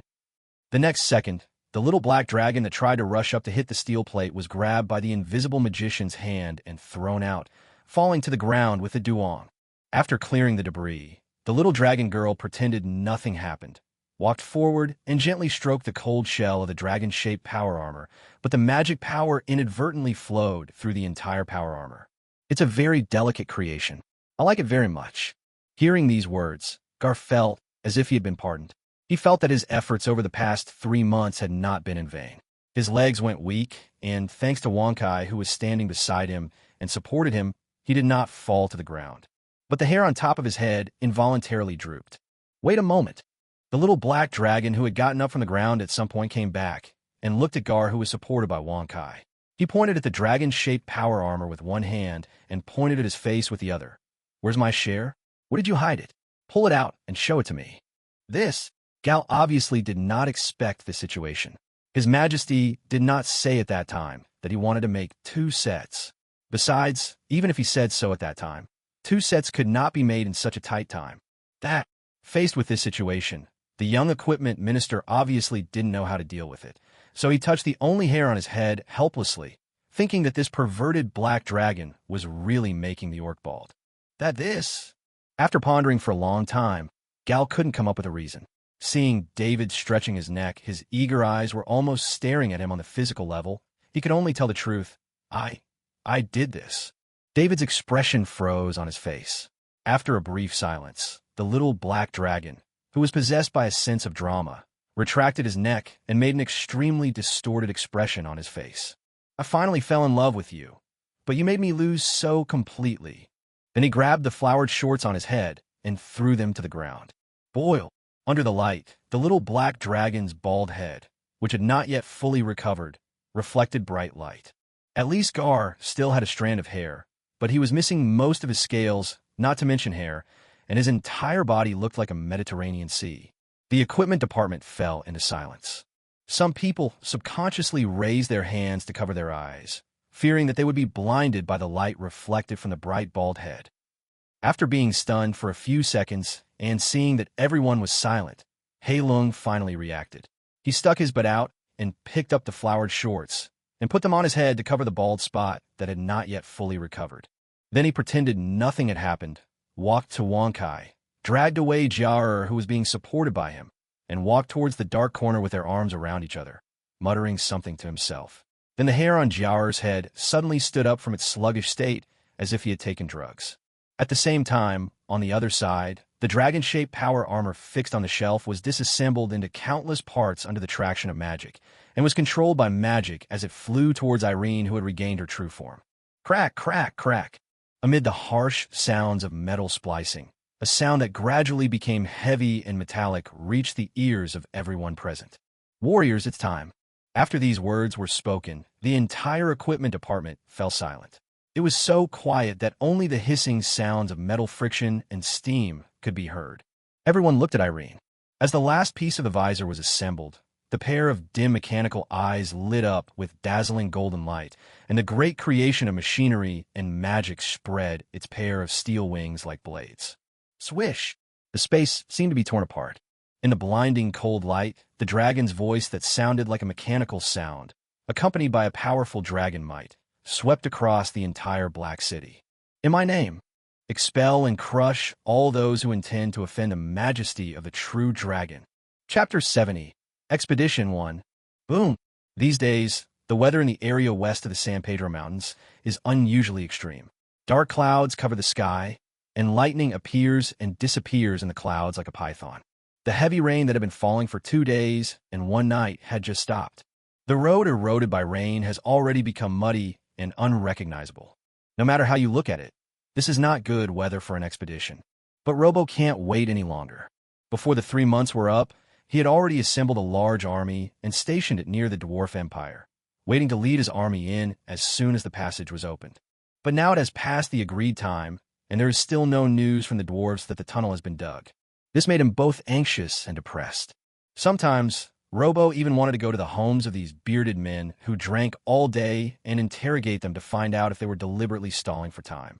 But he didn't dare. Dwarves are no pushovers. Instead, their bones are as hard as rock. Previously, we threatened the other party to tear up the contract in advance, and these stubborn guys reluctantly agreed. Now that they owe each other nothing, if he continues to lose his temper, even the 30,000 troops under his command may not be able to save him. This is not to say that dwarves are strong, it's just that they're too special. There's no need to look at the entire Yars continent. Just in the eastern continent, where the eastern countries are located, the Dwarf Empire is not even considered a top force. But their network of contacts is very extensive, from metallic dragons, elves, and other neutral and righteous races to drow and goblins, and other races that tend to lean towards the dark side. All of them have close relations with them. This is all thanks to the dwarves' forging skills, which are as unrivaled in the continent as their drinking capacity. As a race that is naturally good at forging, more than half of all the top magic equipment known on the continent come from these bearded men who love blacksmithing and drinking. Professionals from all major intelligent races are proud to receive a piece of high-level magic equipment made by a dwarf forging master. You know, a piece of top-grade magic equipment can improve your strength by almost 1 + 1 is equal to 3. However, high-level magic equipment requires too much material and effort, and few dwarf forging masters are willing to take the initiative to help outsiders forge it. For this reason, at the beginning, there were some professionals who tended to be evil and wanted to find ways to force the dwarves to help with forging. But these bearded men are very hard-hearted. They will never move the hammer unless they are willing. Even if they are beaten into meat patties, they will get up and shout that the dwarves will never be slaves and die again. This means that the only way to deal with the dwarves is to use soft and hard methods. Therefore, in order to obtain the equipment forged by the dwarves, all major intelligent races are basically friendly to the dwarves and try their best to improve the dwarves' favorability towards them, so that when needed, I can help you create a suitable piece of top-quality equipment at a certain price. This is why, although the dwarves are not very powerful, they can thrive on the continent. The dwarves don't even need to take action to annoy these bearded men. Adventurers who come here to improve the favorability of the Dwarf Empire can trample over all obstacles. Besides, putting all this aside, the Dwarf King of the East Continent is still a genuine legendary warrior. Even if he didn't practice fighting spirit and magic, his muscles forged from iron and fire were already nearly immune to magic. In the early years, there were even rumors that the Dwarf King hammered off 2 teeth of an adult white dragon that attempted to invade the Dwarf Empire with his bare hands and made them into a pair of 2-handed battle axes. It is impossible to verify whether the rumor is true or not, but traces of a white dragon did appear near a tavern on the border of the Dwarf Empire, close to the Great Forest of Ghana. Not long after that, a pair of two-handed battle axes did appear in the Dwarf King's many collections. Robo could guess with his toes that if he really angered this being, there was a high probability that he would be used as a nail and hammered into the mine, and his beloved father would have to smile and carry 2 barrels of beer to redeem his body. Huh! The campfire made a slight sound. Rob, who was sitting next to the campfire, raised his head, closed the book in his hand, and looked up at the dark sky. At the end of the field of vision, there was a black spot that was rapidly expanding. He casually cast the eagle-eye spell on his eyes, and the scene in front of him was as if he was looking through a telescope. The black spot quickly became clear in front of his eyes. It was an adult 2-legged flying dragon with a wingspan of 10 meters. As the subdragon species that looks most like a true dragon besides dragon beasts, the wyvern is not as powerful as a true dragon, but it is also a well-known and powerful predator on the continent. At the same time, they are also the so-called dragon slayers, the ones who are most keen on slaughtering dragons. But facing such a fierce and oncoming wyvern, Robbo did not feel nervous at all. This is because this 2-legged flying dragon belongs to their Rennie Empire. It was hatched from a flying dragon egg that his grandfather, the legendary warrior Andrigo, obtained when he was clearing the Beast Plains. After years of training and cultivation, this silver-level flying dragon has now become his brother Ryan's most loyal companion and mount. So Robo just sat there, staring straight at the wyvern that was coming towards him. To be precise, he was looking at the sturdy man in golden armor on the back of the flying dragon, Ryan. Compared to Robbo's caution, his brother was much simpler and rougher. As a man with a hot temper, after enduring for a while, he flew to the Dwarf Empire without saying a word to demand when the tunnel would be completed. Swish! After arriving at the camp, the flying dragon slowed down, folded its wings, and landed with a fierce gust of wind. The hurricane it created blew out the campfires in the camp. The flying sparks carried the mud and water on the ground and splashed towards Robo opposite, but were blocked by an invisible magic barrier. Well, my dear brother, Rob put the magic book in his hand into the storage ring, stood up, and walked forward and asked in a teasing tone, "Have those bearded men finished digging the tunnels?" "Pooh." Ryan jumped off the dragon's back, spat out a mouthful of blood-stained saliva, glared at his younger brother who was laughing at him, and walked towards the direction of the priest with an angry face, as if he didn't hear what Rob said. He had only taken 2 steps when he turned his head and squeezed out a few hoarse and low words from his throat. "Let the army march out." After saying this, he walked away on his own. Hearing this, Robo raised his eyebrows. There was no emotion on his face, but he was a little surprised in his heart. He didn't expect that this reckless guy could really get the job done. Thinking of this, he turned his gaze away from Ryan's back, looked at the camp full of soldiers, and issued the order to go to war. Where he couldn't see, Ryan touched the 2 missing front teeth in his mouth and clenched his fist with hatred on his face. Chapter 71. Expedition 2. As the order was given, a low horn sounded in the camp, like the roar of a dragon. It was the order to assemble and go to war. The soldiers who had gathered around the campfire with sad faces gathered together sparsely, barely forming a fairly spectacular army of 10,000 people, pushing each other and moving towards the direction of the godforsaken land. Only noisy sounds could be heard from time to time, making the army seem so loose. Compared to an army about to shed blood and heads on the battlefield, they are more like slaves forced to go to the execution ground. However, in fact, most of this army were civilians who were temporarily recruited, so naturally there was no discipline to speak of. In this relatively backward medieval fantasy world, Lord would not raise a large number of idle troops for no reason, as that would only waste the treasures and food they collected. Therefore, these subjects who worked diligently on weekdays became the best consumables for them to use in fighting wars. When there is no war, these subjects are responsible for farming and hunting to meet the sky-high taxes set by their direct lords. The lords then exploit them layer by layer and hand over the taxes to higher-level nobles. Once a war breaks out, these subjects will be temporarily conscripted, pick up the hoes and sickles they usually use for work, rush to the battlefield for their lords, and become a glorious soldier. As for casualties, the lords don't care. To the high and mighty nobles, these untouchables were no different from the leeks in the field. They could be harvested one crop after another, and as long as the roots were still there would be no shortage of leeks to harvest. This was the cruel Middle Ages. Behind the People's Army, followed closely by a group of noble wolf knights. There were as many as 5,000 of them, and they were the real fighting force and foundation of the Principality of Rainy to resist foreign enemies. Each knight wore silver armor with the national emblem of the Principality of Rainy painted on it, and held an iron shield and a spear in his hands. Compared to the miscellaneous army composed of the common people, their discipline is much stricter. Every knight is serious, and the armor on their bodies makes the rattling sound during the bumpy march. Under their crotches were frost wolves as big as buffaloes. Their protruding fangs and silver-gray hair like steel needles prove their ferocity and strength. There is no doubt that this is a kind of monster. In the past, the frost wolves gathered in groups on the Beast Plains and were a strong force on the Beast Plains. It was not until that man came that this group of wolf cubs who refused to submit to anyone realized what power was. Under the crushing force of the legendary level, the frost wolves chose to surrender from the bottom of their hearts, thus avoiding being slaughtered. After so many years of domestication and breeding, the frost wolves have now become the standard cavalry of the Principality of Rainy. Following closely behind the wolf cavalry were huge creations covered in black cloth. Their wooden wheels were running on the muddy ground, making harsh, creaking sounds. If one was not careful, one could get stuck in the mud. That is a siege crossbow, a powerful weapon for conquering cities and plundering territories.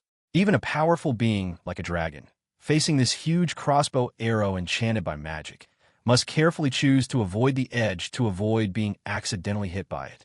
On both sides of the crossbow carts, followed closely by the mage corps and the priest corps. Like the siege crossbows, they belong to the rear line units and are responsible for fire support and healing friendly forces. Above their heads was the golden-level Archmage Robo, who was floating in the air and following them slowly. His eyes were somewhat deep as he looked at the magnificent army in front of him. This huge team of more than 30,000 people is like a series of fine gears and screws, forming this huge and sophisticated mechanical giant called the Punitive Army.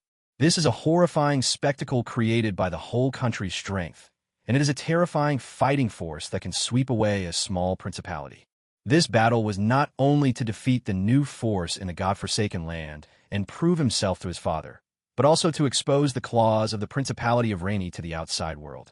Let those forces that covet the fertile land under the San Pedro Mountains know that even if the Principality of Rainy does not have a legend in charge, it is not an easy target. On the contrary, this is an iron hedgehog covered with steel needles. Anyone who dares to offend, it should be prepared to be covered in wounds. Swish! The wyvern flew over his head carrying a hurricane, and Robo's eyes turned cold in an instant. It would be great if we could get rid of this dear brother in this battle. He is different from Ryan. His bloodline is mixed and not pure aristocratic bloodline. It was the result of his beloved father, Duke Ederman, raping a maid after a banquet. Because of his humble background, Robo has been looked down upon since childhood. His father disliked him, the other nobles looked down on him, and his half-brother bullied him.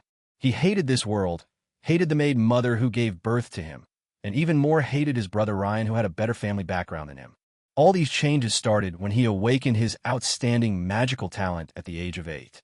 From then on, under the arrangement of his beloved father, he began to study magic and became a noble magician. And in just a few decades, it has reached its current height. From that time on, his life changed dramatically. No one dared to laugh at him or belittle him anymore. Even his father, who had originally treated him coldly, regarded him as his most beloved youngest son. After abdicating, he handed over all the affairs of the Principality of Rennie to him. However, Robo knew that these people still looked down on his blood of being from the lower classes. His father, Duke Ederman, had never truly considered him his own child, just as Ryan had never considered him a brother. Rob is just a tool apart. All Duke Ederman needed was a tool who could assist his biological son, Ryan.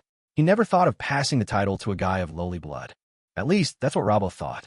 To change all this, Robo's eyes were fixed on the guy on the back of the wyvern. As long as you die in this war, my father will definitely pass the title to me. He murmured in a low voice, when the time comes, I will be father's real child. Wah-wah. Under the dark sky, the cold wind was howling. With Rob's unknown thoughts, the army methodically passed through the route planned for them by the Dwarf Empire and entered the Cross River Tunnel that had just been dug and had not even had time to be reinforced. At the door of a tavern not far away, the dwarf King Herbert, who had witnessed the army's passage, yawned and scratched his itchy burgundy beard as if he had not yet woken up. Crack! The wooden door of the tavern was pushed open from the inside, and the dwarf Gray came out with a bottle of wine. He glanced at the army that disappeared in the tunnel and smacked his lips. King, are we really just going to ignore it? What else? The dwarf king grabbed the bottle of wine from Gray's hand and took a sip. He then continued, We have done our best so far. Now we owe nothing to either side. After saying that, he turned around, pushed open the wooden door of the tavern, and walked in. A somewhat regretful voice was heard along with the creaking of the wooden door. What a pity. I recently discovered that beer mixed with red wine has a different flavor. Chapter 72, The War, begins. In the endless ochre-colored desert in Gobi, the human army was like a winding snake, slowly crawling out of the deep cave. Stepping onto this land cursed by the gods, the muddy feeling on the ground after the rain was swept away. Although it was also cloudy here and thunder flashed in the sky from time to time, the sand on the surface was much drier than on the other side of the river, as if it had never been washed by rain. However, the slightly moist and cool air at the tip of the nose indirectly proved that the godforsaken land had also been bathed in rain during these days. Such weather made the team, which was mostly composed of civilians, feel a little relieved. It seemed that at least before the dark clouds completely dissipated, they didn't have to worry about the extreme heat in the godforsaken land during the day. Some soldiers who were prepared to face drought and heat waves also took their hands off the water bags, drew the divine emblem on their chests, and prayed silently for the gods they believed in. They firmly believed that this was God's mercy to them. Compared to the small celebrations of these low-level soldiers, Robbo, who was at the end of the team, was much more serious. He didn't care whether the weather was hot or cold, dry or humid. As a gold-level wizard, being immune to heat, cold, dryness, and wetness was just a matter of casting a spell. Compared to these, he cared more about when the team would reach the destination. When can we engage in battle? For this battle, he mobilized almost all of his combat power. The Principality of Rennie fell into an extremely empty state in a short period of time. If the battle could not be ended in a short period of time, those neighboring countries that coveted the territory might take advantage of the situation. So after thinking for a while, Robo gave instructions to the magicians, asking them to cast a spell together to release a large-scale group acceleration in order to reach the destination faster. The city where the traveling merchants call the Black Gold of the desert and the Queen of Red Wine lives. Black City. At this moment, the city almost merged into the dark sky. It was so quiet that only the sound of the wind could be heard. Irene sat on the edge of the city wall in human form, her legs hanging outside, swinging back and forth, the wind blowing her jet-black hair, and her deep eyes staring into the distance from beginning to end. On her left ring finger, a ring reflecting bright light appeared. All of this makes Xiaolongying seem like a carefree, infatuated girl waiting for her lover to return. However, beneath this tranquility lies an endless murderous intent. The storage ring on the ring finger contains a huge monster called Dragon Power Armor. With just a thought, you can complete the armor fusion on the spot and enter the highest combat state. At this moment, Irene was like a strong bow with a fully drawn string, ready to shoot an arrow at any time, or like a shotgun with a loaded chamber, ready to pull the trigger at any time. As long as you want, you can give the enemy a fatal blow at any time. Call! A cold wind blew from the east, mixed with yellow sand, taking away the little moisture in the air, and the sky began to turn gray. The pits dug around the Black City were covered up, obliterating every last trace. This is a tactic designed by Irene that is similar to tunnel warfare. However, these pits are very shallow and not connected to anywhere. They're more like independent and closed trenches. Their only purpose is to hide soldiers. In this fantasy world, the city walls built with ordinary stones, without any magic array reinforcement, are no different from paper walls when facing large-scale spell bombardment. An army like the Principality of Rennie would definitely have a group of mages, so Little Dragon Lady did not intend to fight a battle to defend the city. If you charge actively, you will inevitably experience a large-scale spell bombardment before you get close, which will greatly increase unnecessary consumption. So Irene came up with this idea, hiding the army underground, waiting for the enemy to go deep into the ambush range, and then suddenly emerging from underground to launch a surprise attack. This way, we can catch the enemy off guard and counterbalance the enemy's division's large-scale bombing. Unless they want to launch indiscriminate spell bombardments on the armies of both sides, They will be restricted in what they can do. Arranged to ambush underground was an army of up to 30,000 people. Among them, 10,000 were Black Knights who had already completed training, and the other 20,000 were conscripted soldiers gathered from various places. These 20,000 people are the maximum combat force that can be mobilized, excluding the elderly, the weak, women, and children. Due to the tight time schedule, it is naturally impossible to transform Dragonborn on a large scale and quickly improve their combat effectiveness. You know, the so-called transformation of dragon descendants is to use the highly assimilative dragon blood to forcibly distort the bodies of other creatures, allowing them to approach the life level of the dragon blood owner. The transformation process is not only extremely painful, but also extremely dangerous. If you don't have a strong physique and firm belief to support you, it is very easy to explode and die during the transformation. Those 10,000 Black Knights were transformed from the strongest and toughest guys in the tribe, selected over the years. Now that the war is approaching, everyone is very nervous. This state is obviously not suitable for transformation. If the transformation is forced in a hurry, not only will the combat effectiveness of the two black dragons be affected due to the massive bleeding, but it will also easily lead to a large number of unnecessary casualties before the war, leading to a decline in morale. That would be a waste of time. Under the yellow sand, in a not-so-big cave, several orcs crowded together were nervously checking their few pieces of equipment. Tainyo is one of them. Through the meager sunlight that came through the gap above his head, he could barely see the expressions on the faces of several of his comrades in the dark. There is hesitation, bewilderment, and fear. However, they all still held their weapons firmly in their hands and silently cheered themselves up with extremely suppressed voices. Iron Ox, are you afraid? A subtle voice came from behind. It was the sheep-headed man Du Jiao. This guy had some connections, but luckily he was assigned to the same pit with Tinyu. When saying this, Tainyo could clearly feel that Du Jiao, who was pressed back against him, was trembling. This is normal. After all, this is not hunting, this is a war. Bloodshed is the best outcome here. They all know that they're likely to die in this war. But just when Tainyo was about to comfort his brother, another sudden voice came from the side. What a coward. I look down on you, a fellow from the same tribe. The voice was somewhat neutral, even soft, and Tainyo knew who was speaking without even looking. There was no other reason, it was just that the sound was too special. Only the skinny jackal named Muge in their pit could make such a sound. If this conscription only recruited male orcs, Tainyo would have thought that this werewolf was a female. Who said I was a coward? Du Jiao retorted angrily, his face turning pale.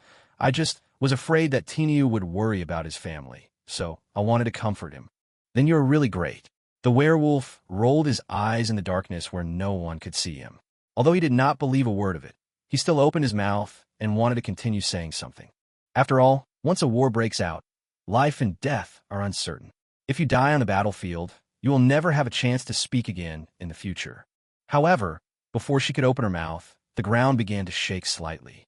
Moreover, the amplitude of this vibration is gradually increasing. An alert orc quietly lifted the camouflage covering his head, looked out through the gap, then immediately shrank back, biting his lips tightly. Are you here? Muge asked. The scouting orc nodded vigorously. Here they come. Boom! Above the sky, an exceptionally thick bolt of lightning flashed through the dark clouds, and a drop of rain fell from the sky. Irene opened her hand and caught the drop of rain. She looked up at the sky filled with thunder and murmured softly, Tisk, it's raining again. Boom! Amid the deafening thunder, the sky became darker. The surging thunderclouds, like the vast black shadows in the distance, were rolling towards this world. Clatter! Raindrops fell on the yellow sand. The iron bull hidden underneath clenched the tower shield and battle axe in his hands, and a gleam of fighting spirit flashed in his eyes. Chapter 73, Killing. And when Irene sighed, discovered the incoming enemy. The expeditionary force, which consisted of more than 30,000 humans and claimed to be waging a war of justice, also simultaneously noticed the black wall at the end of their field of vision that appeared and disappeared in the flying yellow sand. We're finally here. In midair, the great knight Ryan, riding on a wyvern, fixed his eyes on the black city at the end of his field of vision. He licked his healed front teeth and roared loudly. Follow my orders. Charge. Crush the enemies in front of you. Then he took the lead, pulled the reins, and rushed out on the flying dragon, but when he had just rushed out 4 or 5 meters, he suddenly heard a mocking laugh. "That silly guy." Clang! As soon as he finished speaking, the flying dragon rushed out and crashed heavily into an invisible wall. Ryan, who was on the dragon's back, was caught off guard and almost fell down. "Ouch!" The flying dragon, who was hit a little dazed, shook his head and let out an angry roar. On his back, Ryan's forehead was already bruised with veins. He drew out the broadsword from behind angrily, pointed the tip of the sword directly at Rob, who was floating in the air with the help of magic, and shouted angrily, "What do you mean?" In Robo's hand was a staff inlaid with gems and gold threads. At the top of the staff, there was a magical glow that had not yet dissipated. There is no doubt that it was the spell he cast that blocked the dragon's charge. Faced with Ryan's questioning, Robbo did not rush to explain, but calmly ordered the army to temporarily stop advancing and wait on the spot. As a smart man, he knew how unwise it would be to rush forward. Although he really wanted his half-brother to die in this war, he couldn't let his death be so meaningless. He wanted to squeeze out all of Ryan's value, make sure the war was won, and then try to make him die in an accident. This is not difficult for a gold-level archmage. "Hey, I'm asking you a question."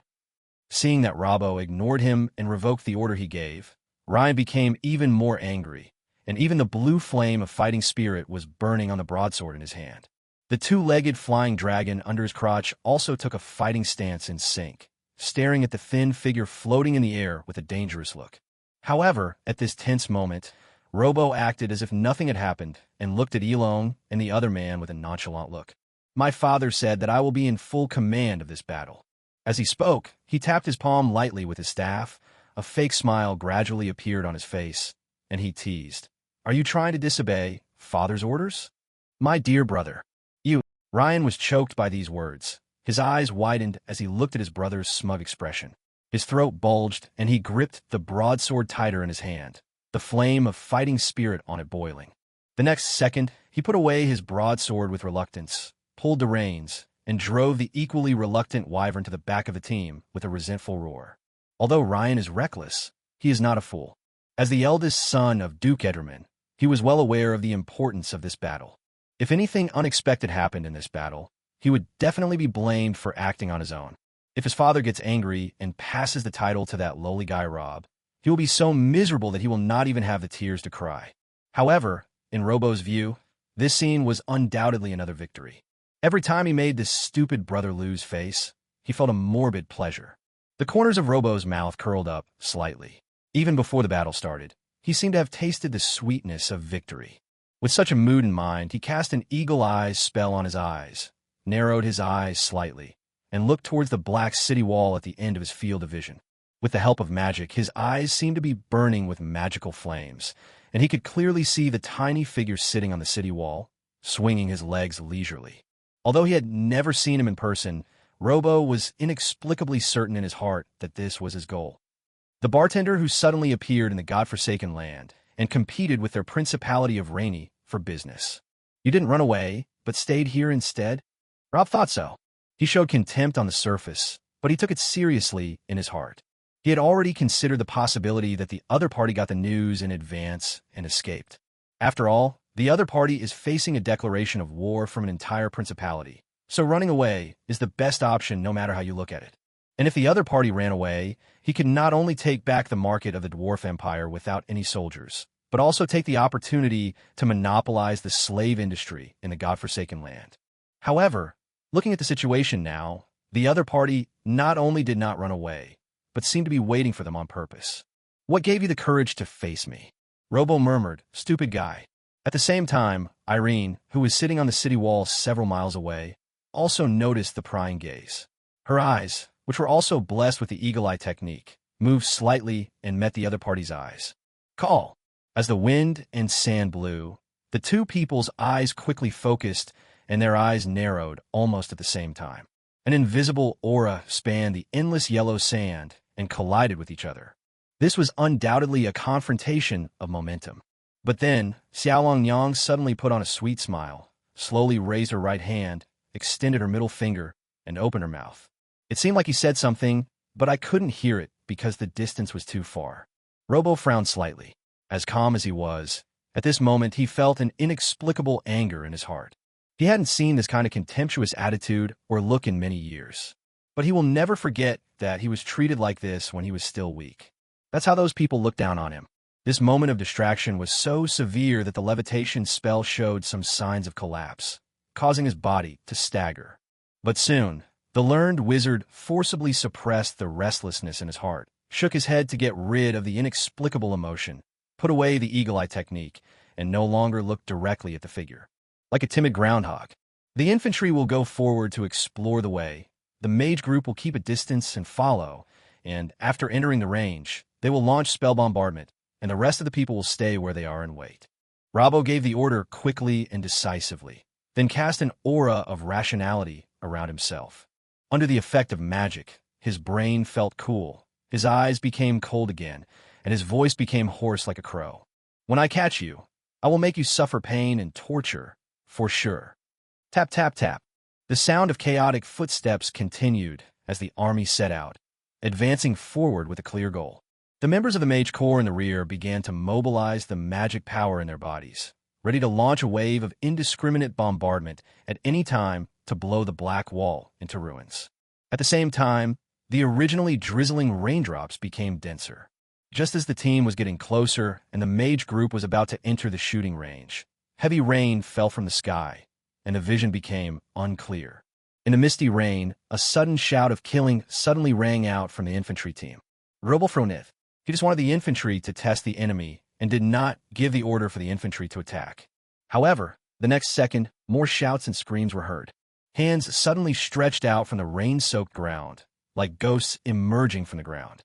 He quickly and decisively grabbed the human soldier who hadn't reacted and dragged him to the ground, and then was stabbed in the throat by a sword from a black shadow that suddenly appeared.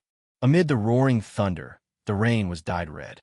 A series of majestic figures leaped out from the ground with agile bodies, roaring and rushing towards the nearest enemy. In the most primitive and wildest manner, a crazy killing began. For your majesty, for everything we protect. Charge! Chapter 74. The Temptation of the Dragon. Robo's pupils dilated slightly as he realized that he had been ambushed. He was about to order his troops to retreat, but then gave up the idea. The soldiers who were already fighting each other had no way to retreat. Once the order to retreat is given, morale will inevitably drop greatly. By then, it would be difficult for these miscellaneous soldiers, composed of civilians who had never been on the battlefield, to form effective combat power. As for the Mage Corps, it seemed to be of no use at this time.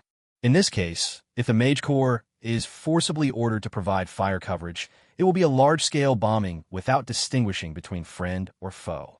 Although Robbo looked down on these conscripted untouchables from the bottom of his heart, he did not think that killing them was something unbearable. But this does not mean that he can massacre these people at will. At least not on the surface. Otherwise, once the news gets back, he will not only be targeted, but he might also be accused by other principalities of sacrificing troops in an attempt to summon the evil god. If they were to use this opportunity to form an alliance and send troops to attack their principality of Rennie, he would be in tears. So Robo had no choice but to order the Mage Corps to retreat to prevent these valuable spell-casting units from being drawn into the melee and causing unnecessary losses. Then he frowned and looked at the army that was hastily responding to the battle. After the initial chaos, the infantry has now been engaged in a battle with the enemy's ambush troops. Screams and roars can be heard from time to time, and blood mixed with rainwater is moistening the dry land. Seeing that the countless tactics he had planned before the battle were disrupted because the opponent did not play by the rules, Robo felt upset and the hand holding the staff could not stop shaking. Is this your confidence? Under the influence of the aura of reason, he quickly calmed down and looked towards the girl who was still sitting on the city wall. The fastest way to end this now is to send out the Wolf Cavalry.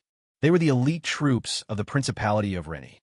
Although there were only 5,000 of them, their combat power was much stronger than those tens of thousands of civilian soldiers. It's perfect for clearing the scene. But Rob thought of a better way. Break in directly and carry out decapitation. He had investigated and found that this bartender did not have any high-end combat power under his command. With the combat power of both him and Ryan at the gold level, as long as the opponent is not a legend, they can kill him quickly. As long as the beheading is successful, these ambushes will be scattered and can be cleaned up slowly. As for the possibility that this mysterious bartender was a legend, Rob had never thought of this possibility. If the opponent is really a legend, there would be no need to set an ambush deliberately. The reason why legends are called national-level strongmen is that once they prove their legendary status, they can condense a field that belongs to them alone. Within the field, the advantages of legends will be magnified countless times. Others, on the other hand, will be suppressed by the domain. That is an ability that is even more terrifying than the dragon's might. Or in other words, the dragon's might is the prototype of the domain. A legendary warrior only needs to open the legendary domain to completely deprive the invading soldiers of their combat effectiveness. Since the other party did not open his domain immediately, this can only mean that he is at the gold level at most. However, just as Rabo was about to send a message to Ryan to take action together, he keenly noticed the chaotic battlefield. In just a moment, it had become a one-sided crushing trend. Logically speaking, although orcs and half-orcs are slightly stronger than ordinary humans, the gap cannot be so huge. After seeing the culprit behind all this, Robo's desire to fight disappeared again. He saw a group of guys charging around on the battlefield, and ordinary soldiers were no match for them. It was precisely because of this that the battle showed a crushing trend right at the beginning. And these guys all have extremely obvious dragon-like features. Black dragon scales, golden vertical pupils, and some even have dragon horns and tails. There is no doubt that they are all dragonborn. Rabo's eyes became extra cautious. If there are only a few dragon descendants, it could be explained by atavism. After all, dragons have eyes that can discover beauty. Not only can they discover the beauty of any race, but they can also reproduce with any race without racial segregation.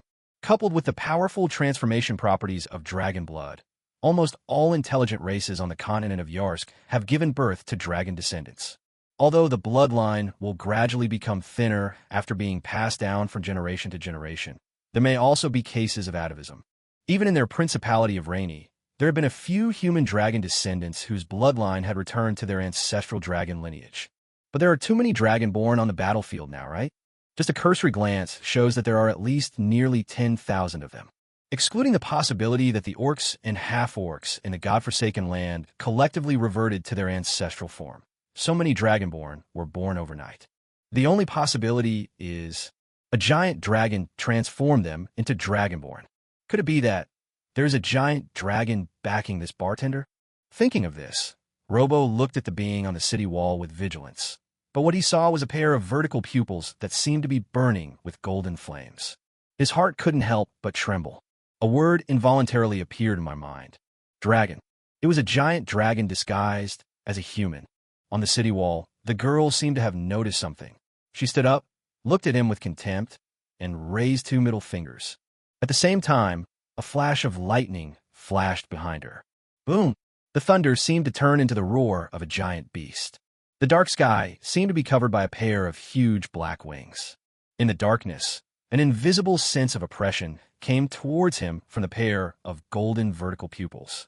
Damn it! Robo figured everything out in an instant, cursed in a low voice, and his body seemed to fly backwards, quickly retreating to the back of the team with the sound of sweeping wind. Only after landing did I feel a little relieved. He would never have thought that the one competing with the Principality of Rainy for business was actually a dragon. When did these guys, who only know how to eat and sleep, learn how to trade? If it is a giant dragon, it does have the strength to face the Principality of Rainy head-on. A giant dragon reaches the golden level when it reaches adulthood. Coupled with its powerful physique, ordinary legends are powerless to defeat it, not to mention that their Principality of Rainy does not have any legendary powerhouses.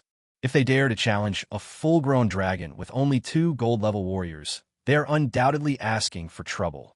However, before Roboto could catch his breath, a frivolous voice came from his side. Hey, isn't this my dear brother? Why are you hiding behind instead of leading from the front? Are you scared? Or do you want to find a place to poop? Robo looked in the direction of the sound and saw Ryan leaning against a siege crossbow with a look of contempt on his face, gently wiping the broadsword in his hand. The 2-legged dragon lay on the side, looking at him with disdain with its raised head. Just as Luo Bo was about to tell the truth, his eyes rolled and he swallowed his words. Yes, he was too cautious, and for a moment, he fell into a wrong thinking. Although the opponent is a giant dragon, is it necessarily an adult dragon? Judging from the characteristics of those dragonborns, the other party should be a black dragon among the 5 color dragons. And with the five-color dragon's violent temper, if it was really an adult dragon and was found at its doorstep, it would probably have taken action personally and completely destroyed them by now. Since the other party hasn't made a move yet, then there are only two possibilities. The first possibility is that the black dragon wants to see a war of fire and blood. Given the black dragon's cunning, dark, and bloodthirsty character, this is not impossible. But Rob is more inclined to the second possibility. This black dragon is not yet an adult. She was afraid, so she didn't take any action. She's been forcing herself. Yes, that must be the case. The more Robo thought about it, the more excited he became. If that really was an immature black dragon, then he might be able to become a dragon slayer today. When the time comes, my father will definitely be proud of me. Thinking of this, a twisted smile appeared on Robo's face, and he raised his eyes to look at his brother. Ryan, who was wiping the sword, was noticed by this gaze. He paused and felt a chill in his heart. Before he could speak, Robo suddenly said, "Dear brother, do you want to become a real dragon rider?" Chapter 75, each with his own agenda. What did you say? Ryan looked at Rob in surprise, pausing for a moment to wipe the broadsword on his hand, but then regained his composure. The two-legged dragon, lying on the side, had already revealed a ferocious face and bared its sharp fangs. As a dragon, its IQ is not low, so it can naturally understand what Robo meant, which makes it alert. But this bare-toothed behavior obviously did not frighten Robo, the golden-rank great wizard, and he continued. Guess what I found? The bartender's true identity is actually a giant dragon. As soon as these words came out, it was like a bolt from the blue. Ryan's hand paused. His expression changed from cynical to serious. He straightened his body, stuck the broadsword into the ground, stared at Rob with bright eyes, waiting for his next words. An underage black dragon. Robbo deliberately raised his voice and continued. And it's a female dragon. If you can tame her, then you can. Before he finished speaking, Ryan added the second half of the sentence. Become a true dragon knight. His face turned a little red, and his eyes were filled with uncontrollable excitement. In the continent of Yarsk, being able to ride a real dragon and become a noble and powerful dragon knight is undoubtedly every man's ultimate dream. Even Ryan couldn't avoid this desire. Even if he already had a wyvern, what was it compared to a real, pure-blooded dragon? Dragon rider, Ryan murmured in a low voice, turning his head to look at the wyvern that was still grinning at Robo. He felt that this partner whom he loved so much in the past was so unpleasant at this moment. As happy as he was when he first tamed the dragon, he now feels just as disgusted. It feels like everyone around me used to ride bicycles while I drove a van. Although it's not a very good car, it's better than most people's, so I feel naturally very satisfied. But now, someone told him that he had a chance to get a top-notch sports car. With a sport car in front of me, I naturally don't like my old and broken van that much. And all of his reactions were seen by Robbo. He said this, of course, not out of kindness to remind his brother. Instead, he planned to let Ryan test the black dragon. Although the dragon is most likely a minor, who can say for sure? What if it's an old silver coin dragon that hasn't taken action yet, and just wants to watch the show? In this situation, letting this stupid brother try it out naturally became the best solution. If it really is an underage black dragon, he can just wait until Ryan and the black dragon are both injured, and then suddenly take action to become the final winner. And if it was an adult black dragon, he could also take the opportunity to run away. Dear brother, what are you waiting for? Rob continued to instigate. I just risked my life to find out. Now the followers of this black dragon have been restrained by my army. Now you just need to go up and subdue her, and then you can become a real dragon rider. When the time comes, Father will definitely be proud of you. But these words made Ryan alert. Immersed in his fantasy, he turned his gaze back to Rob's face and said to the smiling face, My stupid brother, when did you become so kind? Although he is rather reckless, he is not stupid. As an older brother, he knows the character of his sinister younger brother very well. That is, I would never be so nice to him for no reason. If this is really an underage black dragon, why don't you do it yourself? Ryan said, patting the wyvern's head gently to comfort his friend. Before he really gets a giant dragon partner, this flying dragon is still his most important part of the fighting force and naturally cannot be neglected. If it weren't for strengthening the fighting power of our Principality of Rainy, do you think I really want to give it to you? Robo pretended to be indignant, then spread his hands helplessly, Even if it's an underage dragon, its physical fitness is not something I can contend with. As he spoke, he glanced at Ryan and the aggrieved wyvern who was being touched, and said in a more serious tone, "But you are different. With your strength, I believe you can easily subdue the black dragon." This last sentence was obviously a compliment, and Ryan really fell for it, especially when it came from his stupid younger brother. The effect was even greater. Then a smile that was difficult to conceal appeared on his face. "You finally admit your weakness."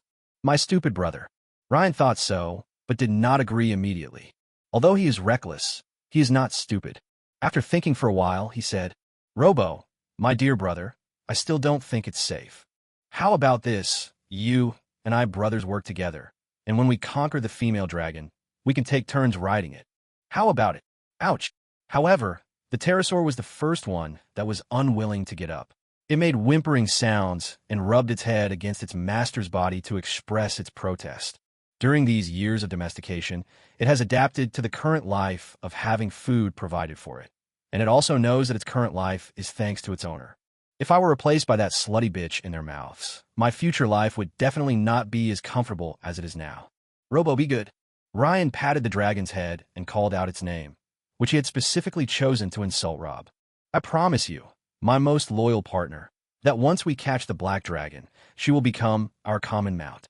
After these words came out, Fei Long's small brain obviously didn't understand. After being stunned for a moment, he raised his head and let out a happy roar. As a sub-dragon, he never dared to dream that one day he would be able to ride on those noble kinds. The innocent flying dragon, who had no idea what a big pie was, gave up resisting and stopped protesting. He looked at Rob with excitement together with Ryan. "No, that's a terrible idea." Robbo's face was a little gloomy, but he still tried his best to endure it and retorted, "My foolish brother, don't you know how proud dragons are? If we attack together, it will be easier to subdue her, but it will be difficult to make her surrender. Only if you do it yourself, using your powerful strength to completely crush her self-esteem and let her see how powerful you are, can you make her follow you wholeheartedly." Hearing this, Ryan frowned and looked towards the battlefield thoughtfully. In this direction, you can see the whole picture. After a few seconds, he looked at Rob again and smiled. "You are right." But before Robo could breathe a sigh of relief, his tone changed immediately. "However, I still think it's better to test it first. How about this? Let the wolf cavalry enter the field first, and when the black dragon can't help but attack, it won't be too late for me to enter the field." As he spoke, he called the messenger and ordered the wolf cavalry to move out. Seeing the scene, Robbo did not stop it, but just narrowed his eyes. What a cautious fellow. On the city wall, Irene sighed. According to the information provided by the dwarves, there are 3 golden ranks in the Principality of Rainy, namely Duke Edraman and his 2 sons. It is impossible for the 3 of them to go out at the same time. Otherwise, once the principality is invaded, it will be unable to resist. In other words, only 1 or 2 gold-level people can be dispatched. It is obviously not a wise move to rush into a battle without finding out the opponent's specific combat strength. Regardless of past life or this life, Irene was not a great strategist and did not understand any tactics. Therefore, the only option is to use the dumbest method, which is to first tie down the enemy's army and then lure the enemy's high-end combat power to take the first step. Get a general idea of your strength and then plan the next step. But now it seems that the other party is more cautious than she thought. Bang, bang, bang. The dull sound of steel hitting the ground suddenly sounded from a distance. It was a 3-meter-tall, black-armored vehicle that was walking towards them with firm steps. Under the rain, the powerful edges and mithril lines exude a cold luster. Bang! The armor stopped when it came behind Irene, and a dull sound like metal friction came from inside the armor. "Your Majesty." With a click, the mask of the armored helmet opened, revealing Wonk-Sai's furry dog face. "Do you need us to go out?" "Not for now." Irene turned and looked towards the city. As far as the eye could see, more than 300 Imperial Guards equipped with power armor were lined up in neat square formations amid the heavy rain. Scarlet light flashed under the cold helmet. With just one command, they will launch a fearless charge at any time and defeat all enemies in their way. At the end of the team, David was lying lazily on the ground. Equipment Minister Gal was lying on the little black dragon's head, hammering and hitting with a hammer and a screwdriver in the heavy rain. A few sparks flew out from time to time, fell into the cold rain, and quickly went out. Chapter 76. Reversal of the battle situation. Boom! The game between high-level officials always results in sorrow for those at the bottom. Wailing, roaring, and the sound of metal clashing. Under the reflection of the galloping lightning and the rain, this wild land was dyed scarlet. That is the color of blood. In the chaotic battlefield, Tainyo used his sharp battle axe to chop down another enemy. This upright minotaur was very excited. Without a god's perspective and without being told more information, he just thought that the invading enemies were all weak and fragile soldiers like the one in front of him. He had originally imagined that the war would be very difficult, but now it seemed that it was just a simple matter. Led by those powerful black knights, it was a complete massacre. Tainyo couldn't help but look at those guys who had obvious dragon features and were leaping and fighting on the battlefield. The Minotaur couldn't help but feel a surge of desire in his heart. He also wanted to possess this kind of power that could change the course of the battle. There are many people who share the same idea as him. With this sense of impending victory, their morale continued to rise. Coming back to his senses, feeling the hot blood on his face that even the rain could not wash away, Tainyo raised the blood-dripping axe in his hand high and roared loudly with bloodshot eyes in the heavy rain. Power and glory! What responded to him were rough roars, which were the roars of countless orcs and orc warriors. For your majesty, for the tribe, for the god-forsaken land, for our homeland, kill. In contrast to their burning morale, there were constant whimpers and cries coming from the human side. These humans trembled as they held farm tools and blunt daggers in their hands, with only one belief in their eyes. Stay alive. There is no doubt that this was a one-sided massacre. This is an unfair war.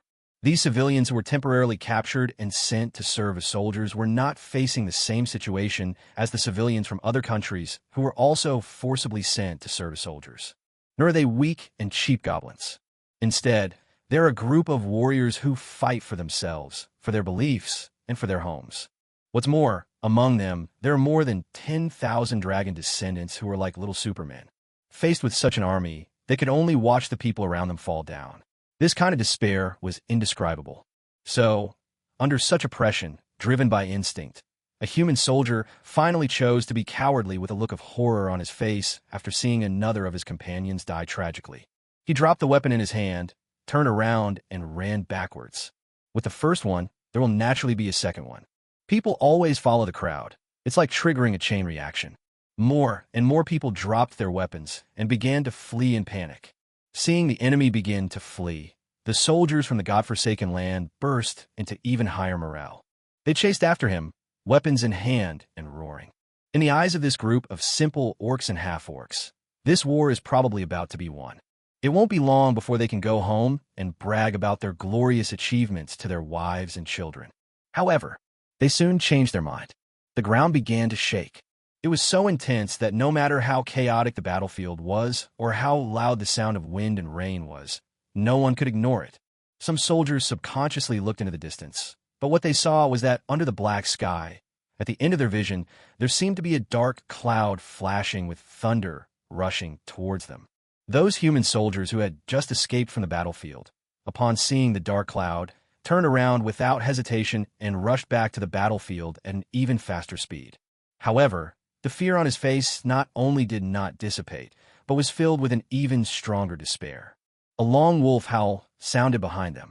There was only a dull sound of it entering the flesh. A human soldier who was desperately trying to escape was pierced through by a long spear that flashed with cold light and pierced through the rain curtain. The huge kinetic energy pushed him forward, and with a sharp wail, the spear pierced through another human soldier. Thread them on the spear like threading candied haws. Wah wah wah, under the howling wind and the cold rain. 2 fresh lives turned into cold corpses just like that. It was not until this time that the army of the godforsaken land finally saw clearly. That's not a dark cloud. It's a group of cavalrymen riding giant wolves. What was flashing was not thunder, but the fighting spirit surrounding them. This is wolf riders. Tainyo's already huge eyes widened even wider at this moment. His Adam's apple rolled, and he swallowed the salty saliva in his mouth.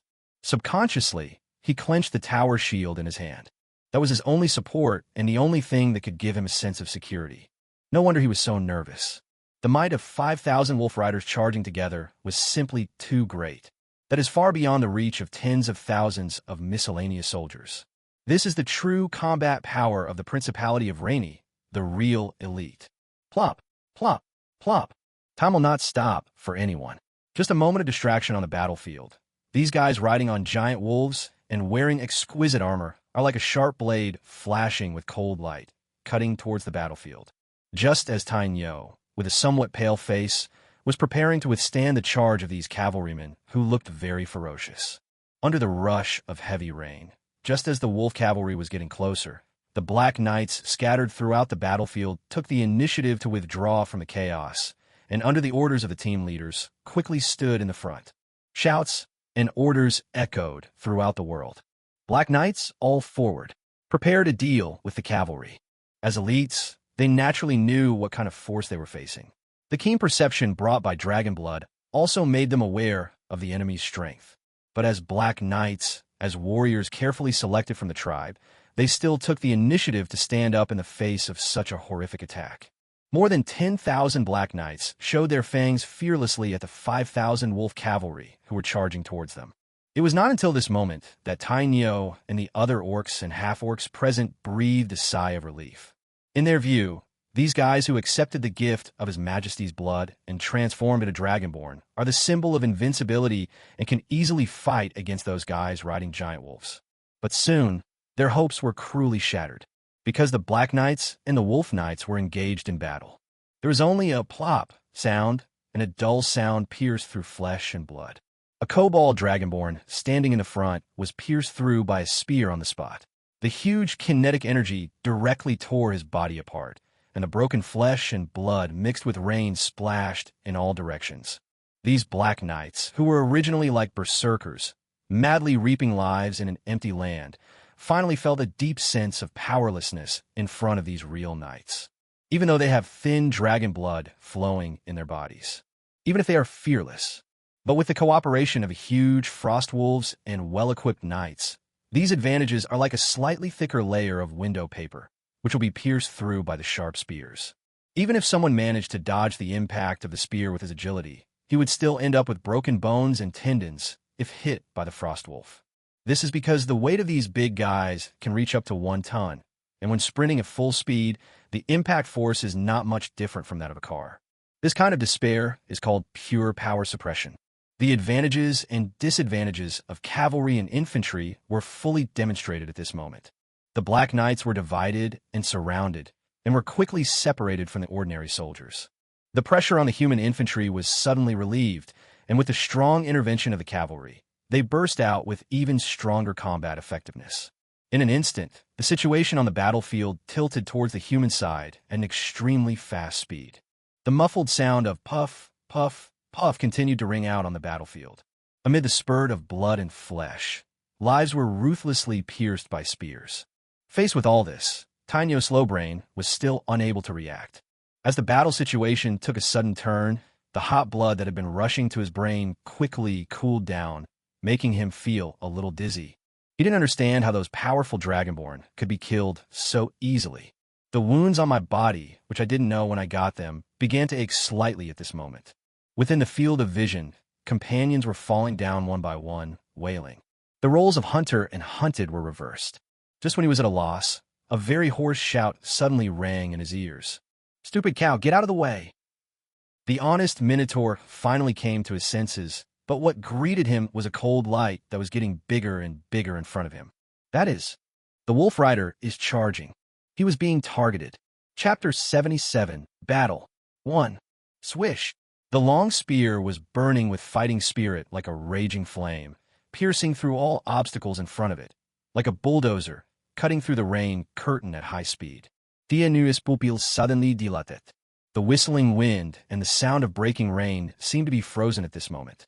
At this moment, he could even see the sharp teeth in the Frostwolf's wide-open bloody mouth, as well as the pieces of meat stuck on the teeth.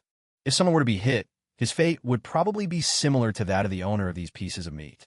Tainyo reacted instantly, and alarm bells rang in his heart, and his body instinctively drove him to run fast.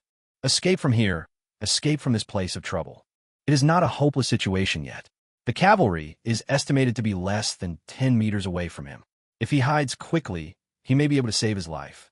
But just as Tainyo was about to run away, he was suddenly startled. Where can we escape to now? Even if you dodge this cavalry charge, there will be another cavalry charge.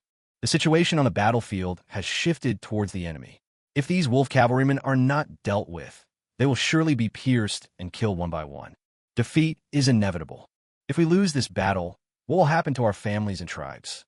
At the same time, the image of the Black Knights standing in the front without any fear suddenly appeared in his mind. Tainyo couldn't help but tighten his grip on the tower's shield, and his eyes suddenly locked on the charging cavalry. Take a deep breath. He loosened his grip on the battle axe, grabbed the tower shield with both hands, and shifted his body's center of gravity forward. Loud a battle cry. Come on, human stuff. This upright minotaur actually wanted to use the tower shield in his hand to stop the charging wolf rider. In his opinion, as long as the cavalry slowed down, the others could take the opportunity to besiege them, and they would have a chance of winning. Clatter! The axe fell, and the frost wolf was already approaching. The wolf rider seemed to be very disdainful of the minotaur who was defending with his shield, and even squeezed the wolf's belly hard to move closer. It seems that he wants to directly penetrate this arrogant minotaur and the shield that doesn't look that thick. This is not delusion, but the absolute confidence of a noble knight in himself. But just as the tip of the gun was about to hit the tower shield, a figure suddenly leaped over from beside Tainyo in a flying posture. The iron ox, who was concentrating on defending himself in front of him, was caught off guard. He only saw a sheep horn in his peripheral vision, and then he was knocked to the ground due to the imbalance of his center of gravity. At the moment he fell, a very neutral and hoarse roar suddenly sounded from behind him. Blood Rage Technique. Activate! Then a muscular werewolf with bloodshot eyes wide open rushed out with a spear clenched in both hands, roaring and stabbing the frost wolf in the chest with the spear. Faced with this sudden change, neither the frost wolf nor the knight on its back reacted in time. The spears in their hands missed the target because of the fall of the iron bull and just brushed past the werewolf's waist. Even so, the boiling fighting spirit on the spear was like a steel knife scraping bones, taking away a large piece of flesh and blood from the werewolf's waist. However, the wolf's spear, under the powerful impact and weight of the two-way running, instantly pierced through the needle-like fur on the frost wolf's chest and pierced deeply into its flesh. The frost wolf howled in pain, and its forelegs suddenly became unstable. It was then tripped by the two men, Iron Ox, who had fallen to the ground, and hit heavily against the jackal who had no time to dodge. With a loud collision, the werewolf's body was suddenly bent into a C shape like a roasted shrimp. The pair of vertical pupils suddenly enlarged at this moment, almost becoming a circle, and a large amount of blood mixed with internal organ fragments spurted out of his mouth uncontrollably. Then, driven by the force of the impact, he and the frost wolf fell heavily to the ground, shoveling up large amounts of wet sand and rainwater. The knight was also thrown off the wolf's back, rolled on the ground, and quickly stood up. He decisively threw away the spear that was not suitable for close combat, and drew the chain hammer at his waist to smash anyone he saw. As a wolf cavalryman, he was the elite of the Principality of Rainy. The various training and education he received since childhood enabled him to remain calm even when faced with such an emergency. He quickly adjusted his status and transformed from a cavalryman to an infantryman. Surrounded by fighting spirit, he swung the chain hammer with great force, and each swing was accompanied by a powerful sound of breaking through the air. In comparison, these ordinary orcs and half-orcs surrounding him were no match for him. Seeing this human knight swinging his chain hammer wildly among the crowd as if he had activated his invincible power, Tainyo, who had just crawled up from the ground, was still a little confused. He looked to the side and saw the goat-headed man rolling off him. It was Unicorn. This guy suddenly jumped out and knocked him down, and then accidentally tripped the frost wolf with his body. However, he was also hit by the powerful impact. He didn't know where he was injured, and he has fainted now. He looked further away and saw the werewolf Muge, who was covering his waist, which was bleeding continuously, gritting his teeth and struggling to stand up from the ground. But as soon as he exerted force, blood started oozing out from the corners of his mouth. Even so, that fierce gaze was still fixed on the human knight, and it seemed that he still wanted to stop him. "You two guys," Tainyo murmured in a low voice. Even with his stupid brain, he understood at this moment that it was these two guys who asked him to get out of the way just now, and when they saw that he didn't get out of the way, they risked their lives to save him. For a moment, Tainyo felt his eyes a little moist, and an inexplicable emotion was growing in his heart. They had only known each other for a short time and were not very close, but these two risked their lives for him. Closing his eyes tightly, the bull tried his best to suppress the tears that were about to burst out. When he opened his eyes again, his pupils were already bloodshot, and an unprecedented power enveloped his body and mind. The emotion called fear disappeared at this moment. The stubborn minotaur stood up, grabbed the battle axe that had fallen to the side, and used it to hit the tower shield that he had been holding tightly in his hand. He roared at the human knight, who was fighting not far away. "Cowardly human bastard! Fight me if you dare!" Chapter 78, Battle 2. This taunting sound succeeded in attracting the attention of the human knight without exception. His silver armor had long been stained bright red with blood, and even the heavy rain could not wash it clean. At this moment, he looked like a bloodthirsty demon. And now, the demon slowly turned his head, and when he saw clearly that the one mocking him was the minotaur who made him fall, he no longer cared about the other orcs and strode toward the iron bull with a chain hammer in his hand. As he got closer, his steps became faster and faster, and finally he swung the chain hammer in his hand and smashed it down heavily with a whistling sound, trying to kill the minotaur instantly. Facing this ferocious attack, Tainyo's eyes were as firm as steel, and he raised the tower shield in his hand high up without any fear. Bang! Rain and sparks spurted out instantly, and at the same time, the tower shield caved in with an unbearable muffled sound.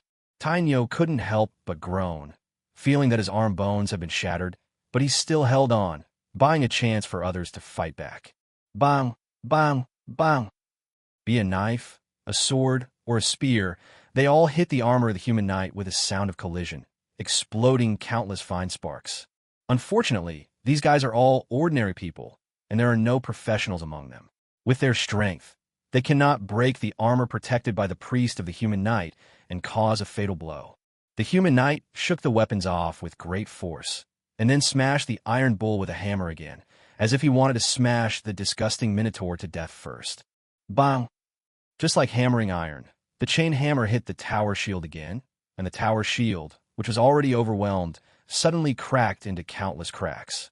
At the same time, a cracking sound was heard from Tainyo's arm.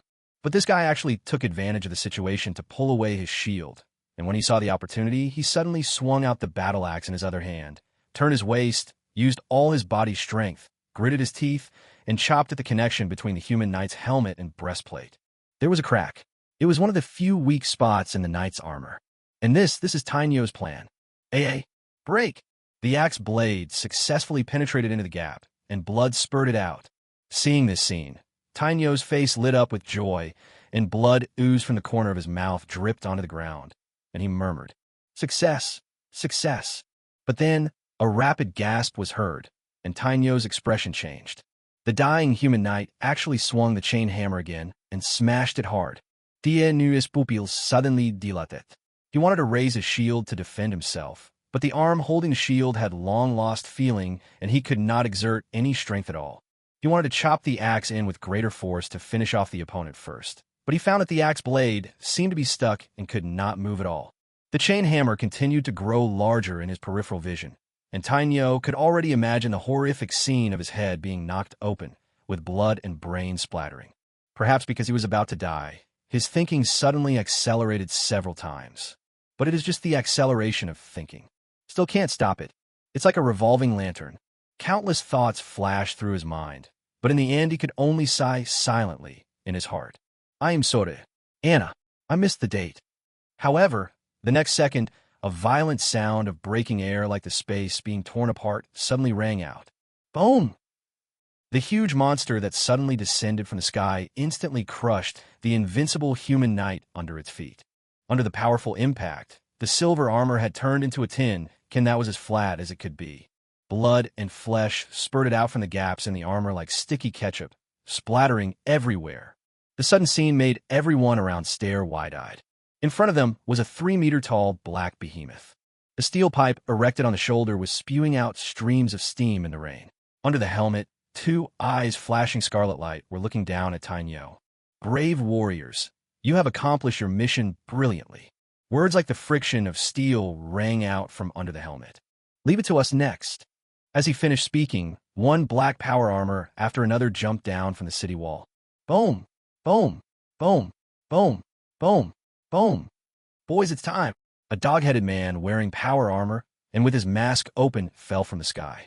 With his powerful kinetic energy, he punched a frost wolf that was rampant on the battlefield, knocking half of its body into the ground. Then he drew out the huge broadsword as long as the door panel behind him, pointed the tip of the sword forward, and roared, "Follow your majesty's orders and crush them." As soon as he finished speaking, he closed the mask on his head with a click and took the lead in charging, rushing into the chaotic battlefield with super high flexibility that was extremely inconsistent with his huge body. With one sword, he split a blind frost wolf and the knight on its back into two halves. Countless broken internal organs and huge amounts of blood were scattered all over the ground with this powerful sword strike, and the blade was instantly stained with a layer of sticky blood. The armor that seemed extremely hard and impenetrable to ordinary people was no different from paper in the face of this pure power. At the same time, the earth began to shake, and one power armor after another followed Wang Sai's footsteps and rushed out. They waved the broadswords in their hands and launched endless killing. Those human knights also quickly noticed these giant iron lumps that suddenly appeared, and they all gave up their targets in a very uniform manner and turned to attack these power armors. Nearly 5,000 wolf cavalry quickly used the strategy of multiple surrounding one to divide and surround the power armor. However, when they launched their previous extremely sharp attacks, they were surprised to find that they could only leave slightly deep scratches on the smooth paint surface of the power armor in vain. Then, what greeted them was a sweeping sword with great force. Kill! Puff, puff. At this moment, more than 300 Imperial guards equipped with power armor were like demons returning from hell, harvesting fresh souls with repetitive but extremely efficient slashing movements. In just a few minutes, those wolf cavalrymen who suddenly attacked gradually showed signs of collapse under the bloody casualties. Looking at this scene, Tai Nio, who was sitting on the ground dejectedly, had a confused look on his face. This is so. The god of war has descended to earth. But at this moment, a deafening roar suddenly sounded outside the front line. Ouch! Some people looked up when they heard the sound and saw a pair of huge dragon wings appearing and disappearing in the flashing thunder. That's a wyvern. On the back of the flying dragon, there stood a figure in golden armor. Chapter 79 Battle 3. This is a game of mutual testing between the two sides. In the end, the attacking side lost their patience first. He took the lead in taking action. The massive casualties of the wolf cavalry were something the Principality of Rainy could not afford in any way. Each of those frost wolves and knights cost a huge amount of gold and resources and took several years. It has been cultivated since childhood. Among them, the frost wolves consumed the most. These guys are big eaters. The value of the monster meat they eat from childhood to adulthood is more expensive than training a formal knight. It can be said that every loss means the loss of the foundation on which the Principality of Rainy has been operating for many years. For this reason, in the original war plan, the Mage Corps should have first carried out a wave of area bombing, then consumed by the infantry. Finally, these precious wolf riders will be sent out to harvest after being blessed and protected by the priest. Minimize the loss of these precious high-level units. However, the situation on the battlefield is changing again and again. Watching these wolf riders die one after another. Under Rabo's teasing, Ryan finally couldn't bear it anymore. It was he who gave the order to send out the wolf cavalry to conduct a probe. If the loss is too great, even if you win in the end, he will certainly be left with an indelible stain.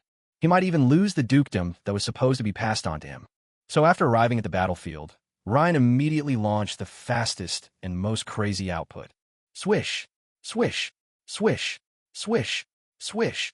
The sound of breaking air was so dense that it made one's scalp tingle. As the flying dragon passed between heaven and earth, huge golden sword auras as thick as buckets appeared like dumplings. Smashed accurately at the black iron kin on the battlefield. Wang Kai, who had already noticed this, killed a frost wolf with a sword. The moment he raised his head, his eyes couldn't help but shrink. While dodging to the side at the fastest speed, he roared loudly, "Kids, get out of the way!" The Imperial guards who had already sensed the danger naturally did not dare to resist head-on. Most of them had already quickly fled to a safe place before hearing Wansai's call. But nothing is absolute. Some of the Imperial Guards were surrounded by cavalry and could not break free from their restraints in a short period of time. Unfortunately, he was hit by the sword energy. Faced with the furious attack of the Golden Rank, the Imperial Guards finally experienced what it meant to be suppressed by rank. If the legendary stage is a rough contact with the rules, it is ready to pry open the door to becoming a god.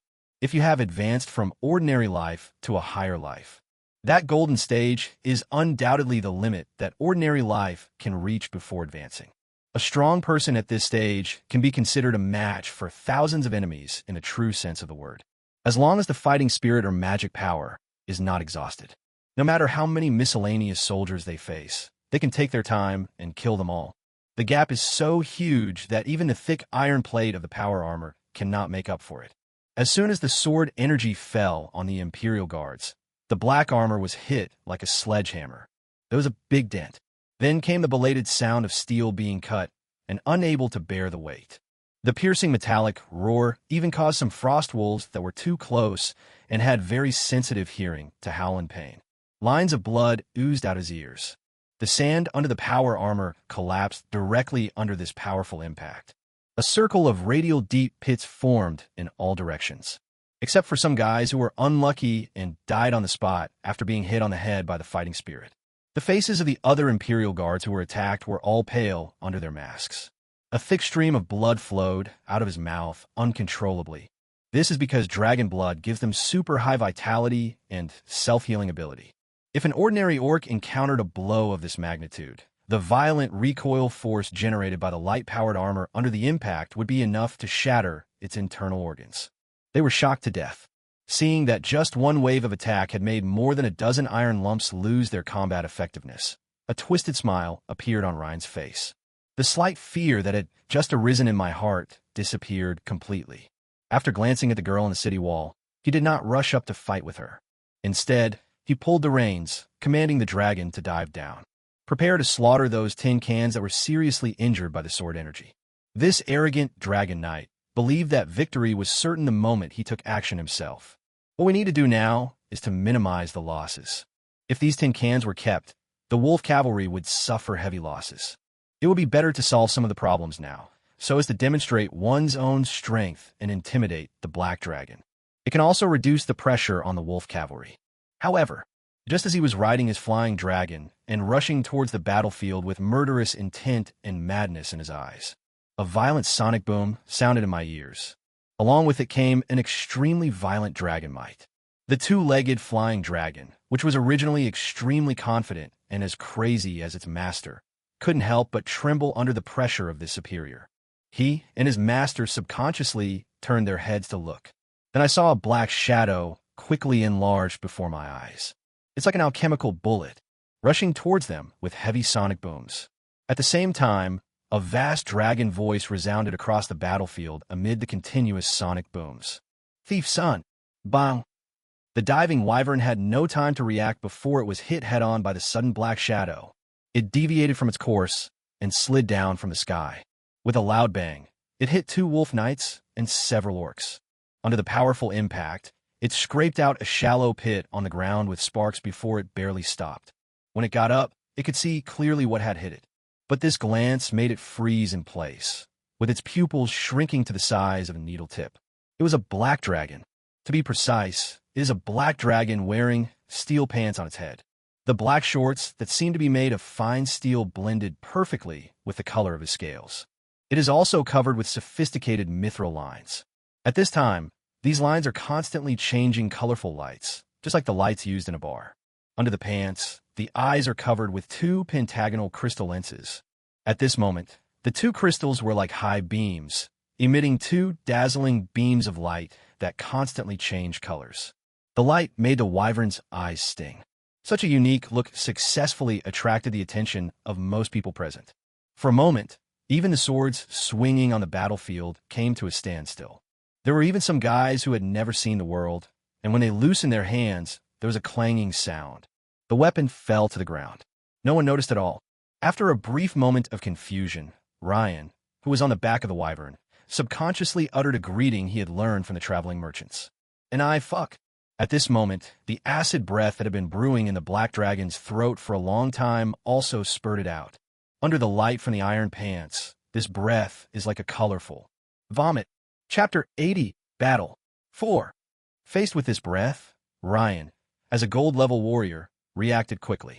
Fighting spirit surrounded his body, and the sword in his hand was waving. Then a sharp sword energy flew out. Boom! When the sword energy collided with the acid, a violent explosion occurred. But this sword energy was just a casual attack, and it was definitely not as powerful as the black dragon's long-accumulated breath. Countless flame-like fighting spirits and acids were flying in the sky, and the subsequent acid broke through the obstacles, continued to pour it towards Elon and the other man. However, in the short moment he had, Ryan had already commanded the wyvern to dodge.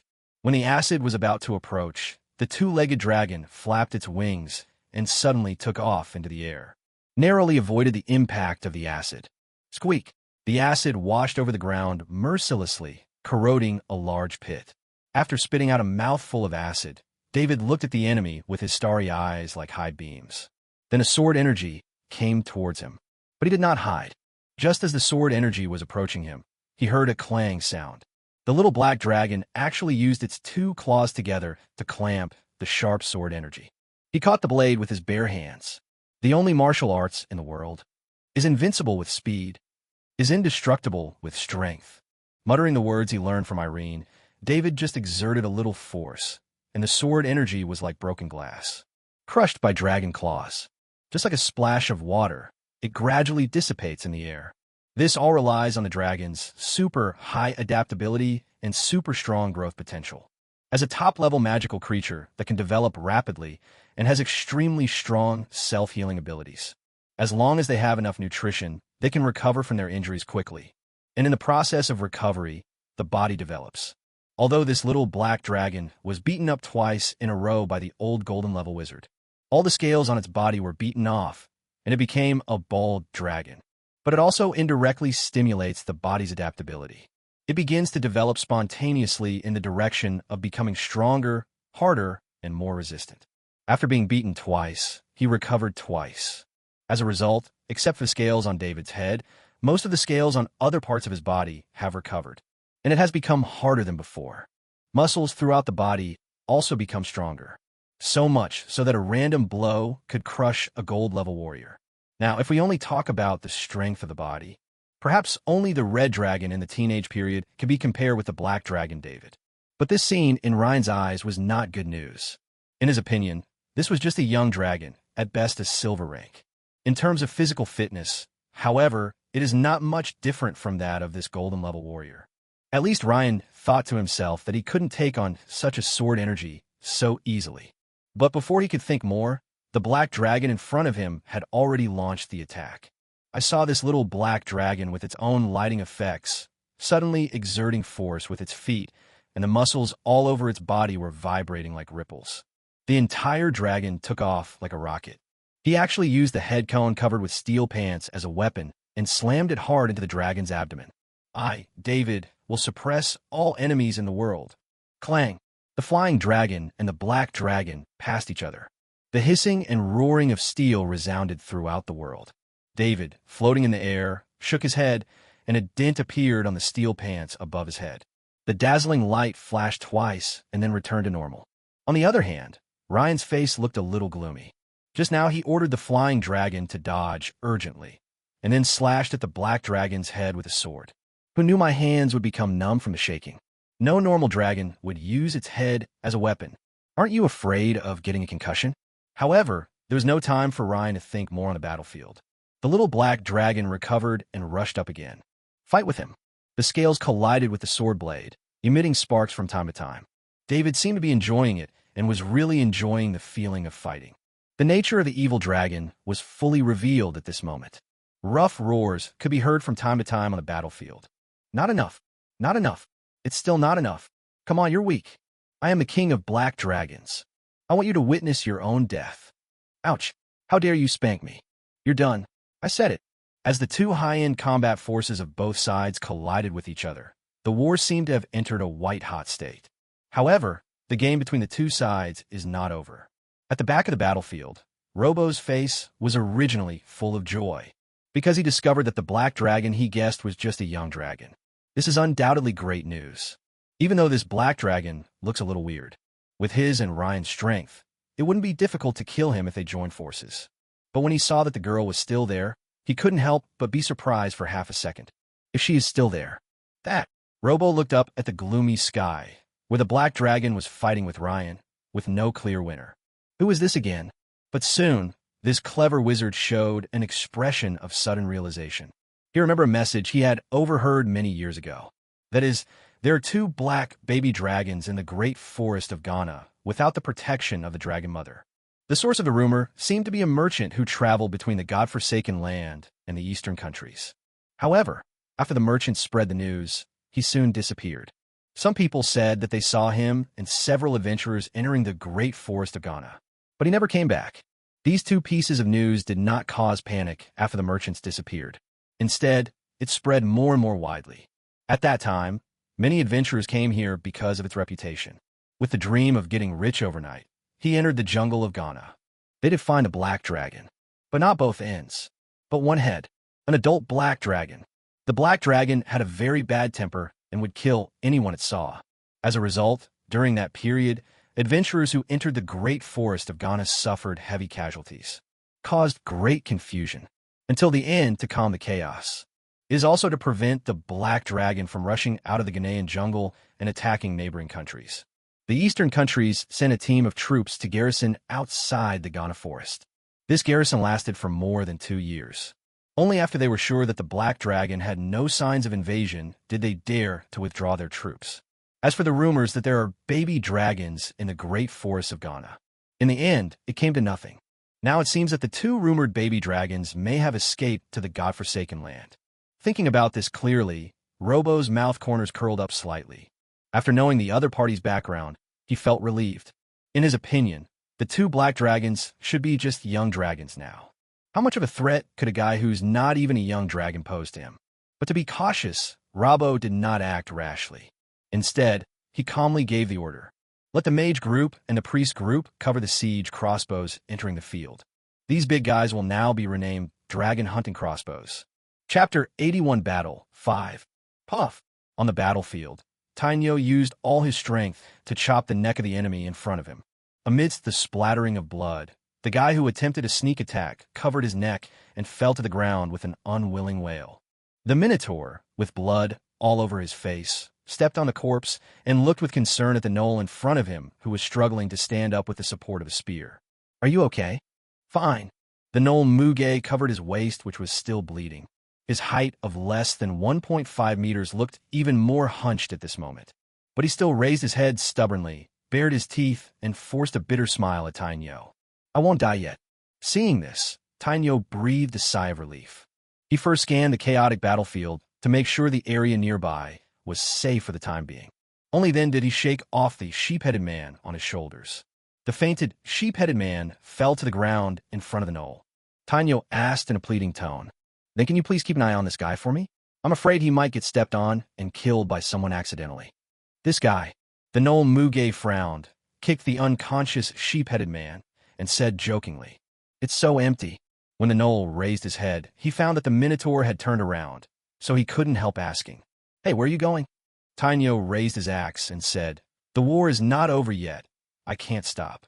"You bastard." The gnoll looked at the drooping arm of the Minotaur, not knowing whether it had been wounded, and bared his teeth. "Wait a moment." Clang. With an axe, he chopped down a pitchfork that was thrusting at him. Without even turning his head, Tainyo shouted, "What else? Ride this." The gnoll pointed his spear to the side. Puff. Amidst the splattering of blood, the Tauren drew out his axe and looked in the direction of the sound, only to see the frost wolf lying on the ground pretending to be dead. The spear had been pulled out of the big guy's chest, and the bleeding had stopped. Noticing someone was looking at it, the frost wolf actually raised its head. Those eyes were filled with brutality. But after seeing the fierce eyes of the werewolf, he became dispirited again. Let out a low whimper. "You." Tainyo's eyes suddenly widened. "You tamed him. Hurry up, stop wasting time." The gnoll swung his spear and stabbed at an approaching enemy, saying, "I'm not fit to ride in this condition, otherwise I wouldn't give you this opportunity." When the upright Minotaur heard this, he hesitated for only half a second before rushing forward. With one leap, he jumped onto the back of the frost wolf. Seeing the other party's reluctance, he squeezed the wolf's belly hard and roared, "Drive! Puff!" Drawing out his spear, a human soldier who attempted a sneak attack had his blood splattered on the wolfman's face, and the pale face seemed to become a little redder. She looked at the back of the Tauren riding on a frost wolf, wielding a battle axe, and hacking his way through, and the corners of her mouth couldn't help but curl up slightly. In a voice that only I can hear, I whispered, "That's right. At least this way you won't die so easily. I don't want your wife to come back and cry to me." Then his expression suddenly became serious, and he kicked the sheep-headed man who fainted on the ground beside him, cursing, "Get up, stop pretending to be dead."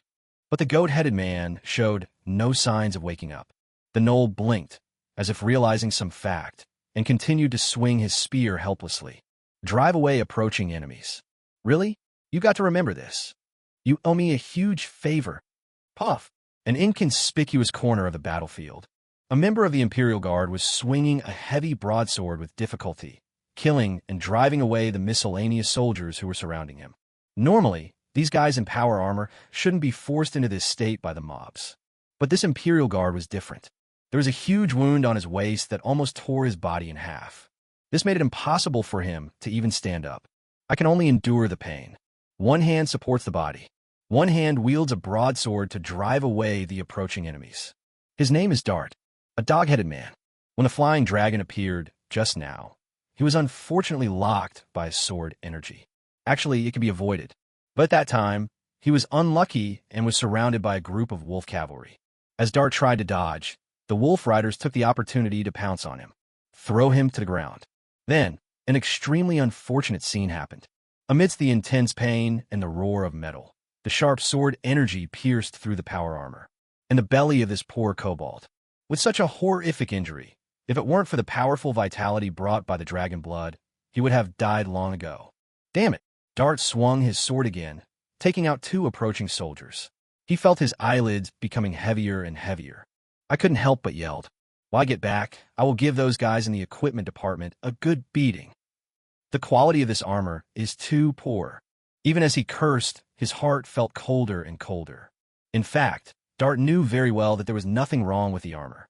It allowed him, a bronze-level warrior, to withstand a blow from a gold-level warrior and remain alive. That says it all. But Dart was very unwilling. I finally joined the Imperial Guards. It was not easy to realize the dream. After a lot of effort, find a kobold companion you like. More blood began to ooze out of the corners of his mouth uncontrollably. Dart could only feel the darkness in front of his eyes growing darker and darker. He is almost dying, but Dart still bit his tongue hard and forced himself to cheer up. They were ready to mobilize all their magic power to activate the last backup plan left for them by the equipment department. Just as the mithril lines on the surface of the armor gradually flashed red, a wolf howl suddenly sounded. Ouch! Following this, there was a sound of breaking through the air. Dart raised his head with difficulty. Through the armored mask, he saw a frost wolf leaping over the encirclement and landing in front of him. Then it turned around, swung out its powerful tail, and knocked several humans away. Next, the guy on the back of the frost wolf swung the battle axe in his hand and chopped down a few more humans who surrounded him. For a moment, no one dared to step forward. When Dart saw the person on the frost wolf's back, his eyes suddenly widened. The vision that had been gradually becoming dim became much clearer. That turned out to be a minotaur. "Are you okay?" Tainyo turned his head and looked at the dying figure in black power armor sitting on the ground. He was still waving the axe vigilantly in his hand. Prevent someone from taking advantage of the opportunity to launch a sneak attack. It should be considered something. Dart chuckled. Although I don't know how this tower managed to steal the frost wolves from the wolf riders. But at least knowing that they are friendly forces is enough. Then Dart said, "Leave me alone. I'm dying. Go support the others." Tainyo paused when he heard this. When he saw the wound on the belly of the power armor, which almost tore the entire armor in half, he finally understood and a hint of sympathy appeared in his eyes. "Well, I wish you good luck." As soon as he finished speaking, Tainyo turned his head away ruthlessly, swung the battle axe in his hand, and prepared to break out of the encirclement. Since this person cannot be saved, he naturally won't waste time here. This is a battlefield, not a joke. But just as he was riding the frost wolf to knock down another human, something strange happened. Chapter 82 Battle 6. Swish, swish, swish. A series of violent sounds of breaking through the air passed overhead. Tainyo and some other people who were interested couldn't help but look up.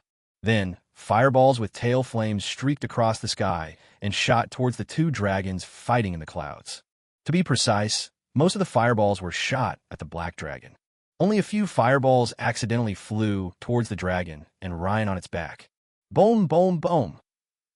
As the fireball approached, there was a violent explosion as if it had been artificially detonated. The clouds were dyed red. The rain turned into thick steam before it even fell. Hide the black dragon and the flying dragon inside it. But it seems that no actual harm was caused. There was only the sound of an angry dragon's roar, and a flash of colorful light appeared in the clouds. Then the black dragon, wearing iron pants, rushed out of the clouds and dived towards the direction where the fireball came from. A stream of acid spurted out of his mouth. But before he could get close, several sword energies came from behind. This forced David to turn around and fight back. As for the acid, it was shattered by countless fireballs before it got close. The scattered acid was all blocked by the shields prepared in advance. At the same time, several huge crossbow arrows streaked across the sky, accompanied by countless fireballs. Go towards the black dragon. Faced with these huge crossbow arrows, David finally showed a look of fear and kept dodging in the air. Whenever a crossbow arrow passed through his body, a lot of sparks would be produced. It can be seen that even David's current body cannot withstand these terrifying weapons.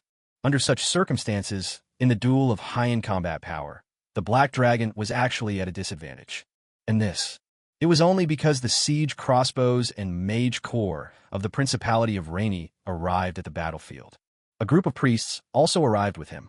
All I could hear were prayers praising the gods, gradually rising up and surrounding this land and sky. Rays of holy light appeared out of nowhere and sprinkled onto the chaotic battlefield. Under the illumination of the holy light, the fear and hesitation on the faces of those human soldiers who were originally at a disadvantage disappeared completely. All that was left was a face full of enthusiasm and happiness. They seemed to have forgotten their pain and became extremely crazy. He swung the weapon in his hand as if he was risking his life. Death for them. It seems to have become a kind of enjoyment. In contrast, orcs, although also shrouded in holy light, did not receive any blessings. As a cursed race, they're naturally spurned by the gods. No matter which god's church it is, the buffing spells used by them will not be effective against them. Under this condition, the combat capability of the human side actually increased by several times out of thin air. Een and the godforsaken land were in a stalemate. Even in some areas on the battlefield, advantages were shown. Tainyo, who witnessed all this, also showed an anxious look on his face. It was not because under the blessing of the holy light, the pressure from the soldiers surrounding him suddenly increased. But he was worried about his two comrades, the Knoll Mug and the goat-headed man Dujiao. Those two guys were half dead. One was seriously injured. It would probably be difficult to face the amplified human soldiers. So Tainyo secretly made up his mind to break out of the encirclement and go back to support his two companions. But just as he swung the battle axe, a weak shout came from behind him. "Hey, don't leave yet." At the same time, the frost wolf under his crotch stood up with its hair all over its body and looked back with its teeth bared. Tainyo turned his head and saw the member of the Imperial Guard wearing power armor, holding the frost wolf's tail tightly with his big steel-covered hands. Before Tainyo could open his mouth to ask, he saw the Imperial Guard throw away the broadsword in his hand, knocking down several approaching soldiers. The other hand also grabbed the wolf's tail. Amid the explosion of fireballs and various roars, it was even weaker than before, so much so that some unclear sounds could be heard from inside the armor. Those crossbow arrows are a threat to your majesty." Tainyo was stunned. His eyes subconsciously looked towards the edge of the battlefield. At his current height, riding on the Frostwolf, he could barely see clearly in the distance. Over there, several huge crossbows appeared at some point. There's also a guy in a robe who was guarding the bed crossbow and shooting fireballs into the sky. Ouch! The Frostwolf seemed to extremely dislike the feeling of being pulled by the tail. In a rage, he first raised his two front paws and pressed several human soldiers who rushed up to him under his feet. Then he planned to turn around and bite the Imperial Guards behind him. Seeing this, Tainyo quickly hit the Frostwolf's head hard with the axe blade of his battle axe. I forced myself to comfort the big guy. Then he shouted loudly to the Imperial guards behind him. What do you want to say? Cough, cough, cough. As if the wound was torn, a violent coughing sound came from under the power armor. Take me to destroy those machines that shoot crossbows. Tainyo was stunned. He looked deeply at the horrific wound on the abdomen of the Imperial guard in front of him. Because of his movement, some of the internal organs had slipped out. It looks horrible. As if afraid that Tainyo would hesitate, a louder roar came from under the armor, as if a last burst of energy had returned. There's no time. I can't hold on any longer. Take me away now. These words hit me like a heavy hammer. It hit Tainyo's head hard, although he was very puzzled as to how the other party could destroy those huge crossbow carts in this state. But there is no time to think on the battlefield, although Tainyo was very worried about the safety of his two comrades. But he knew better. If the war is lost, none of them will survive. So Tainyo hesitated for less than half a second before he unconditionally believed this guy, whom he had only met once. He squeezed the wolf's belly hard and hit its butt with the battle axe in his hand. The force was so great that the frost wolf couldn't help but let out a howl. Ouch! Amid the wolf howls, this frost wolf was like a wild bull, crashing straight past the soldiers blocking the road ahead. It was like an ox or a horse pulling a cart, dragging the black lump of iron away at a rapid speed. On the wolf's back, Tainyo looked forward with a firm gaze. The battle axe in his hand kept swinging. Cut through everything that stands in your way. Because those wolf knights have now been restrained by the Imperial guards wearing power armor. So this Minotaur at this moment, no one can stop it. Charge! Charge! He is still charging. One by one, the human soldiers were ruthlessly knocked away by the Frostwolves. Just like a bowling ball, it falls everywhere. Getting close. Getting close. Closer. At the edge of the battlefield, the huge machines continued to enlarge in Tainyo's eyes. Dart, who was being dragged from behind, also clenched his fists excitedly. This made the Frostwolf howl, and its running speed increased to a higher level. Bang! Finally, they rushed out of the chaotic battlefield. In the desolate yellow sand, under the dark rain curtain, a wolf, a cow, one armor, rushed fearlessly toward the rows of mages and priests. And behind them, siege crossbow. Ouch! It was also at this time that these rear-line units discovered the bull rider charging towards them. They were not that surprised. In fact, just now many orcs, half-orcs, and even fleeing humans rushed towards them. It just turned into a piece of charcoal. Therefore, these large back row units were not too panicked and continued to cast spells as usual. Only a few mages stopped bombing the sky, turning to face the charging Tauren. Shoot out fireballs. Swish, swish, swish. The fireball quickly enlarged in front of his eyes, but only determination remained in Tainyo's eyes. At this point, there is no turning back. He roared and slammed the Frostwolf hard on its butt with the axe blade. Let this cowardly big guy wail. While letting out a deafening cry of sorrow, he rushed forward even faster. Bang! They crashed into the oncoming fireball. Boom! The violent explosion produced a large amount of steam. In the mist, the mages thought the problem had been solved. The next second, but they found that the Frostwolf and the Tauren rushed out from the clouds. There was rising heat emanating from their bodies, and their hair had already curled up. If you get closer, you can even smell the smell of barbecue. But they're still charging. At some point, the Frostwolf's butt was struck by a huge wound caused by the axe blade. Its eyes were already filled with tears, but it could only wailing and continue to sprint forward. Just because Tainyo was lying on it with the reins in his mouth. Put the axe on the Frostwolf's neck. The distance is getting closer. Closer. The mages were a little surprised. More mages noticed the sudden, uninvited guests. A series of fiery red magic arrays appeared before them. Wisps of fire elements are gathering. This Minotaur has already made them feel annoyed. Noble lords, get ready to take out this guy in one go. Swoosh, swoosh, swoosh. Almost at the same time, dozens of fireballs that were more than a circle larger than the previous ones came, with a whistling wind. Before the fireball got close, the Frostwolf had already sensed the danger. If it were hit by so many fireballs, it would be turned into a pile of charcoal. Just at this moment, Tainyo suddenly pulled the reins. The Frostwolves who received the instructions felt as if they had been pardoned. Turn around immediately. The consequence of such an emergency U-turn is, it drifted 180 degrees from its original position. Call out. The big guy that he had been dragging behind suddenly let go at this moment. He was thrown out. The huge black armor and the fireball passed by each other. Boom, boom, boom, boom. The fireball instantly engulfed the Frost Wolf before it could escape. At the last moment, Iron Bull only had time to jump off the Frost Wolf. Try to use the Frost Wolf's body to resist the incoming flames. At the same time, the mages looked at the black shadow that was getting bigger and bigger in front of them in confusion. It was a pitch-black power armor. At this moment, the mithril lines on the surface of the armor were flashing rapid red light. Crack! The armored helmet snapped open. A somewhat pale dog face was revealed. His face, with a smile. Fierce smile. The mages' eyes widened with expressions of horror on their faces. They were keenly aware that an extremely violent energy was erupting within this black armor. Time is so tight that these low-level mages didn't even have time to build a protective shield. End of Chapter 83, Part 1. It seemed as if a rapid, ringing sounded at this moment. That was the countdown to death. In his dying moments, Dart felt as if he had gone back in time. As a kobold who was endowed with dragon blood and advanced to become a dragonborn, he always felt that he was lucky. Bring honor to the family. Looking back on this life, before His Majesty's arrival, he was so thin and useless. Apart from running fast, he can't do anything else. So much so that every hunt was of little help. If the Patriarch had not insisted on not abandoning any of his tribesmen, he would have starved to death long ago. It was not until His Majesty's arrival that his life finally changed.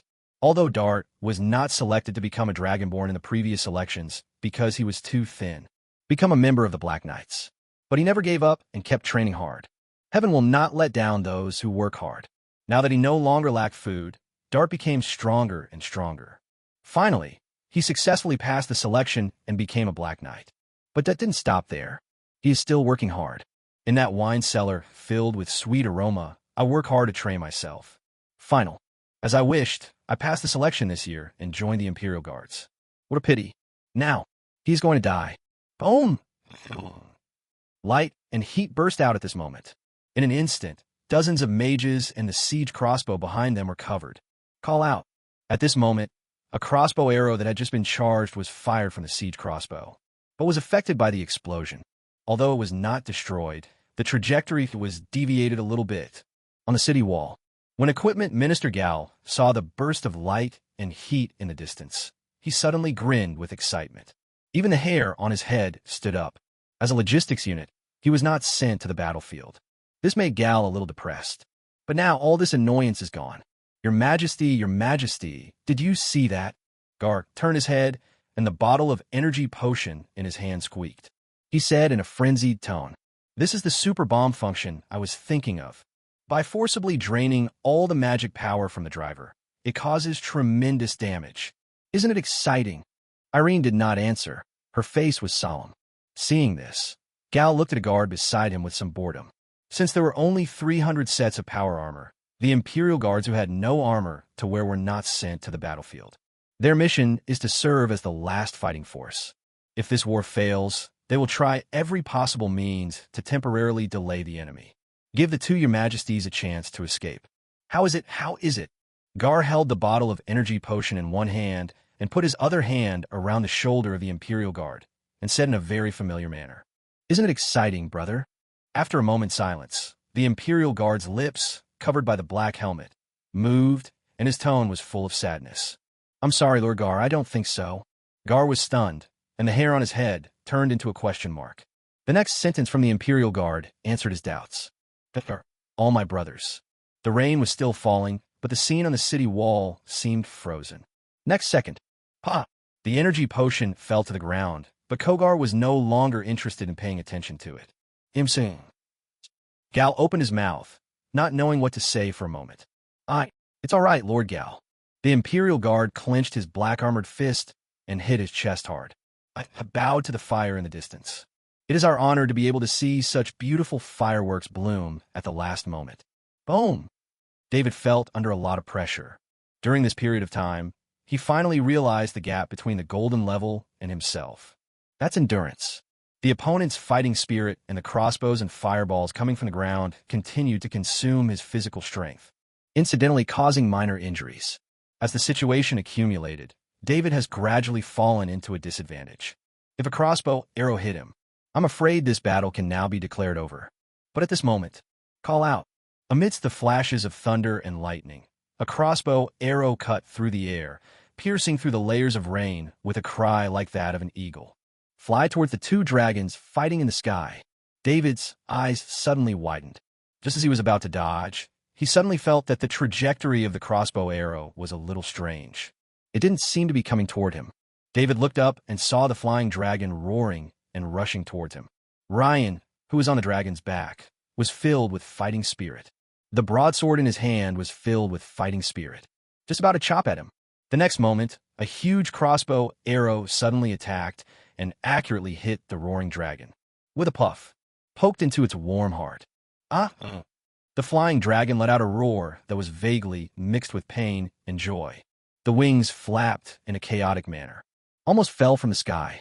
David was so happy when he saw this scene. His eyes widened so wide that the jeweled glasses on his helmet almost fell off, and he quacked like a duck. The situation on the battlefield, at this moment, reversed again. Robo, who was sitting at the back, looked a little gloomy when he saw this scene. He never expected such an accident to happen. I just thought that those mages and priests were trash.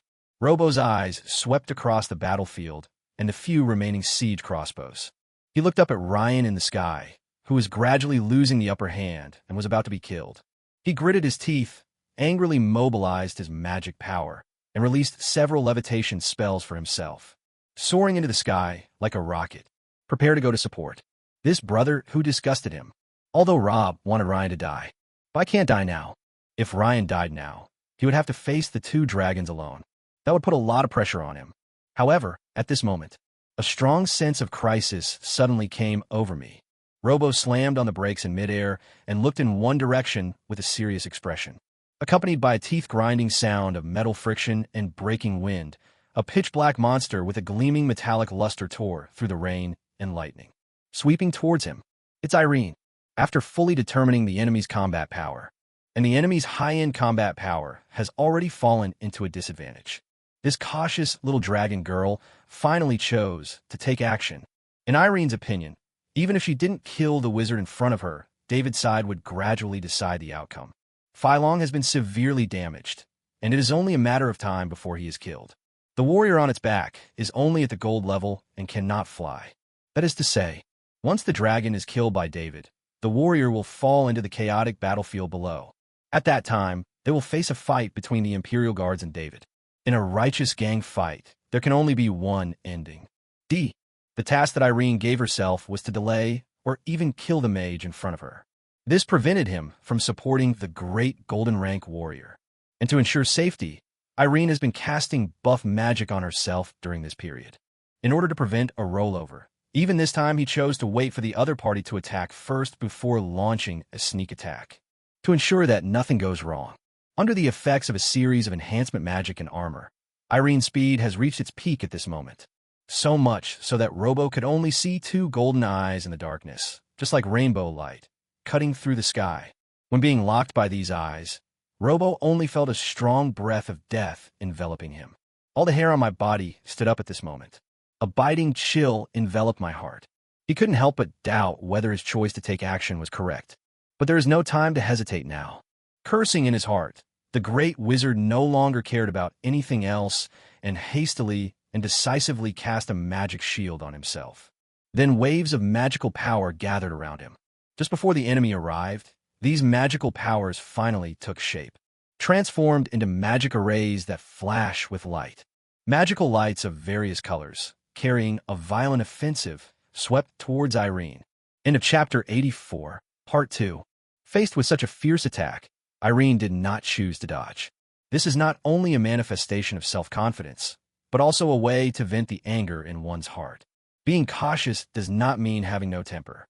She believed that her relatives were her most precious treasures, can create endless gold coins for her. But now, because of this guy in front of me, I have suffered so much loss. Boom!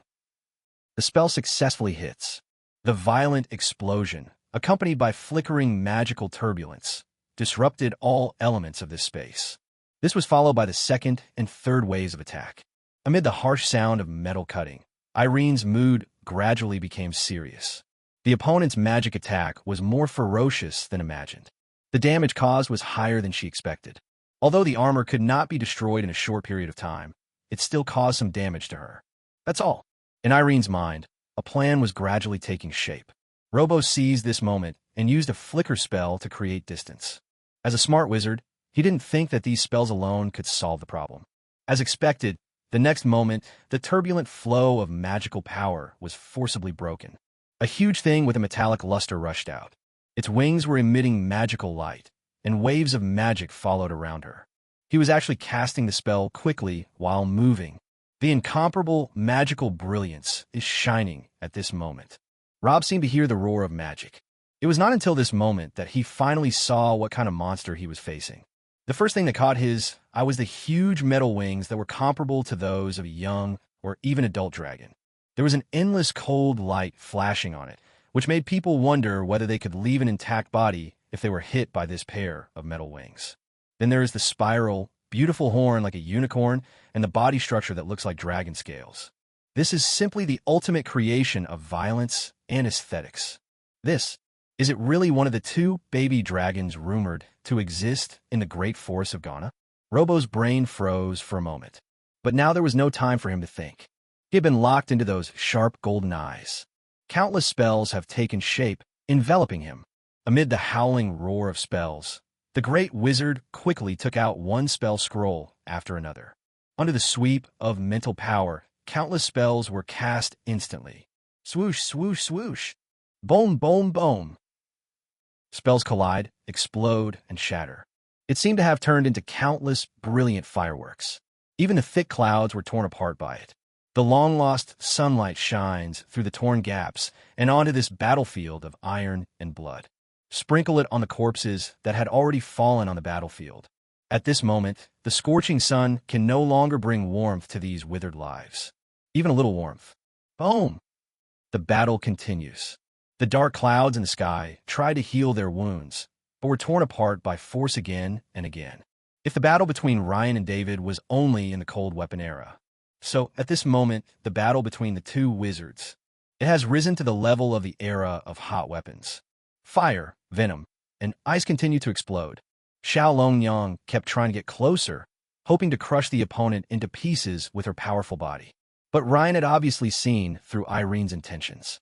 He was careful, constantly using scintillation to pull. Once there is no time to cast a spell, they will use precious spell scrolls without hesitation to resist or teleport. If it were an ordinary wizard, he would definitely not be able to produce so many precious spell scrolls. I will not be willing to use it so easily. Most scrolls are disposable, and some poor wizards would even tear a scroll into two halves to use. The profound wealth of the Principality of Rennie, which has monopolized the liquor market for many years, can be seen at this moment. Boom! Irene once again broke through the dense, elemental turbulence produced by the spell explosion. He turned a blind eye to the damage to the armor on his body. The scaly structure ensures that even if the armor is damaged, it will not affect its use at all. Therefore, her flight trajectory was not even affected by the aftermath of the explosion, and she was still locked on the human in front of her. At the same time, the scale-shaped structure also facilitates disassembly. During the high-speed sprint, several scales on the armored belly suddenly popped open. One of the white feet was revealed. Robo appeared calm on the surface, but in his heart he was already extremely surprised and shocked. Not to mention, why would a dragon, which is born a magical creature, practice the wizard system? This guy actually put on a suit of armor. It still looks like magic equipment. Aren't dragons naturally proud of their powerful physiques and the dragon language magic bestowed by the dragon heritage? They disdain to learn the knowledge of other races and look down on armor and other protective gear forged by other races. How afraid is this black dragon of death? Robo's inner thoughts were very complicated, but on the surface he was still staring at the black dragon in front of him with great caution. The next moment, when the opponent was about to get close, he released again the spells that he had already accumulated power. After releasing all of this, Robo glanced sideways slightly. Look at the battlefield where the other black dragon and Ryan are. The flying dragon that was poked by Tachibana was obviously not in good shape. There were many times when Ryan was about to hit David, but failed because of the dragon's twitching. This also indirectly caused several more wounds on Phalom's body. There were even pits on Ryan's armor that had been corroded by the acid. Robbo's eyes narrowed. He knew very well that the guy in front of him wanted to hold him back. If Ryan is defeated, he will face two black dragons whose combat power exceeds that of ordinary young dragons. Although Rob is very confident in his own strength, but does not mean pride and stupidity. If he continues to drag it out, he will definitely be defeated when facing two dragons. A cunning fellow. Rob thought so in his heart. His hand quietly reached for the storage ring and took out a spell scroll from it. A very painful look appeared on his face. At this moment, the spell collided with the steel black dragon. As the majestic energy and elements were freely exerted, the colorful streams of light obscured everything.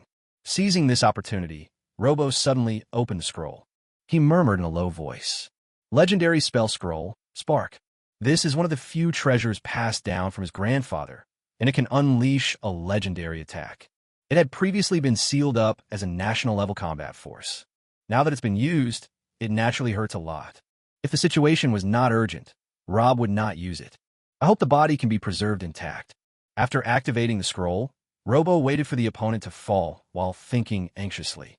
In his opinion, the opponent would not be able to dodge the attack at such a speed. The outcome is already determined. And at this moment, Irene finally understood. What is a legend? That is no longer an ordinary energy level upgrade. That is a qualitative change, an invisible ripple spread out in all directions. That is the domain rule unique to legends. At the same time, incomparably powerful spell fluctuations burst out. The tremendous energy distorted the entire space. Following closely, it is a legendary magic that suddenly takes shape. Endless flames, mixed with dazzling light, gushed out from the scroll. Even the air was ignited. This is a powerful offensive that could destroy tens of millions of people. The colorful stream of light produced by the spell explosion was instantly ignited and dispersed at this moment, revealing the huge black monster inside. At such a close distance, there was no time to dodge. Driven by inertia, the armor dragon was just engulfed by the sparks. Immediately following, there was a violent explosion. Boom! The roar of the spell resounded through heaven and earth. Space and magic power fell into a brief state of chaos at this moment. Even the magical perception was disturbed at this moment. Robo quickly put up a shield to block the light and heat coming towards him. But his shield only lasted for a moment before fine cracks appeared. Obviously, Robo, who used this scroll for the first time, underestimated the power of the legendary magic scroll. Crack! With a shattering sound, the shield shattered into pieces and flames came towards it. Under the invasion of the chaotic fire element, Robo couldn't even cast spells normally. He could only allow the powerful impact to send him flying backwards. The life-saving equipment on his body flashed with a bright light at this moment, barely protecting him from being burned to charcoal by the violent fire element. This gets really powerful. Robo thought so in his heart while flying backwards. Although it was a bit embarrassing, at least the goal was achieved. So he didn't feel much sense of urgency. On the contrary, it feels quite refreshing. I have a deep yearning for the realm of legend. But at this moment, the flames in front of him were suddenly dispersed. A face appeared before my eyes. It's Irene in human form. Doubts just arose in Robo's mind. The next second, when he recognized the face in front of him, this doubt turned into a strong sense of horror. How is this possible? She took the legendary blow head-on and didn't die? Robo felt a strong sense of fear in his heart.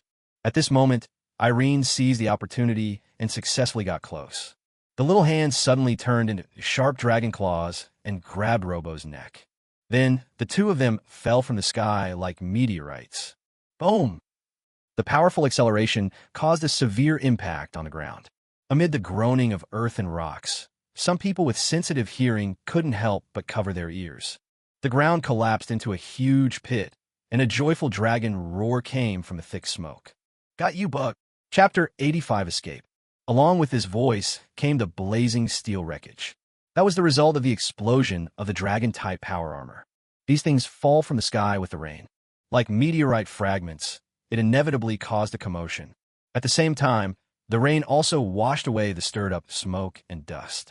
Two figures appeared in the deep pit created by falling from the sky. Robbo was in a very bad state at this time.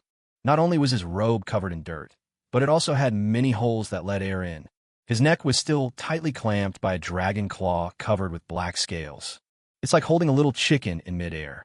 Those wide-open eyes were full of bloodshot, and there was no longer any aristocratic temperament. In fact, if it weren't for the magic equipment on his body that came in handy at the last moment, with his frail body, he would have turned into a puddle of mud after falling from such a height. In comparison, Irene looked slightly better. In her human form, only the dragon scales that should have been hidden under her skin were visible on her face.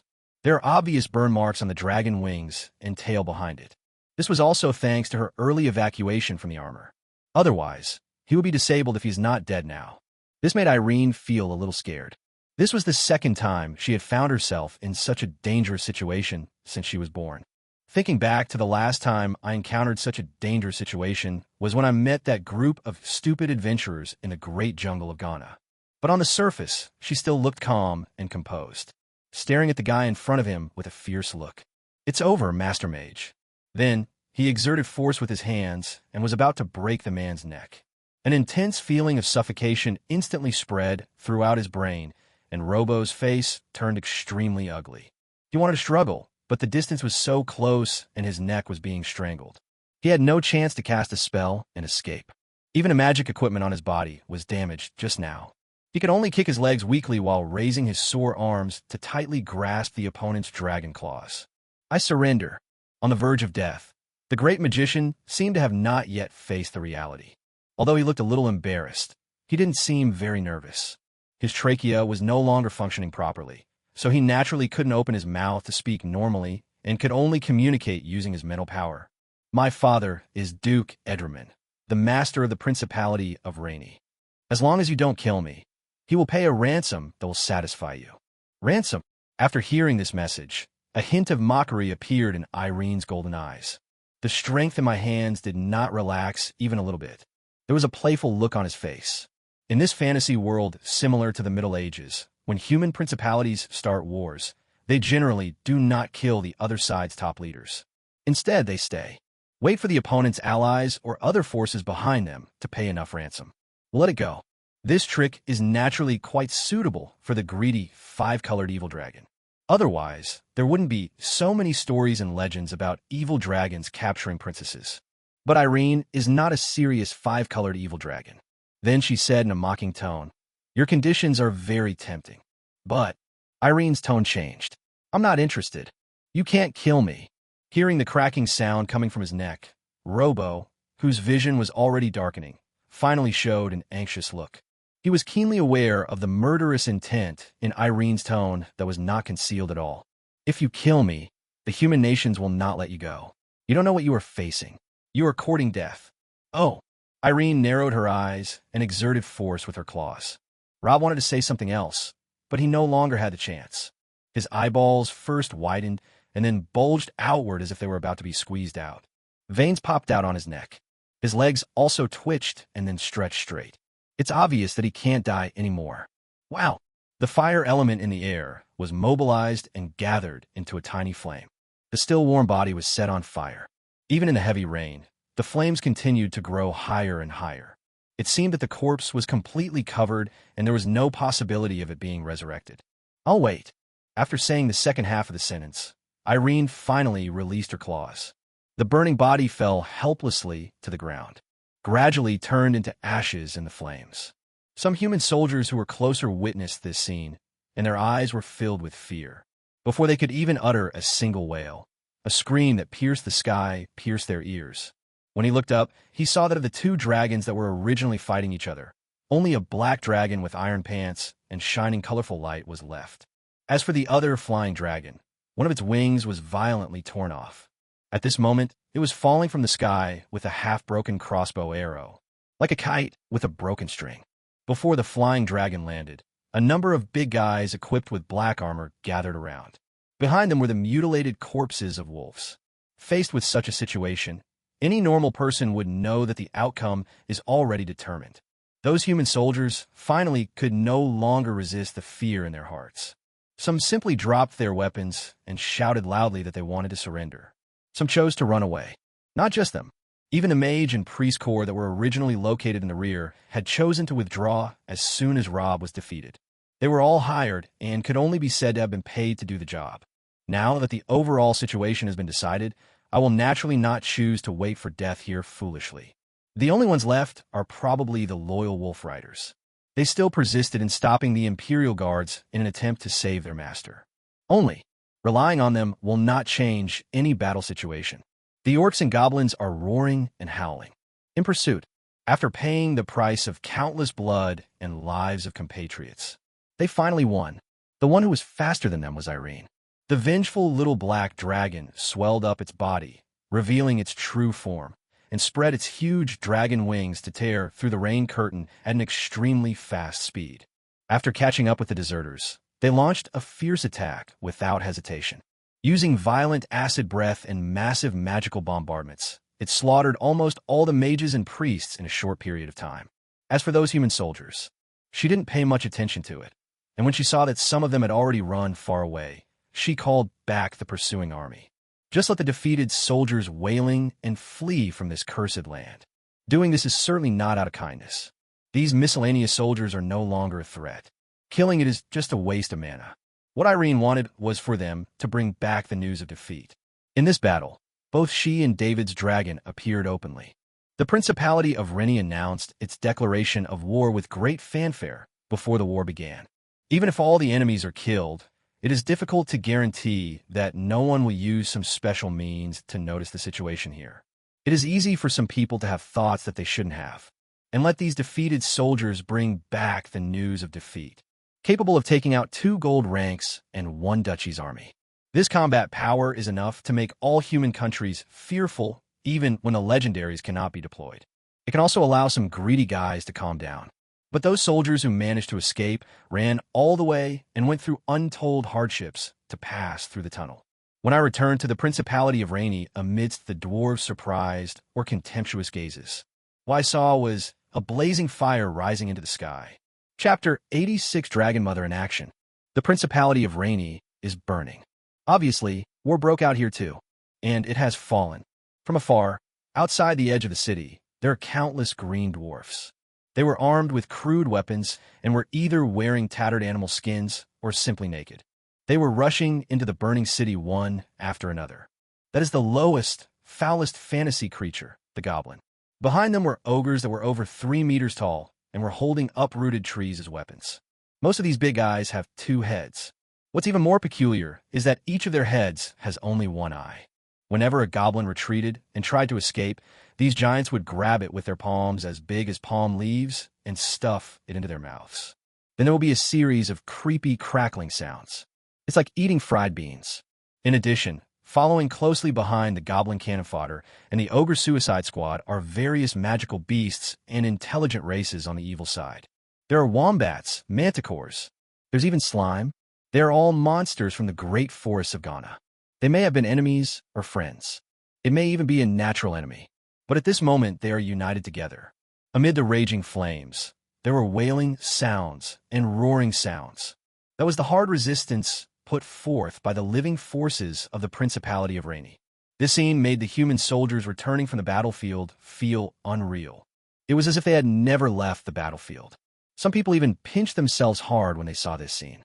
But the pain that followed made them wail. It's not because the pinch hurts, but because of the sadness of having my home destroyed.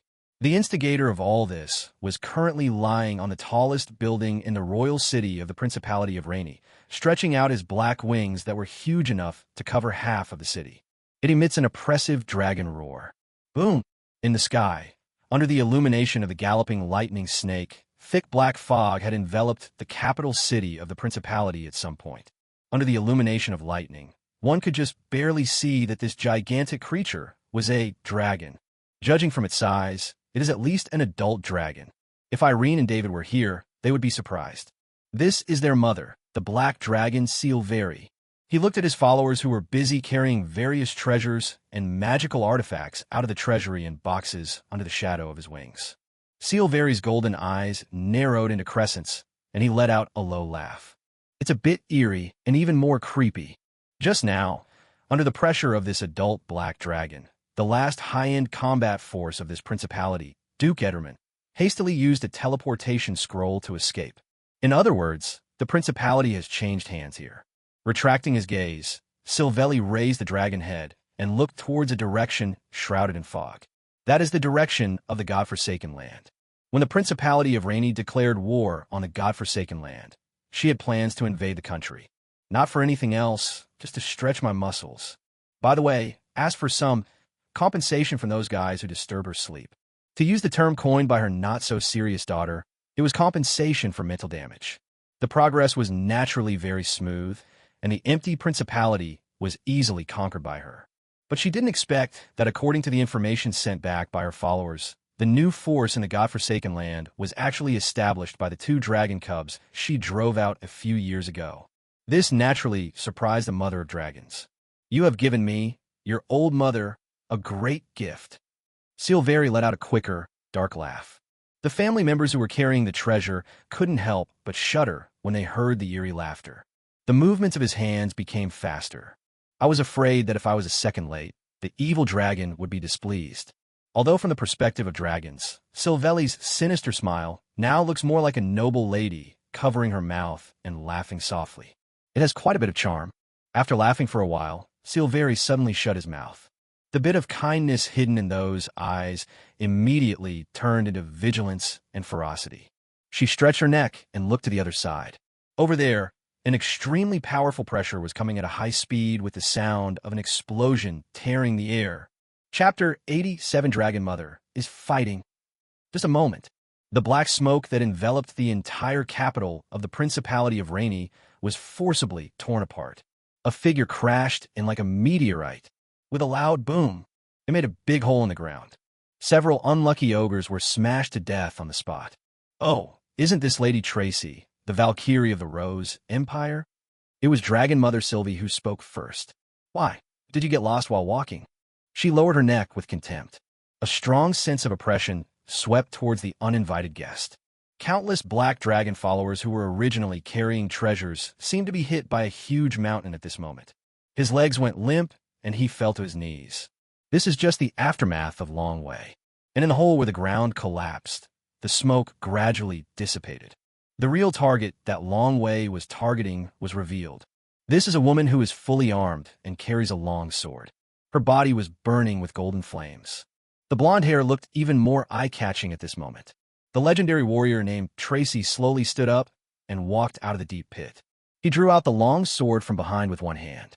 His eyes were fixed on the black dragon the entire time. He looked calm and composed. Long Way seemed to have no effect on her at all. Hua la la. The skirt armor made crisp sounds as she moved. There was also a cold voice accompanying it. "Evil dragon, you have crossed the line." Tracy raised the sword in her hand, pointing the tip directly at Dragon Queen Silvery. The words fell. An extremely powerful force that is close to the rules spreads out in all directions with the sword tip as the center. Any black fog shrouded by this force is like ice and snow encountering blazing flames. Melted away quickly. The dark clouds have dispersed. The war was over too. When the Golden Warrior Ryan was beaten to death by a group of people. It's finally over. And those loyal wolf cavalry, they have all been wiped out. They never surrendered until their death and fought to the last moment. Pity. Facing the encirclement of 2 black dragons, he was like a mantis trying to stop a chariot. "Your Majesty." Wankai, wearing power armor, strode over. The broadsword on his back had been broken into 2 pieces, and the armor on his body had a lot of battle damage. In addition to sadness, there was a hint of joy on the dog's face that was difficult to conceal. For this old, dog-headed man, this battle was undoubtedly glorious. Before, he didn't even think he could win. Due to the long-term oppression, Wankai was ready to be defeated and slaughtered. Now that we have won, we are naturally very excited. "How is it? Have you figured out the casualties?" Irene put her hands in her pockets and glanced at the orcs who were cleaning up the battlefield. "It's almost counted." Wansai's expression returned to normal, and he put away that hint of joy. He said in a somewhat heavy tone, "In this battle, about 1/3 of the common orc and half-orc soldiers were killed. The Black Knights lost more than 1,700 men. The Imperial Guards lost 11 men. As for the injured, almost all of them were injured." Irene nodded. His eyes swept across the entire battlefield. It paused for a moment on David, who was madly whipping the flying dragon. Then move away. The sound of the wind came into her ears with a wailing sound. Irene swore secretly in her heart. The other party will definitely pay the price, even if the other party's losses are greater than hers. Wang Kai, Irene suddenly spoke again. Announce that I will hold a grand funeral for all the soldiers who died in this war. Build a monument for them that symbolizes glory. Wang Kai raised his right hand and slammed it hard on his chest, shouting, "Follow your will." Tractor, a corner of the battlefield. The sheep-headed man with one horn knelt on the ground, looking at the minotaur in front of him who looked no different from charcoal. He stretched out his hand somewhat at a loss. Beside him, the Noel Muge supported himself with his spear, silently looking at the person lying beside him. The frost wolf is no longer recognizable. Chapter 88. People with Interest. Year 13805 of the Calendar of the Gods. This year, for the main material plane of Yarsk. Just an ordinary year. But for the human nations of the East Continent, this year's history will probably be recorded in history books.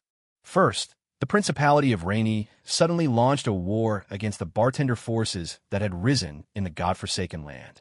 This war is called the Red Wine War.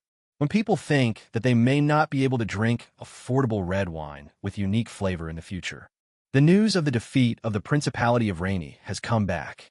Also sent back were reports of the mysterious bartender force in the godforsaken land, and there were actually 2 black dragons behind them. This is explosive news.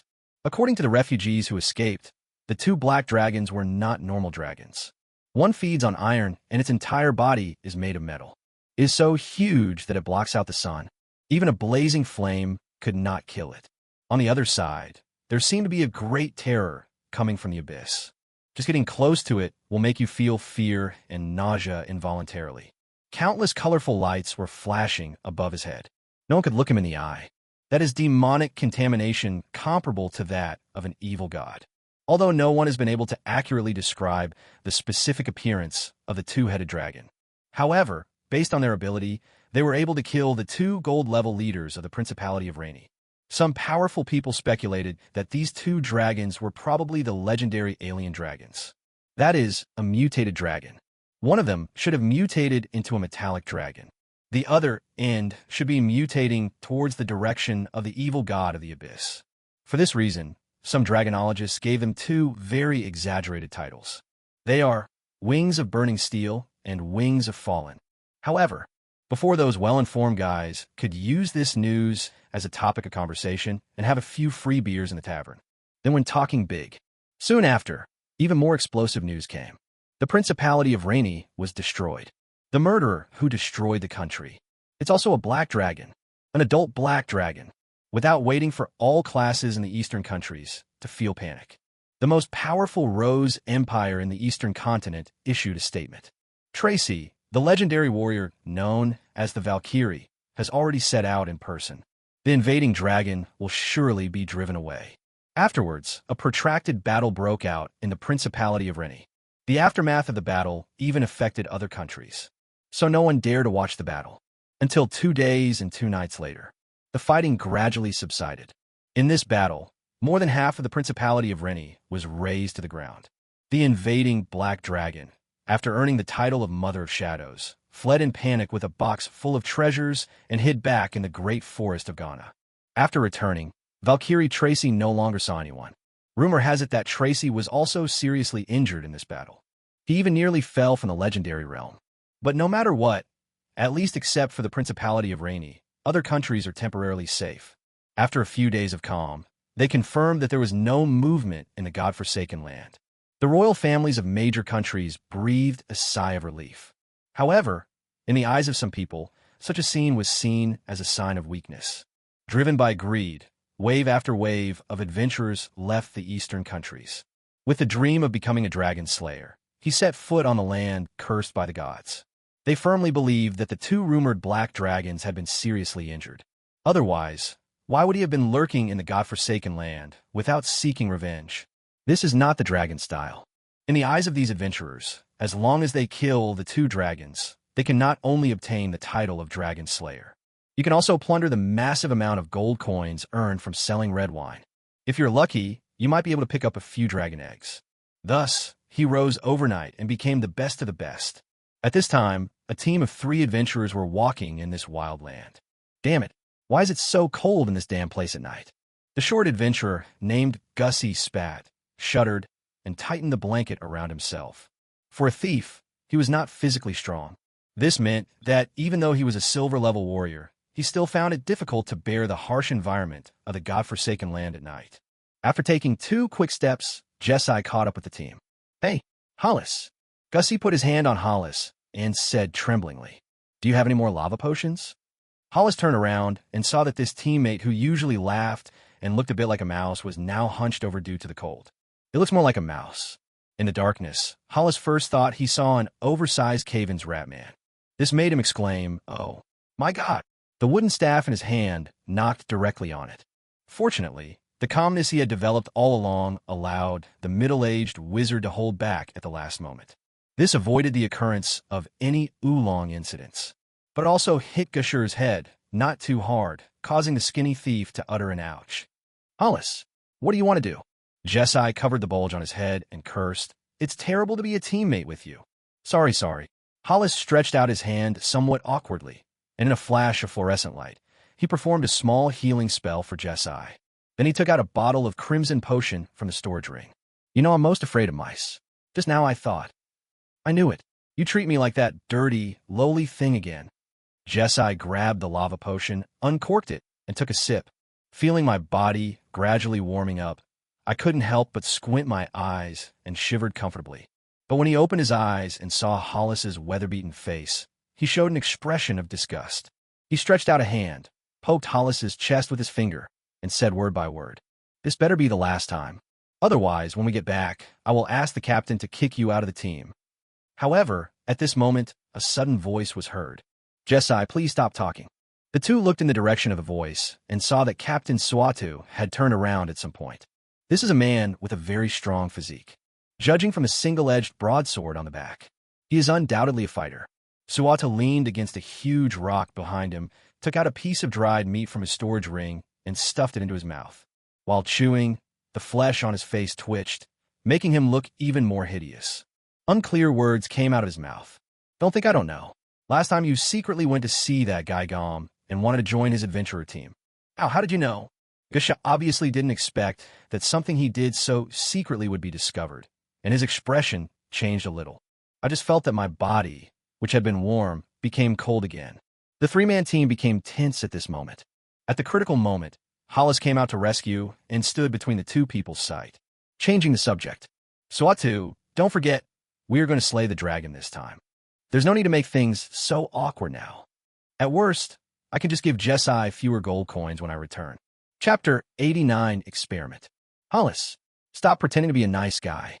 Seeing that the truth was revealed, Jesai simply stopped pretending, threw away the empty lava potion bottle in his hand, and stared at Captain Suatu with his rat-like eyes. "You don't really think that the 3 of us can slay the dragon successfully? Stop dreaming. There are so many adventurer teams ahead of us. Each one is stronger than us, but they can't return with a dragon's head. You'd better be polite to me." Gussie pushed away Hollis, who was trying to mediate. "When the situation gets bad, I, a thief, will have to rely on you to steal the gold coins from the 2 dragons. It pissed me off. You and you." Gushur pointed at his 2 teammates with both hands. "You can't get a single gold coin." Suatu's expression became solemn, and the flesh on his face twitched. He was not stupid and had thought of this aspect a long time ago, so he brought the thief with him as a backup. In this way, even if the 2 dragons were not as seriously injured as rumored, allowing thieves to sneak in and steal some gold coins, they would not lose everything. But thoughts are just thoughts, and now he is being threatened with this, which makes him very unhappy. Suatu spat out the beef jerky in his mouth and clenched his fists. He was going to teach this unknown thing a lesson now. But just after taking a step, Suatu stopped again, his face changed, and his hand immediately placed on the hilt of the sword behind him. Seeing this, Jesai was so scared that he took a half-step back. His personality is just like his appearance, cautious like a mouse. But it was this half-step that made his exceptionally sharp intuition sound an alarm. He quickly turned around, and without knowing when, he had already held 2 small daggers in his hands, staring at the surroundings vigilantly. In the darkness, at some point, there were rustling sounds of footsteps. They were surrounded. As the footsteps approached, relying on the professional's superior vision to that of ordinary people, several people looked from afar and saw clearly that they were orcs. They held various weapons in their hands, and most of them wore simple leather armor. They stared at the three adventurers vigilantly from a long distance. Orcs! Hollis, who was the slowest to react in the team, screamed, held the fine iron staff in both hands, looked around, and whispered, "I heard that the followers of the two dragons are orcs and orcs. I wonder if these are true. No matter if it's him or not, since we've seen him, we'll just kill him."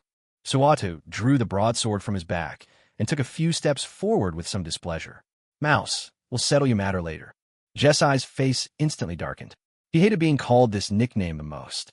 However, with the enemy in front of him, he could only turn his head and glare at Sutu. Then he flipped the double blades in his hands and rushed forward first. "Prepare to take out your anger on these orcs." However, to the surprise of the three men, when the orcs saw their actions, they immediately ran away as fast as possible. And because the distance is too far, even spells find it difficult to hit them accurately. "Stop." After chasing for 2 steps, Suatu reached out to stop Hollis, who was about to cast a spell again. "There's something strange about these guys."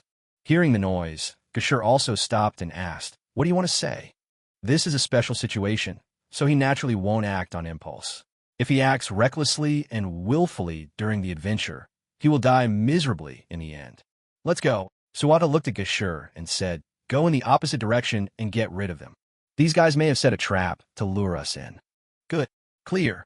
Gussie and Hollis responded together, and then the three of them began to retreat, preparing to get rid of the orcs. However, the three of them had not run far when they were blocked by a figure. It was a huge black machine with mithril lines flashing on its body. The exhaust pipe on its shoulder was spewing out streams of hot air. The muffled sound caused by every step seemed to shake the hearts of the three adventurers. The scarlet eyes under the black helmet kept jumping up and down as he walked. The three of them froze in place almost at the same time. "Boss, what is this?" Hollis swallowed and looked at Soto, who also had a cautious expression on his face. "Iron Knights," Jesai said. "That's what the refugees call them. It is said that he is the most powerful follower of the two black dragons. It seems that we have entered the territory of those two black dragons." Suatu held the broadsword with both hands and said carefully, "Those two black dragons must be feeling bad now. Otherwise, with the evil dragon's temper, what will greet us now is not this iron lump, but two black dragons." He seemed to become more confident as he spoke, and finally a hideous and ugly smile appeared on his face. He thought that it was the adventurers who had arrived earlier who had been continuously inflicting heavy damage on the two black dragons. By now, the evil dragon is probably at the end of its strength, and he is the chosen dragon slayer. The big, strong warrior seemed to have seen the mountain of gold coins. Driven by the desire in his heart, he roared and rushed forward first. "Let's deal with this big guy first, and then go and take the dragon's treasure." Gusha followed closely behind. This rat-like thief took advantage of his agility and even ran faster than Sotu, with the dagger in his hand flashing cold rays of light. Hollis hesitated for a moment, then raised his iron staff and began to cast a spell. The battle is about to begin. "Ichu." In the equipment department, a slight sneeze suddenly sounded. Irene rubbed her nose and frowned. "Your Majesty, are you okay?" Wankai asked with concern. "It's okay." Irene waved her hand nonchalantly, looked at Gal, who was standing not far away, and said, "Continue the demonstration." "As you command, Your Majesty." The Minister of Equipment, Gar, was seen lifting a weapon that looked like a chainsaw from an oversized tray held by two orcs. After the war, in order to prevent a possible second war or other dangers, the cautious Irene immediately gave the order to continue studying the technological items in the ancient orc spaceship. In the short term, these high-tech items are the foundation for them to gain a foothold in this land. Otherwise, if we only rely on the natural growth of grassroots power and the slow reproduction over time, God knows when we will be able to have a strong enough armed force. Therefore, the equipment department has been working under high pressure and overtime. The weapon in Gal's hand is the latest research result.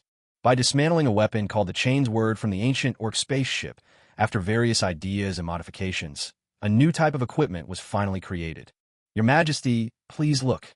Gal held the hilt of the chainsaw sword with one hand and injected magic power into it.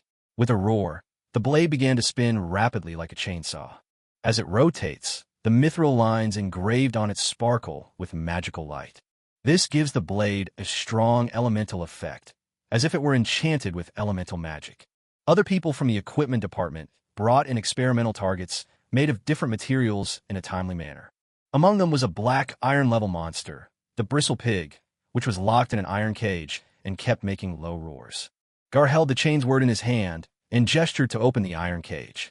Chapter 90, The Funeral, has already ended. Click. The iron cage was opened and the bristle pig rushed out angrily. However, before he could act recklessly for even a second, the chainsaw sword came towards him with a roar. Sizzle. As blood and flesh flew everywhere, the chainsaw sword made a humming sound and cut the beast in half on the spot. The flesh and blood that was split into two pieces, driven by inertia, passed by Gar's 2 or 3 meters away before falling to the ground with a thud. Viscous blood gushed out from the neatly broken wound. The pig's trotter, which still had some life left, twitched twice before it was completely dead. What do you think? Your Majesty, my idea is good, right? Gal stopped inputting magic power and carried the chainsaw sword on his shoulder. Seeing Irene clapping her hands lightly and nodding slightly, he immediately showed a smug expression. This was the first real test after he came up with this weapon, and Gal was extremely excited that it had such power. But the experiment is not over yet. Gar was proud for a moment. Then he raised the chain's word again and walked towards other targets with a roar. The wooden target was easily cut in half. Although it took some time to cut the stone target, it was successfully cut after a string of sparks flew. But when it reached the steel target, the chainsaw sword had just cut into it 1 centimeter when it got stuck. The saw blade stopped buzzing. Gal was a little embarrassed.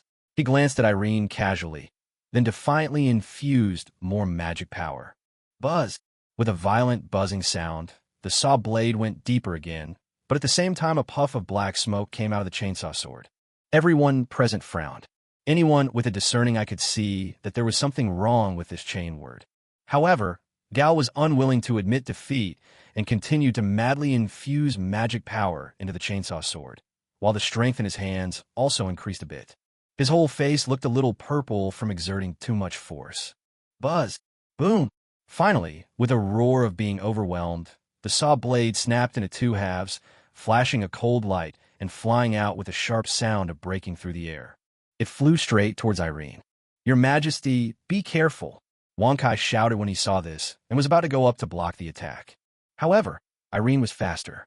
She stretched out 2 fingers at lightning speed and clamped the saw blade in her hand just as it was about to touch her eyeball. The magic lines on the saw blade flickered, creating sparks on Irene's fingers, but it couldn't hurt her at all. In the end, it can only be extinguished unwillingly. Plop! Gal suddenly sat on the ground, his face turning pale. This was not only caused by excessive consumption of magic power, but also by the shock of the scene just now. Garl could only feel his heart pounding. He swallowed hard, and the hair on his head twisted. He looked at Irene and said with a stutter, Your Majesty, I didn't mean it. I know. Irene loosened her hand holding the saw blade, letting it fall to the ground with a clatter. She brushed off the non-existent dust on her hand and said, There's a saying in dragon heritage that failure is the mother of success. It doesn't matter if you fail once. There will be more failures in the future. Just get used to it. Ah. Gal was choked, but when he saw that Irene was not angry, he relaxed a little. He got up from the ground, pulled out the chainsaw, sword stuck on the target, and, after observing the broken end for a while, he sighed. I'm really not suited to studying these sophisticated things. Without the blueprints, the results I came up with are too different from the real thing. After saying this, he walked to the corner, holding the chainsaw sword that was still emitting black smoke, and started drawing circles. The hair on his head that was growing longer and longer also drooped down. The ball of light named Mia flew over Gar's head at the right time, and like a broken light bulb, it flickered a dim light from time to time. A desolate atmosphere suddenly lingered in the entire equipment department, as if a light snow had fallen. Seeing this, Irene frowned and asked another member of the equipment department, Is he like this often? The man shuddered at first, then stood up straight, and then reported loudly, Your Majesty, Minister Gal often does this, and we're used to it. Okay. Adhering to the tradition of respecting others, Irene turned around and walked towards the exit of the equipment department. However, Wonkai caught up with him before he took 2 steps and reported, Your Majesty, we just received a message that the soldiers scattered outside have discovered a team of 3 adventurers. Oh, Irene paused. Has it been dealt with? Since the end of the war, teams of adventurers have been coming here from time to time. Everyone shouted about bonds and friendship, wanting to slay the dragon and prove their truth. Although their strength was generally not strong, they were basically killed by Irene and David. But these adventurers are like mosquitoes. It's annoying if you get bitten too many times. For this purpose, Irene specifically dispersed all her soldiers and had them patrol day and night. Once they discovered something, those soldiers would notify the nearest Black Knights and Imperial Guards to carry out a precise strike. It's been dealt with, Wang Kai said with a bit of pride. She's dealt with it. He happened to be nearby and went there as soon as he received the summons. That's fine. Irene yawned, stretched tiredly, and prepared to go back to continue reading. After killing 2 gold-rank wizards of the Principality of Rainy, she obtained a lot of books on magic. Adding on the old gold-rank wizard she had killed before, Irene's knowledge can be said to be extremely profound now. While absorbing this knowledge eagerly, Irene felt that she was about to reach the threshold of the gold level. By then, her mage professional level will probably surpass the level of the dragon's body itself. Right. As if she had thought of something, Irene stopped walking. Now, the number of adventurers' invasions is getting less and less, and there is no movement from the eastern countries. Let's send the orcs and orcs recruited from the tribes back for now. They have been away from home for so long, it's time for them to go back and visit. Wang Kai bowed his head heavily after hearing this and uttered a few words. Your Majesty is wise. Irene waved her hand nonchalantly and strode out of the equipment department. Outside the Black City, there was a battlefield where blood and fire, iron and tears were shed, and countless unknown hymns and roars were written. Now all that is left is a silent desert. The yellow sand that was stained red with blood has returned to its original state. Only the obelisk standing tens of meters high in the yellow sand can prove that this place. There was once a war of iron and blood. On the obelisk, there are names carved by Irene herself.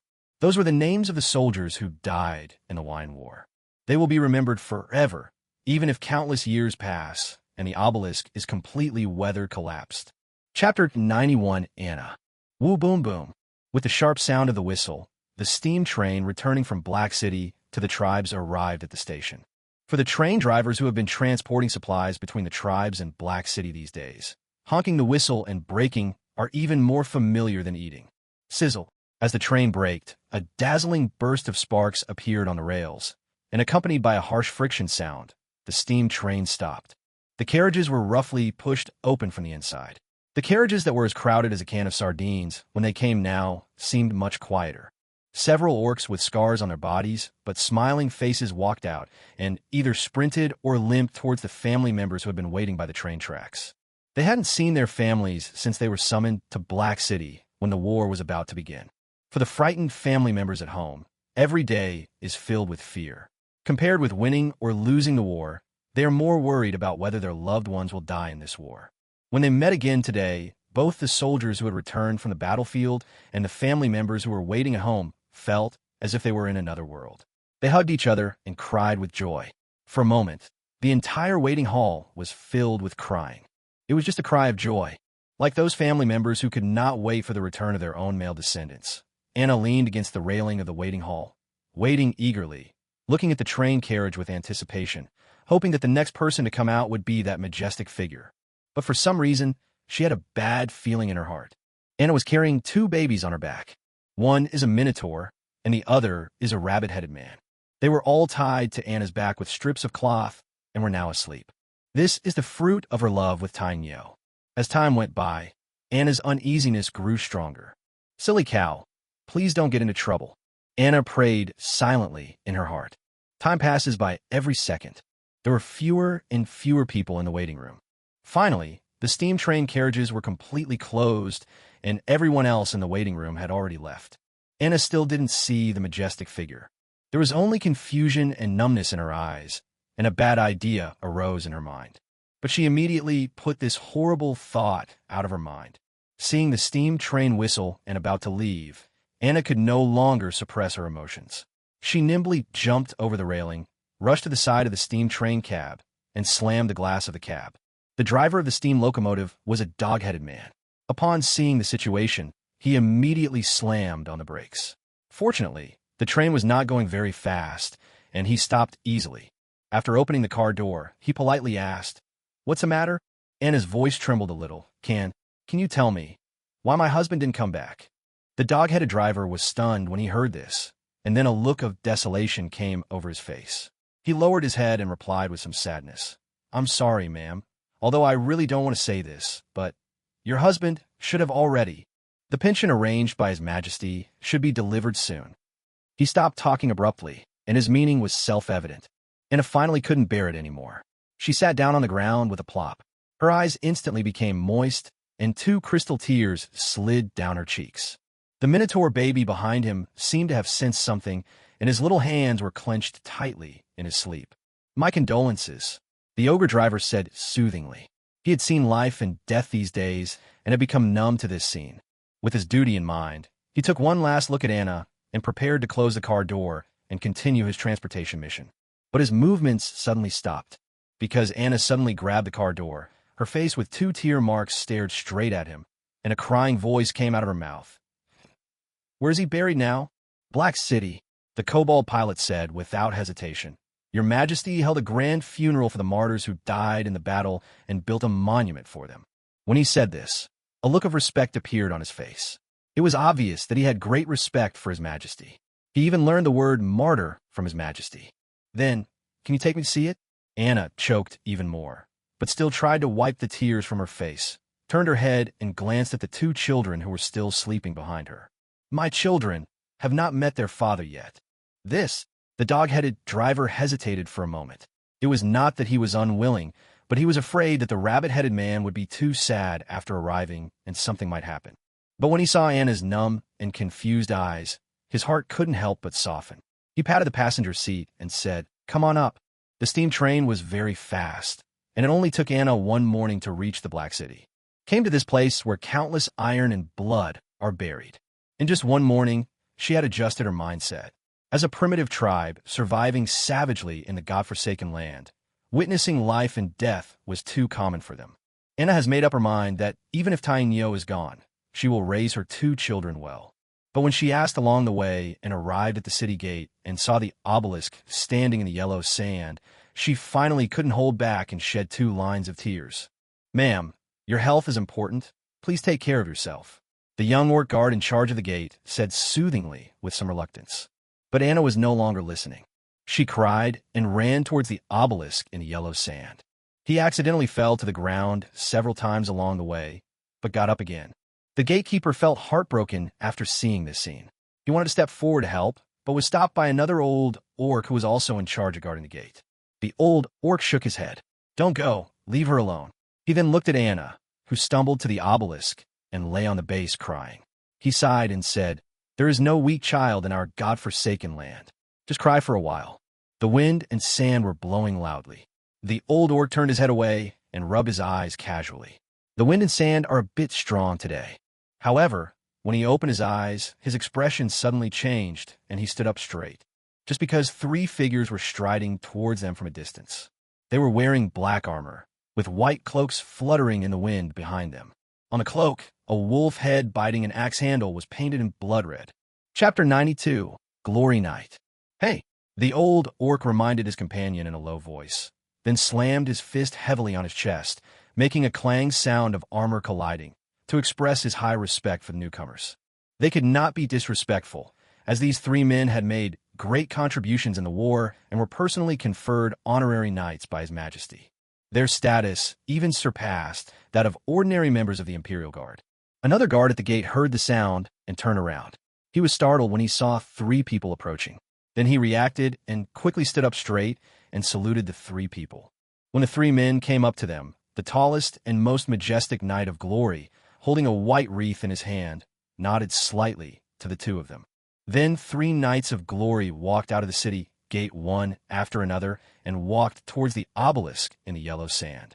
After they walked away, noisy discussions were heard again at the city gate. "I'm so envious. I wish I could be as glorious as you one day." "Hey, stop dreaming, kid. I paid with my life for that. I dare to fight. You didn't see that I was always at the front during the battle. What's the point of just trying hard? You also need luck. Did you see the big guy leading the group holding the wreath? When your Majesty found him, he was barely alive and almost cooked. Hey, guess what? He survived the Dragonborn transformation ritual and survived. Hey, did you hear that? They're talking about us. In the yellow sand, a glory knight who was walking at the back took 2 quick steps and caught up with his teammates in front. I really didn't expect that the 3 of us could get to this point. TSK. If my ancestors knew about this, they would be so excited that they would turn into undeads. Shut up, unicorn. How dare you say that? The thinnest glory knight turned his head away, raised his hand, and gave a thumbs up, then rotated his wrist and pointed his thumb downward. You were so useless the whole time, pretending to be dead. If Tainyo hadn't spoken well for you, would you have achieved your current status? Muge, that's not fair of you. The sheep-headed man Du Jiao retorted. If I hadn't carried Tainyo on my back to find his majesty and beg for help, would Tainyo still be standing here now? What does this have to do with you? Tainyo is determined. He can live well without you. The werewolf Muge curled his lips under his helmet. I just can't stand what you said. Unicorn raised his neck and said to the glory knight who was walking in front, Iron Bull, you come and judge. Didn't his majesty say that if it was a little later, you would be treated like a rare steak? However, Tainyo seemed not to hear it and just walked forward on his own, holding the white wreath tightly in his hand. Hey, teeny! Du Jiao wanted to shout, but Muge held his shoulders. He raised his head towards the small figure under the obelisk, not far away. They're an old couple having a party. Why are you interrupting them? On the cold base of the obelisk, Anna was already crying like a tearful person. Looking at the names engraved on the obelisk, she wanted to find her husband's name, but she didn't dare to look for it. In the end, she could only collapse on the ground and touch her forehead to the cold obelisk. Close your eyes and cry. There is only endless sadness left in my heart. Amid the rustling sound of the wind, the sound of rustling footsteps could be heard. Anna ignored it, until footsteps came to her side. Shrouded in darkness, Anna opened her eyes slightly. Under the dazzling sunlight, she saw a towering figure in black armor. He knelt on one knee and placed a white wreath under the obelisk, apparently coming to pay tribute as well. Looking at this figure, Anna was stunned. For a moment, she almost thought that this man was her husband. But then she abandoned the idea and lowered her head. I just think that I am too sad and miss my husband too much, so I see everyone as similar. Anna, it's me, Tiniu. A familiar voice came into my ears. Anna suddenly raised her head and looked at the towering figure in front of her with disbelief. This figure was also looking at him at the same time. It was just covered by a helmet, so his face and expression couldn't be seen clearly. Anna stretched out her hand, wanting to touch him, but was afraid that it was all a dream and tried to withdraw her hand tremblingly. But Tainyo was faster. He took off his helmet with one hand, revealing his obviously dragon-like face.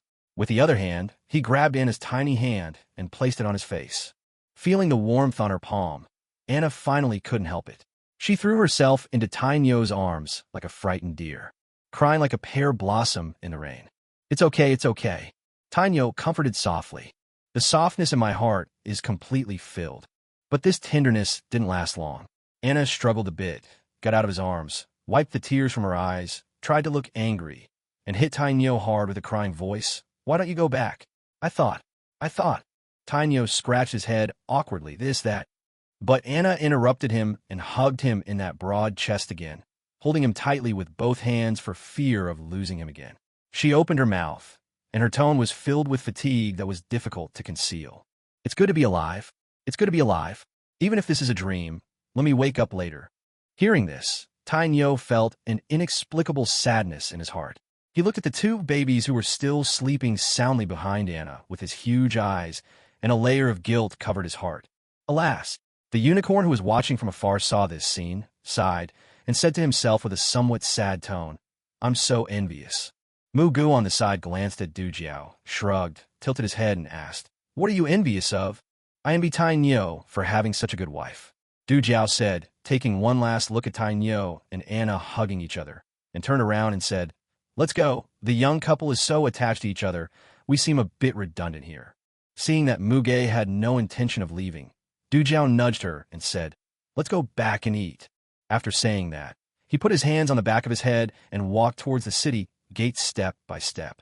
Muge's gaze was still on Tiniu and Anna, and there was a hint of desire in his cold eyes under the helmet. Wait a minute. Muge suddenly turned around and said to the unicorn who was gradually walking away, What's wrong? Unicorn turned around, pulled up the visor of his helmet, and frowned. I said. Muge clenched his fists and said with some stammering, "How about we give a try?" Underscore. Du Jiao was stunned. Just as he was about to blurt out, "What do you want to try?" his eyes were attracted by Tiniu and Anna, who were kissing passionately. He subconsciously said, "Could it be?" Muge's eyes lit up under her helmet, and she was about to agree, but the unicorn's next words choked her. "You want to be gay?" After saying this, Du Jiao couldn't help but shudder all over. He folded his arms and took a half step back, looking vigilantly at Muge, who was standing not far away. "Wow, I didn't expect you to be this kind of person. I treat you as a brother, but you actually... Bang!" It was the Knoll Muge who suddenly exerted force on his feet, created a circular shock wave, rushed in front of the unicorn, and hit him in the face with a circle. Amidst the flying of blood and broken teeth, Muge landed gracefully, clapped his hands, and walked towards the city gate. Plop! Du Jiao fell to the ground in a mess. He wiped the blood oozing from the corner of his mouth. Before he could say a single curse word, he heard Muge's voice coming from afar. "Only the dead would be gay with you. You've been with me for so long, and you didn't even realize I'm a woman. You deserve to be single." At this moment, Du Jiao's brain went into a state of shutdown. He stared blankly at the receding figure and blinked. After a while, it seemed that his brain had reacted. He spat out a mouthful of blood foam, got up from the ground and yelled, "What's wrong with a woman? Women can't just hit people casually." Chapter 93, Whitebeard. Time flies, and some time has passed since the war that shocked the entire East Continent. However, most of the forces on the East Continent are still on the verge of a war and remain highly vigilant. Humans are afraid of the evil dragon's counterattack. If the evil dragon counterattacks, human countries will face a catastrophe.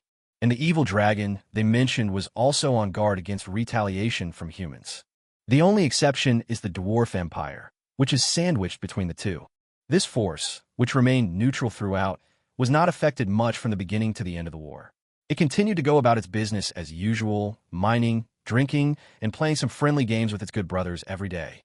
Until this day, an uninvited guest came to the Big Hammer Tavern of the Dwarf Empire. "Drink. Keep drinking. Go, Audibas. Drink him to death. For the glory of our Dwarf Mutual Aid Association, you can't lose.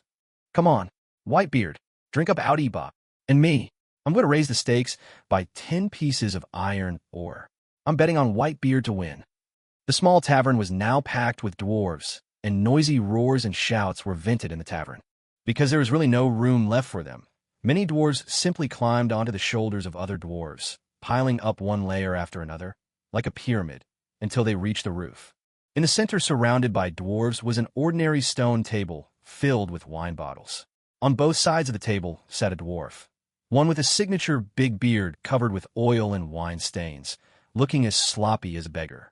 Judging from the way he swayed from side to side, he was obviously drunk, but he still held the bottle of wine in one hand and poured it into his mouth with his neck raised. Those eyes were fixed on the guy sitting opposite from beginning to end. He was a somewhat peculiar dwarf, wearing animal skins that were much cleaner than those of other dwarves. There are not many stains on his big beard, only a small amount of alcohol. The most eye-catching thing is the hair on his body. Different from the hair color of ordinary dwarves, the hair of this dwarf is all as white as snow. When exposed to light, it reflects a metallic light, which is quite strange. Because of his rare white hair, this dwarf was given the nickname Whitebeard when he came to the Dwarf Empire. No one knows where he came from. He only said that he was a traveler who liked to travel everywhere, see the scenery, and taste the world's delicacies. If that were all, it wouldn't have attracted so much attention.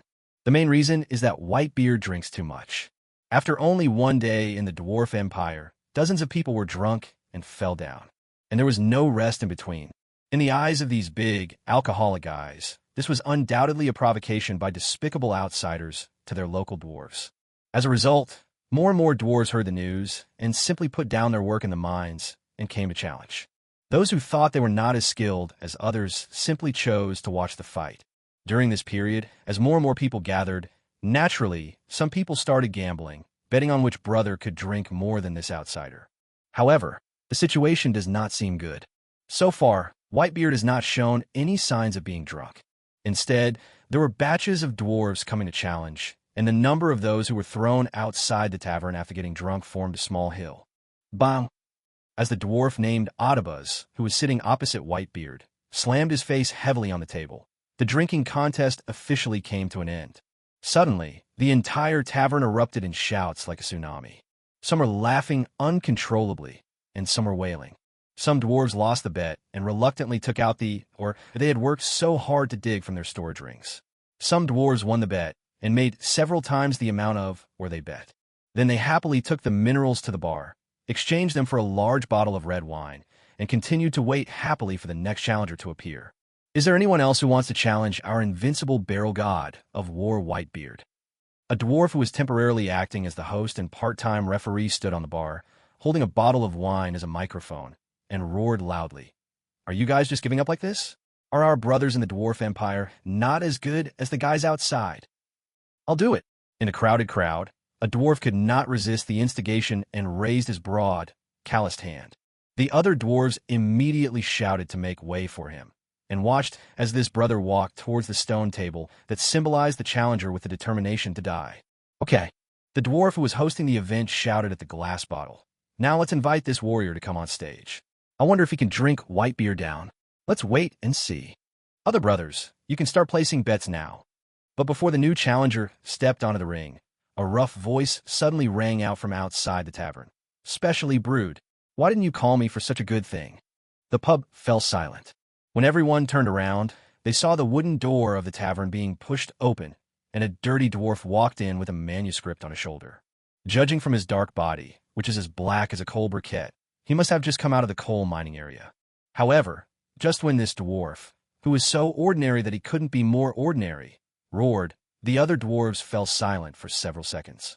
Just because this dwarf who is as black as a coal ball is their uncrowned king. The dwarf king, Herbert Alexander. Could it be that the king wants to personally participate in the drinking contest? This was a sudden thought that popped up in the minds of the dwarves. The dwarf king, who is the biggest drinker in the entire empire, faces this Whitebeard who appears out of nowhere. This is the battle of the century. If I could witness these two strong men drinking together, it would be worth it even if I had to pay for all I had. The eyes of the dwarves became brighter and brighter. I don't know who was the first to react and shouted, "King!" Like a chain reaction, all the dwarves began to shout, and under the powerful shouts, the roof of the tavern began to tremble. In order to live up to the trust of his people, the dwarf king Herbert threw the manuscript on the ground, stretched his muscles, moved his neck, and with a force, 2 streams of black smoke mixed with slag came out of his nostrils. He walked to the stone table as the crowd spontaneously made way for him, grabbed the arm of the drunken former challenger who was lying on the table, and with a strong force, threw him out of the tavern in a graceful parabola. Sitting on the stone chair, picking up a bottle of red wine on the table, Herbert looked at the white-bearded man sitting opposite him, who was still drinking nonstop. After taking a sip of the wine, he used a special method to transmit his voice. "You guy, why are you here to get drunk again?" Chapter 94 Dragon Dad. Whitebeard seemed to be concentrating on drinking and not paying attention to the situation outside. Or maybe he felt that the outside world was too noisy, so he used some magic to block out the noise in advance. Only after hearing this voice transmission did he take his eyes off the wine bottle, slowly raised his head, and looked at the dwarf king Herbert sitting opposite him in some surprise.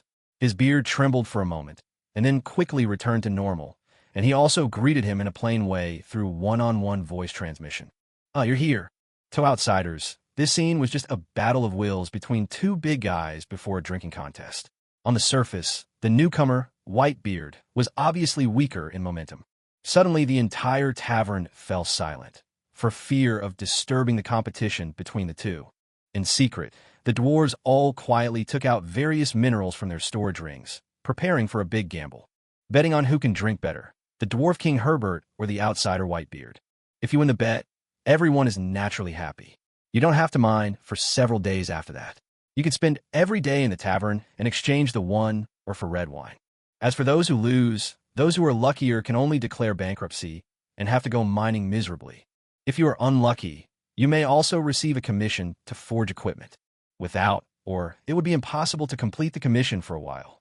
In order to avoid paying liquidated damages, these unfortunate dwarves may be forced to find a few gentler dwarf brothers to provide them with warm-hearted and wonderful services in addition to working overtime to mine. in exchange for some ores to fill the gap in forging materials. In simple terms, it means selling ditches to pay off debts. This has become a common occurrence for some dwarves who are unlucky and often lose money. In a sense, this also promoted the circulation of money within the dwarf empire and made an indelible contribution to economic development. The dwarf king Herbert naturally knew about this extremely shameless behavior. So when the dwarves were secretly placing bets, he inadvertently took out a large piece of mithril or from a storage ring and threw it out, placing a bet for himself as well. Then he narrowed his eyes and his slits, raised the bottle, and gulped down the bright red wine, while asking the white-bearded dwarf sitting opposite him. "Let me guess, Christine, did you go looking for that female dragon and get hammered?" After hearing Herbert's message, the white-bearded dwarf called Christine, raised the glass bottle, and poured wine into his mouth. He hesitated for a moment, as if he recalled some bad memories. He shuddered, and a lot of wine spilled on his beard. Then he slammed the wine bottle onto the stone table, making a dull bang sound. Where the stone table touched the wine bottle, there were circles of spiderweb-like cracks. Seeing this, Herbert knew that he had guessed correctly. He also put down the bottle, touched the wine stuck on his beard, and said in a voice transmission, "How can you be so depressed? Why do you have nothing better to do than to go looking for her? Take my advice, a forced melon is not sweet. Besides, this melon is harder than, and you can't twist it. Herbert, you don't understand." Kristen seemed to be annoyed by the dwarf king's nagging, and interrupted him rudely with a voice transmission, and then said, "I am not only doing this for myself, but also to find an explanation for my children. My 2 poor children, how have they survived all these years? I can't imagine. They actually ran to a place like the godforsaken land, and they were killed at their doorstep by weak humans. I can't even imagine how much they have suffered. Damn Silveri, how could she treat our child like this?" As she said this, Christine actually covered her head and started crying. She cried like a pear blossom in the rain. I felt pity for her. His memory was involuntarily pulled back to decades ago, the painful memories that he could not bear to recall. At that time, Christian, was still a young dragon who was young and frivolous, kind-hearted, and yearning for poetry in distant places. Because he was picked up and raised by an ancient silver dragon that loved to travel around, his character has always tended to be kind and lawful. At the same time, his hobby is the same as Silver Dragon's mother. He likes to wander around and travel around the world. In her adolescence, Christine left the protection of her mother and embarked on her own journey. However, he didn't expect to meet an adult female black dragon in estrus on the way, so he was pressed to the ground without any explanation. I was insulted for several months. Then, just when Christine thought he could leave, the female dragon unexpectedly imprisoned him. Regular humiliation, torture. The games are getting more and more extravagant. From then on, Christine became a ruthless tool for sexual gratification. This process continued until he was 100 years old and grew into adulthood. He had a certain amount of resistance. Then one day, when the moon was bright and the wind was strong, he took advantage of the moment when the cruel female black dragon was preparing magic props and quietly escaped. That time, Christine fled all the way to the dwarf empire. Seeing that the female black dragon stopped chasing her, she breathed a sigh of relief and suddenly felt tired. So she disguised herself and went into a tavern to get drunk, trying to bury lost youth and chastity. After drinking for several days and nights and calming down a little, he remembered that all the things he had on him had been looted by the female dragon. As a result, there is no money to pay the bill. I wanted to show my true dragon nature and go all out and just run away. But Christine never expected that there was a legendary master hiding in the small tavern. She was caught and beaten before she even left the house, and even 2 of her teeth were knocked out. Although he later became friends with the dwarf king who beat him under the influence of alcohol, he gradually became less depressed after being counseled. But due to the indelible shadow cast by the female black dragon, Christine resolutely left this sad continent. It was not until recently that he received the news that he might have 2 children, so he hurried over. As a result, when he arrived, he heard that his child was almost slaughtered by the soldiers sent by the human principality. He couldn't help but go to find the child's mother to argue.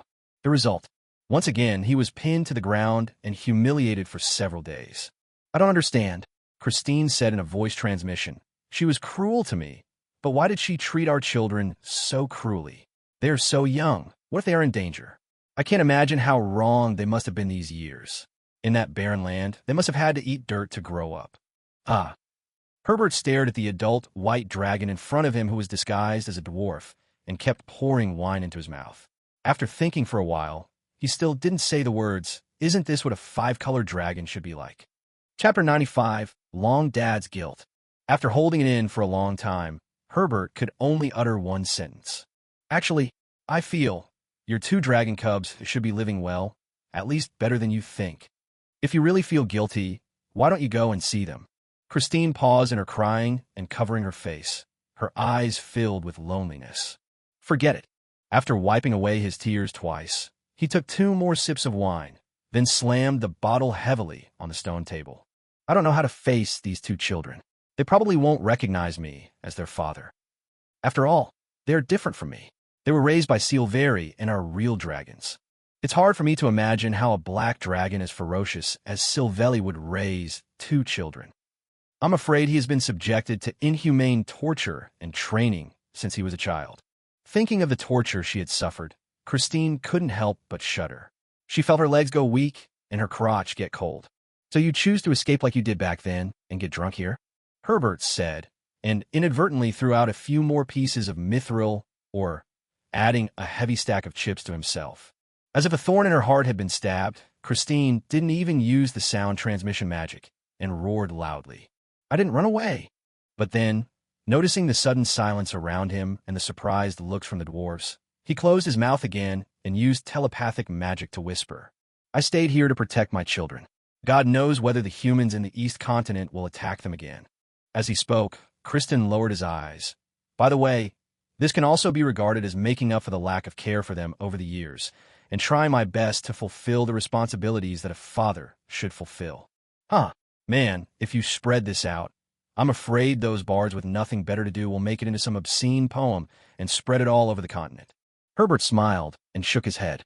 It's a chaotic, evil color dragon, but it cares about blood and family just like a lawful, good metallic dragon.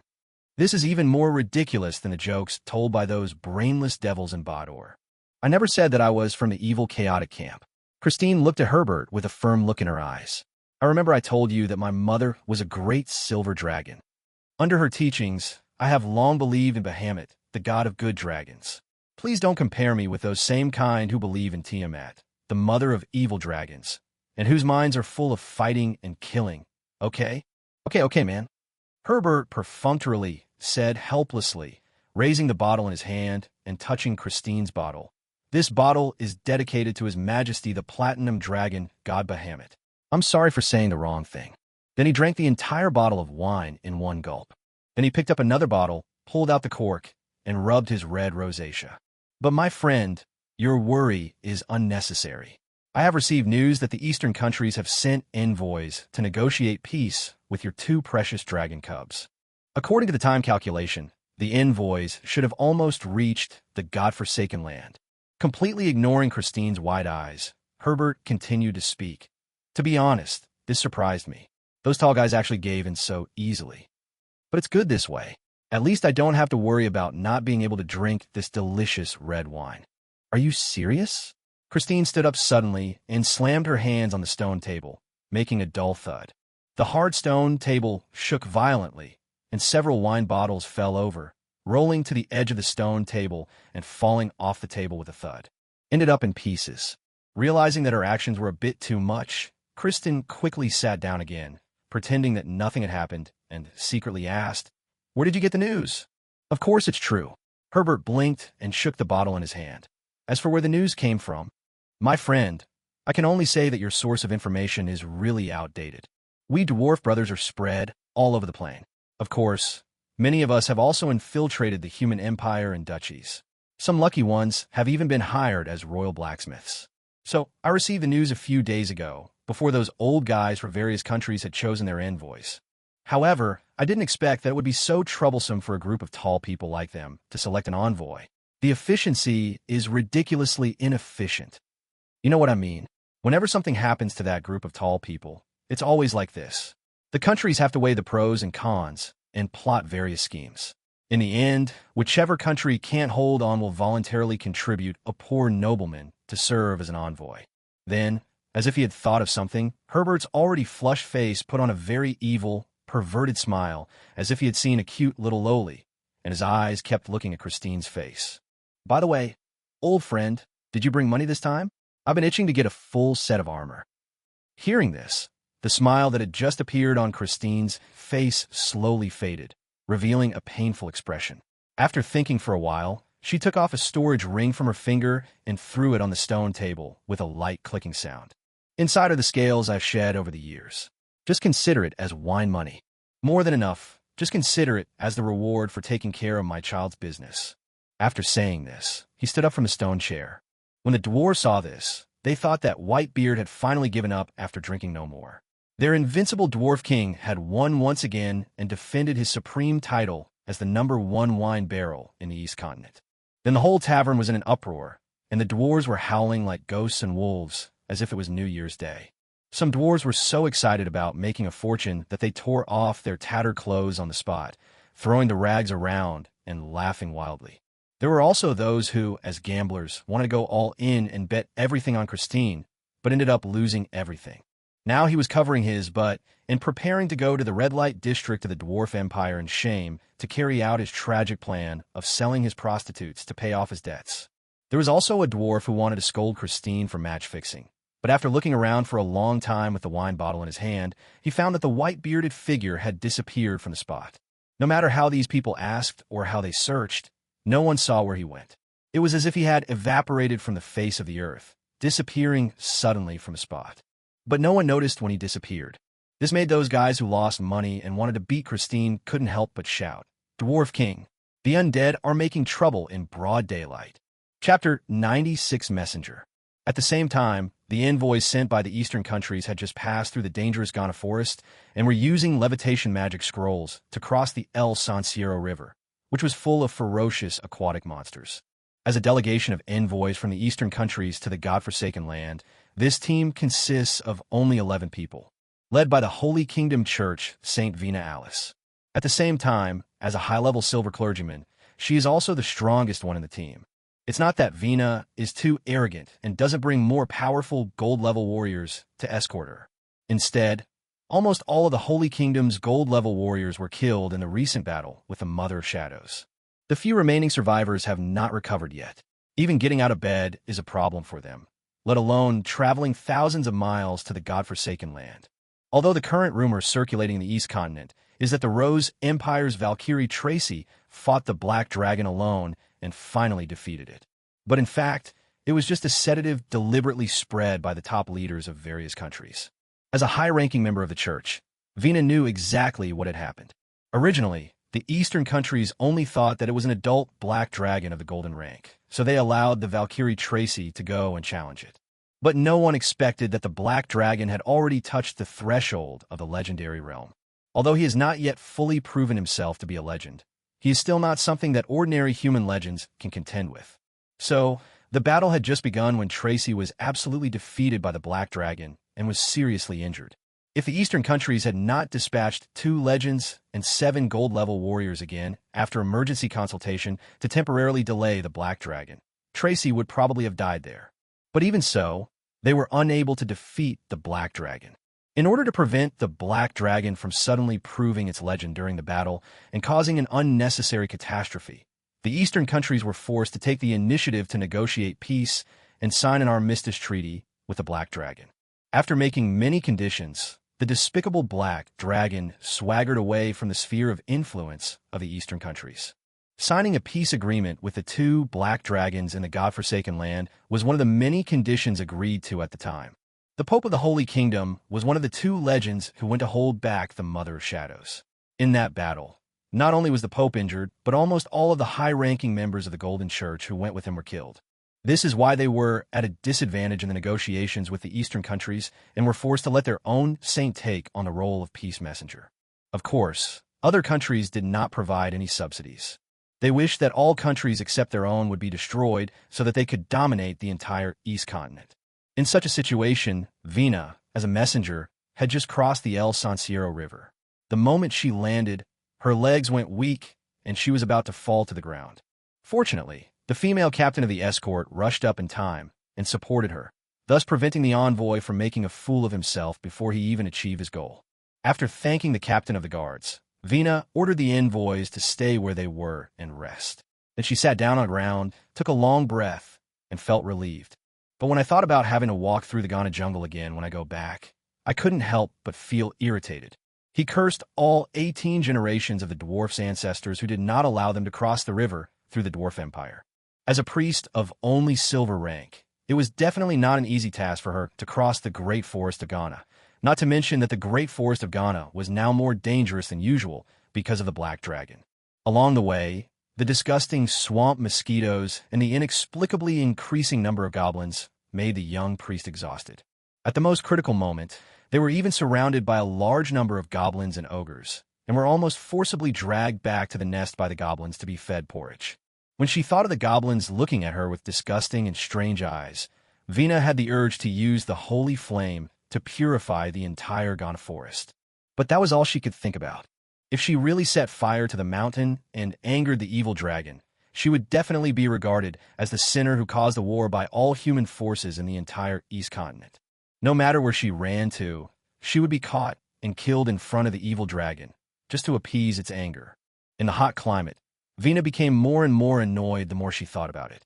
The pustules on her body caused by the bites of swamp mosquitoes seemed even more itchy at this moment.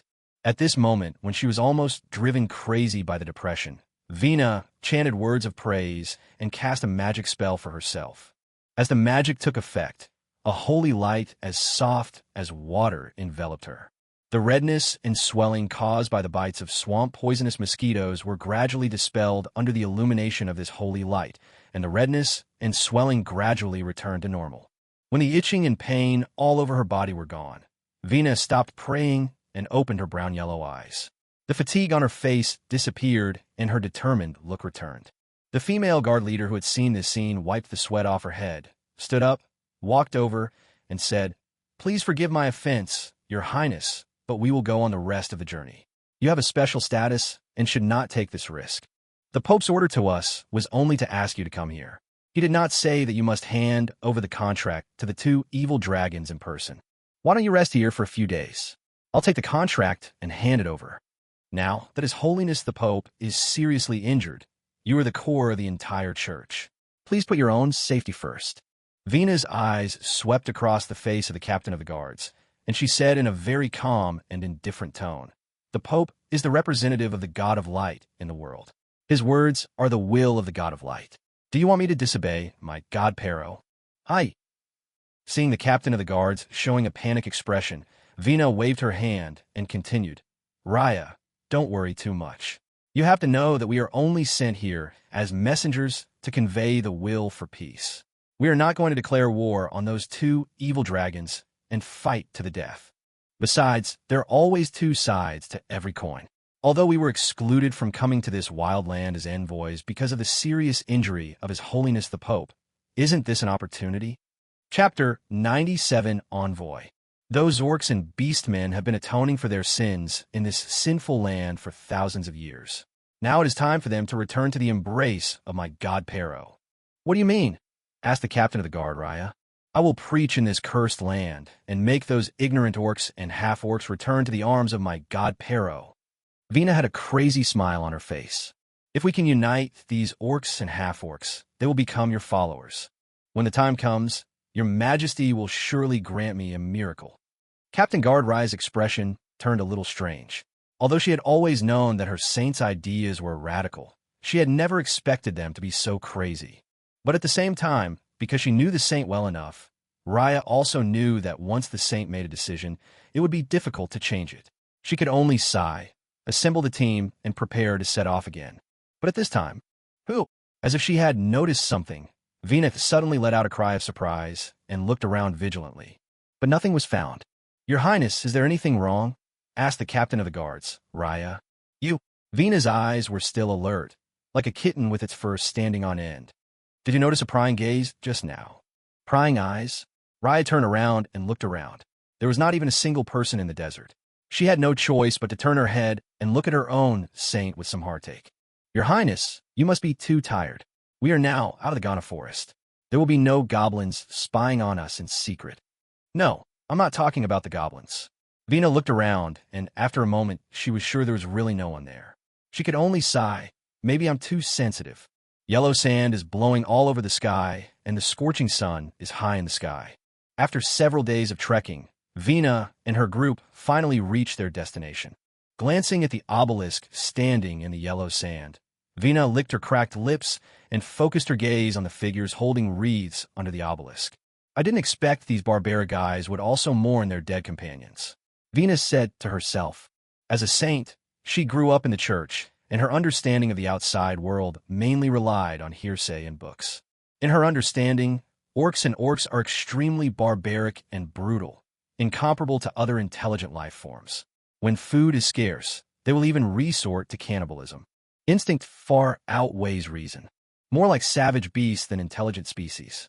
At the same time, this is also the view of most humans. After seeing this scene, although Vina's attitude towards life in these savage lands did not change much, she became more determined to preach here. If you can mourn your companions, you can pray to the gods. And she secretly vowed that when her missionary work was successful, she would tear down the obelisk and replace it with a statue of the god of light. In the heart of this fanatical saint, only the statue of His Majesty the great God of light is worthy of being located in this position to accept the prayers of all people. Equipment Department. Minister Gal was excitedly discussing the research and development plan of the chainsaw sword with Irene, and a number of scrap samples were piled up in a corner. Most of them are sawtooth breakage and wear. Some are still emitting black smoke, obviously having just been scrapped not long ago. In the research and development of generation after generation, the shortcomings of the copycat chainsaw sword have become clearly apparent. This kind of melee weapon, which is close to black technology, can easily wear out or even break during use due to high-frequency vibrations because the saw blade is not strong enough when used. The first experiment failed because the material was not strong enough, resulting in direct breakage. Even if you engrave magic runes on it, it cannot solve the fundamental problem. The original weapon is suspected to have used a very advanced technological means, which can greatly avoid the wear and tear of the saw blade. However, due to the erosion of time, it is completely impossible to replicate it. After studying this technology, Irene named it single-molecule edge technology. It is envisioned that if this technology could be realized, even the body of a gold-level warrior would not be able to withstand a single blow from a saw blade. But because of the technology tree, Irene and her team are currently unable to discover this key technology. I can only sigh that the height that the ancient orcs technology tree has climbed is really outrageous. In response to this, Gal has been continuously researching and coming up with two more common solutions to the problem of easy wear and tear on chainsaw swords in recent days. The first thing is to make the chainsaw sword bigger, longer, and wider, and then prepare a few more spare saw blades. In his own words, I thought if I made it bigger, I could chop it off in one go, so I wouldn't need a second cut, and the wear and tear would naturally be less. However, because the saw blade would eventually wear out and break, and the result would be that the saw blade would fly out and easily hit nearby, friendly forces, this plan was eventually forcibly abandoned. The second research plan is to use more precious metals. But because it was too expensive and could not solve the problem, it was eventually abolished. Gal also tried to replicate the metals suspected to be special alloys on the ancient orc spaceship, but no matter how he smelted them, he could not achieve the desired effect. Even if he dismantled the spaceship and melted it for reuse, it would be difficult to completely melt it. The metals used on the spaceship were extremely resistant, so in the end he had to give up. Now, with the help of Irene, the modification of the chain's word has taken a more reliable direction. Although they don't have single-molecule blade technology, they have magic. Irene envisions using magic particles instead of molecules to realize magic particle blade technology. By attaching a layer of high-speed, flowing magic particle flow to the surface of a saw blade, the functions of cutting and protecting the saw blade are achieved. If this technology can be successful, it is foreseeable that the offensiveness of the army under Irene will be greatly enhanced. Although the magic particle blade is not as powerful as a real single-molecule blade, it should be able to cut ordinary magic items and magic shields without any problem. However, due to lack of experience and depth of research on magic, this idea has not yet been fully implemented into reality. It only exists in the plan. Just when Irene's dragon brain was overheating and was running the laws of magic at high speed, A report from a human envoy asking for a meeting interrupted her thoughts. Chapter 98 Meeting. Inserting the chainsaw sword test machine in her hand directly into the steel cast ground, Irene turned her head, her golden eyes full of solemnity. Those stupid humans. Do they still want to go to war with me? No, no, no. No, Your Majesty. The Orca reporter was frightened and opened and closed his mouth several times. He stuttered for a long time before straightening his tongue out. But they said they came to sign a non-aggression treaty. Non-aggression pact? Erin had a weird look on her face. Although she believed that the heavy damage she had inflicted on the invading army of the Principality of Rini was enough to temporarily intimidate the eastern countries, so that in a short period of time, after weighing all aspects, they would most likely not take action against her. But no one expected that this group of humans would be so straightforward as to give in and sign a non-aggression treaty. This feeling is just like when you're playing a 1v1 game and you just reduce the opponent's health bar a little bit, and the opponent immediately gives up. It's just as ridiculous. Irene had an inexplicable sense of déjà vu, as if she had encountered a country in her previous life that was very good at surrendering. But then she thought of a guy. Her mother, the Black Dragon Silveri. Not long ago, Irene received news that Silvelli took action personally and took advantage of the Principality of Raini's massive invasion of the godforsaken land and the country's depleted national strength to completely destroy it. In the end, it took the legendary forces of the Eastern nations to drive her back to the great forests of Ghana. Thinking about it this way, the fundamental reason why human countries want to make peace is probably because of the Dragon Queen. Involving someone of her own kind and her own mother, Irene couldn't help but start thinking more deeply. Could this be the condition that Dragon Queen obtained through some shady deal she made with the Eastern nations? This thought popped up in Irene's mind involuntarily, and became more certain after combining it with her mother's personality. She didn't think this was her mother's love for her. On the contrary, for the Black Dragon, an evil dragon that is extremely good at playing tricks, Eileen only felt that the mother of dragons wanted to treat her as a cash cow that had not yet grown up in the back garden. As time goes by, it is foreseeable that this back garden of the godforsaken land will accumulate more and more wealth. By then, as a neighbor separated only by a river, the mother of dragons would only need to make a slight move to easily harvest the ripe fruits and put all the wealth in her own pocket. With a light sigh, Irene shook her head helplessly. After thinking it through, she felt relieved. She gave Gar a few instructions and asked him to continue studying the feasibility of the chainsaw sword. Then she walked out of the equipment department and prepared to meet the human messenger. To her, although Dragon Queen was suspected of stealing money, it was just stealing money.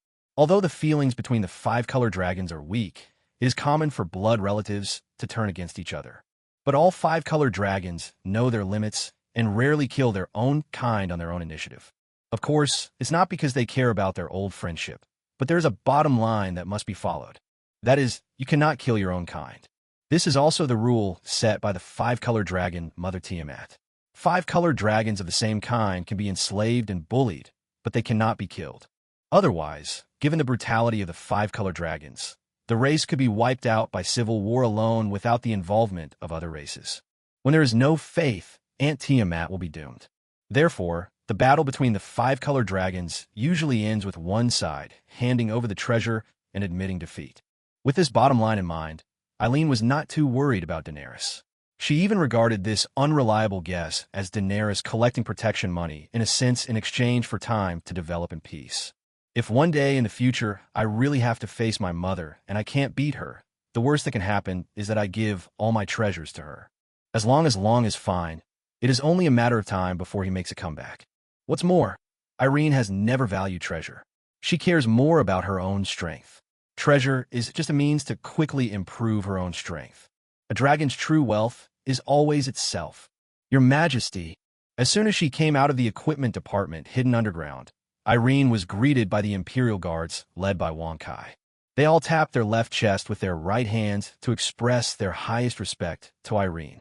Each of these guys is wearing power armor. As the closest army to their own king, their duty is to guard Irene's safety at all times when they have no other tasks. However, due to the recent experiments being carried out in the equipment department, various instruments and scrap metal have almost filled up the entire underground space. These big iron lumps have nowhere to stand and can only guard outside the equipment department. Let's go and play with the human messenger. Irene walked out of the path made by the Imperial Guards. There was no expression on her face, but her brisk steps showed that she was in a good mood. Yes, Wonkai was the first to agree and followed closely behind Irene. As the third in command besides the two crowns, he naturally also learned about the human envoys asking for peace. The cracked mouth under the helmet had already revealed a mouthful of fangs. In the yellow sand, under the obelisk engraved with the names of the sacrificed soldiers, a group of human messengers led by Vina were surrounded by members of the Imperial Guard wearing power armor and holding broadswords. Your Highness, the alchemical equipment these guys are wearing is so strange. Captain Raya leaned over and whispered into Vina's ear.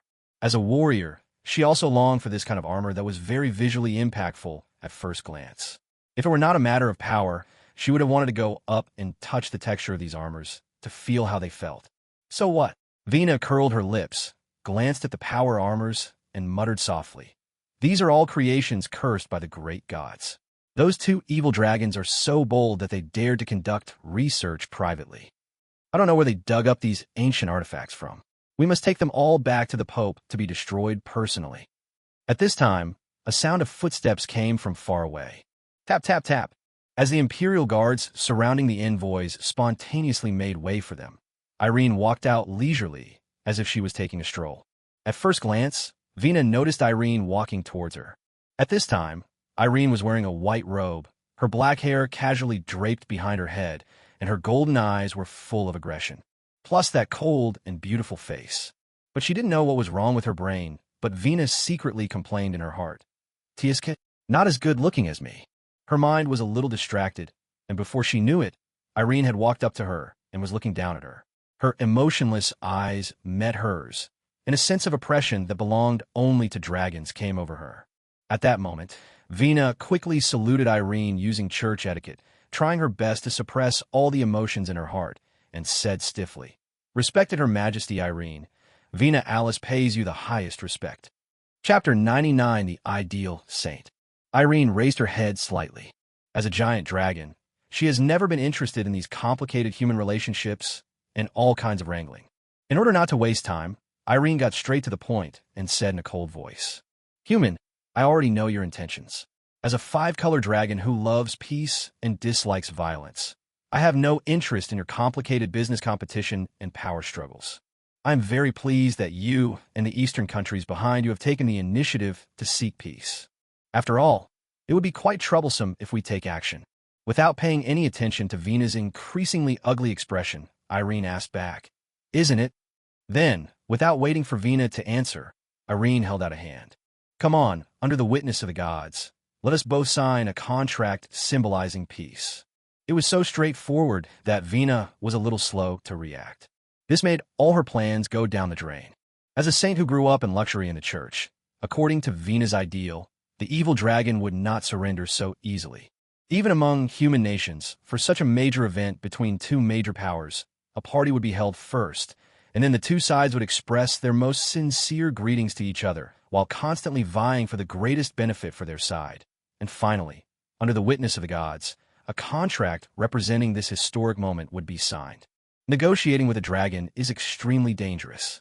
If you're not careful, you will end up with no body left. She had already made many preparations for this. A set of both soft and hard measures have been prepared. But what is going on in this situation now? You just agreed to it? Vina looked at the humanoid dragon in front of her with some disbelief. What else? Irene raised her eyebrows. I said before, I am a peace-loving dragon. Then Aaron hooked the hand she extended. Don't waste your time. My patience is limited. Okay. Vina was a little confused in her heart, but she remained calm on the surface. The education she received in the church since childhood allowed her to hide everything well, and she even had a smile on her face. Since Your Excellency is so anxious, let's sign the contract here. After saying that, Vina took out a piece of parchment emitting magical light from her storage ring and handed it over with both hands. Just sign your real name on it. Under the witness of the God of Light, the party who violates the contract will be punished by God. Irene took the parchment, and with just a glance, she saw densely packed names shining with magical light. Those were the real names of all the leaders of the Eastern countries. And at the very bottom, there's a vacancy.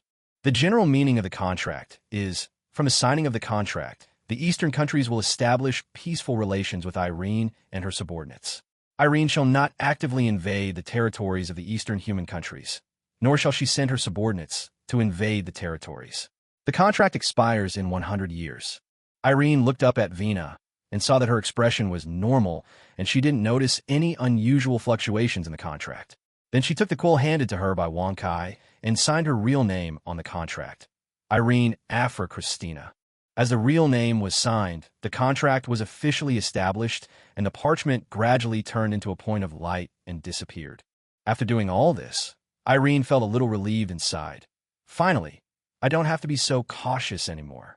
100 years is more than enough time for her to grow to adulthood. By then, let alone protecting herself, I'm afraid ordinary legendary masters will have to avoid her when they see her. After she had thought about it, Irene remained calm on the surface and said to Wang Kai indifferently, Wang Kai, please send the guest away. Having said that, he turned and left. However, before Wang Kai could make any move, he heard a cry of surprise. Please wait a moment. But it was Vina who raised her hand. Irene turned her head and saw the little saint biting her lip, suppressing the joy on her face, as if she had made a decision, and said seriously, Your Majesty Irene, since you have signed this peace contract, you have been integrated into our Eastern countries. There are some things I want to make clear to you. First, please allow me to preach in this land of God's forsaken land. I will spread the glory of the God of light throughout this land. Let these humble and pitiful fellows return to the arms of our Lord. Hearing this, Irene's eyebrows were already furrowed, but Vina seemed not to care at all. She looked around at Wang Kai and other imperial guards. Also, back when we were in the Holy Kingdom, I heard that you had some alchemical equipment that looked like ancient artifacts. I don't know where you got these artifacts from, but as a believer in the God of Light, I advise you to hand over all the artifacts cursed by the gods, and I will take them back and destroy them all. After saying this at a very fast pace, Vina had a sweet smile on her face, and her eyes met Irene's increasingly cold eyes. Although the task given to her by the church was only to sign a contract, it was completed easily.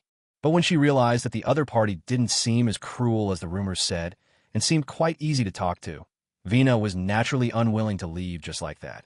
So she just completed her job. So she simply spoke out all the thoughts in her mind. If she could do these things, she believed that both His Majesty the God of Light and His Majesty the Pope would be proud of her. However, what she didn't notice was that the female guard Raya who was guarding beside her had an ugly expression and her body tensed up. Raya didn't know whether she should just pull her prince away. According to her duty, she shouldn't say too much, but the prince's current behavior was tantamount to seeking death. She actually dared to speak to an evil dragon like this. Should we say that she is worthy of being the saint who grew up in the church and has never experienced any hardships in the outside world? As expected, the next second, Irene frowned and said in an unhappy tone, What are you talking about? I said. Vina thought that the evil dragon didn't hear clearly and ignored the guard who was pulling her sleeve frantically. She wanted to say it again, but just as she opened her mouth, she was interrupted by Irene again.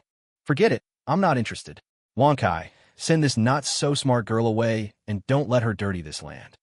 Yes, Wang Kai responded, and with the mithril lines on his power armor flashing, he walked in front of Vina, stretched out a hand, and drove her away condescendingly and indifferently. Such a dramatic turn of events obviously frustrated this idealistic saint. Chapter 100 Kill You. At this moment, the girl clenched her back teeth, raised her head abruptly, and said in an extremely resolute tone, Your Majesty, please wait a moment. Do you really think that we signed a peace agreement with you because you defeated a mere principality of Rennie?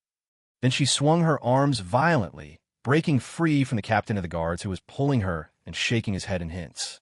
Her eyes seemed to pass through Wang Sai's solid body and met Irene's displeased look. Since you are unwilling to cooperate, I will just say it straight. The reason why we are willing to condescend to come here is because of the request of the Shadow Mother. Otherwise, do you think you have the strength to have an equal dialogue with me? Vina's eyes swept across the crowd. I don't want to cause conflict between the two parties, so you'd better cooperate and voluntarily hand over all the creations cursed by the gods. We will pretend that nothing happened and continue to live in peace. Otherwise, you don't want to bear the wrath of God, do you? After saying all this in one breath, Vina felt her chest pounding and her heart was about to jump out. But when she thought of the expression of fear and terror that might be revealed on the other person's face, An inexplicable pleasure arose in her heart. She had never felt this feeling before. It was like dancing on the edge of a knife. It was thrilling, yet extremely enjoyable. At the same time, as her voice fell, the area fell into deathly silence. It was so quiet that the only sound you could hear was the rustling of wind and sand. And the captain of the guard, Raya, who was standing aside, feeling somewhat helpless, had his breathing gradually getting heavier. At an unknown second, a sudden sound broke the silence. "Haha, what a brave little fellow."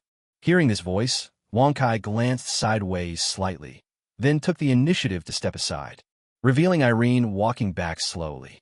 "You are one of the few who dare to talk to me like this. I admire you very much." There was a faint smile on Irene's face, and she felt somewhat happy because her previous guess about the mother of dragons was confirmed. Vina seemed to be very pleased with what Irene said. She puffed out her chest with some pride, and her well-developed figure was more clearly revealed under the veil. "Thank you for your praise. His Holiness the Pope also said that to me." Irene sneered, but then put away her smile. She came in front of Vina with a flicker spell, slowly bent down, and said word by word, "Are you proud?" The little saint was obviously frightened by the sudden approach. A look of surprise appeared on her face, and she took half a step back. But then, looking at that face, she felt jealousy or some strange emotion suddenly surged in her heart. She bit her lip and took a step forward, her face almost touching Irene's. Her two watery eyes opened wide, and she said, "Yes, I am very proud, because I have the capital to be proud. I am a messenger of the God of light on earth. I am God's most beloved child, Before she could finish her words, Irene had already put a finger on Vina's lips and made a hushing gesture with the other hand. Then, Her Highness the Saint, the most beloved of the great God. Irene slowly took her fingers off Vina's lips, her eyes met those watery eyes, and her tone became very gentle, just like the older sister next door. "Then, can you help me do an experiment?" "What experiment?" Vina asked subconsciously. "Thanks." Irene had an evil smile on her face, like a wicked witch who had succeeded in her plan. A long time ago, when Irene learned from the notes of the golden-level archmage that the gods had disappeared, she began to have some doubts. I wonder if the gods really disappeared, died, or fell into a deep sleep? After all, the technological creations she has in her hands now are, after all, creations cursed by the gods. If one day the gods suddenly wake up, there will still be some minor troubles. It would be better to take advantage of this good opportunity, in the spirit of experimenting to seek truth, to kill a saint destined by God, and try to see if the God behind her will show up and take her soul into the kingdom of God. After all, as a saint, no matter how bad she is at least a fanatical believer. A believer of this quality may not appear even once among 10,000 people. The power of faith she generates, both in quantity and quality, is incomparable to that of ordinary believers. According to the records of Dragon Heritage, when such a believer dies, the gods will appear in person and lead him into the kingdom of God. With this in mind, Irene spoke. "It's very simple. Help me do an experiment. If I kill you, will His Majesty the God of Light show up?" Vina swallowed her saliva, and a layer of fear suddenly covered her heart, but she still tried to remain calm and asked, "What do you mean?" "I mean," as Irene spoke, dragon horns suddenly grew on her head. A long dragon tail sprang out from her back, and two pairs of huge dragon wings tore through the white robe. Then, her body swelled rapidly, getting bigger and bigger, until the terrifying figure covered the area. Vina was completely shrouded in shadow. She could only crane her neck and stare at the behemoth in front of her with horror. At this moment, she finally recalled the fear of being dominated and ruled by dragons countless years ago, which was engraved in the blood of every intelligent race. It was at this moment that she finally understood that the person she was facing was never a human being. No matter how gentle the other party is still an extremely ferocious five-colored dragon.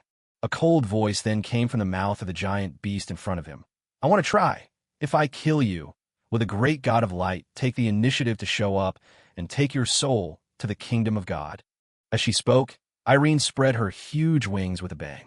The huge black wings were like a thick dark cloud, completely covering the place, causing everyone present to involuntarily feel an emotion called fear in their hearts. Irene lowered the dragon head on her own initiative. The golden vertical pupils on her face, covered with cold black scales, were almost touching Vina's face. A slight exhalation almost made her fall to the ground. A sound like metal friction was squeezed out from between teeth. This is a very interesting experiment, isn't it? Faced with such a horrifying scene, the female captain of the guards, standing by, finally couldn't bear it anymore. She wanted to stop the black dragon in front of her and take the opportunity to let her own saint lady escape. Chapter 101, Threat. However, there are people who are faster than her. When she just made a move, Wang Kai had already drawn the double-edged broadsword from his back and put the tip of the sword against the neck of Raya, the captain guard who was about to attack. The sharp blade easily cut through the tender skin, and a few points of blood dyed the black blade red. At the same time, the other Imperial guards present also acted quickly. They took complete control of the human envoy group as quickly as possible. This scene happened in a flash. Vina, who had just reacted, saw that everyone was under control. She focused her eyes again on the ferocious dragon head. The pampered saint lady mustered up her last bit of courage, looked directly at the black dragon in front of her, and said in a mosquito-like voice, "You can't kill me. The Holy Kingdom is behind me.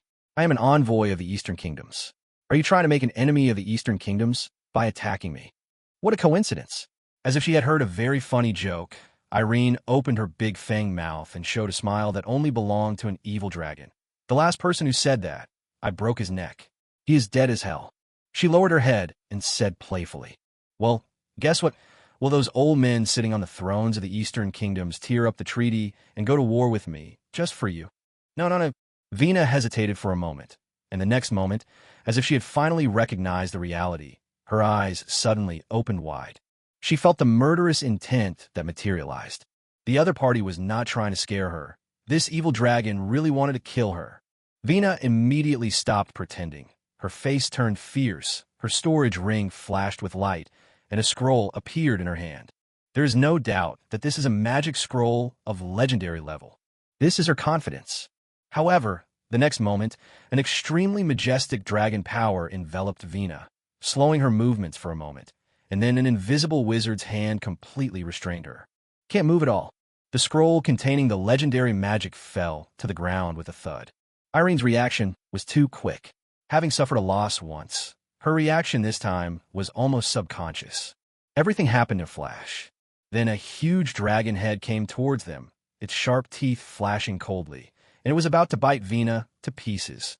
Looking at the fangs getting closer and closer, Vina's eyes finally revealed despair. At this moment, she suddenly remembered what His Holiness the Pope taught her before he left. Control your character. This is not the church. Seeing that the huge dragon's mouth had already wrapped around her, a light bite would end her life. The saint was so frightened that she couldn't even muster the strength to resist. She could only raise her head blankly. Her pretty face became distorted because of fear, and 2 lines of tears slid down her distorted face. But just when Irene was about to bite this not-so-bright saint in half, she subconsciously sniffed. Then she frowned. The dry sand beneath Vina's body had become a little wet at some point, revealing a dark color that didn't match the surroundings. A strong, fishy smell emanated from the wet sand. This guy was actually scared to death. Irene raised her head with a look of disgust. What a disgusting guy. Irene retracted her neck, and her body shrank in a burst of magical light, returning to human form. At the same time, a brand new black robe appeared on her body.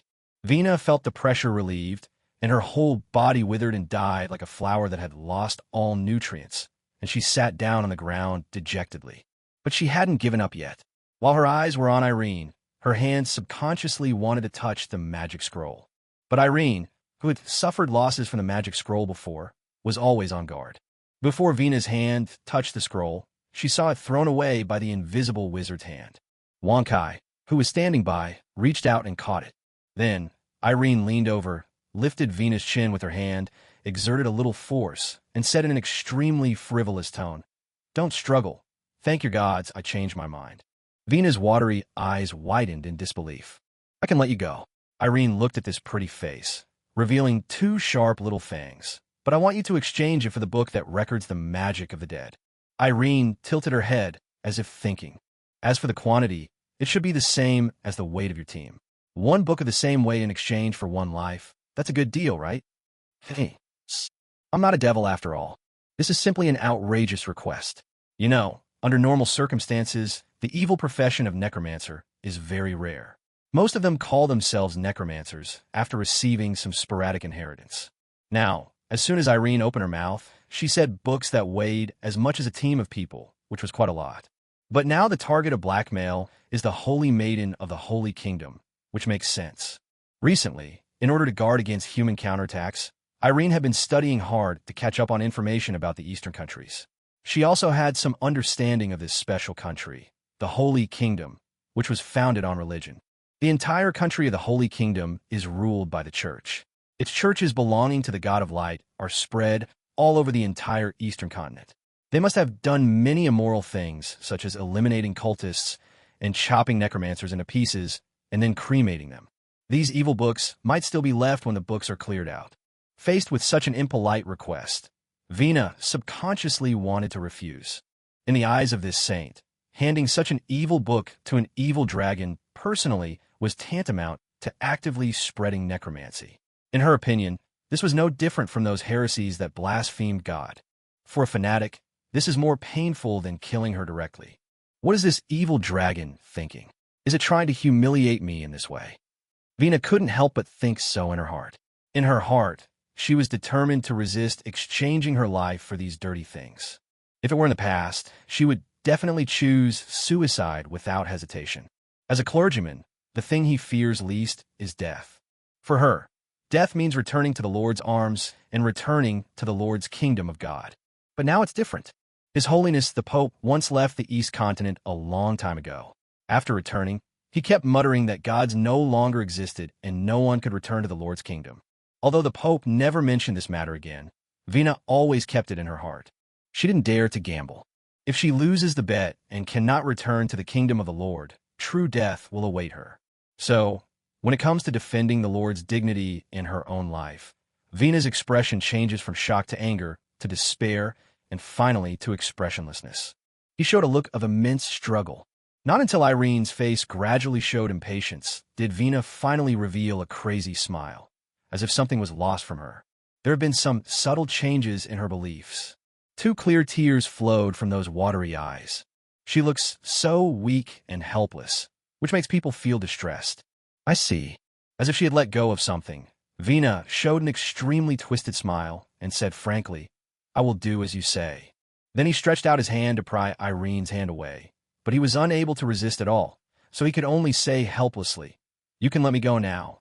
"Haha, you're a sensible little fellow." Irene let go of her hand and used a cleansing spell on it with some disgust. When the restraints were suddenly released, Vina's body went limp and she almost fell to the ground. Fortunately, she reacted quickly and supported herself on the ground with her hands in time. "Just feel the moist touch in your palms. Looking at the wet sand beneath me." She gave a sad smile. Under Irene's gaze, this arrogant saint lowered her head, tremblingly climbed up from the ground, and prepared to leave. Under the veil, drops of strange liquid were dripping slowly, wetting the dry sand and turning it a dark color. "Wait," Irene suddenly spoke again. Vina only felt a chill on her back, shuddered with fear, turned her head tremblingly, and heard Irene say in a playful tone, "When doing things, one must be honest. I am a rather suspicious dragon, so how about this? I will swear a solemn oath to your lordship of the God of Light before leaving." Chapter 102. Founding of a Nation. Irene has never been a kind-hearted dragon. Ever since she was reincarnated into this different world and gradually accepted that she is no longer a human, her mentality has also been changing. If she were asked to kill a human being who disrespected her now, she might not even think about it for a second. Therefore, when Irene was about to kill the Holy Messenger, she really had the intention to kill. But just as she was about to take action, Irene suddenly thought of another possibility. If the gods still sit high in their kingdom, looking down upon the world, will God punish you for killing a fanatic of God so brazenly? It's not impossible. Although those so-called gods do not pay attention to their believers all the time, most of the time, they automatically respond to prayers with their divinity. They completely treat believers as leeks to be cultivated to provide faith. But that is for ordinary believers. If ordinary believers are like the stars in the sky, the power of faith they generate is of average quality, but they win in numbers and quantity. If 1 or 2 are missing, It won't be a big deal, and the gods won't bother to care. Then the faith of fanatics, in a sense, is equivalent to a bright moon surrounded by a sky full of stars. There are some extremely devout believers who are rare in a century. Compared with other ordinary believers, the strength of their faith is even as dazzling as the sun in the eyes of gods. The gods usually pay special attention to such excellent leaks. Although they won't pay much attention, they will at least devote a part of their mind to pay close attention, respond to the fanatic's prayers at any time, and perform miracles to improve their favorability and maintain the fanatic's faith. This will help the leeks grow stronger. Even if this kind of leek dies, the god will lead its soul into the kingdom of God, and then pray for the god to which it belongs, until the soul is completely assimilated by the kingdom of God and loses its independent consciousness, and then it will become a puppet guarding the kingdom of God. Continue to squeeze out the remaining utilization value. Therefore, once a fanatic dies, it is inevitable that he will attract the attention of the gods. If it is a normal death, it is fine. But if it is killed and the gods are in a bad mood, when guiding the souls of the believers back to the kingdom of God, they will punish the believers for revenge. That would not be fun. It was with this possibility in mind that Irene, who followed her heart, decided to be a good dragon after a brief thought. However, asking a fanatic to swear an oath to the righteous God of her own faith to actively spread the knowledge of evil books is almost a blasphemous oath, which is probably more painful than killing her directly. In a way, this could be considered another test of the gods by Irene. If the god of light that this saint believed and paid any attention to her, he would have to punish her for such blasphemous words. However, this punishment is only aimed at Vina. This is much safer than attracting the attention of the gods by killing a fanatic. Even if the gods really disappeared and Vina was not punished, Irene could still use this opportunity to get the book she wanted. No loss either way. Make the most of the surplus value of this little saint. Sure enough, when she heard this request, Vina's face showed a look of panic. As a saint of the church, agreeing to such a thing is already a heinous crime. Now she is required to swear an oath to her own god of light. How is this different from seeking death? Irene laughed in her heart, and a smile appeared on her face. She looked at the hesitant little saint in front of her and said indifferently, "Why? Don't you want to?" Then his tone gradually became more serious.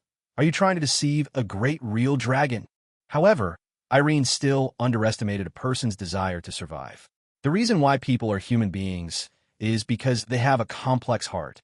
Vina hesitated for only half a second, and then, as if she had understood something, she took out an emblem representing the god of light from her storage ring. "I hope you can keep your promise." Then, in front of the shocked eyes of the envoys, she swore an oath to the divine emblem. "My lord Pero, Vina Alice swears here." Perhaps she had finally broken through the shackles in her heart, or perhaps her faith had been completely distorted. Vina's tone became increasingly exaggerated, and she almost spoke the last few words of her oath with a smile.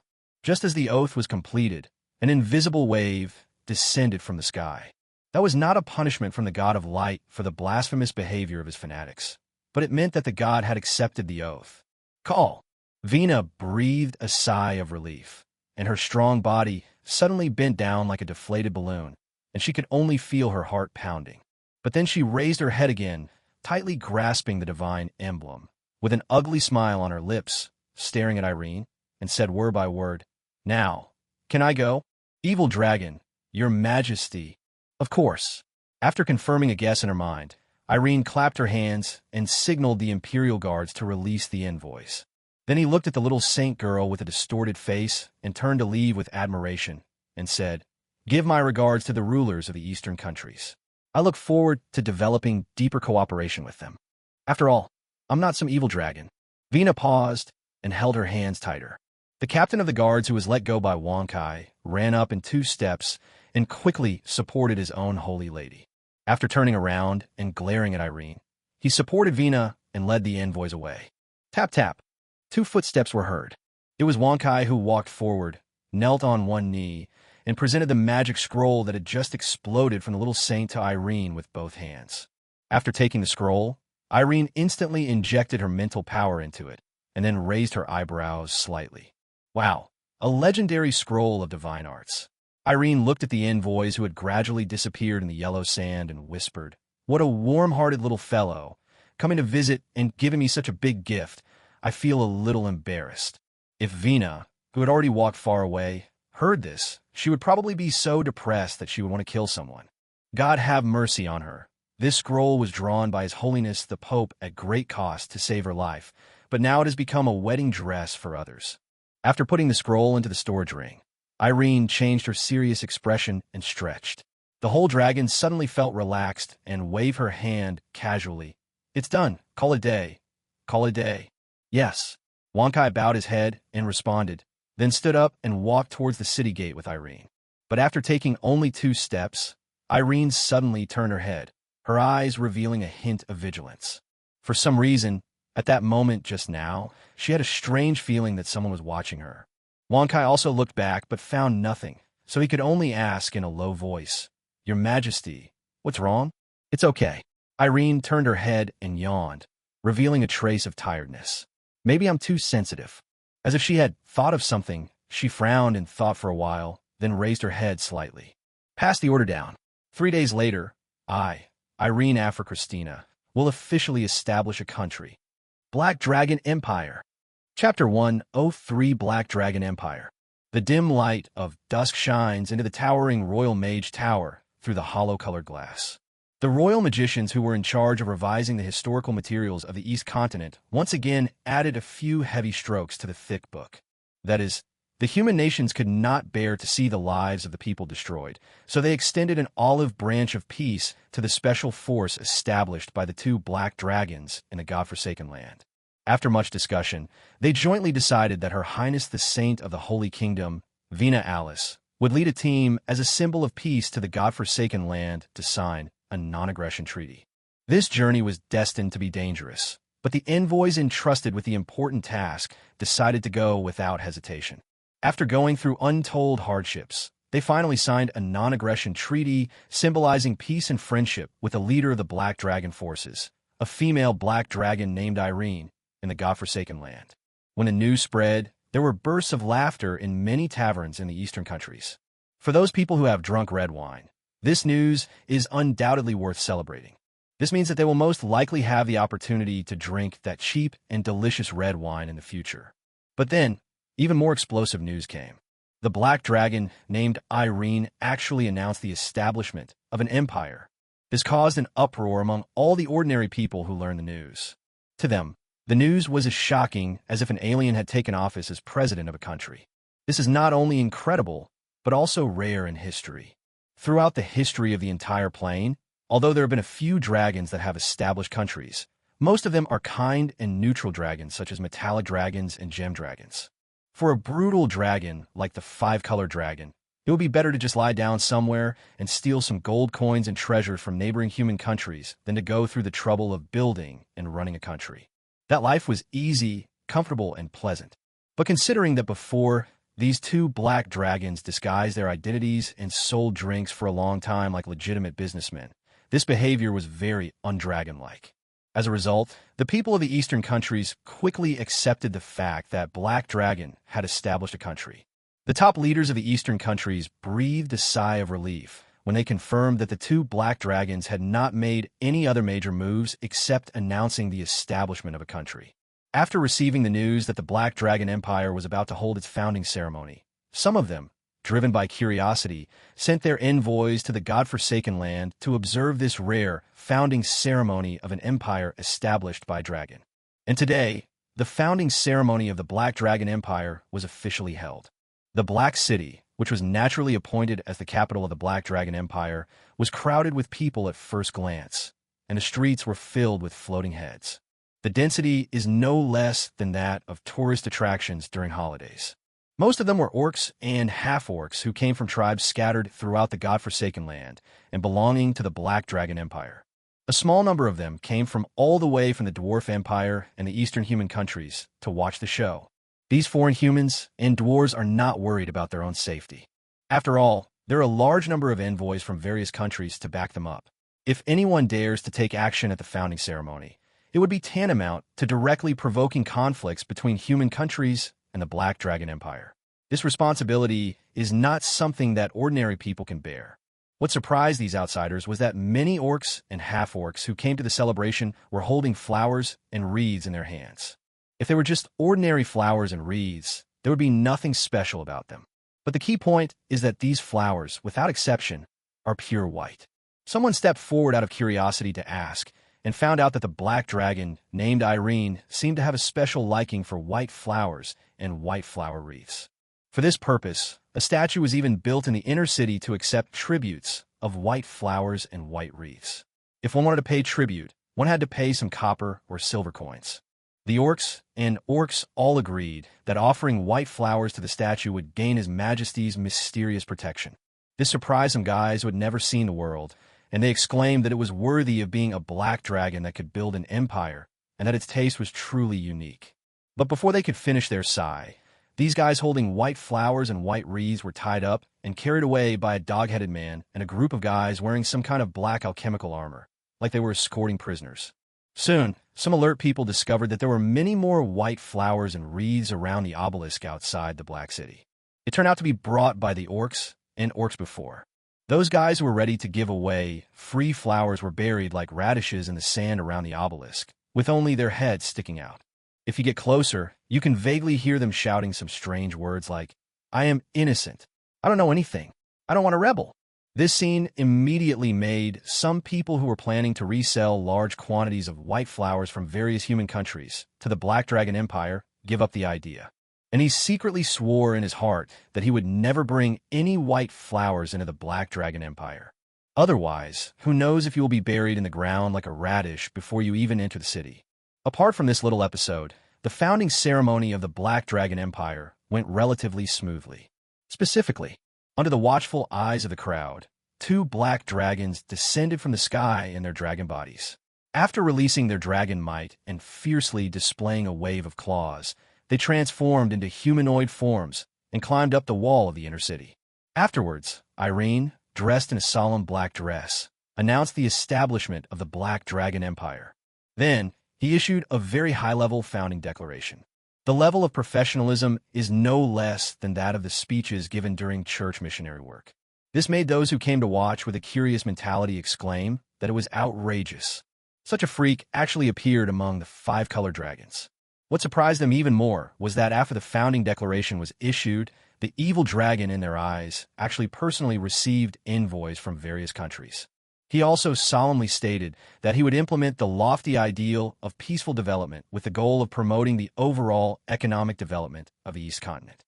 From today on, we will put aside the past grudges and not only continue to export large quantities of red wine to the countries of the East Continent, but we will also launch higher quality wine products. We hope to establish a more friendly business model and build a stable business path.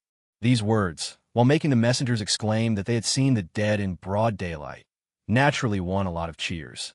At the same time, the messengers secretly breathed a sigh of relief. According to the news they got, the journey of Vina Alice's envoys was not smooth. Vina, the core, has not been seen since returning to the Holy Kingdom. However, the guards and others who were traveling with him were unwilling to reveal what had happened. This made the management of the eastern countries unanimously believe that the 2 black dragons in the godforsaken land must be extremely difficult to get along with, and there would probably be trouble in the future. But now it seems that this style is more metallic than that of a metallic dragon, and they can't help but feel ashamed of their own groundless associations and smears. As a result, some of the church members, after thinking for a long time, did not have the courage to ask for the destruction of the power armor and technological items left behind by the ancient orcs. Although it was more out of their heart, the envoys this time were not pure girls like Vina. On the contrary, these guys were shrewd, and they knew deeply which was more important, their own life or the teachings of the church. The evil dragon has already taken the initiative to show his goodwill, and now you are taking advantage of him. Isn't that courting death?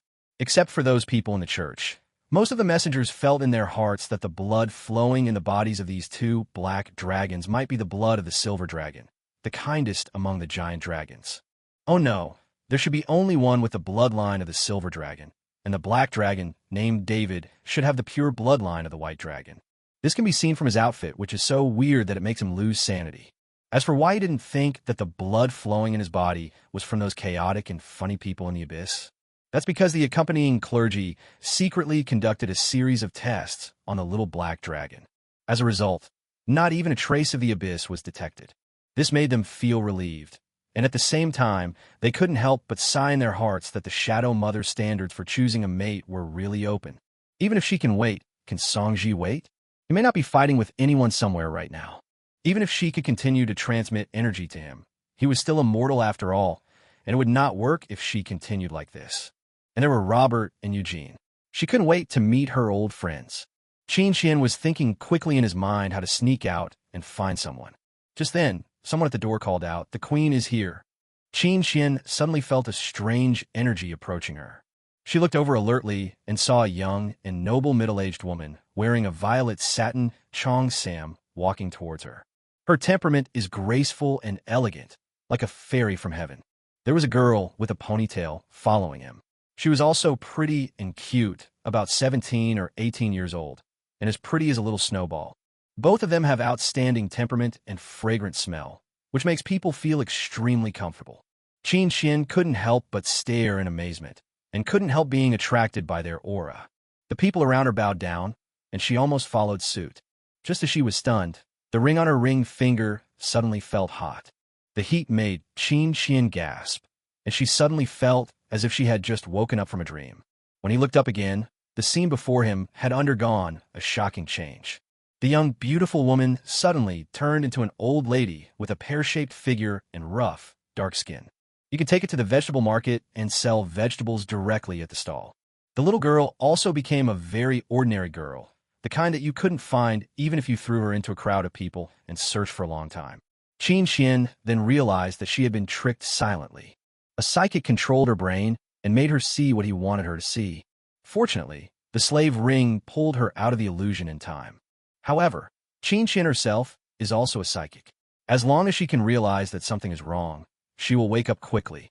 This kind of mind control ability, if it is of a high level, can be very difficult to deal with. However, this person's rank is so low that Qin Xian doesn't even want to abuse her. "What are you fussing about? You can't even have dinner." The girl who looked like a maid shouted angrily, and everyone lowered their heads instantly, not daring to speak. The maid turned to look at Qin Xian, and the queen also noticed her. In the eyes of outsiders, they still look like perfect fairies. The queen tried to appear dignified and elegant and looked at Qin Xian. It made Qin Xian feel creepy. I don't know what's the point of their tricks. Suddenly, the queen narrowed her crow's feet eyes and revealed a gentle smile. "It's really beautiful. The king will definitely like it." She walked over and took Qin Xian's hand. "The king knows you're coming and is very happy.